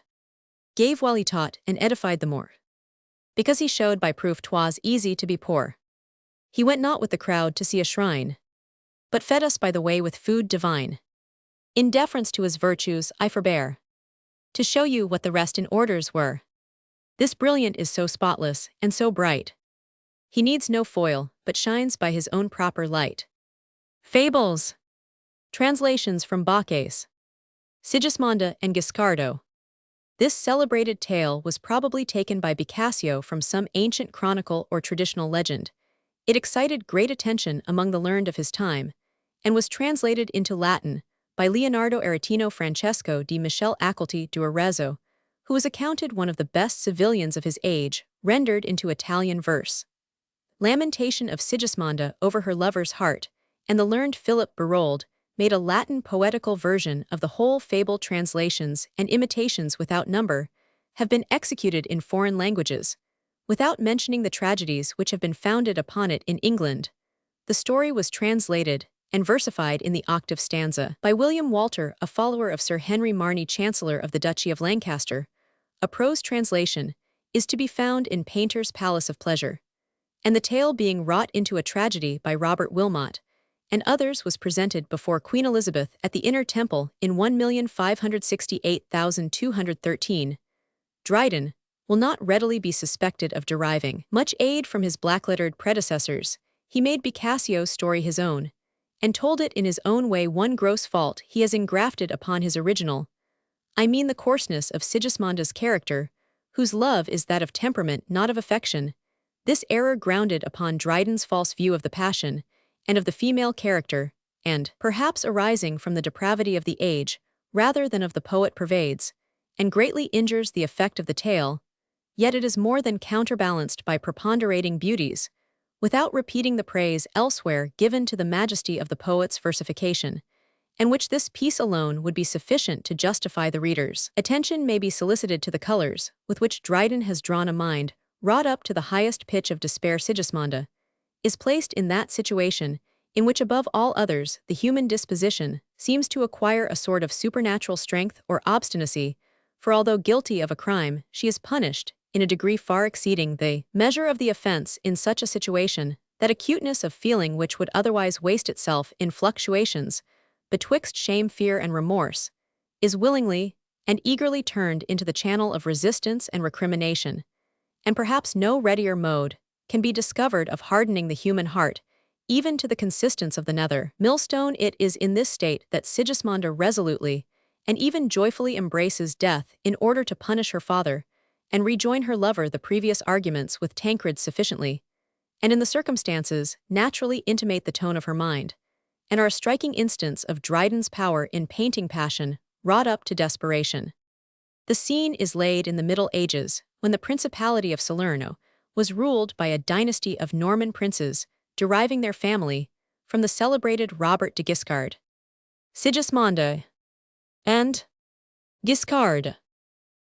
While Norman Tancred in Salerno reigned, the title of a gracious prince he gained, till turned a tyrant in his latter days. He lost the luster of his former praise, and from the bright meridian where he stood, descending dipped his hands in lover's blood. This prince of fortune's favor long possessed, yet was with one fair daughter only blessed. And blessed he might have been with her alone. But oh, how much more happy had he none! She was his care, his hope, and his delight, most in his thought and ever in his sight. Next, nay, beyond his life, he held her dear. She lived by him, and now he lived in her. For this, when ripe for marriage, he delayed her nuptial banns, and kept her long a maid, as envying any else should share a part of what was his, and claiming all her heart. At length, as public decency required, and all his vassals eagerly desired, with mind averse he rather underwent his people's will than gave his own consent. So was she torn as from a lover's side, and made almost in his despite a bride. Short were her marriages, for in the prime of youth her lord expired before his time, and to her father's court in little space, restored anew, she held a higher place, more loved and more exalted into grace. This princess, fresh and young and fair and wise, the worshipped idol of her father's eyes, did all her sex in every grace exceed, and had more wit beside than women need, youth, health, and ease, and most an amorous mind. To second nuptials had her thoughts inclined, and former joys had left a secret sting behind. But prodigal in every other grant, her sire left unsupplied her only want, and she betwixt her modesty and pride, her wishes which she could not help would hide, resolved at last to lose no longer time, and yet to please herself without a crime. She cast her eyes around the court to find a worthy subject suiting to her mind, to him in holy nuptials to be tied, a seeming widow and a secret bride. Among the train of courtiers one she found, with all the gifts of bounteous nature crowned, of gentle blood, but one whose niggard fate had set him far below her high estate. Guiscard his name was, called of blooming age, now squire to Tancred, and before his page, to him the choice of all the shining crowd. Her heart the noble Sigismonda vowed, yet hitherto she kept her love concealed, and with close glances every day beheld the graceful youth, and every day increased the raging fire that burned within her breast. Some secret charm did all his acts attend, and what his fortune wanted hers could mend, till as the fire will force its outward way, or in the prison pent consume the prey, so long her earnest eyes on his were set.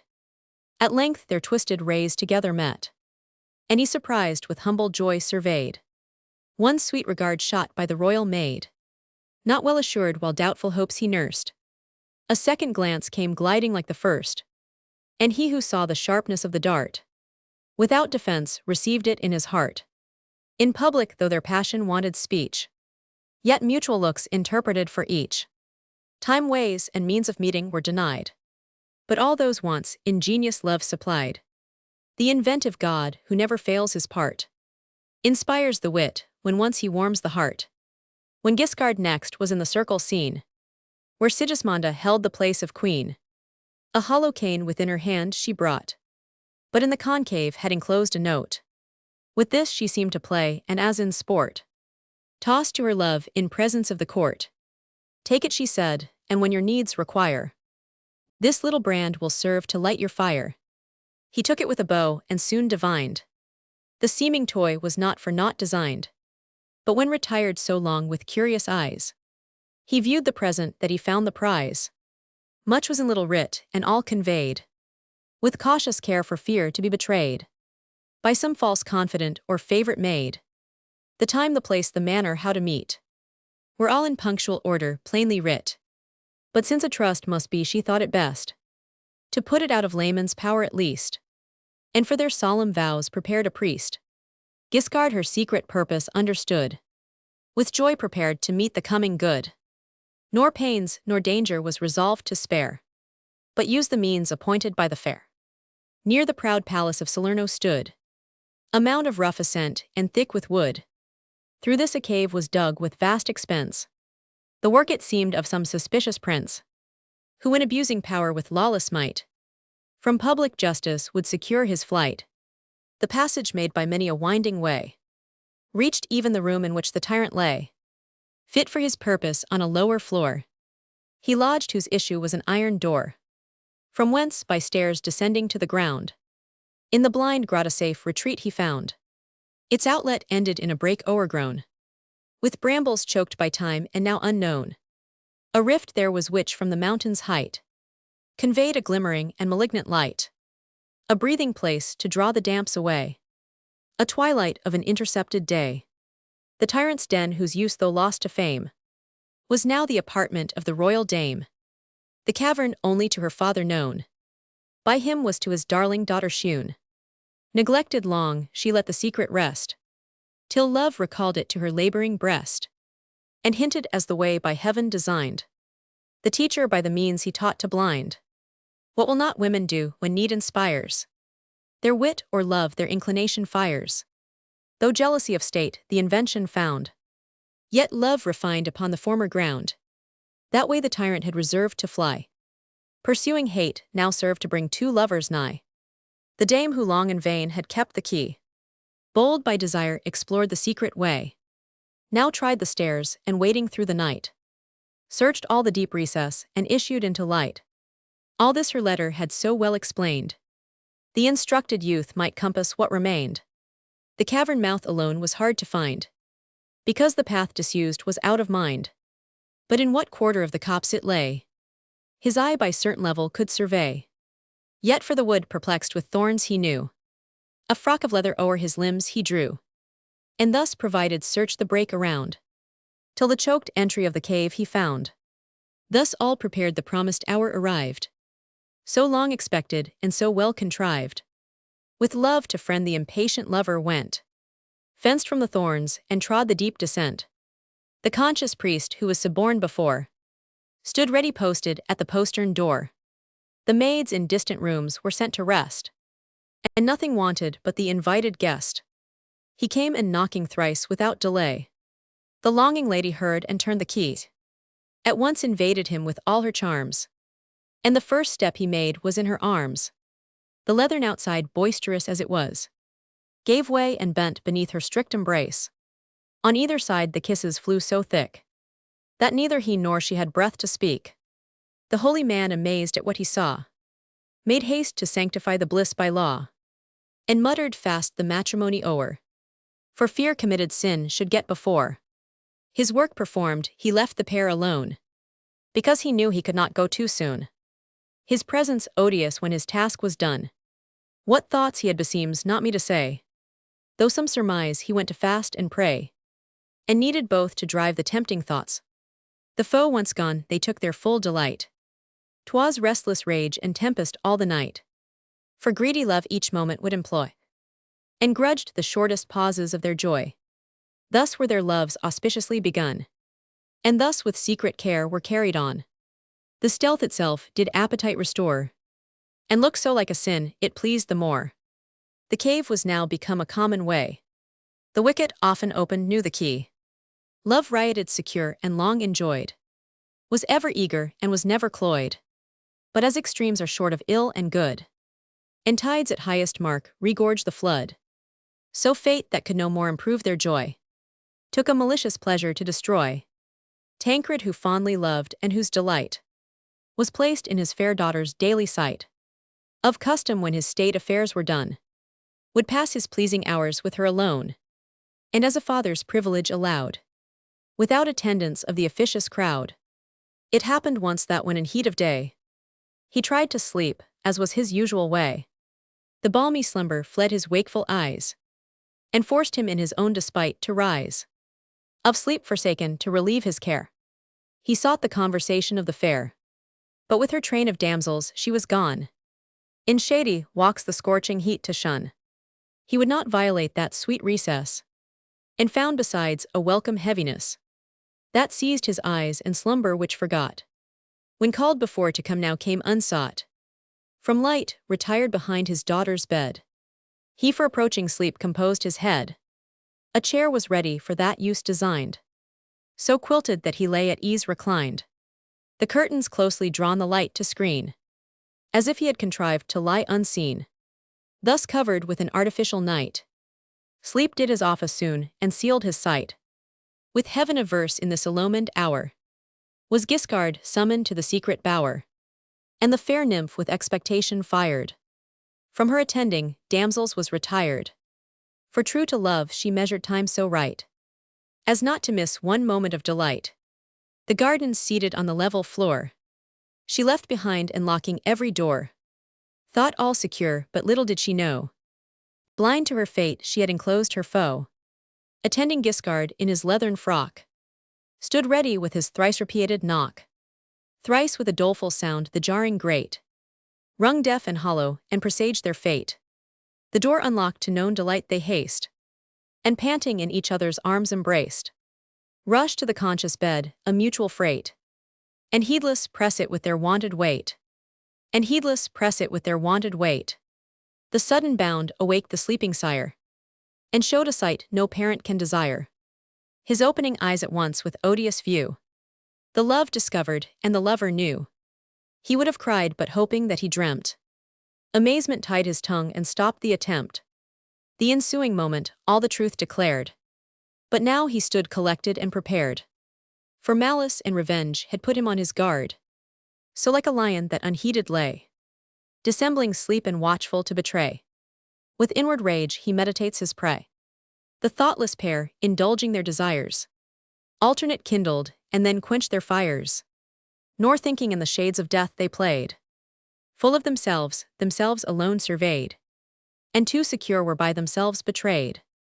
Long time dissolved in pleasure, thus they lay, till nature could no more suffice their play. Then rose the youth, and through the cave again returned the princess, mingled with her train, resolved his unripe vengeance to defer. The royal spy, when now the coast was clear, sought not the garden but retired unseen, to brood in secret on his gathered spleen, and methodize revenge to death he grieved. And but he saw the crime had scarce believed.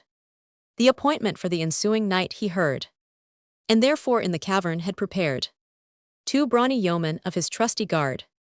Scarce had unwary Guiscard set his foot within the foremost entrance of the grot, when these in secret ambush ready lay, and rushing on the sudden seized the prey. Encumbered with his frock without defense, an easy prize they led the prisoner thence, and as commanded brought before the prince.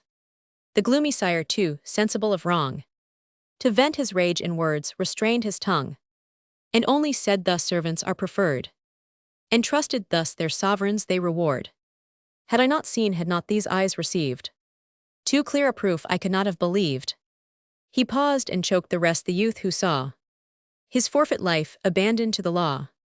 The judge, the accuser, and the offense to him, who had both power and will to avenge the crime.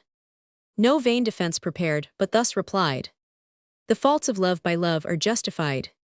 With unresisted might the monarch reigns.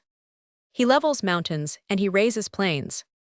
And not regarding difference of degree, abased your daughter and exalted me. This bold return with seeming patience heard. The prisoner was remitted to the guard. The sullen tyrant slept not all the night, but lonely walking by a winking light, sobbed, wept, and groaned, and beat his withered breast, but would not violate his daughter's rest, who long expecting lay for bliss prepared, listening for noise, and grieved that none she heard. Oft rose, and oft in vain employed the key, and oft accused her lover of delay, and passed the tedious hours in anxious thoughts. The morrow came, and at his usual hour, old Tancred visited his daughter's bower. Her cheek, for such his custom was, he kissed, then blessed her kneeling, and her maids dismissed. The royal dignity thus far maintained, now left in private, he no longer feigned. But all at once his grief and rage appeared, and floods of tears ran trickling down his beard. O Sigismunda began to say. Thrice he began, and thrice was forced to stay, till words with often trying found their way. I thought, O Sigismunda, but how blind are parents' eyes their children's faults to find. Thy virtue, birth, and breeding were above a mean desire and vulgar sense of love, nor less than sight and hearing could convince so fond a father and so just a prince of such an unforeseen and unbelieved offense.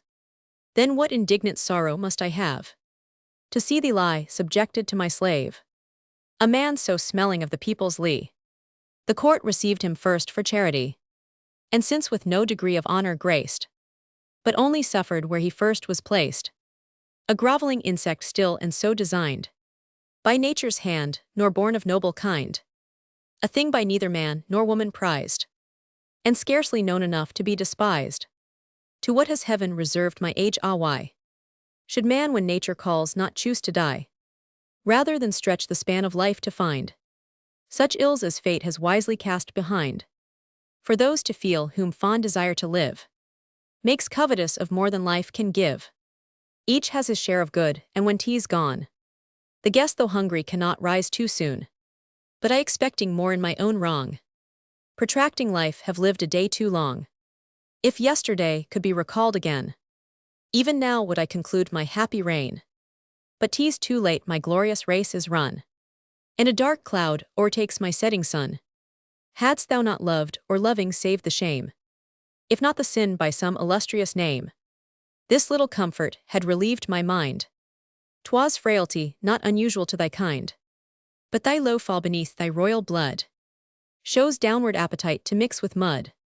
Thus not the least excuse is left for thee, nor the least refuge for unhappy me. For him I have resolved whom by surprise I took, and scarce can tell it in disguise. For such was his attire as with intent of nature suited to his mean descent. The harder question yet remains behind: what pains a parent and a prince can find to punish an offense of this degenerate kind? As I have loved, and yet I love thee more than ever father loved a child before, so that indulgence draws me to forgive. Nature that gave thee life would have thee live, but as a public parent of the state, my justice and thy crime requires thy fate. Fain would I choose a middle course to steer. Nature's too kind and justice too severe. Speak for us both, and to the balance bring on either side the father and the king. Heaven knows my heart is bent to favor thee. Make it but scanty weight, and leave the rest to me. Here stopping with a sigh, he poured a flood of tears to make his last expression good. She who had heard him speak, nor saw alone the secret conduct of her love, was known. But he was taken who her soul possessed, felt all the pangs of sorrow in her breast, and little wanted but a woman's heart. With cries and tears had testified her smart, but inborn worth that fortune can control. New-strung and stiffer bent her softer soul. The heroine assumed the woman's place, confirmed her mind, and fortified her face. Why should she beg, or what could she pretend, when her stern father had condemned her friend? Her life she might have had, but her despair Of saving his had put it past her care. Resolved on fate, she would not lose her breath, but rather than not die solicit death. Fixed on this thought, she not as women use, her fault by common frailty would excuse, but boldly justified her innocence. And while the fact was owned, denied the offense. Then with dry eyes and with an open look, she met his glance midway, and thus undaunted spoke. Tancred, I neither am disposed to make request for life, nor offered life to take, much less deny the deed, but least of all beneath pretended justice weakly fall. My words to sacred truth shall be confined. My deeds shall show the greatness of my mind. That I have loved I own, that still I love. I call to witness all the powers. Yet more I own to Giscard's love I give. The small remaining time I have to live. And if beyond this life desire can be, not fate itself shall set my passion free. This first avowed, nor folly warped my mind, nor the frail texture of the female kind betrayed my virtue, for too well I knew what honor was, and honor had his due. Before the holy priest my vows were tied. So came I not a strumpet but a bride. This for my fame and for the public voice. Yet more his merits justified my choice. Which had they not the first election thine? That bond dissolved the next is freely mine. Or grant I erred which yet I must deny. Had parents' power even second vows to tie. Thy little care to mend my widowed nights has forced me to recourse of marriage rites, to fill an empty side and follow known delights. What have I done in this deserving blame? State laws may alter, natures are the same. Those are usurped on helpless womankind, made without our consent, and wanting power to bind. Thou, Tancred, better shouldst have understood that as thy father gave thee flesh and blood, so gavest thou me not from the quarry hewed, but of a softer mold with sense endued, even softer than thy own of suppler kind, more exquisite of taste, and more than man refined. Nor needst thou by thy daughter to be told, though now thy sprightly blood with age be cold. Thou hast been young and canst remember still, that when thou hadst the power thou hadst the will, and from the past experience of thy fires, canst tell with what a tide our strong desires come rushing on in youth, and what their rage requires. And grant thy youth was exercised in arms, when love no leisure found for softer charms. My tender age in luxury was trained, with idle ease and pageants entertained. My hours my own, my pleasures unrestrained. So bred, no wonder if I took the bent that seemed even warranted by thy consent. For when the father is too fondly kind, such seed he sows, such harvest shall he find. Blame then thyself, as reason's law requires, since nature gave and thou foment'st my fires. If still those appetites continue strong, thou mayst consider I am yet but young. Consider too, that having been a wife, I must have tasted of a better life, and am not to be blamed if I renew by lawful means the joys which then I knew. Where was the crime if pleasure I procured, young and a woman, and to bliss inured? That was my case, and this is my defense. I pleased myself, I shunned incontinence, and urged by strong desires, indulged my sense. Left to myself, I must avow I strove from public shame to screen my secret love, and well acquainted with thy native pride, endeavored what I could not help to hide, for which a woman's wit an easy way supplied. How this so well contrived, so closely laid, was known to thee, or by what chance betrayed, is not my care to please thy pride alone. I could have wished it had been still unknown, nor took I Giscard by blind fancy led, or hasty choice as many women wed, but with deliberate care and ripened thought, at leisure first designed before I wrought. On him I rested after long debate, and not without considering fixed my fate.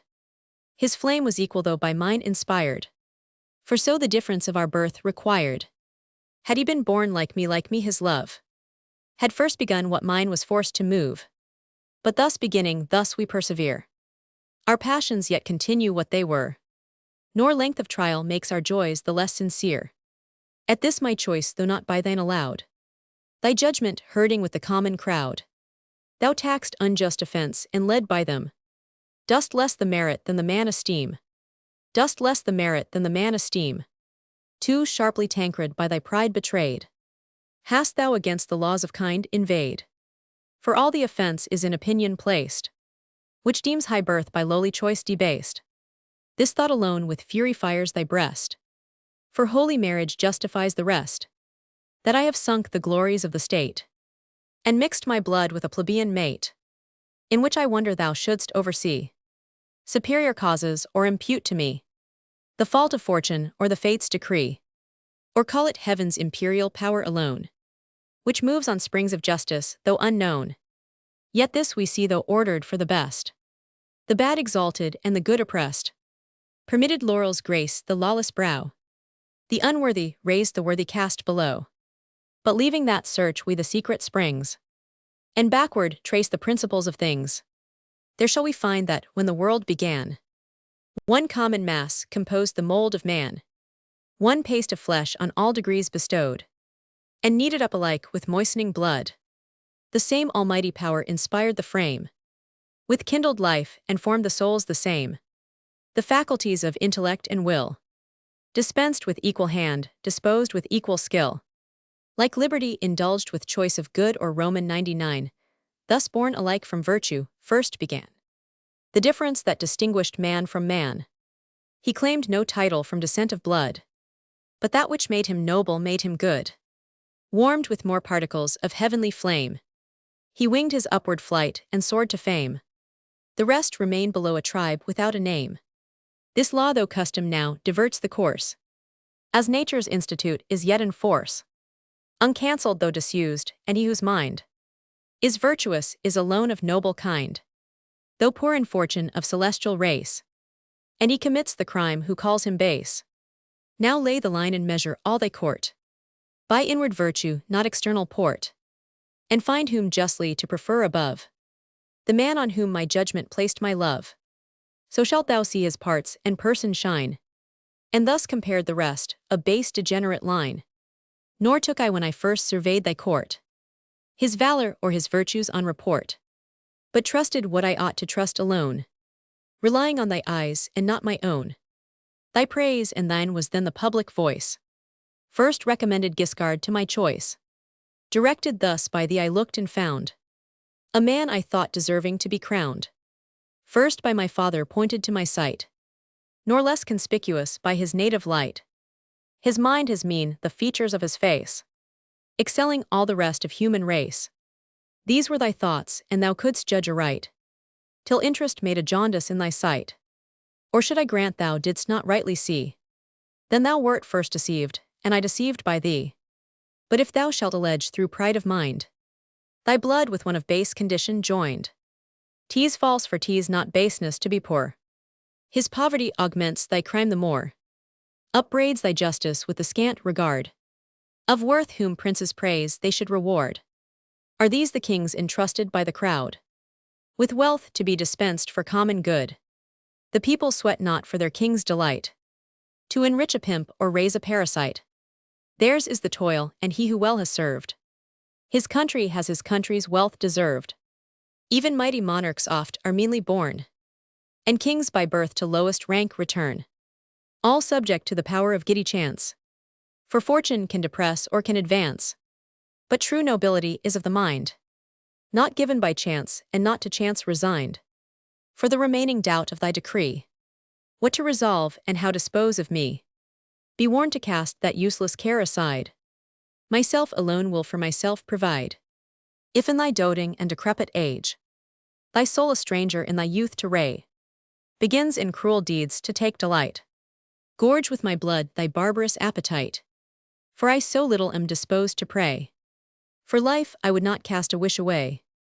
Such as it is, the offense is all my own, and what to Guiscard is already done, or to be done, is doomed by thy decree, that if not executed first by thee, shall on my person be performed by me. Away with women, weep, and leave me here, fixed like a man to die without a tear, or save or slay us both this present hour. 'Tis all that fate has left within thy power. She said, nor did her father fail to find in all she spoke the greatness of her mind, yet thought she was not obstinate to die, nor deemed the death she promised was so nigh. Secure in this belief, he left the dame, resolved to spare her life and save her shame, but that detested object to remove, to wreak his vengeance and to cure her love. Intent on this, a secret order signed. The death of Guiscard to his guards enjoined. Strangling was chosen, and the night the time. A mute revenge and blind as was the crime. His faithful heart a bloody sacrifice. Torn from his breast to glut the tyrant's eyes. Closed the severe command for slaves to pay. What king's decree the soldier must obey. Waged against foes, and when the wars are o'er, fit only to maintain despotic power. Dangerous to freedom and desiredal. By kings who seek an arbitrary throne. Such were these guards, as ready to have slain the prince himself, allured with greater gain. So was the charge performed with better will, by men inured to blood, and exercised in Roman 99. Now though the sullen sire had eased his mind, the pomp of his revenge was yet behind. A pomp prepared to grace the present he designed. A goblet rich with gems and rough with gold. Of depth and breadth the precious pledge to hold. With cruel care he chose the hollow part. Enclosed the lid concealed the lover's heart. Then of his trusted mischiefs one he sent, and bade him with these words the gift present.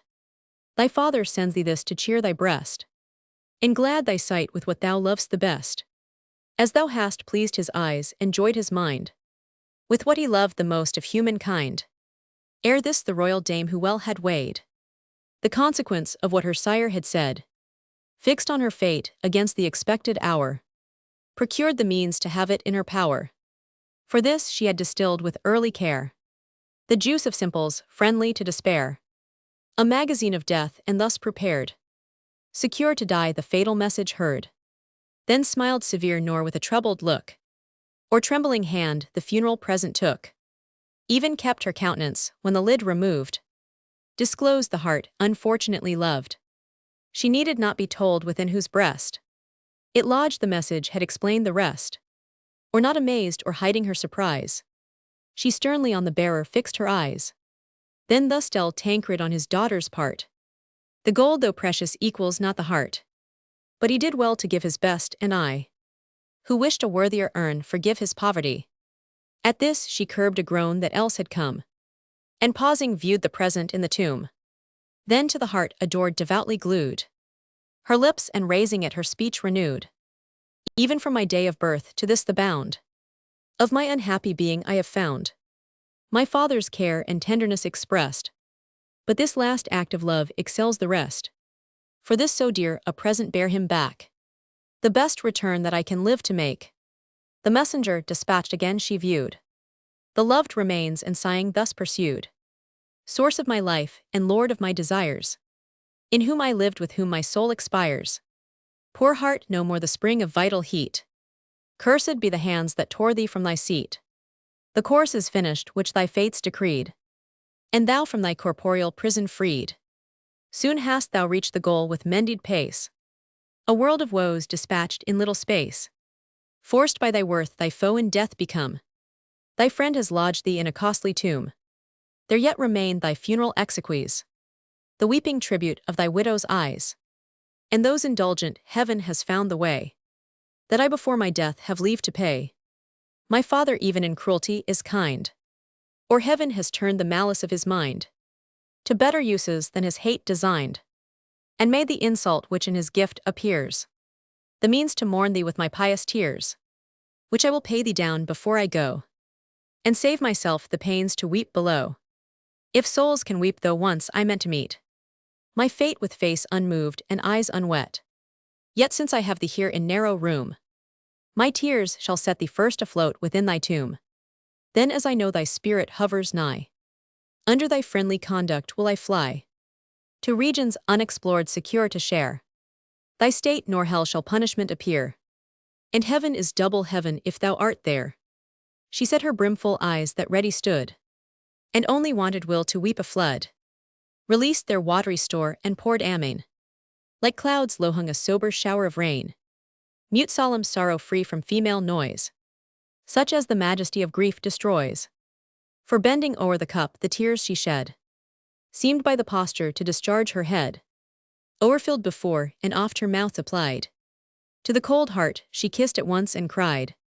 Her maids who stood amazed nor knew the cause of her complaining, nor whose heart it was, yet all due measures of her mourning kept, did office at the dirge, and by infection wept, and oft enquired the occasion of her grief, unanswered but by sighs, and offered vain relief. At length her stock of tears already shed, she wiped her eyes, she raised her drooping head, and thus pursued, O ever faithful heart, I have performed the ceremonial part. The decencies of grief it rests behind, that is our bodies where our souls be joined. To thy whatever abode my shade convey, and as an elder ghost direct the way, she said, and bade the vial to be brought, where she before had brewed the deadly draught, first pouring out the medicinable bane. The heart her tears had rinsed, she bathed again, then down her throat the death securely throws, and quaffs a long oblivion of her woes. This done she mounts the genial bed, and there, her body first composed with honest care, attends the welcome rest her hands yet hold, close to her heart the monumental gold. Nor farther word she spoke, but closed her sight, and quiet sought the covert of the night. The damsels who the while in silence mourned, not knowing nor suspecting death suborned, yet as their duty was to Tancred sent, who conscious of the occasion feared the event. Alarmed and with presaging heart he came, and drew the curtains, and exposed the dame to loathsome light. Then with a late relief, made vain efforts to mitigate her grief. She what she could excluding day her eyes, kept firmly sealed, and sternly thus replies, Tancred, restrain thy tears unsought by me, and sorrow unavailing now to thee. Did ever man before afflict his mind, to see the effect of what himself designed?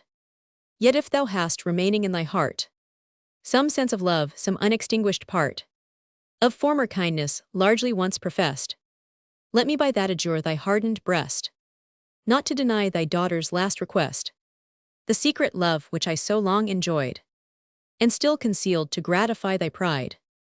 Thou hast disjoined, but with my dying breath, seek not, I beg thee, to disjoin our death. Where his corpse by thy command is laid, thither let mine in public be conveyed, exposed in open view, and side by side, acknowledged as a bridegroom and a bride. The prince's anguish hindered his reply, and she who felt her fate approaching nigh, seized the cold heart, and heaving to her breast, here, precious pledge, she said, securely rest. These accents were her last, the creeping death benumbed her senses first, then stopped her breath. Thus she for disobedience justly died. The sire was justly punished for his pride. The youth least guilty suffered for the offense of duty violated to his prince, who late repenting of his cruel deed, one common sepulchre for both decreed, entombed the wretched pair in royal state, and on their monument inscribed their fate.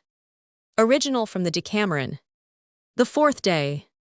Novel Roman I. Tancred, Prince of Salerno, puts his daughter's lover to death, and sends his heart to her in a golden cup. She pours water upon it which she had poisoned, and so dies. Our king has given us a most melancholy subject for this day's discourse, considering that as we came hither to be merry, we must now recount other people's misfortunes, which cannot be related without moving compassion as well in those who tell as in those who hear them. Perhaps it is designed as an allay to the mirth of the preceding days, but whatever his reason may be for it, I have no business to make any alteration with regard to his pleasure. I shall therefore mention an unhappy story to you worthy of your most tender compassion. Tancred, Prince of Salerno, was a most humane and generous lord. Had he not in his old age defiled his hands in a lover's blood, he through the whole course of his life had one only daughter, and happy had he been not to have possessed her. No child could be more dear to a parent than she was, which made him loth to part with her in marriage at length, not till she was a little advanced in years. He married her to the Duke of Capua when she was soon left a widow, and came home again to her father. She was a lady of great beauty and understanding, and continuing thus in the court of her father, who took no care to marry her again, and it seeming not so modest in her to ask it, she resolved at last to have a lover privately. Accordingly, she made choice of a person of low parentage, but noble qualities, whose name was Guiscard, with whom she became violently in love, and by often seeing him and evermore commending his manner and behavior, he soon became sensible of it, and devoted himself entirely to the love of her, affecting each other thus in secret, and she desiring nothing so much as to be with him, and not daring to trust any person with the affair, contrived a new stratagem. In order to apprise him of the means, she wrote a letter, wherein she mentioned what she would have him do the next day for her. This she put into a hollow cane, and giving it to him one day, she said pleasantly, "You may make a pair of bellows of this for your servant to blow the fire with this evening." He received it, supposing very justly that it had some meaning, and taking it home, found the letter which, when he had thoroughly considered, and knew what he had to do, he was the most overjoyed man that could be.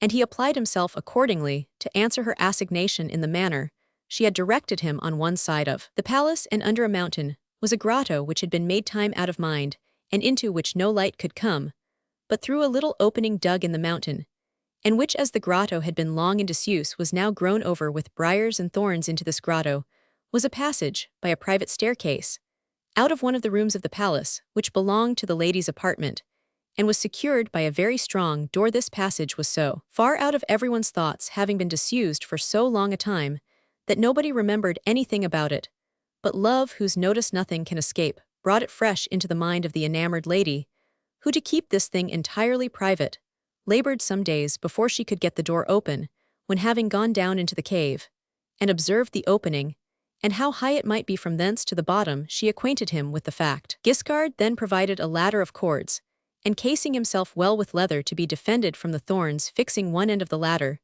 to the stump of a tree, which was near, he slid down by the help of it to the bottom, where he stayed, expecting the lady the following day. Therefore, having sent her maids out of the way under pretence that she was going to lie down, and locking herself up alone in her chamber, she opened the door and descended into the grotto, where they met to their mutual satisfaction. From thence she showed him the way to her chamber, where they were together the greatest part of the day, and taking proper measures for the time to come, he went away through the cave, and she returned to her maids. The same he did the next night, and he followed this course for a considerable time, when fortune, as if she envied them their happiness, thought fit to change their mirth into mourning. Tancred used sometimes to come into his daughter's chamber to pass a little time away with her, and going thither one day after dinner, whilst the lady, whose name was Gismond, was with her maids in the garden, and being perceived by no one, nor yet willing to take her from her diversion, finding also the windows shut, and the curtains drawn to the feet of the bed, he threw himself down in a great chair which stood in a corner of the room, leaning his head upon the bed, and drawing the curtain before him, as if he concealed himself on purpose, when he chanced to fall asleep. In the meantime, Gismond, having made an appointment with her lover, left the maids in the garden, and came into her chamber, which she secured, not thinking of any person being there, and went to meet Guiscard, who was in the cave waiting for her, and brought him into her chamber when her father awoke, and was a witness to all that passed between them. This was the utmost affliction to him, and he was about to cry out, but upon second thoughts, he resolved to keep it private if possible, that he might be able to do more securely, and with less disgrace, what he had resolved upon. The lovers stayed together their usual time, without perceiving anything of Tancred, who, after they were departed, got out of the window into the garden, old as he was, and went without being seen by any one, very sorrowful, to his chamber. The next night, according to his orders, Guiscard was seized by two men as he was coming out of the cave, and carried by them in his leathern doublet to Tancred, who, as soon as he saw him, said with tears in his eyes, "Guiscard, you have ill requited my kindness towards you by this outrage and shame which you have brought upon me, and of which this very day I have been an eyewitness." When he made no other answer but this, "Sir, love hath greater power than either you or Roman one." Tancred then ordered a guard to be set over him, and the next day he went to his daughter's apartment, as usual, she knowing nothing of what had happened, and shutting the door that they might be private together, he said to her, weeping, "Daughter, I had such an opinion of your modesty and virtue that I could never have believed, had I not seen it with my own eyes, that you would have violated either even so much as in thought. My reflecting on this will make the small pittance of life that is left very grievous to me, as you were determined to act in that manner. Would to heaven you had made choice of a person more suitable to your own quality. But for this Guiscard, he is one of the very meanest persons about my court. This gives me such concern that I scarcely know what to do. As for him, he was secured by my order last night, and his fate is determined. But with regard to yourself, I am influenced by two different motives. On one side, the tenderest regard that a father can have for a child, and on the other, the justest vengeance for the great folly you have committed. One pleads strongly in your behalf, and the other would excite me to do an act contrary to my nature. But before I come to a resolution, I would hear what you have to say for yourself." And when he said this, he hung down his head and wept like a child. She, hearing this from her father, and perceiving that their amour was not only discovered, but her lover in prison, was under the greatest concern imaginable, and was going to break out into loud and grievous lamentations, as is the way of women in distress, but getting the better of this weakness, and putting on a settled countenance, as supposing Guiscard was dead, and being resolved firmly in her own mind not to outlive him, she spoke therefore with all the composure in the world. To this purpose, sir, to deny what I have done, or to entreat any favor of you, is no part of my design at present, for as the one can avail me nothing, so I intend the other shall be of little service. I will take no advantage of your love and tenderness towards me, but shall first by an open confession endeavor to vindicate myself, and then do what the greatness of my soul prompts me to tease most. True that I have loved and do still love Guiscard, and while I live, which will not be long, shall continue to love him, and if such a thing as love be after death, even that shall not dissolve it to this. I was induced by no frailty so much as his superior virtue, and the little care you took to marry me again. I preferred him before all the world. And as to the meanness of his station, to which you so much object, that is more the fault of fortune, who often raises the most unworthy to an high estate, neglecting those of greater merit. We are all formed of the same materials, and by the same hand. The first difference amongst mankind was made by virtue. They who were virtuous were deemed noble, and the rest were all accounted otherwise. Though this law therefore may have been obscured by contrary custom, yet is it discarded neither by nature nor good manners, if you then alone regard the worth and virtue of your courtiers, and consider that of Guiscard. You will find him the only noble person, and the others a set of poltroons. With regard to his worth and valor, I appeal to yourself. Who ever commended man more for everything that was praiseworthy than you have commended him, and deservedly in my judgment? But if I was deceived, it was by following your opinion. If you say then that I have had an affair with a person base and ignoble, I deny it. If with a poor one, it is to your shame to let such merit go unrewarded. Now concerning your last doubt, namely how you are to deal with me, use your pleasure. If you are disposed to commit an act of cruelty, I shall say nothing to prevent such a resolution. But this, I must apprise you of that, unless you do the same to me, which you either have done or mean to do to Guiscard, my own hands shall do it for you. Reserve your tears then for women, and if you mean to act with severity, cut us off both together. If it appears to you that we have deserved it. The prince knew full well the greatness of her soul, but yet he could by no means persuade himself that she would have resolution enough to do what her words seemed to threaten, leaving her then, with a design of being favorable to her, and intending to wean her affection from her lover, by taking him off. He gave orders to the 2 men who guarded him to strangle him privately in the night, and to take his heart out of his body and bring it to him. Accordingly, they executed his commands, and the next day he called for a golden cup, and putting the heart into it, he had it conveyed by a trusty servant to his daughter with this message: your father sends this present to comfort you with what was most dear to you, even as he was comforted by you in what was most dear to him. She had departed from her father not at all moved as to her resolution, and therefore had prepared the juices of some poisonous plants, which she had mixed with water, to be at hand, if what she feared should come to pass. When the servant had delivered the present, and reported the message according to his order, she took the cup without changing countenance, and seeing the heart therein, and knowing by the words that it must be Guiscard's, she looked steadfastly at the servant, and said, my father has done very wisely. Such a heart as this requires no worse a sepulchre than that of gold. And upon this, she lifted it to her mouth, and kissed it, thus continuing, all my life long, even to this last period of it, have I found my father's love most abundant towards me, but now more than ever therefore return him in my name the last thanks that I shall ever be able to give him for such a present. Looking then towards the cup which she held fast in her hand, she said, alas, the dearest end and center of all my wishes, cursed be the cruelty of him, by whom these eyes now see you. Although my soul had long viewed and known you, you have finished your course. Such a one indeed as fortune has thought fit to allot you. You are arrived at the goal, to which we all tend. You have left the miseries of this world far behind, and have obtained such a sepulchre from your very enemy as your merit required. Nothing remained to make your obsequies complete, but the tears of her, who was so dear to you whilst you were living, and which that you should not now want. Heaven put it into the mind of my relentless father to send you to me, and you shall have them, though I had purposed to die unmoved, and without shedding a tear. And when I have done, I will instantly join my soul to yours, for in what other company can I go better and safer to those unknown regions, as I make no doubt your soul is hovering here expecting mine. When she had done speaking, she shed a flood of tears, kissing the heart 1,000 times, whilst the damsels who were about her knew neither what heart it was nor what those her words imported, but being moved with pity they joined with her begging to know the cause of her grief, and endeavoring all they could to comfort her, after she had lamented as much as she thought proper. She raised up her head, and wiping her eyes, said, Thou heart most dearly beloved, all my duty is now performed towards thee, nothing more remains. But for my soul to accompany them upon this, she bade them reach the vessel of water which she had prepared the day before, and pouring it into the cup with the heart which she had sufficiently washed with her tears, she drank it all off without the least dread or apprehension, and then threw herself upon the bed with the cup in her hand, composing her body as decently as she could, and pressing her lover's heart to hers, she lay, without uttering a word, more expecting death. The maids, when they saw this, though they knew not what it was she had drunk, sent to acquaint Tancred, who, fearing what had really happened, came into the room soon after she had laid herself down, and finding it was too late, began to lament most grievously. She then said to him, Sir, save those tears against worse fortune that may happen, for I want them not. Who but yourself would mourn for a thing of your own doing?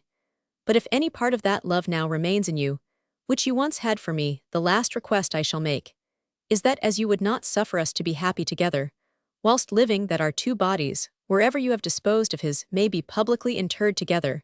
When dead, extreme grief would suffer him to make no reply. When finding herself drawing near her end, she strained the heart strongly to her breast, saying, Receive us, heaven, I die. Then closing her eyes, all sense forsook her, and she departed this miserable life. Such an end had the amours of Guiscard and Gismond, as you have now heard, whilst the prince, repenting of his cruelty when it was too late, had them buried in one grave in the most public manner, to the general grief of all the people of Salerno. Theodore and Honoria.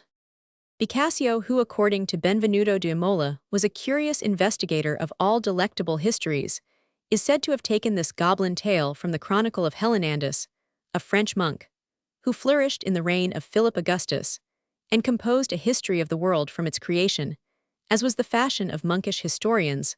The Florentine novelist, however, altered the place of action, and disguised the names of the persons whom he calls Nasteggio and Traversari, the designations of two noble families in Ravenna. So good a subject for a ballad did not escape our English makers, by one of whom the novel of Boccaccio was turned into the ballad. Stanza. Dryden, however, converted that into a poem which in the hands of the old rhymer was only a tale, and has given us a proof how exquisitely his powers were adapted for the management of the machinery or supernatural agency of an epic poem. Had his situation suffered him to undertake the task he so long meditated, nothing can be more highly painted than the circumstances preliminary of the apparition, the deepening gloom, the falling wind, the commencement of an earthquake, above all the indescribable sensation of horror, with which Theodore is affected even ere he sees the actors in the supernatural tragedy, the appearance of the female of the gaunt mastiffs, by which she is pursued, and of the infernal huntsman, are all in the highest tone of poetry, and could only be imitated by the pencil of Salvator. There is also a masterly description of Theodore's struggles between his native courage prompted by chivalrous education, and that terror which the presence of supernatural beings imposes upon the living. It is by the account of the impression which such a sight makes upon the supposed spectator, more even than by a labored description of the vision itself, that the narrator of such a tale must hope to excite the sympathetic awe of his audience. Thus in the vision so sublimely described in the book of Job chap Roman, for no external cause of terror is even sketched in outline, and our feelings of dread are only excited by the fear which came upon the spectator, and the trembling which made all his bones to shake. But the fable of Dryden combines a most impressive description of the vision with a detailed account of its effect upon Theodore, and both united make the most admirable poem of the kind that ever was written. It is somewhat derogatory, from the dignity of the apparition, that Theodore, having once witnessed its terrors, should coolly lay a scheme for converting them to his own advantage. But this is an original fault in the story, for which Dryden is not answerable. The second apparition of the infernal hunter to the assembled guests is as striking as the first, a circumstance well worthy of notice, when we consider the difficulty and hazard of telling such a story twice. But in the second narration, the poet artfully hurries over the particulars of the lady's punishment, which were formerly given in detail, and turns the reader's attention upon the novel effect produced by it upon the assembled guests, which is admirably described as a mute scene of sorrow mixed with fear, the interrupted banquet, the appalled gallants, and the terrified women grouped with the felon knight, his meager mastiffs, and mangled victim, displays the hand of the master poet. The conclusion of the story is defective from the cause already hinted at. The machinery is too powerful for the effect produced by it. A lady's hard heart might have been melted without so terrible an example of the punishment of obduracy. It is scarcely worth while to mention that Dryden has changed the Italian names into others, better adapted to English heroic verse. Theodore and Honoria. Of all the cities in Romanian lands, the chief and most renowned Ravenna stands, adorned in ancient times with arms and arts, and rich inhabitants with generous hearts. But Theodore the brave above the rest, with gifts of fortune and of nature blessed, the foremost place for wealth and honor held, and all in feats of chivalry excelled. This noble youth to madness loved a dame. Of high degree Honoria was her name. Fair as the fairest, but of haughty mind, and fiercer than became so soft a kind. Proud of her birth, for equal she had none. The rest she scorned, but hated him alone. His gifts, his constant courtship, nothing gained. For she the more he loved, the more disdained. He lived with all the pomp he could devise. At tilts and tournaments obtained the prize, but found no favor in his lady's eyes. Relentless as a rock the lofty maid, turned all to poison that he did or said. Nor prayers, nor tears, nor offered vows could move. The work went backward, and the more he strove to advance his suit, the farther from her love. Wearied at length, and wanting remedy, he doubted oft and oft resolved to die. But pride stood ready to prevent the blow. For who would die to gratify a foe? His generous mind disdained so mean a fate. That past his next endeavor was to hate. But vainer that relief than all the rest. The less he hoped, with more desire possessed. Love stood the siege, and would not yield his breast. Change was the next, but change deceived his care. He sought a fairer, but found none so fair. He would have worn her out by slow degrees, as men by fasting starve the untamed disease. But present love required a present ease. Looking he feeds alone his famished eyes. Feeds lingering death, but looking not he dies. Yet still he chose the longest way to fate, wasting at once his life and his estate. His friends beheld, and pitied him in vain. For what advice can ease a lover's pain? Absence, the best expedient they could find, might save the fortune, if not cure the mind. This means they long proposed, but little gained. Yet after much pursuit at length obtained. Hard you may think it was to give consent, but struggling with his own desires he went, with large expense and with a pompous train, provided as to visit France or Spain, or for some distant voyage o'er the main. But love had clipped his wings and cut him short, confined within the purlieus of his court. 3 miles he went, nor farther could retreat. His travels ended at his countrysat. To chassy pleasing plains he took his way. There pitched his tents, and there resolved to stay. The spring was in the prime, the neighboring grove, supplied by birds the choristers of love. Music unbought that ministered delight to morning walks, and lulled his cares by night. There he discharged his friends, but not the expense of frequent treats and proud magnificence. He lived as kings retire, though more at large, from public business, yet with equal charge, with house and heart still open to receive, as well content as love would give him leave. He would have lived more free, but many a guest, who could forsake the friend, pursued the feast. It happed one morning, as his fancy led, before his usual hour, he left his bed, to walk within a lonely lawn that stood on every side surrounded by the wood. Alone he walked to please his pensive mind, and sought the deepest solitude to find. 'Twas in a grove of spreading pines he strayed. The winds within the quivering branches played, and dancing trees a mournful music made. The place itself was suiting to his care, uncouth and savage as the cruel fair. He wandered on, unknowing where he went, lost in the wood, and all on love intent. The day already half his race had run, and summoned him to do repast at noon. But love could feel no hunger but his own. While listening to the murmuring leaves he stood, more than a mile, immersed within the wood. At once the wind was laid, the whispering sound was dumb, a rising earthquake rocked the ground. Was dumb, a rising earthquake rocked the ground. With deeper brown, the grove was overspread. A sudden horror seized his giddy head, and his ears tinkled, and his color fled. Nature was in alarm, some danger nigh seemed threatened though unseen to mortal eye. Unused to fear, he summoned all his soul, and stood collected in himself and whole.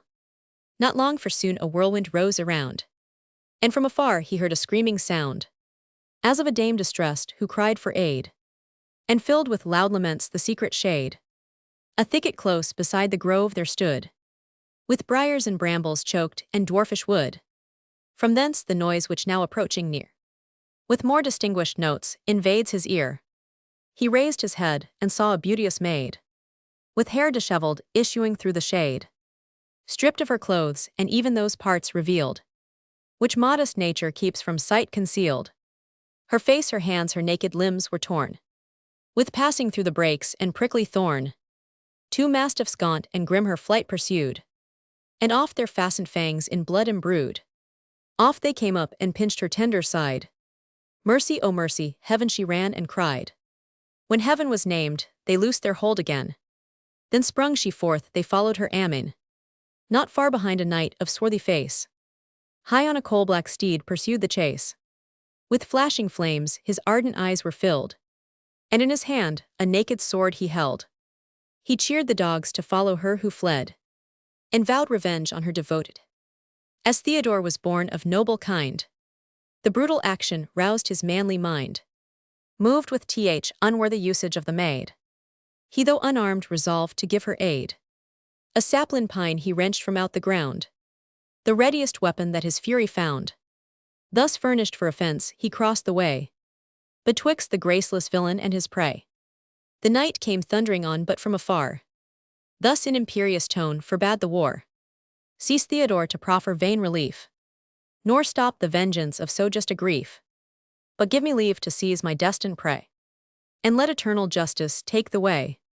I but revenge my fate disdain betrayed, and suffering death for this ungrateful maid. He said at once, dismounting from the steed.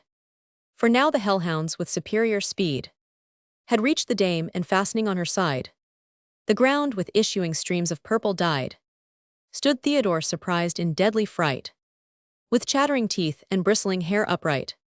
Yet armed with inborn worth, whate'er said he, thou art who know'st me better than I thee, or prove thy rightful cause or be defied. The spectre fiercely staring thus replied, know Theodore thy ancestry I claim, and Guido Cavalcanti was my name. One common sire our fathers did beget. My name and story some remember yet. Thee then a boy within my arms I laid, when for my sins I loved this haughty maid, not less adored in life nor served by me, than proud Honoria now is loved by thee. What did I not her stubborn heart to gain? But all my vows were answered with disdain. She scorned my sorrows and despised my pain. Long time I dragged my days in fruitless care, then loathing life and plunged in deep despair. To finish my unhappy life I fell on this sharp sword, and now am damned in hell. Short was her joy, for soon the insulting maid by heaven's decree in the cold grave was laid, and as an unrepented sin she died.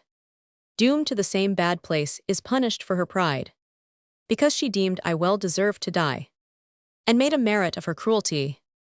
There then we met both tried and both were cast, and this irrevocable sentence passed, that she whom I so long pursued in vain should suffer from my hands a lingering pain, renewed to life that she might daily die. I daily doomed to follow, she to fly. No more a lover, but a mortal foe. I seek her life, for love is none below. As often as my dogs with better speed arrest her flight, is she to death decreed.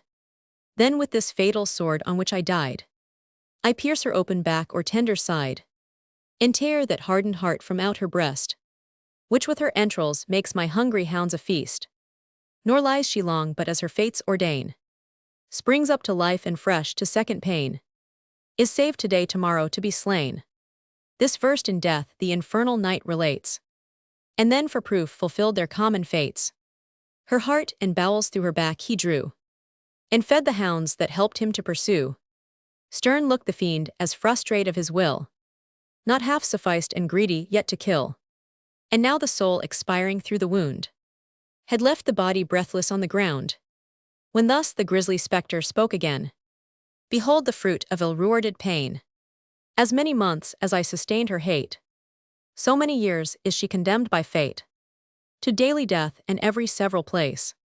Conscious of her disdain and my disgrace, must witness her just punishment and be a scene of triumph and revenge to me.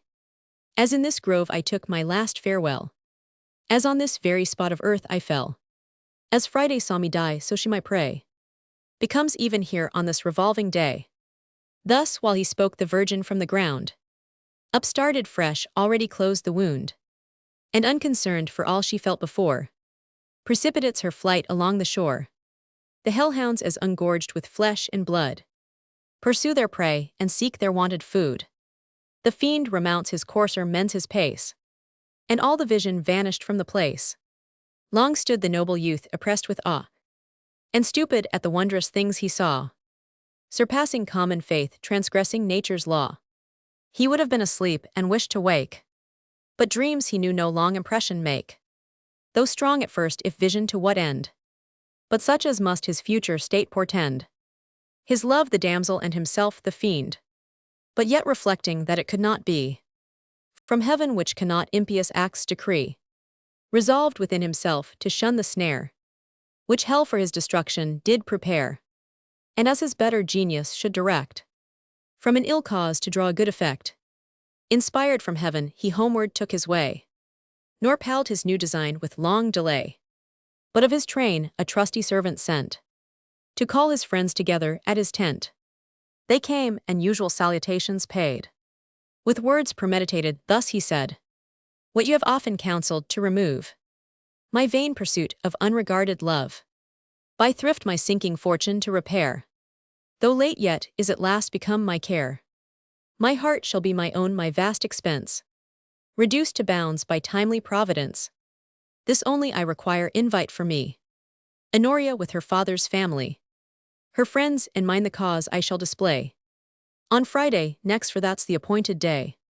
Well pleased were all his friends, the task was light. The father, mother, daughter they invite. Hardly the dame was drawn to this repast, but yet resolved, because it was the last. The day was come, the guests invited, and with the rest the inexorable dame, a feast prepared with riotous expense. Much cost, more care, and more magnificence. The place ordained was in that haunted grove, where the revenging ghost pursued his love. The tables in a proud pavilion spread, with flowers below and tissue overhead. The rest in rank, Honoria chief in place, was artfully contrived to set her face, to front the thicket and behold the chase. The feast was served the time so well forecast, that just when the dessert and fruits were placed, the fiend's alarm began the hollow sound. Sung in the leaves, the forest shook around. Air blackened, rolled the thunder, groaned the ground. Nor long before the loud laments arise, of one distressed and mastiffs mingled cries. And first the dame came rushing through the wood, and next the famished hounds that sought their food, and griped her flanks, and oft essayed their jaws in blood. Last came the felon on the sable steed, armed with his naked sword, and urged his dogs to speed. She ran and cried, her flight directly bent, a guest unbidden to the fatal tent, the scene of death and place ordained for punishment. Loud was the noise, aghast was every guest. The women shrieked, the men forsook the feast. The hounds at nearer distance hoarsely bayed. The hunter close pursued the visionary maid. She rent the heaven with loud laments, imploring aid. The gallants to protect the lady's right, their falchions brandished at the grisly sprite. High on his stirrups he provoked the fight. Then on the crowd he cast a furious look, and withered all their strength before he strook. Back on your lives, let be said he my prey, and let my vengeance take the destined way. Vain are your arms, and vain are your defense, against the eternal doom of Providence. Mine is the ungrateful maid by heaven designed. Mercy she would not give, nor mercy shall she find. At this the former tale again he told, with thundering tone, and dreadful to behold. Sunk were their hearts with horror of the crime, nor needed to be warned a second time, but bore each other back some knew the face, and all had heard the much lamented case of him who fell for love, and this the fatal place. And now the infernal minister advanced, seized the due victim, and with fury lanced her back, and piercing through her inmost heart, drew backward, as before the offending part. The reeking entrails next he tore away, and to his meager mastiffs made a prey. The pale assistants on each other stared, with gaping mouths for issuing words prepared. The stillborn sounds upon the palate hung, and died imperfect on the faltering tongue. The fright was general, but the female band, a helpless train in more confusion stand. With horror shuddering on a heap they run, sick at the sight of hateful justice done. For conscience rung the alarm and made the case their own. So spread upon a lake with upward eye, a plump of fowl behold their foe on high. They close their trembling troop, and all attend, on whom the sousing eagle will descend. But most the proud Honoria feared the event, and thought to her alone the vision sent. Her guilt presents to her distracted mind Heaven's justice, Theodore's revengeful kind, and the same fate to the same sin assigned. Already sees herself the monster's prey, and feels her heart and entrails torn away. 'Twas a mute scene of sorrow mixed with fear. Still on the table lay the unfinished cheer. The knight and hungry mastiff stood around. The mangled dame lay breathless on the ground, when on a sudden, re-inspired with breath, again she rose again to suffer death. Nor stayed the hellhounds, nor the hunter stayed, but followed as before the flying maid. The avenger took from earth the avenging sword, and mounting light as ere his sable steed he spurred. The clouds dispelled, the sky resumed her light, and nature stood recovered of her fright. But fear, the last of ills, remained behind, and horror heavy sat on every mind. Nor Theodore encouraged more his feast, but sternly looked as hatching in his breast some deep design which when Honoria viewed, the fresh impulse her former fright renewed. She thought herself the trembling dame who fled, and him the grisly ghost that spurred the infernal steed. The more dismayed for when the guests withdrew, their courteous host saluting all the crew, regardless passed her o'er nor graced with kind adieu. That sting infixed within her haughty mind the downfall of her empire she divined, and her proud heart with secret sorrow pined. Home as they went the sad discourse renewed, of the relentless dame to death pursued, and of the sight obscene so lately viewed. None durst arraign the righteous doom she bore, even they who pitied most yet blamed her more. The parallel they needed not to name, but in the dead they damned the living dame. At every little noise she looked behind, for still the night was present to her mind, and anxious oft she started on the way, and thought the horseman host came thundering for his prey. Returned she took her bed with little rest, but in short slumbers dreamt the funeral feast. Awake she turned her side and slept again. The same black vapors mounted in her brain, and the same dreams returned with double pain. Now forced to wake because afraid to sleep, her blood all fevered with a furious leap.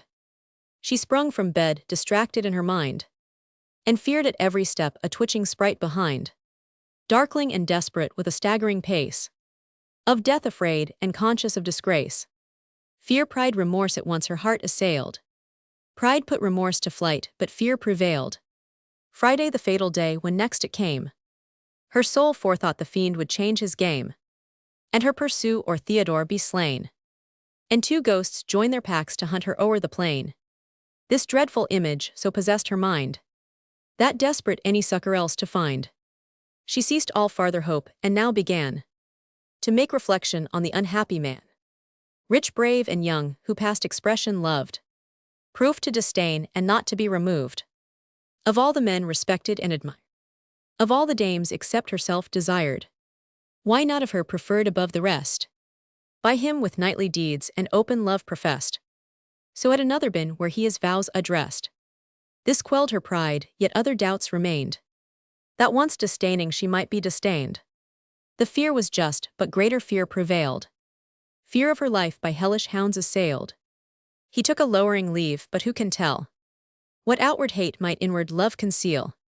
Her sex's arts she knew, and why not then might deep dissembling have a place in men? Here hope began to dawn, resolved to try. She fixed on this her utmost remedy. Death was behind, but hard it was to die. 'Twas time enough at last on death to call. The precipice in sight a shrub was all that kindly stood betwixt to break the fatal fall. One maid she had beloved above the rest, secure of her the secret she confessed. Secure of her the secret she confessed. And now the cheerful light her fears dispelled. She with no winding turns the truth concealed, but put the woman off and stood revealed. With faults confessed, commissioned her to go, if pity yet had place and reconcile her. The welcome message made was soon received. 'Twas what he wished and hoped but scarce believed. Fate seemed a fair occasion to present. He knew the sex and feared she might repent. Should he delay the moment of consent, there yet remained to gain her friends a care. The modesty of maidens well might spare, but she with such a zeal the cause embraced, as women where they will are all in haste. That father, mother, and the kin beside were overborne by fury of the tide. With full consent of all she changed her state, resistless in her love as in her hate. By her example warned the rest beware. More easy, less imperious were the fair, and that one hunting which the devil designed. For one fair female lost him half the kind.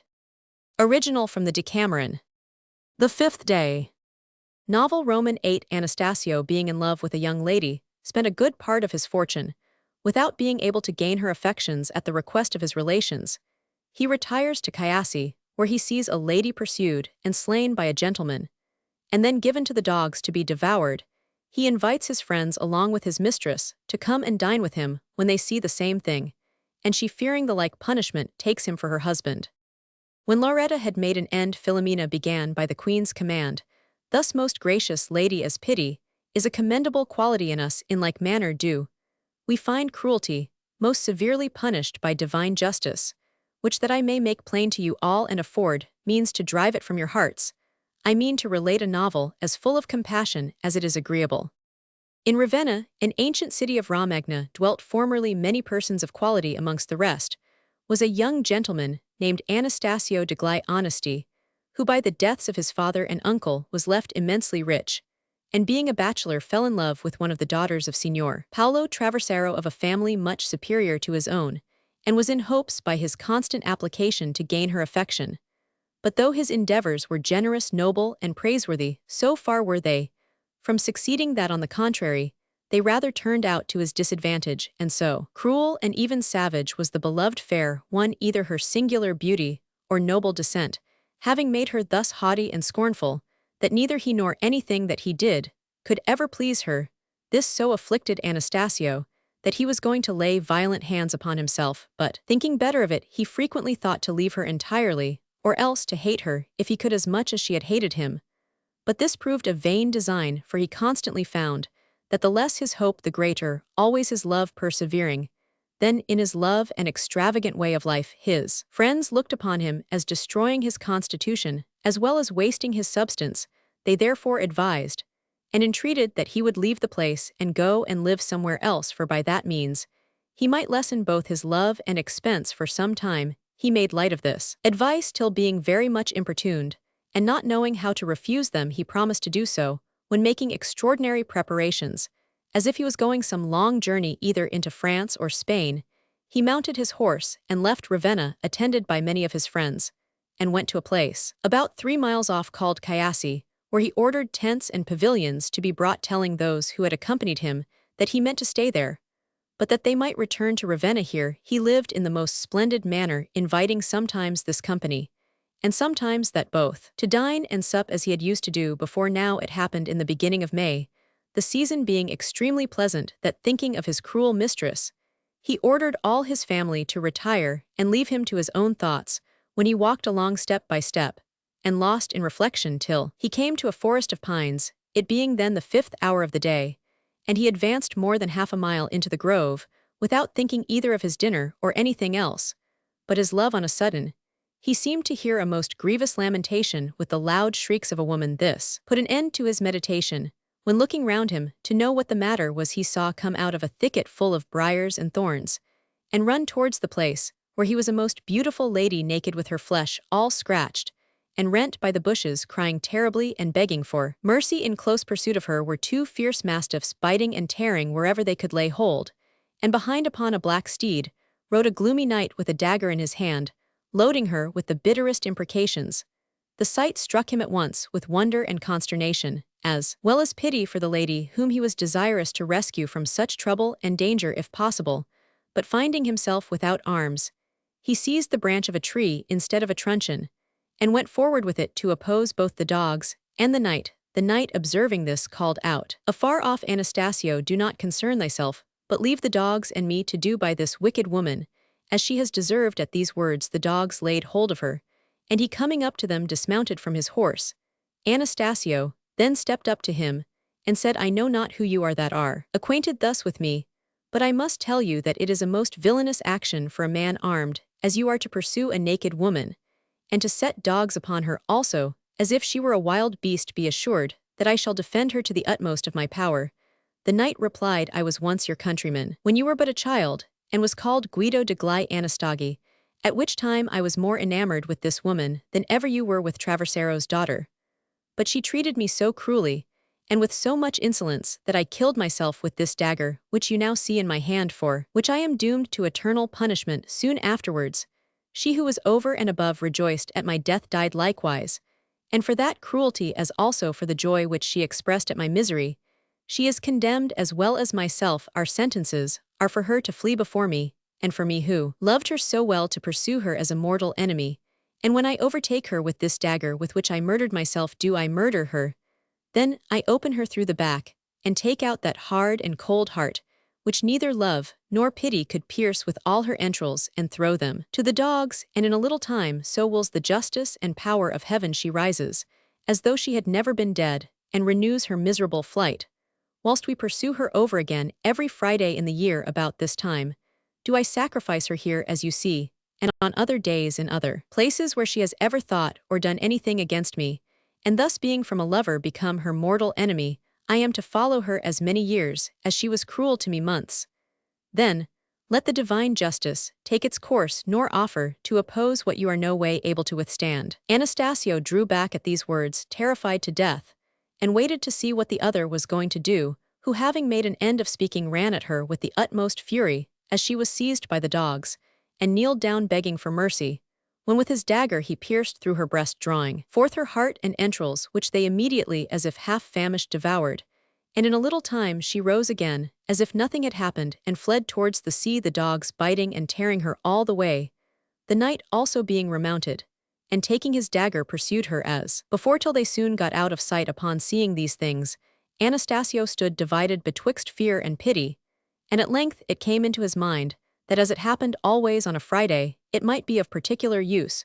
Returning then to his servants, he sent for some of his friends and relations, when he said to them, "You have often importuned me to leave off loving this my enemy, and to contract my expenses I am ready to do, so provided you grant me one favor, which is this, that next Friday you engage Paolo Traversero, his wife and daughter, with all their women friends and relations, to come and dine with me. The reason of my requiring this you will see at that time." This seemed to them a small matter, and returning to Ravenna they invited all those whom he had desired. And though they found it difficult to prevail upon the young lady, yet the others carried her at last. Along with them, Anastasio had provided a magnificent entertainment in the grove, where that spectacle had lately been, and having seated all his company, he contrived that the lady should sit directly opposite to the scene of action. The last course, then, was no sooner served up, but the lady's shrieks began to be heard. This surprised them all, and they began to inquire what it was. And as nobody could inform them, they all arose, when immediately they saw the lady, dogs, and knight, who were soon amongst them. Great was consequently the clamor both against the dogs and knight, and many of them went to her assistance. But the knight made the same harangue to them that he had done to Anastasio, which terrified and filled them with wonder, whilst he acted the same part over again. The ladies, of whom there were many present, related to both the knight and lady, who remembered his love and unhappy death, all lamenting as much as if it happened to themselves. This tragical affair being ended, and the lady and knight both gone away, they had various arguments together about it. But none seemed so much affected as Anastasio's mistress, who had heard and seen every thing distinctly, and was sensible that it concerned her more than any other person, calling to mind her usage of and cruelty towards him, so that she seemed to flee before him, all incensed, with the mastiffs at her heels. And her terror was such lest this should ever happen to her that, turning her hatred into love, she sent that very evening a trusty damsel privately to him, who entreated him in her name to come to see her, for that she was ready to fulfill his desires.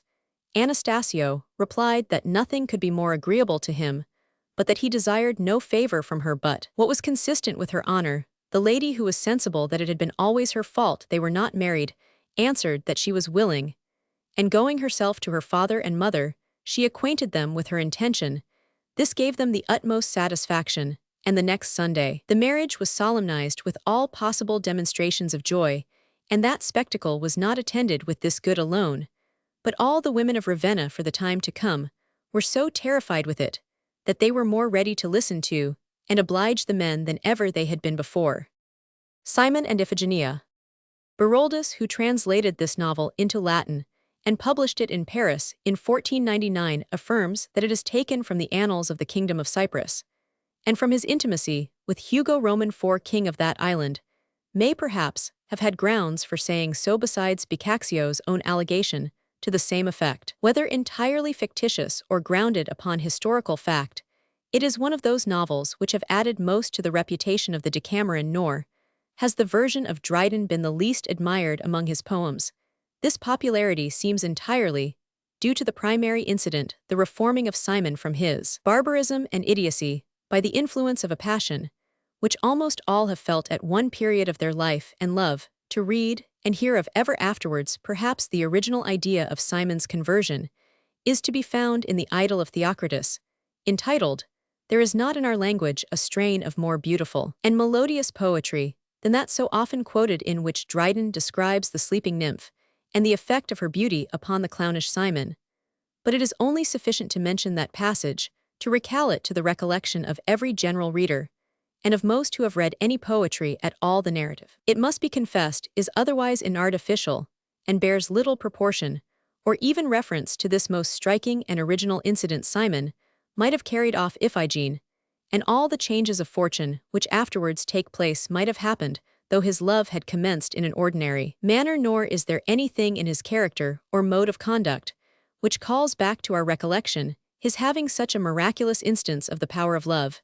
In short, in the progress of the tale, we quite lose sight of its original and striking commencement, nor do we find much compensation by the introduction of the new actor Lysander, with whose passion and disappointment we have little sympathy, and whose expedients, as Dryden plainly confesses, are no other than an abuse of his public office, by the commission of murder and rape.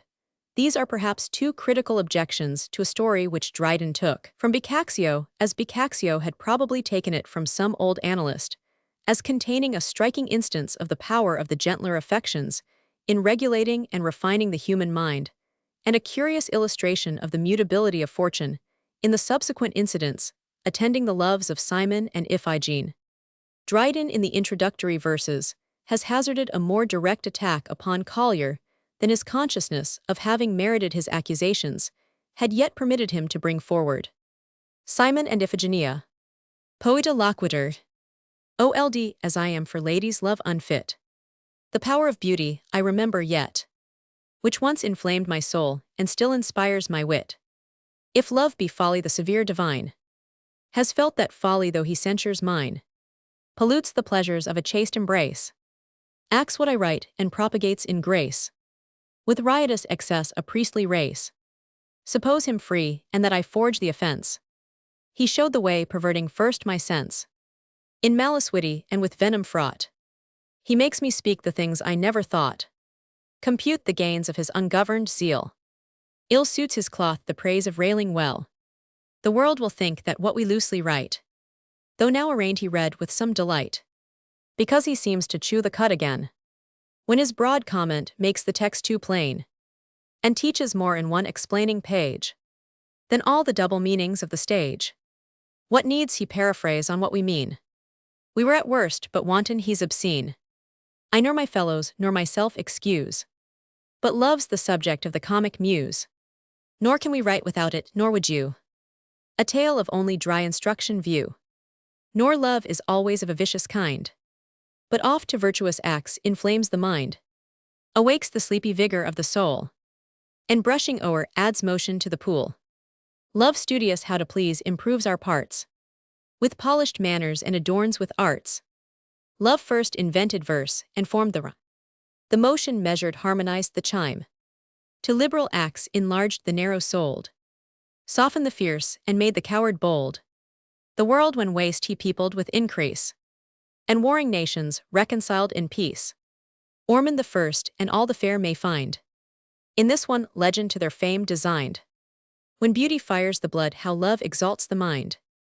In that sweet isle where Venus keeps her court, and every grace and all the loves resort, where either sex is formed of softer earth, and takes the bent of pleasure from their birth.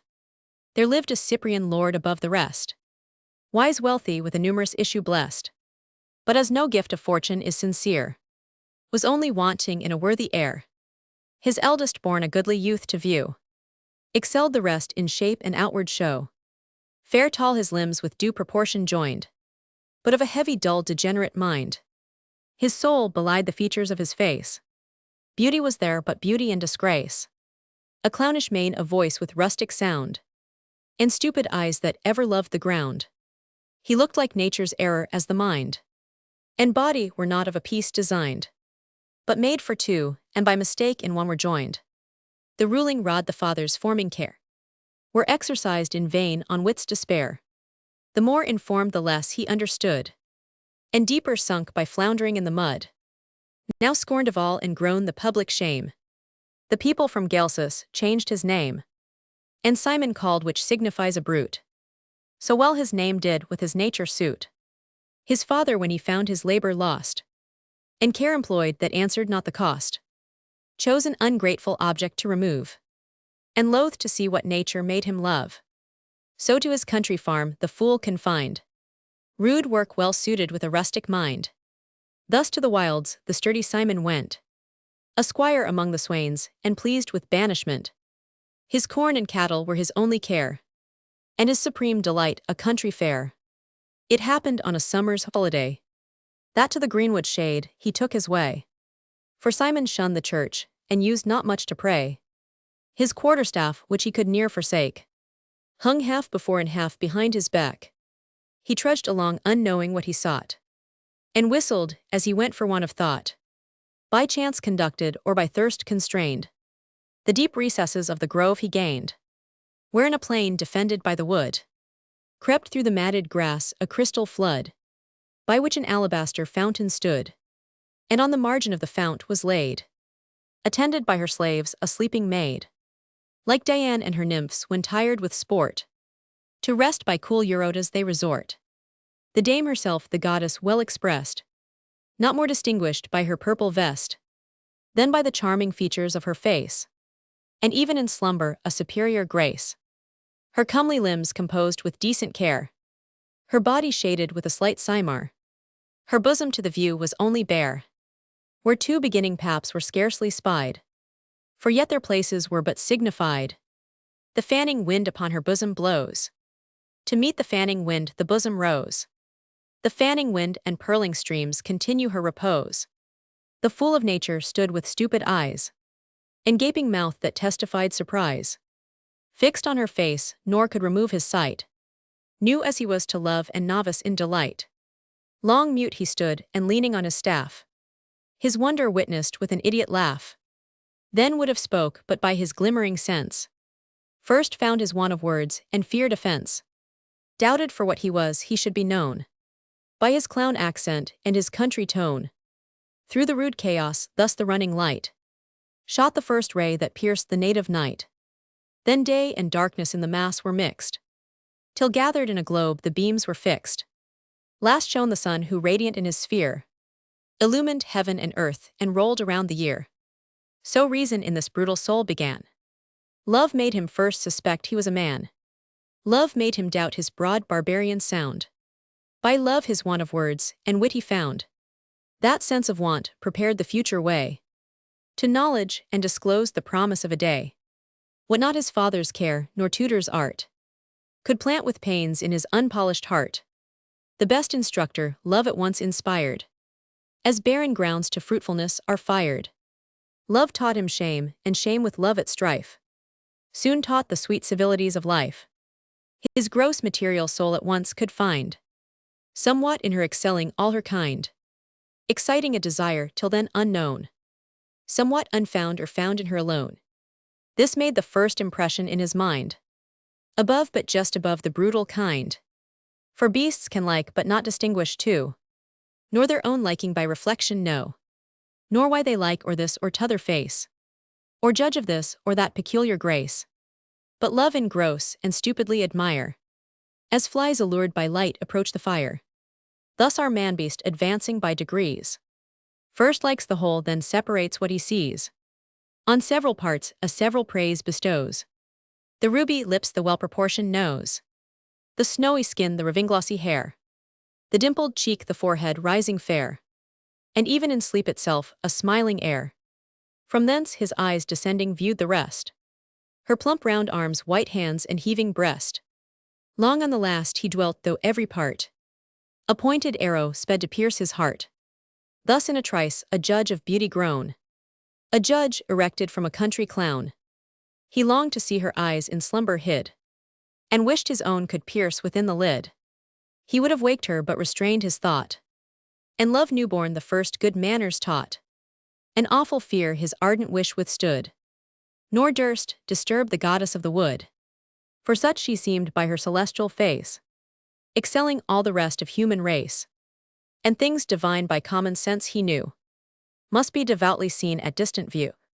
So checking his desire with trembling heart, gazing he stood, nor would nor could depart, fixed as a pilgrim, wildered in his way, who dares not stir by night for fear to stray, but stands with awful eyes to watch the dawn of day. At length awaking Iphigene the fair, so was the beauty called who caused his care, unclosed her eyes and double day revealed, while those of all her slaves in sleep were sealed. The slavering Cudden, propped upon his staff, stood ready gaping with a grinning laugh, to welcome her awake, nor durst begin to speak, but wisely kept the fool within. Then she, what make you Simon here alone? For Simon's name was round the country known, because descended of a noble race, and for a soul ill sordid with his face. But still the sot stood silent with surprise, with fixed regard on her new-opened eyes, and in his breast received the envenomed dart, a tickling pain that pleased amid the smart. But conscious of her form with quick distrust, she saw his sparkling eyes, and feared his brutal lust. This to prevent, she waked her sleepy crew, and rising hasty took a short adieu. Then Simon first his rustic voice essayed, with proffered service to the parting maid. To see her safe his hand she long denied, but took at length ashamed of such a guide. So Simon led her home, and leaving there, no more would to his country clowns repair, but sought his father's house with better mind, refusing in the farm to be confined. The father wondered at the son's return, and knew not whether to rejoice or mourn, but doubtfully received, expecting still to learn the secret causes of his altered. Nor was he long delayed. The first request he made was like his brother's, to be dressed, and as his birth required above the rest. With ease his suit was granted by his sire, distinguishing his heir by rich attire. His body thus adorned he next designed, with liberal arts to cultivate his mind. He sought a tutor of his own accord, and studied lessons he before abhorred. Thus the man-child advanced, and learned so fast, that in short time his equals he surpassed. His brutal manners from his breast exiled, his mien he fashioned, and his tongue he filed. In every exercise of all admired, he seemed, nor only seemed, but was inspired. Inspired by love whose business is to please. He rode, he fenced, he moved with graceful ease. More famed for sense, for courtly carriage more, than for his brutal folly known before. What then of altered Simon shall we say, but that the fire which choked in ashes lay, a load too heavy for his soul to move, was upward blown below and brushed away by love. Love made an active progress through his mind. The dusky parts he cleared, the gross refined. The drowsy waked, and as he went impressed the Maker's image on the human breast. Thus was the man amended by desire. And though he loved perhaps with too much fire, his father all his faults with reason scanned, and liked an error of the better hand, excused the excess of passion in his mind, by flames too fierce, perhaps too much refined. So Simon, since his sire indulged his will, impetuous loved, and would be Simon still. Gelsus he disowned and chose to bear the name of fool, confirmed and bishoped by the to Cypsius by his friends his suit he moved. Cypsius, the father of the fair, he loved, but he was pre-engaged by former ties. while Simon was endeavoring to be wise. And Iphigene, obliged by former vows, had given her faith to wed a foreign spouse, her sire and she to Rhodian Passamond. Though both repenting were by promise bound, nor could retract, and thus as fate decreed. Though better loved, he spoke too late to speed.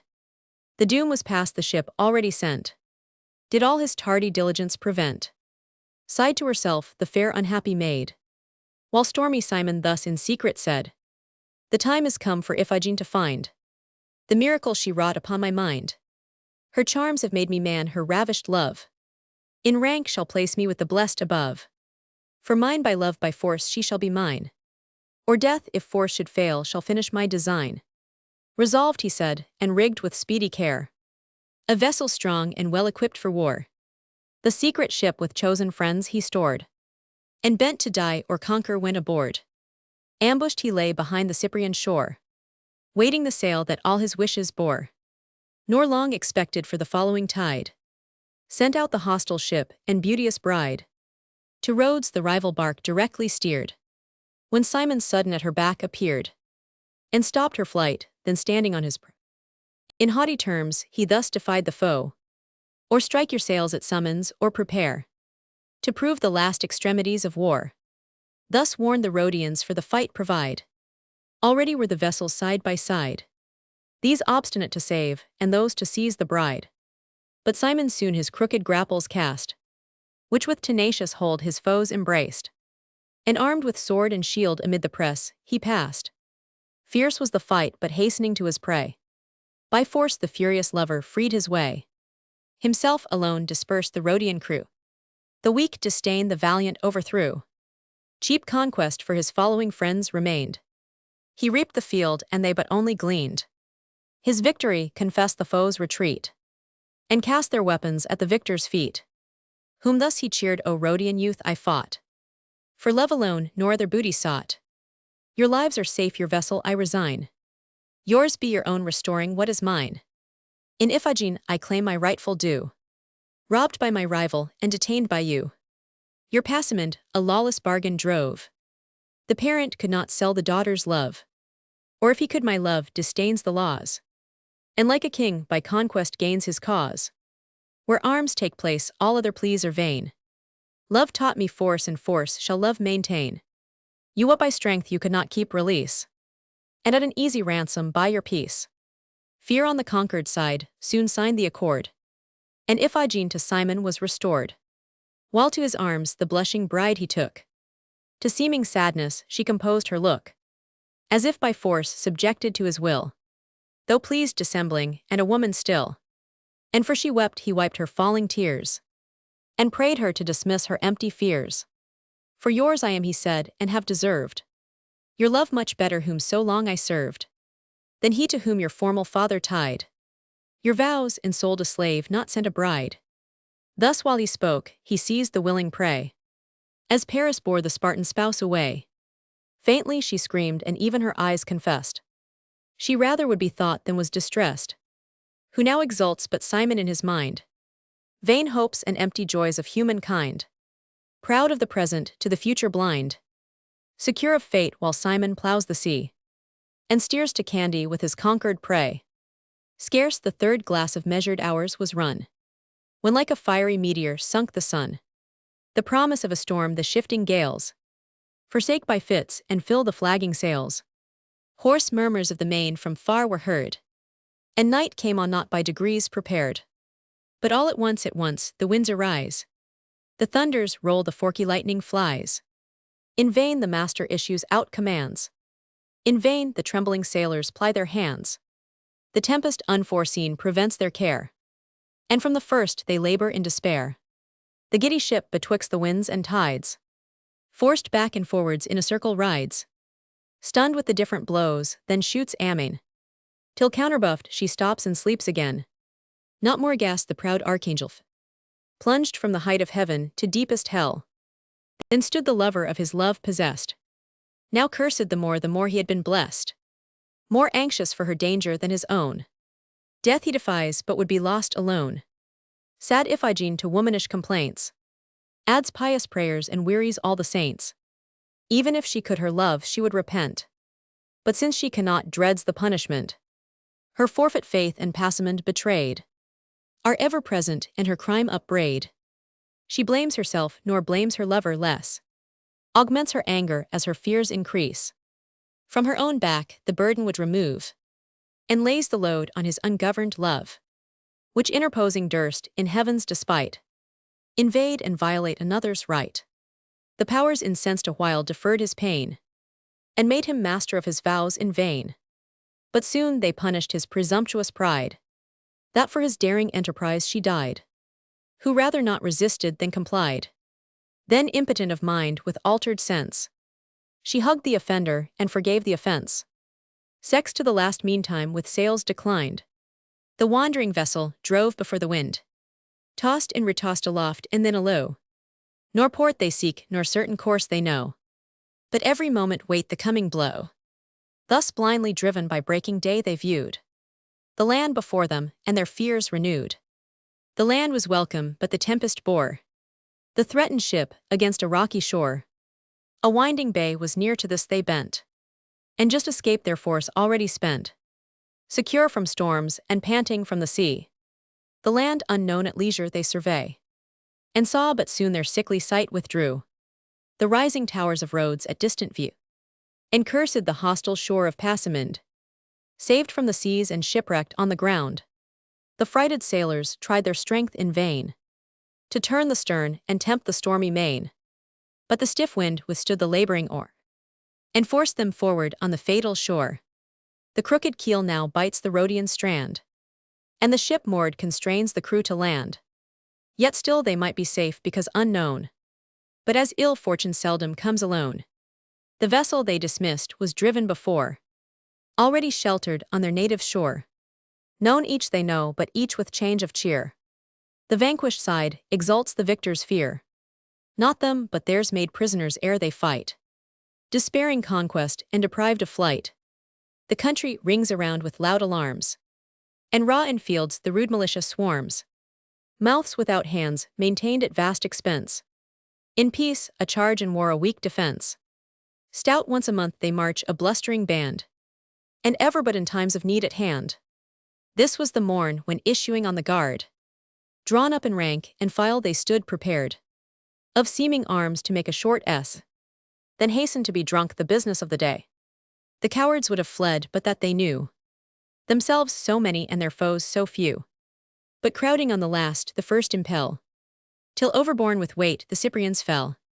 Simon enslaved, who first the war begun, and Iphigene once more is lost and won. Deep in a dungeon was the captive cast, deprived of day and held in fetters fast. His life was only spared at their request, whom taken he so nobly had released. But Iphigenia was the ladies' care, each in their turn addressed to treat the fair, while Passaminde and his the nuptial feast prepare. Her secret soul to Simon was inclined, but she must suffer what her fates assigned. So passive is the church of womankind. What worse to Simon could his fortune deal? Rolled to the lowest spoke of all her wheel, it rested to dismiss the downward weight, or raise him upward to his former height. The latter pleased, and love concerned the most, prepared the amends for what by love he lost. The sire of Passaminde had left a son, though younger yet for courage early known, Ormisda called, to whom by promise tied a Rhodian beauty was the destined bride. Cassandra was her name above the rest, renowned for birth with fortune amply blessed. Lysimachus, who ruled the Rhodian state, was then by choice their annual magistrate. He loved Cassandra too with equal fire, but fortune had not favored his desire. Crossed by her friends, by her not disapproved, nor yet preferred or like Ormisda loved. So stood the affair, some little hope remained, that should his rival chance to lose he gained. Meantime young Passaminde his marriage pressed, ordained the nuptial day, prepared the feast, and frugally resolved the charge to shun, which would be double should he wed alone, to join his brother's bridal with his own. Lysimachus, oppressed with mortal grief, received the news and studied quick relief. The fatal day approached if force were used. The magistrate his public trust abused, to justice liable as law required, for when his office ceased his power expired. While power remained, the means were in his hand. By force to seize, and then forsake the land. Betwixt extremes he knew not how to move. A slave to fame, but more a slave to love. Restraining others, yet himself not free. Made impotent by power, debased by dignity. Both sides he weighed, but after much debate, the man prevailed above the magistrate. Love never fails to master what he finds, but works a different way in different minds. The fool enlightens and the wise he blinds. This youth, proposing to possess and scape, began in murder to conclude in rape. Unpraised by me, though heavens sometime may bless an impious act with undeserved success. The great, it seems, are privileged alone to punish all injustice but their own. But here I stop, not daring to proceed, yet blush to flatter an unrighteous deed. For crimes are but permitted, not decreed. Resolved on force, his wit the praetor bent, to find the means that might secure the event. Not long he labored for his lucky thought. In captive Simon found the friend he sought. The example pleased the cause, and crime the same. An injured lover and a ravished dame. How much he durst he knew, by what he dared. The less he had to lose, the less he cared. To manage loathsome life, when love was the reward. This pondered well, and fixed on his intent. In depth of night, he for the prisoner sent.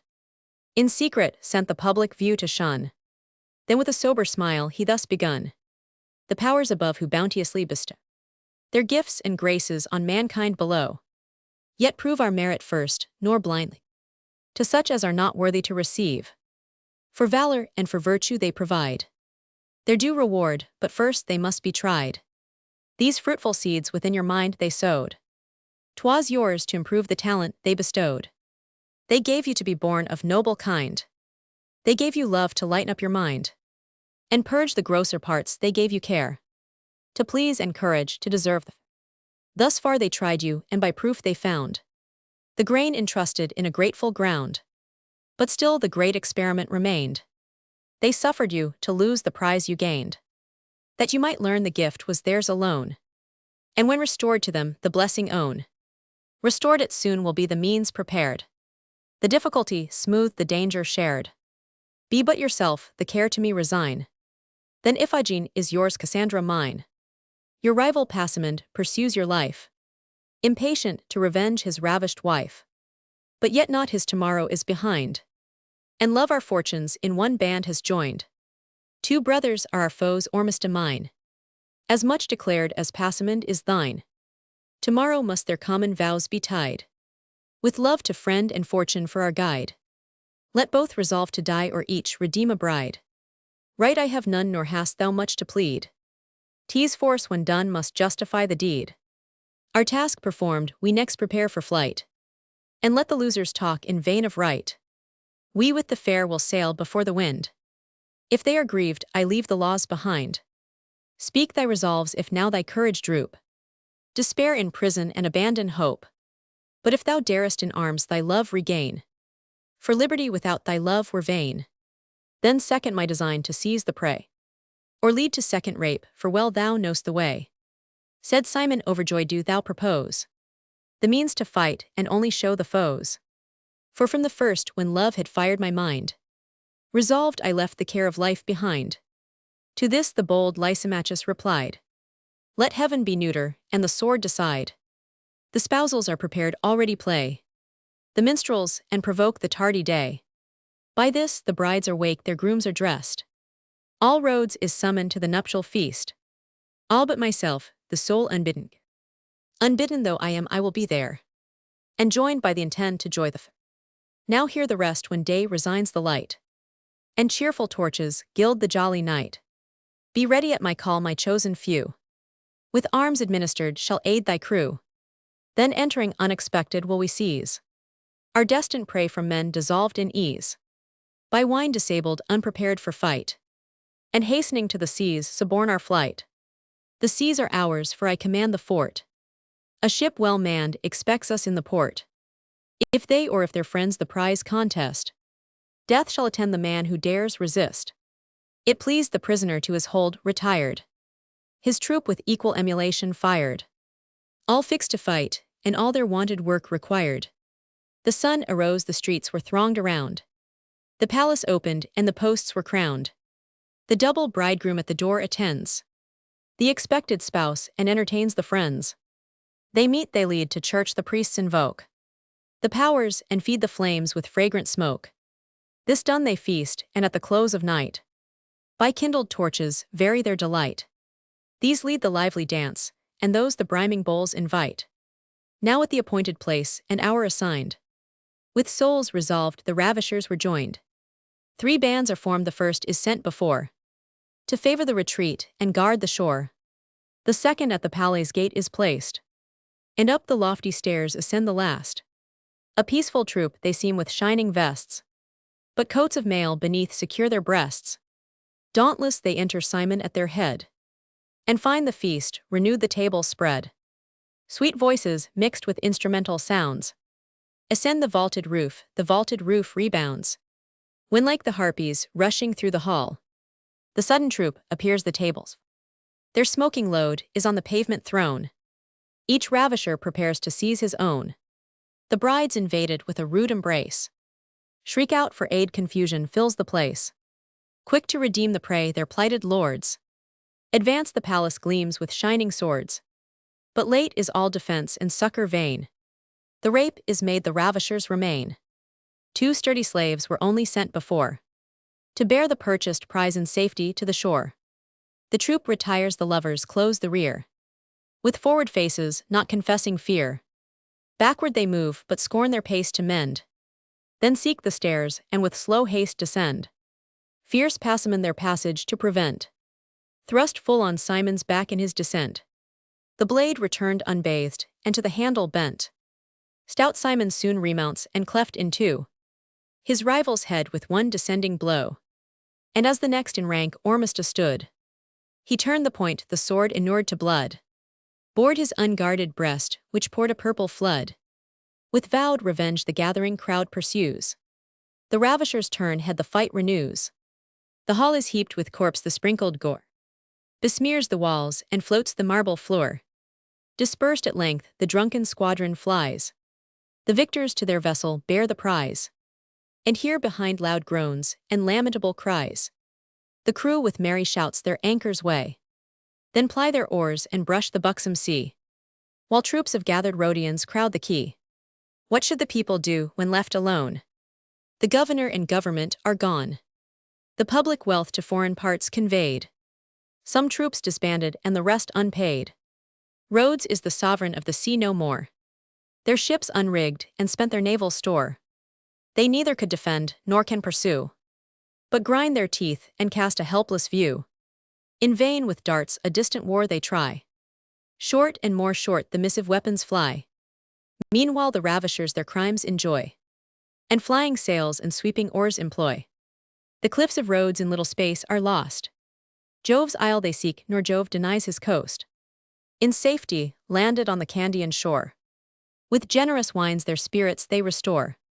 There Simon with his Rhodian friend resides. Both court and wed at once the willing brides. A war ensues, the Cretans own their cause, stiff to defend their hospitable laws. Both parties lose by turns and neither wins, till peace propounded by a truce begins. The kindred of the slain forgive the deed, but a short exile must for show proceed. The term expired from Candia they remove, and happy each at home enjoys his love. Original from the Decameron. The 5th day. Novel Roman 1. Simon becomes wise by being in love, and by force of arms wins Iphigenia his mistress upon the seas, and is imprisoned at Rhodes, being delivered from thence by Lysimachus with him. He recovers Iphigenia, and flies with her to Crete, where he is married to her, and is afterwards recalled home. A great many novels come now fresh into my mind for the beginning of such an agreeable day's discourse, as this is likely to be, but one I am more particularly pleased with, because it not only shows the happy conclusion which we are to treat about, but how sacred, how powerful also, as well as advantageous the force of love, is, which some people without knowing what they say unjustly blame and vilify, and which I judge will rather be had in esteem by you, as I suppose you all to be subject to the tender passion. According to the ancient histories of Cyprus, there lived sometime in that island one of great rank and distinction called Aristippus, by far the wealthiest person in all the country, And if he was unhappy in any one respect, it was in having amongst his other children a son, who though he exceeded most young people of his time in stature and comeliness, yet was he a perfect natural. His true name was Galiso. But as neither the labor nor skill of his master, nor the correction of his father was ever able to beat one letter into his head, or the least instruction of any kind, and as his voice and manner of speaking were strangely harsh and uncouth, he was by way of disdain called only Simon, which in their language signified beast. The father had long beheld him with infinite concern. And as all hopes were vanished concerning him, to remove out of his sight an object which afforded constant matter of grief, he ordered him away to his country house to be there with his slaves. This was extremely agreeable to Simon, because people of that sort had been always most to his mind residing there, and doing all sorts of drudgery pertaining to that kind of life.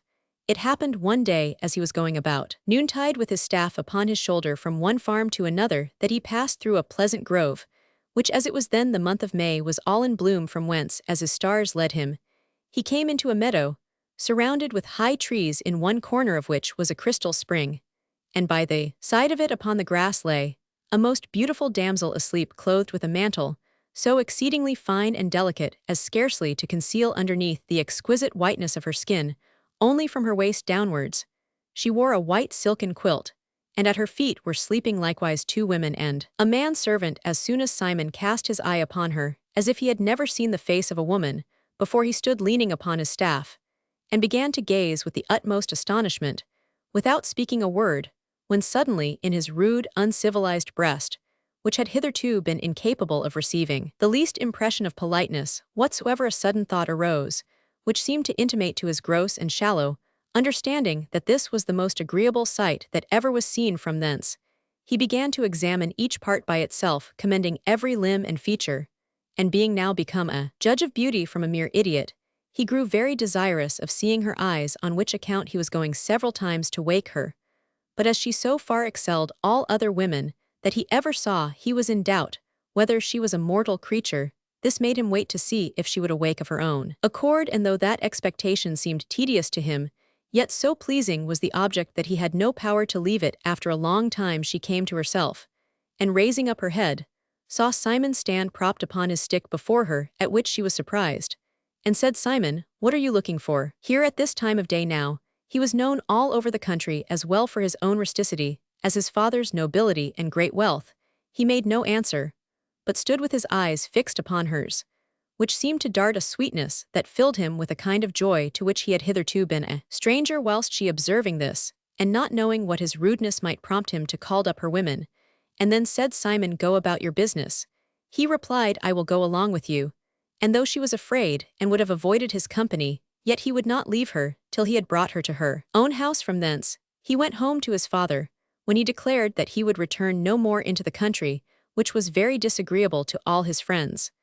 But yet they let him alone, waiting to see what this change of temper could be owing to love, thus having pierced his heart when no lesson of any kind could ever find admittance. In a little time, his way of thinking and behavior were so far changed that his father and friends were strangely surprised at it, as well as every body that knew him.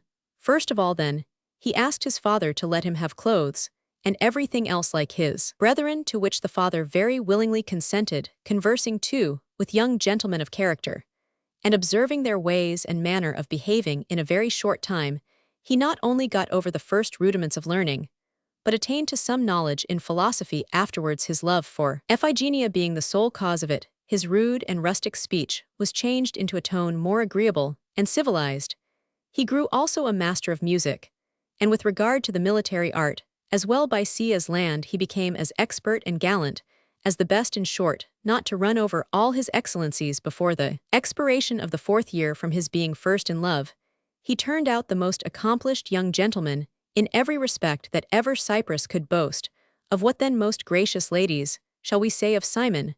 Surely nothing less than this, that all the noble qualities which had been infused by heaven into his generous soul were shut up, as it were by invidious fortune, and bound fast with the strongest fetters in a small corner of his heart, till love broke the enchantment, and drove with all its might these virtues out of that cruel obscurity to which they had been long doomed, to a clear and open day, plainly showing from whence it draws those spirits that are its votaries, and whither its mighty influence conducts them. Simon, therefore, though he might have his flights like other young people, with regard to his love for Iphigenia, yet when Aristippus considered it was that had made a man of him, he not only bore with it, but encouraged him in the pursuit of his pleasures. Simon, nevertheless, who refused to be called Galliso, remembering that Iphigenia had styled him Simon, being desirous of bringing that affair to an happy conclusion, had often requested her in marriage of her father, who replied that he had already promised her to one Passamunda, a young nobleman of Rhodes, and that he intended not to break his word the time, then being come, that was appointed for their nuptials. And the husband, having sent in form to demand her, Simon said to himself, O Iphigenia, the time is now come, when I shall give proof how I love you. I am become a man on your account, and could I but obtain you, I should be as glorious and happy as the gods themselves. And have you I will, or else I will die immediately. He prevailed upon some young noblemen who were his friends to assist him, and fitting out ship of war privately, they put to sea in order to waylay the vessel that was to transport Iphigenia, who after great respect and honor showed by her father to her husband's friends, embarked with them for Rhodes. Simon, who had but little rest that night, overtook them on the following day, when he called out, Stop, and strike your sails, or expect to go to the bottom of the sea. They on the other hand had got all their arms above deck, and were preparing for a vigorous defense.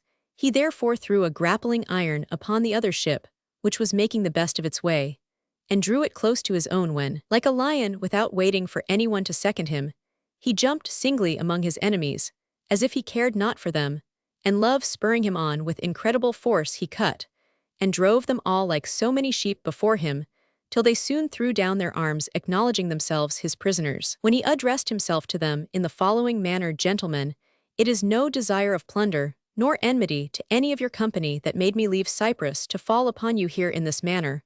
What occasioned it is a matter the success of which is of the utmost consequence to myself, and as easy for you quietly to grant me. It is Iphigenia, whom I love above all the world, and as I could not have her from her father peaceably, and as a friend my love constrains me to win her from you, as an enemy by force of arms, therefore I am resolved to be to her what your Passamunda was to have been. Resign her then to me, and go away in God's name. The people, more by force than any good, will gave her all in tears up to Simon, who seeing her lament in that manner, said, Fair lady, be not discouraged. I am your Simon, who have a better claim to your affection, on account of my long and constant love, than Passamunda can have by virtue of a promise. Taking her then on board his ship, without meddling with anything else that belonged to them, he suffered them to depart. Simon, thus being the most overjoyed man that could be after comforting the lady under her calamity, consulted with his friends what to do, who were of opinion that they should by no means return to Cyprus yet, but that it were better to go directly to Crete, where they had all relations and friends, but Simon especially, on which account they might be more secure there along with Iphigenia, and accordingly they directed their course that way. But fortune, who had given the lady to Simon by an easy conquest, soon changed his immoderate joy into most sad and bitter lamentation. In about 4 hours from his parting with the Rhodians, night came upon them, which was more welcome to Simon than any of the rest, and with it a most violent tempest, which overspread the face of the heavens in such a manner that they could neither see what they did nor whither they were carried, nor were they able at all to steer the ship. You may easily suppose what Simon's grief must be on this occasion. He concluded that heaven had crowned his desires only to make death more grievous to him, which before would have been but little regarded. His friends also were greatly affected, but especially Iphigenia, who trembled at every shock, still sharply upbraiding his ill-timed love, and declaring that this tempest was sent by Providence for no other reason, but that as he had resolved to have her contrary to the will and disposal of heaven, to disappoint that presumption, and that seeing her die first, he might die likewise in the same miserable manner.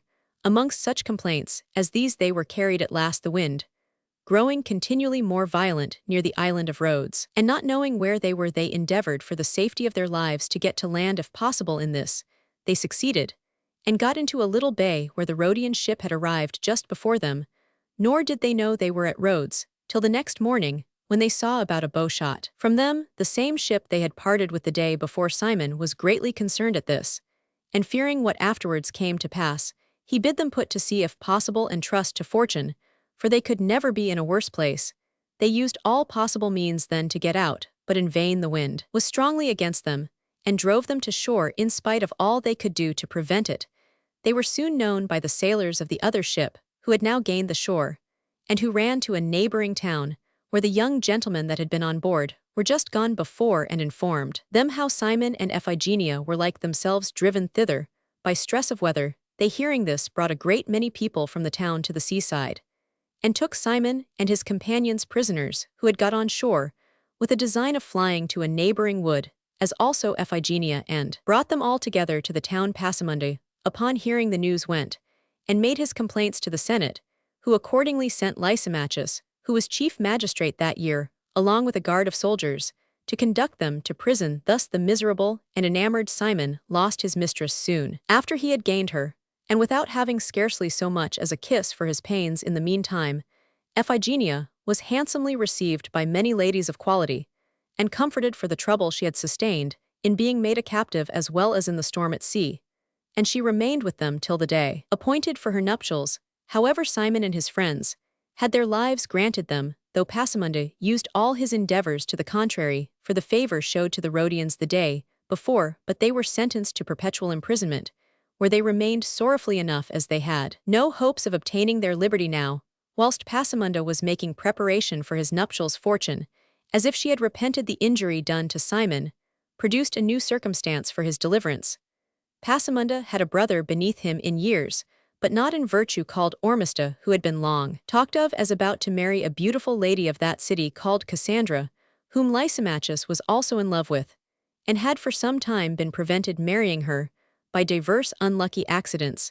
Now as Pasamunda was to celebrate his own nuptials with great state and feasting, he supposed it would save a great deal of expense and trouble if his brother was to marry at the same time. He consequently proposed the thing again to Cassandra's friends, and soon brought it to a conclusion, when it was agreed by all parties that the same day that Pasamunda brought home Iphigenia, Ormista should bring home Cassandra. This was very grating to Lysimachus, who saw himself now deprived of the hope which he had hitherto entertained of marrying her himself. But he was wise enough to conceal it, contriving a way to prevent its taking effect, if possible. None, however, appeared but that of taking her away by force. This seemed easy enough on account of his office. Still, he thought it not so reputable, as if he had borne no office at all at that time. But in short, after a long debate with himself, honor gave way to love, and he resolved happen what would to bear away Cassandra, thinking then what companions he should make choice of for this enterprise, as well as the means that were to be taken. He soon called Simon to mind, whom he had in custody, as also his companions, and thinking he could have nobody better to assist him, nor one more trusty and faithful on that occasion than Simon, the next night he had him privately into his chamber, where he spoke to him in this manner: Simon, as the gods are the best and most liberal givers of all things to mankind, so are they also the ablest judges of our several virtues and merits. Such then, as they find to be firm and constant in every respect, them do they make worthy of the greatest things. Now concerning your worth and valor, they are willing to have a more certain trial of both than it was possible for you to show within the scanty limits of your father's house, whom I know to be a person of the greatest distinction. For first then, by the pungent force of love, as I am informed, have they from a mere insensible creature made a man of you, and afterwards by adverse fortune, and now by a miserable imprisonment, are they willing to see if your soul be changed from what it was when you appeared flushed so lately with the prize you had won. If that continues the same, I can propose nothing so agreeable to you as what I am now going to offer, which that you may resume your former might and valor, I shall immediately disclose. Pasamunda, overjoyed with your disappointment, and a zealous promoter as far as in him lay of your being put to death, is now about to celebrate his marriage with your Iphigenia, that he may enjoy that blessing which fortune, when she was favorable, first put into your power, and afterwards snatched away from you. But how this must afflict you, I can easily suppose by myself, who am like to undergo the same injury, and at the same time with regard to my mistress Cassandra, who is to be married then to his brother Ormista. Now I see no remedy for either of us, but what consists in our own resolution, and the strength of our arms. It will be necessary, therefore, to make our way with our swords for each of us to gain his lady. If then you value, I will not say your liberty, because that without her would be of little weight with you. But I say, if you value your mistress, you need only follow me, and fortune has put her into your hands. These words spoke comfort to the drooping soul of Simon, who immediately replied: Lysimachus, you could never have a more stout nor a more trusty friend for such an enterprise than myself. If it be as you seem to promise, tell me, then what you would have me do, and you shall see me put it nobly into execution. Lysimachus made answer, 3 days hence, the ladies are to be brought home to their espoused husbands, when you, with your friends and myself, with some people whom I can confide in, will go armed in the evening, and enter their house, whilst they are in the midst of their mirth, where we will seize on the 2 brides, and carry them away to a ship, which I have secretly provided, killing all that shall presume to oppose us. This scheme was entirely to Simon's good liking, and he waited quietly till the time appointed, the wedding day being now come, and every part of their house full of mirth and feasting. Lysimachus, after giving the necessary orders at the time fixed, divided Simon and his companions with his own friends into 3 parties, and putting arms under their several cloaks, and animating them boldly to pursue what they had undertaken, he sent one party to the haven to secure their escape, and with the other 2 they went to Pasimunda's house. One they stationed at the gate to prevent any persons shutting them up in the house, whilst he along with Simon went upstairs, with the remaining part coming then into the dining room, where the 2 brides with many other ladies were seated orderly at supper. They advanced up to them, and throwing down all the tables, each seized his lady, and giving them into the arms of their followers, ordered them to carry them away to their ship, the brides as well as the other ladies. And the servants cried out so much that immediately there was a great tumult. In the meantime, Simon and Lysimachus with their followers all drew their swords, and came downstairs again without any opposition, till they met with Pasimunda, having in his hand a great club, whom the noise had drawn thither, when Simon at one stroke laid him dead at his feet, and whilst Ormisda was running to his assistance, he was likewise killed by Simon. Many others also of their friends, who came to their relief, were wounded and beaten back, leaving the house. Then, all full of blood and confusion, they joined parties, and went directly on to their ship with their booty, without the least hindrance whatever, when putting the ladies on board, and they with all their friends following them. The shore was soon filled with crowds of people who came to rescue them, upon which they plied their oars, and sailed joyfully away for Crete. There they were cheerfully received by all their friends and relations, when they espoused their ladies, and were well pleased with their several prizes. This occasioned great quarrels afterwards between the 2 islands of Cyprus and Rhodes. At length, by the interposition of friends, everything was amicably adjusted, and then Simon returned along with Iphigenia to Cyprus, and Lysimachus in like manner carried Cassandra back to Rhodes, where they lived very happily to the end of their days.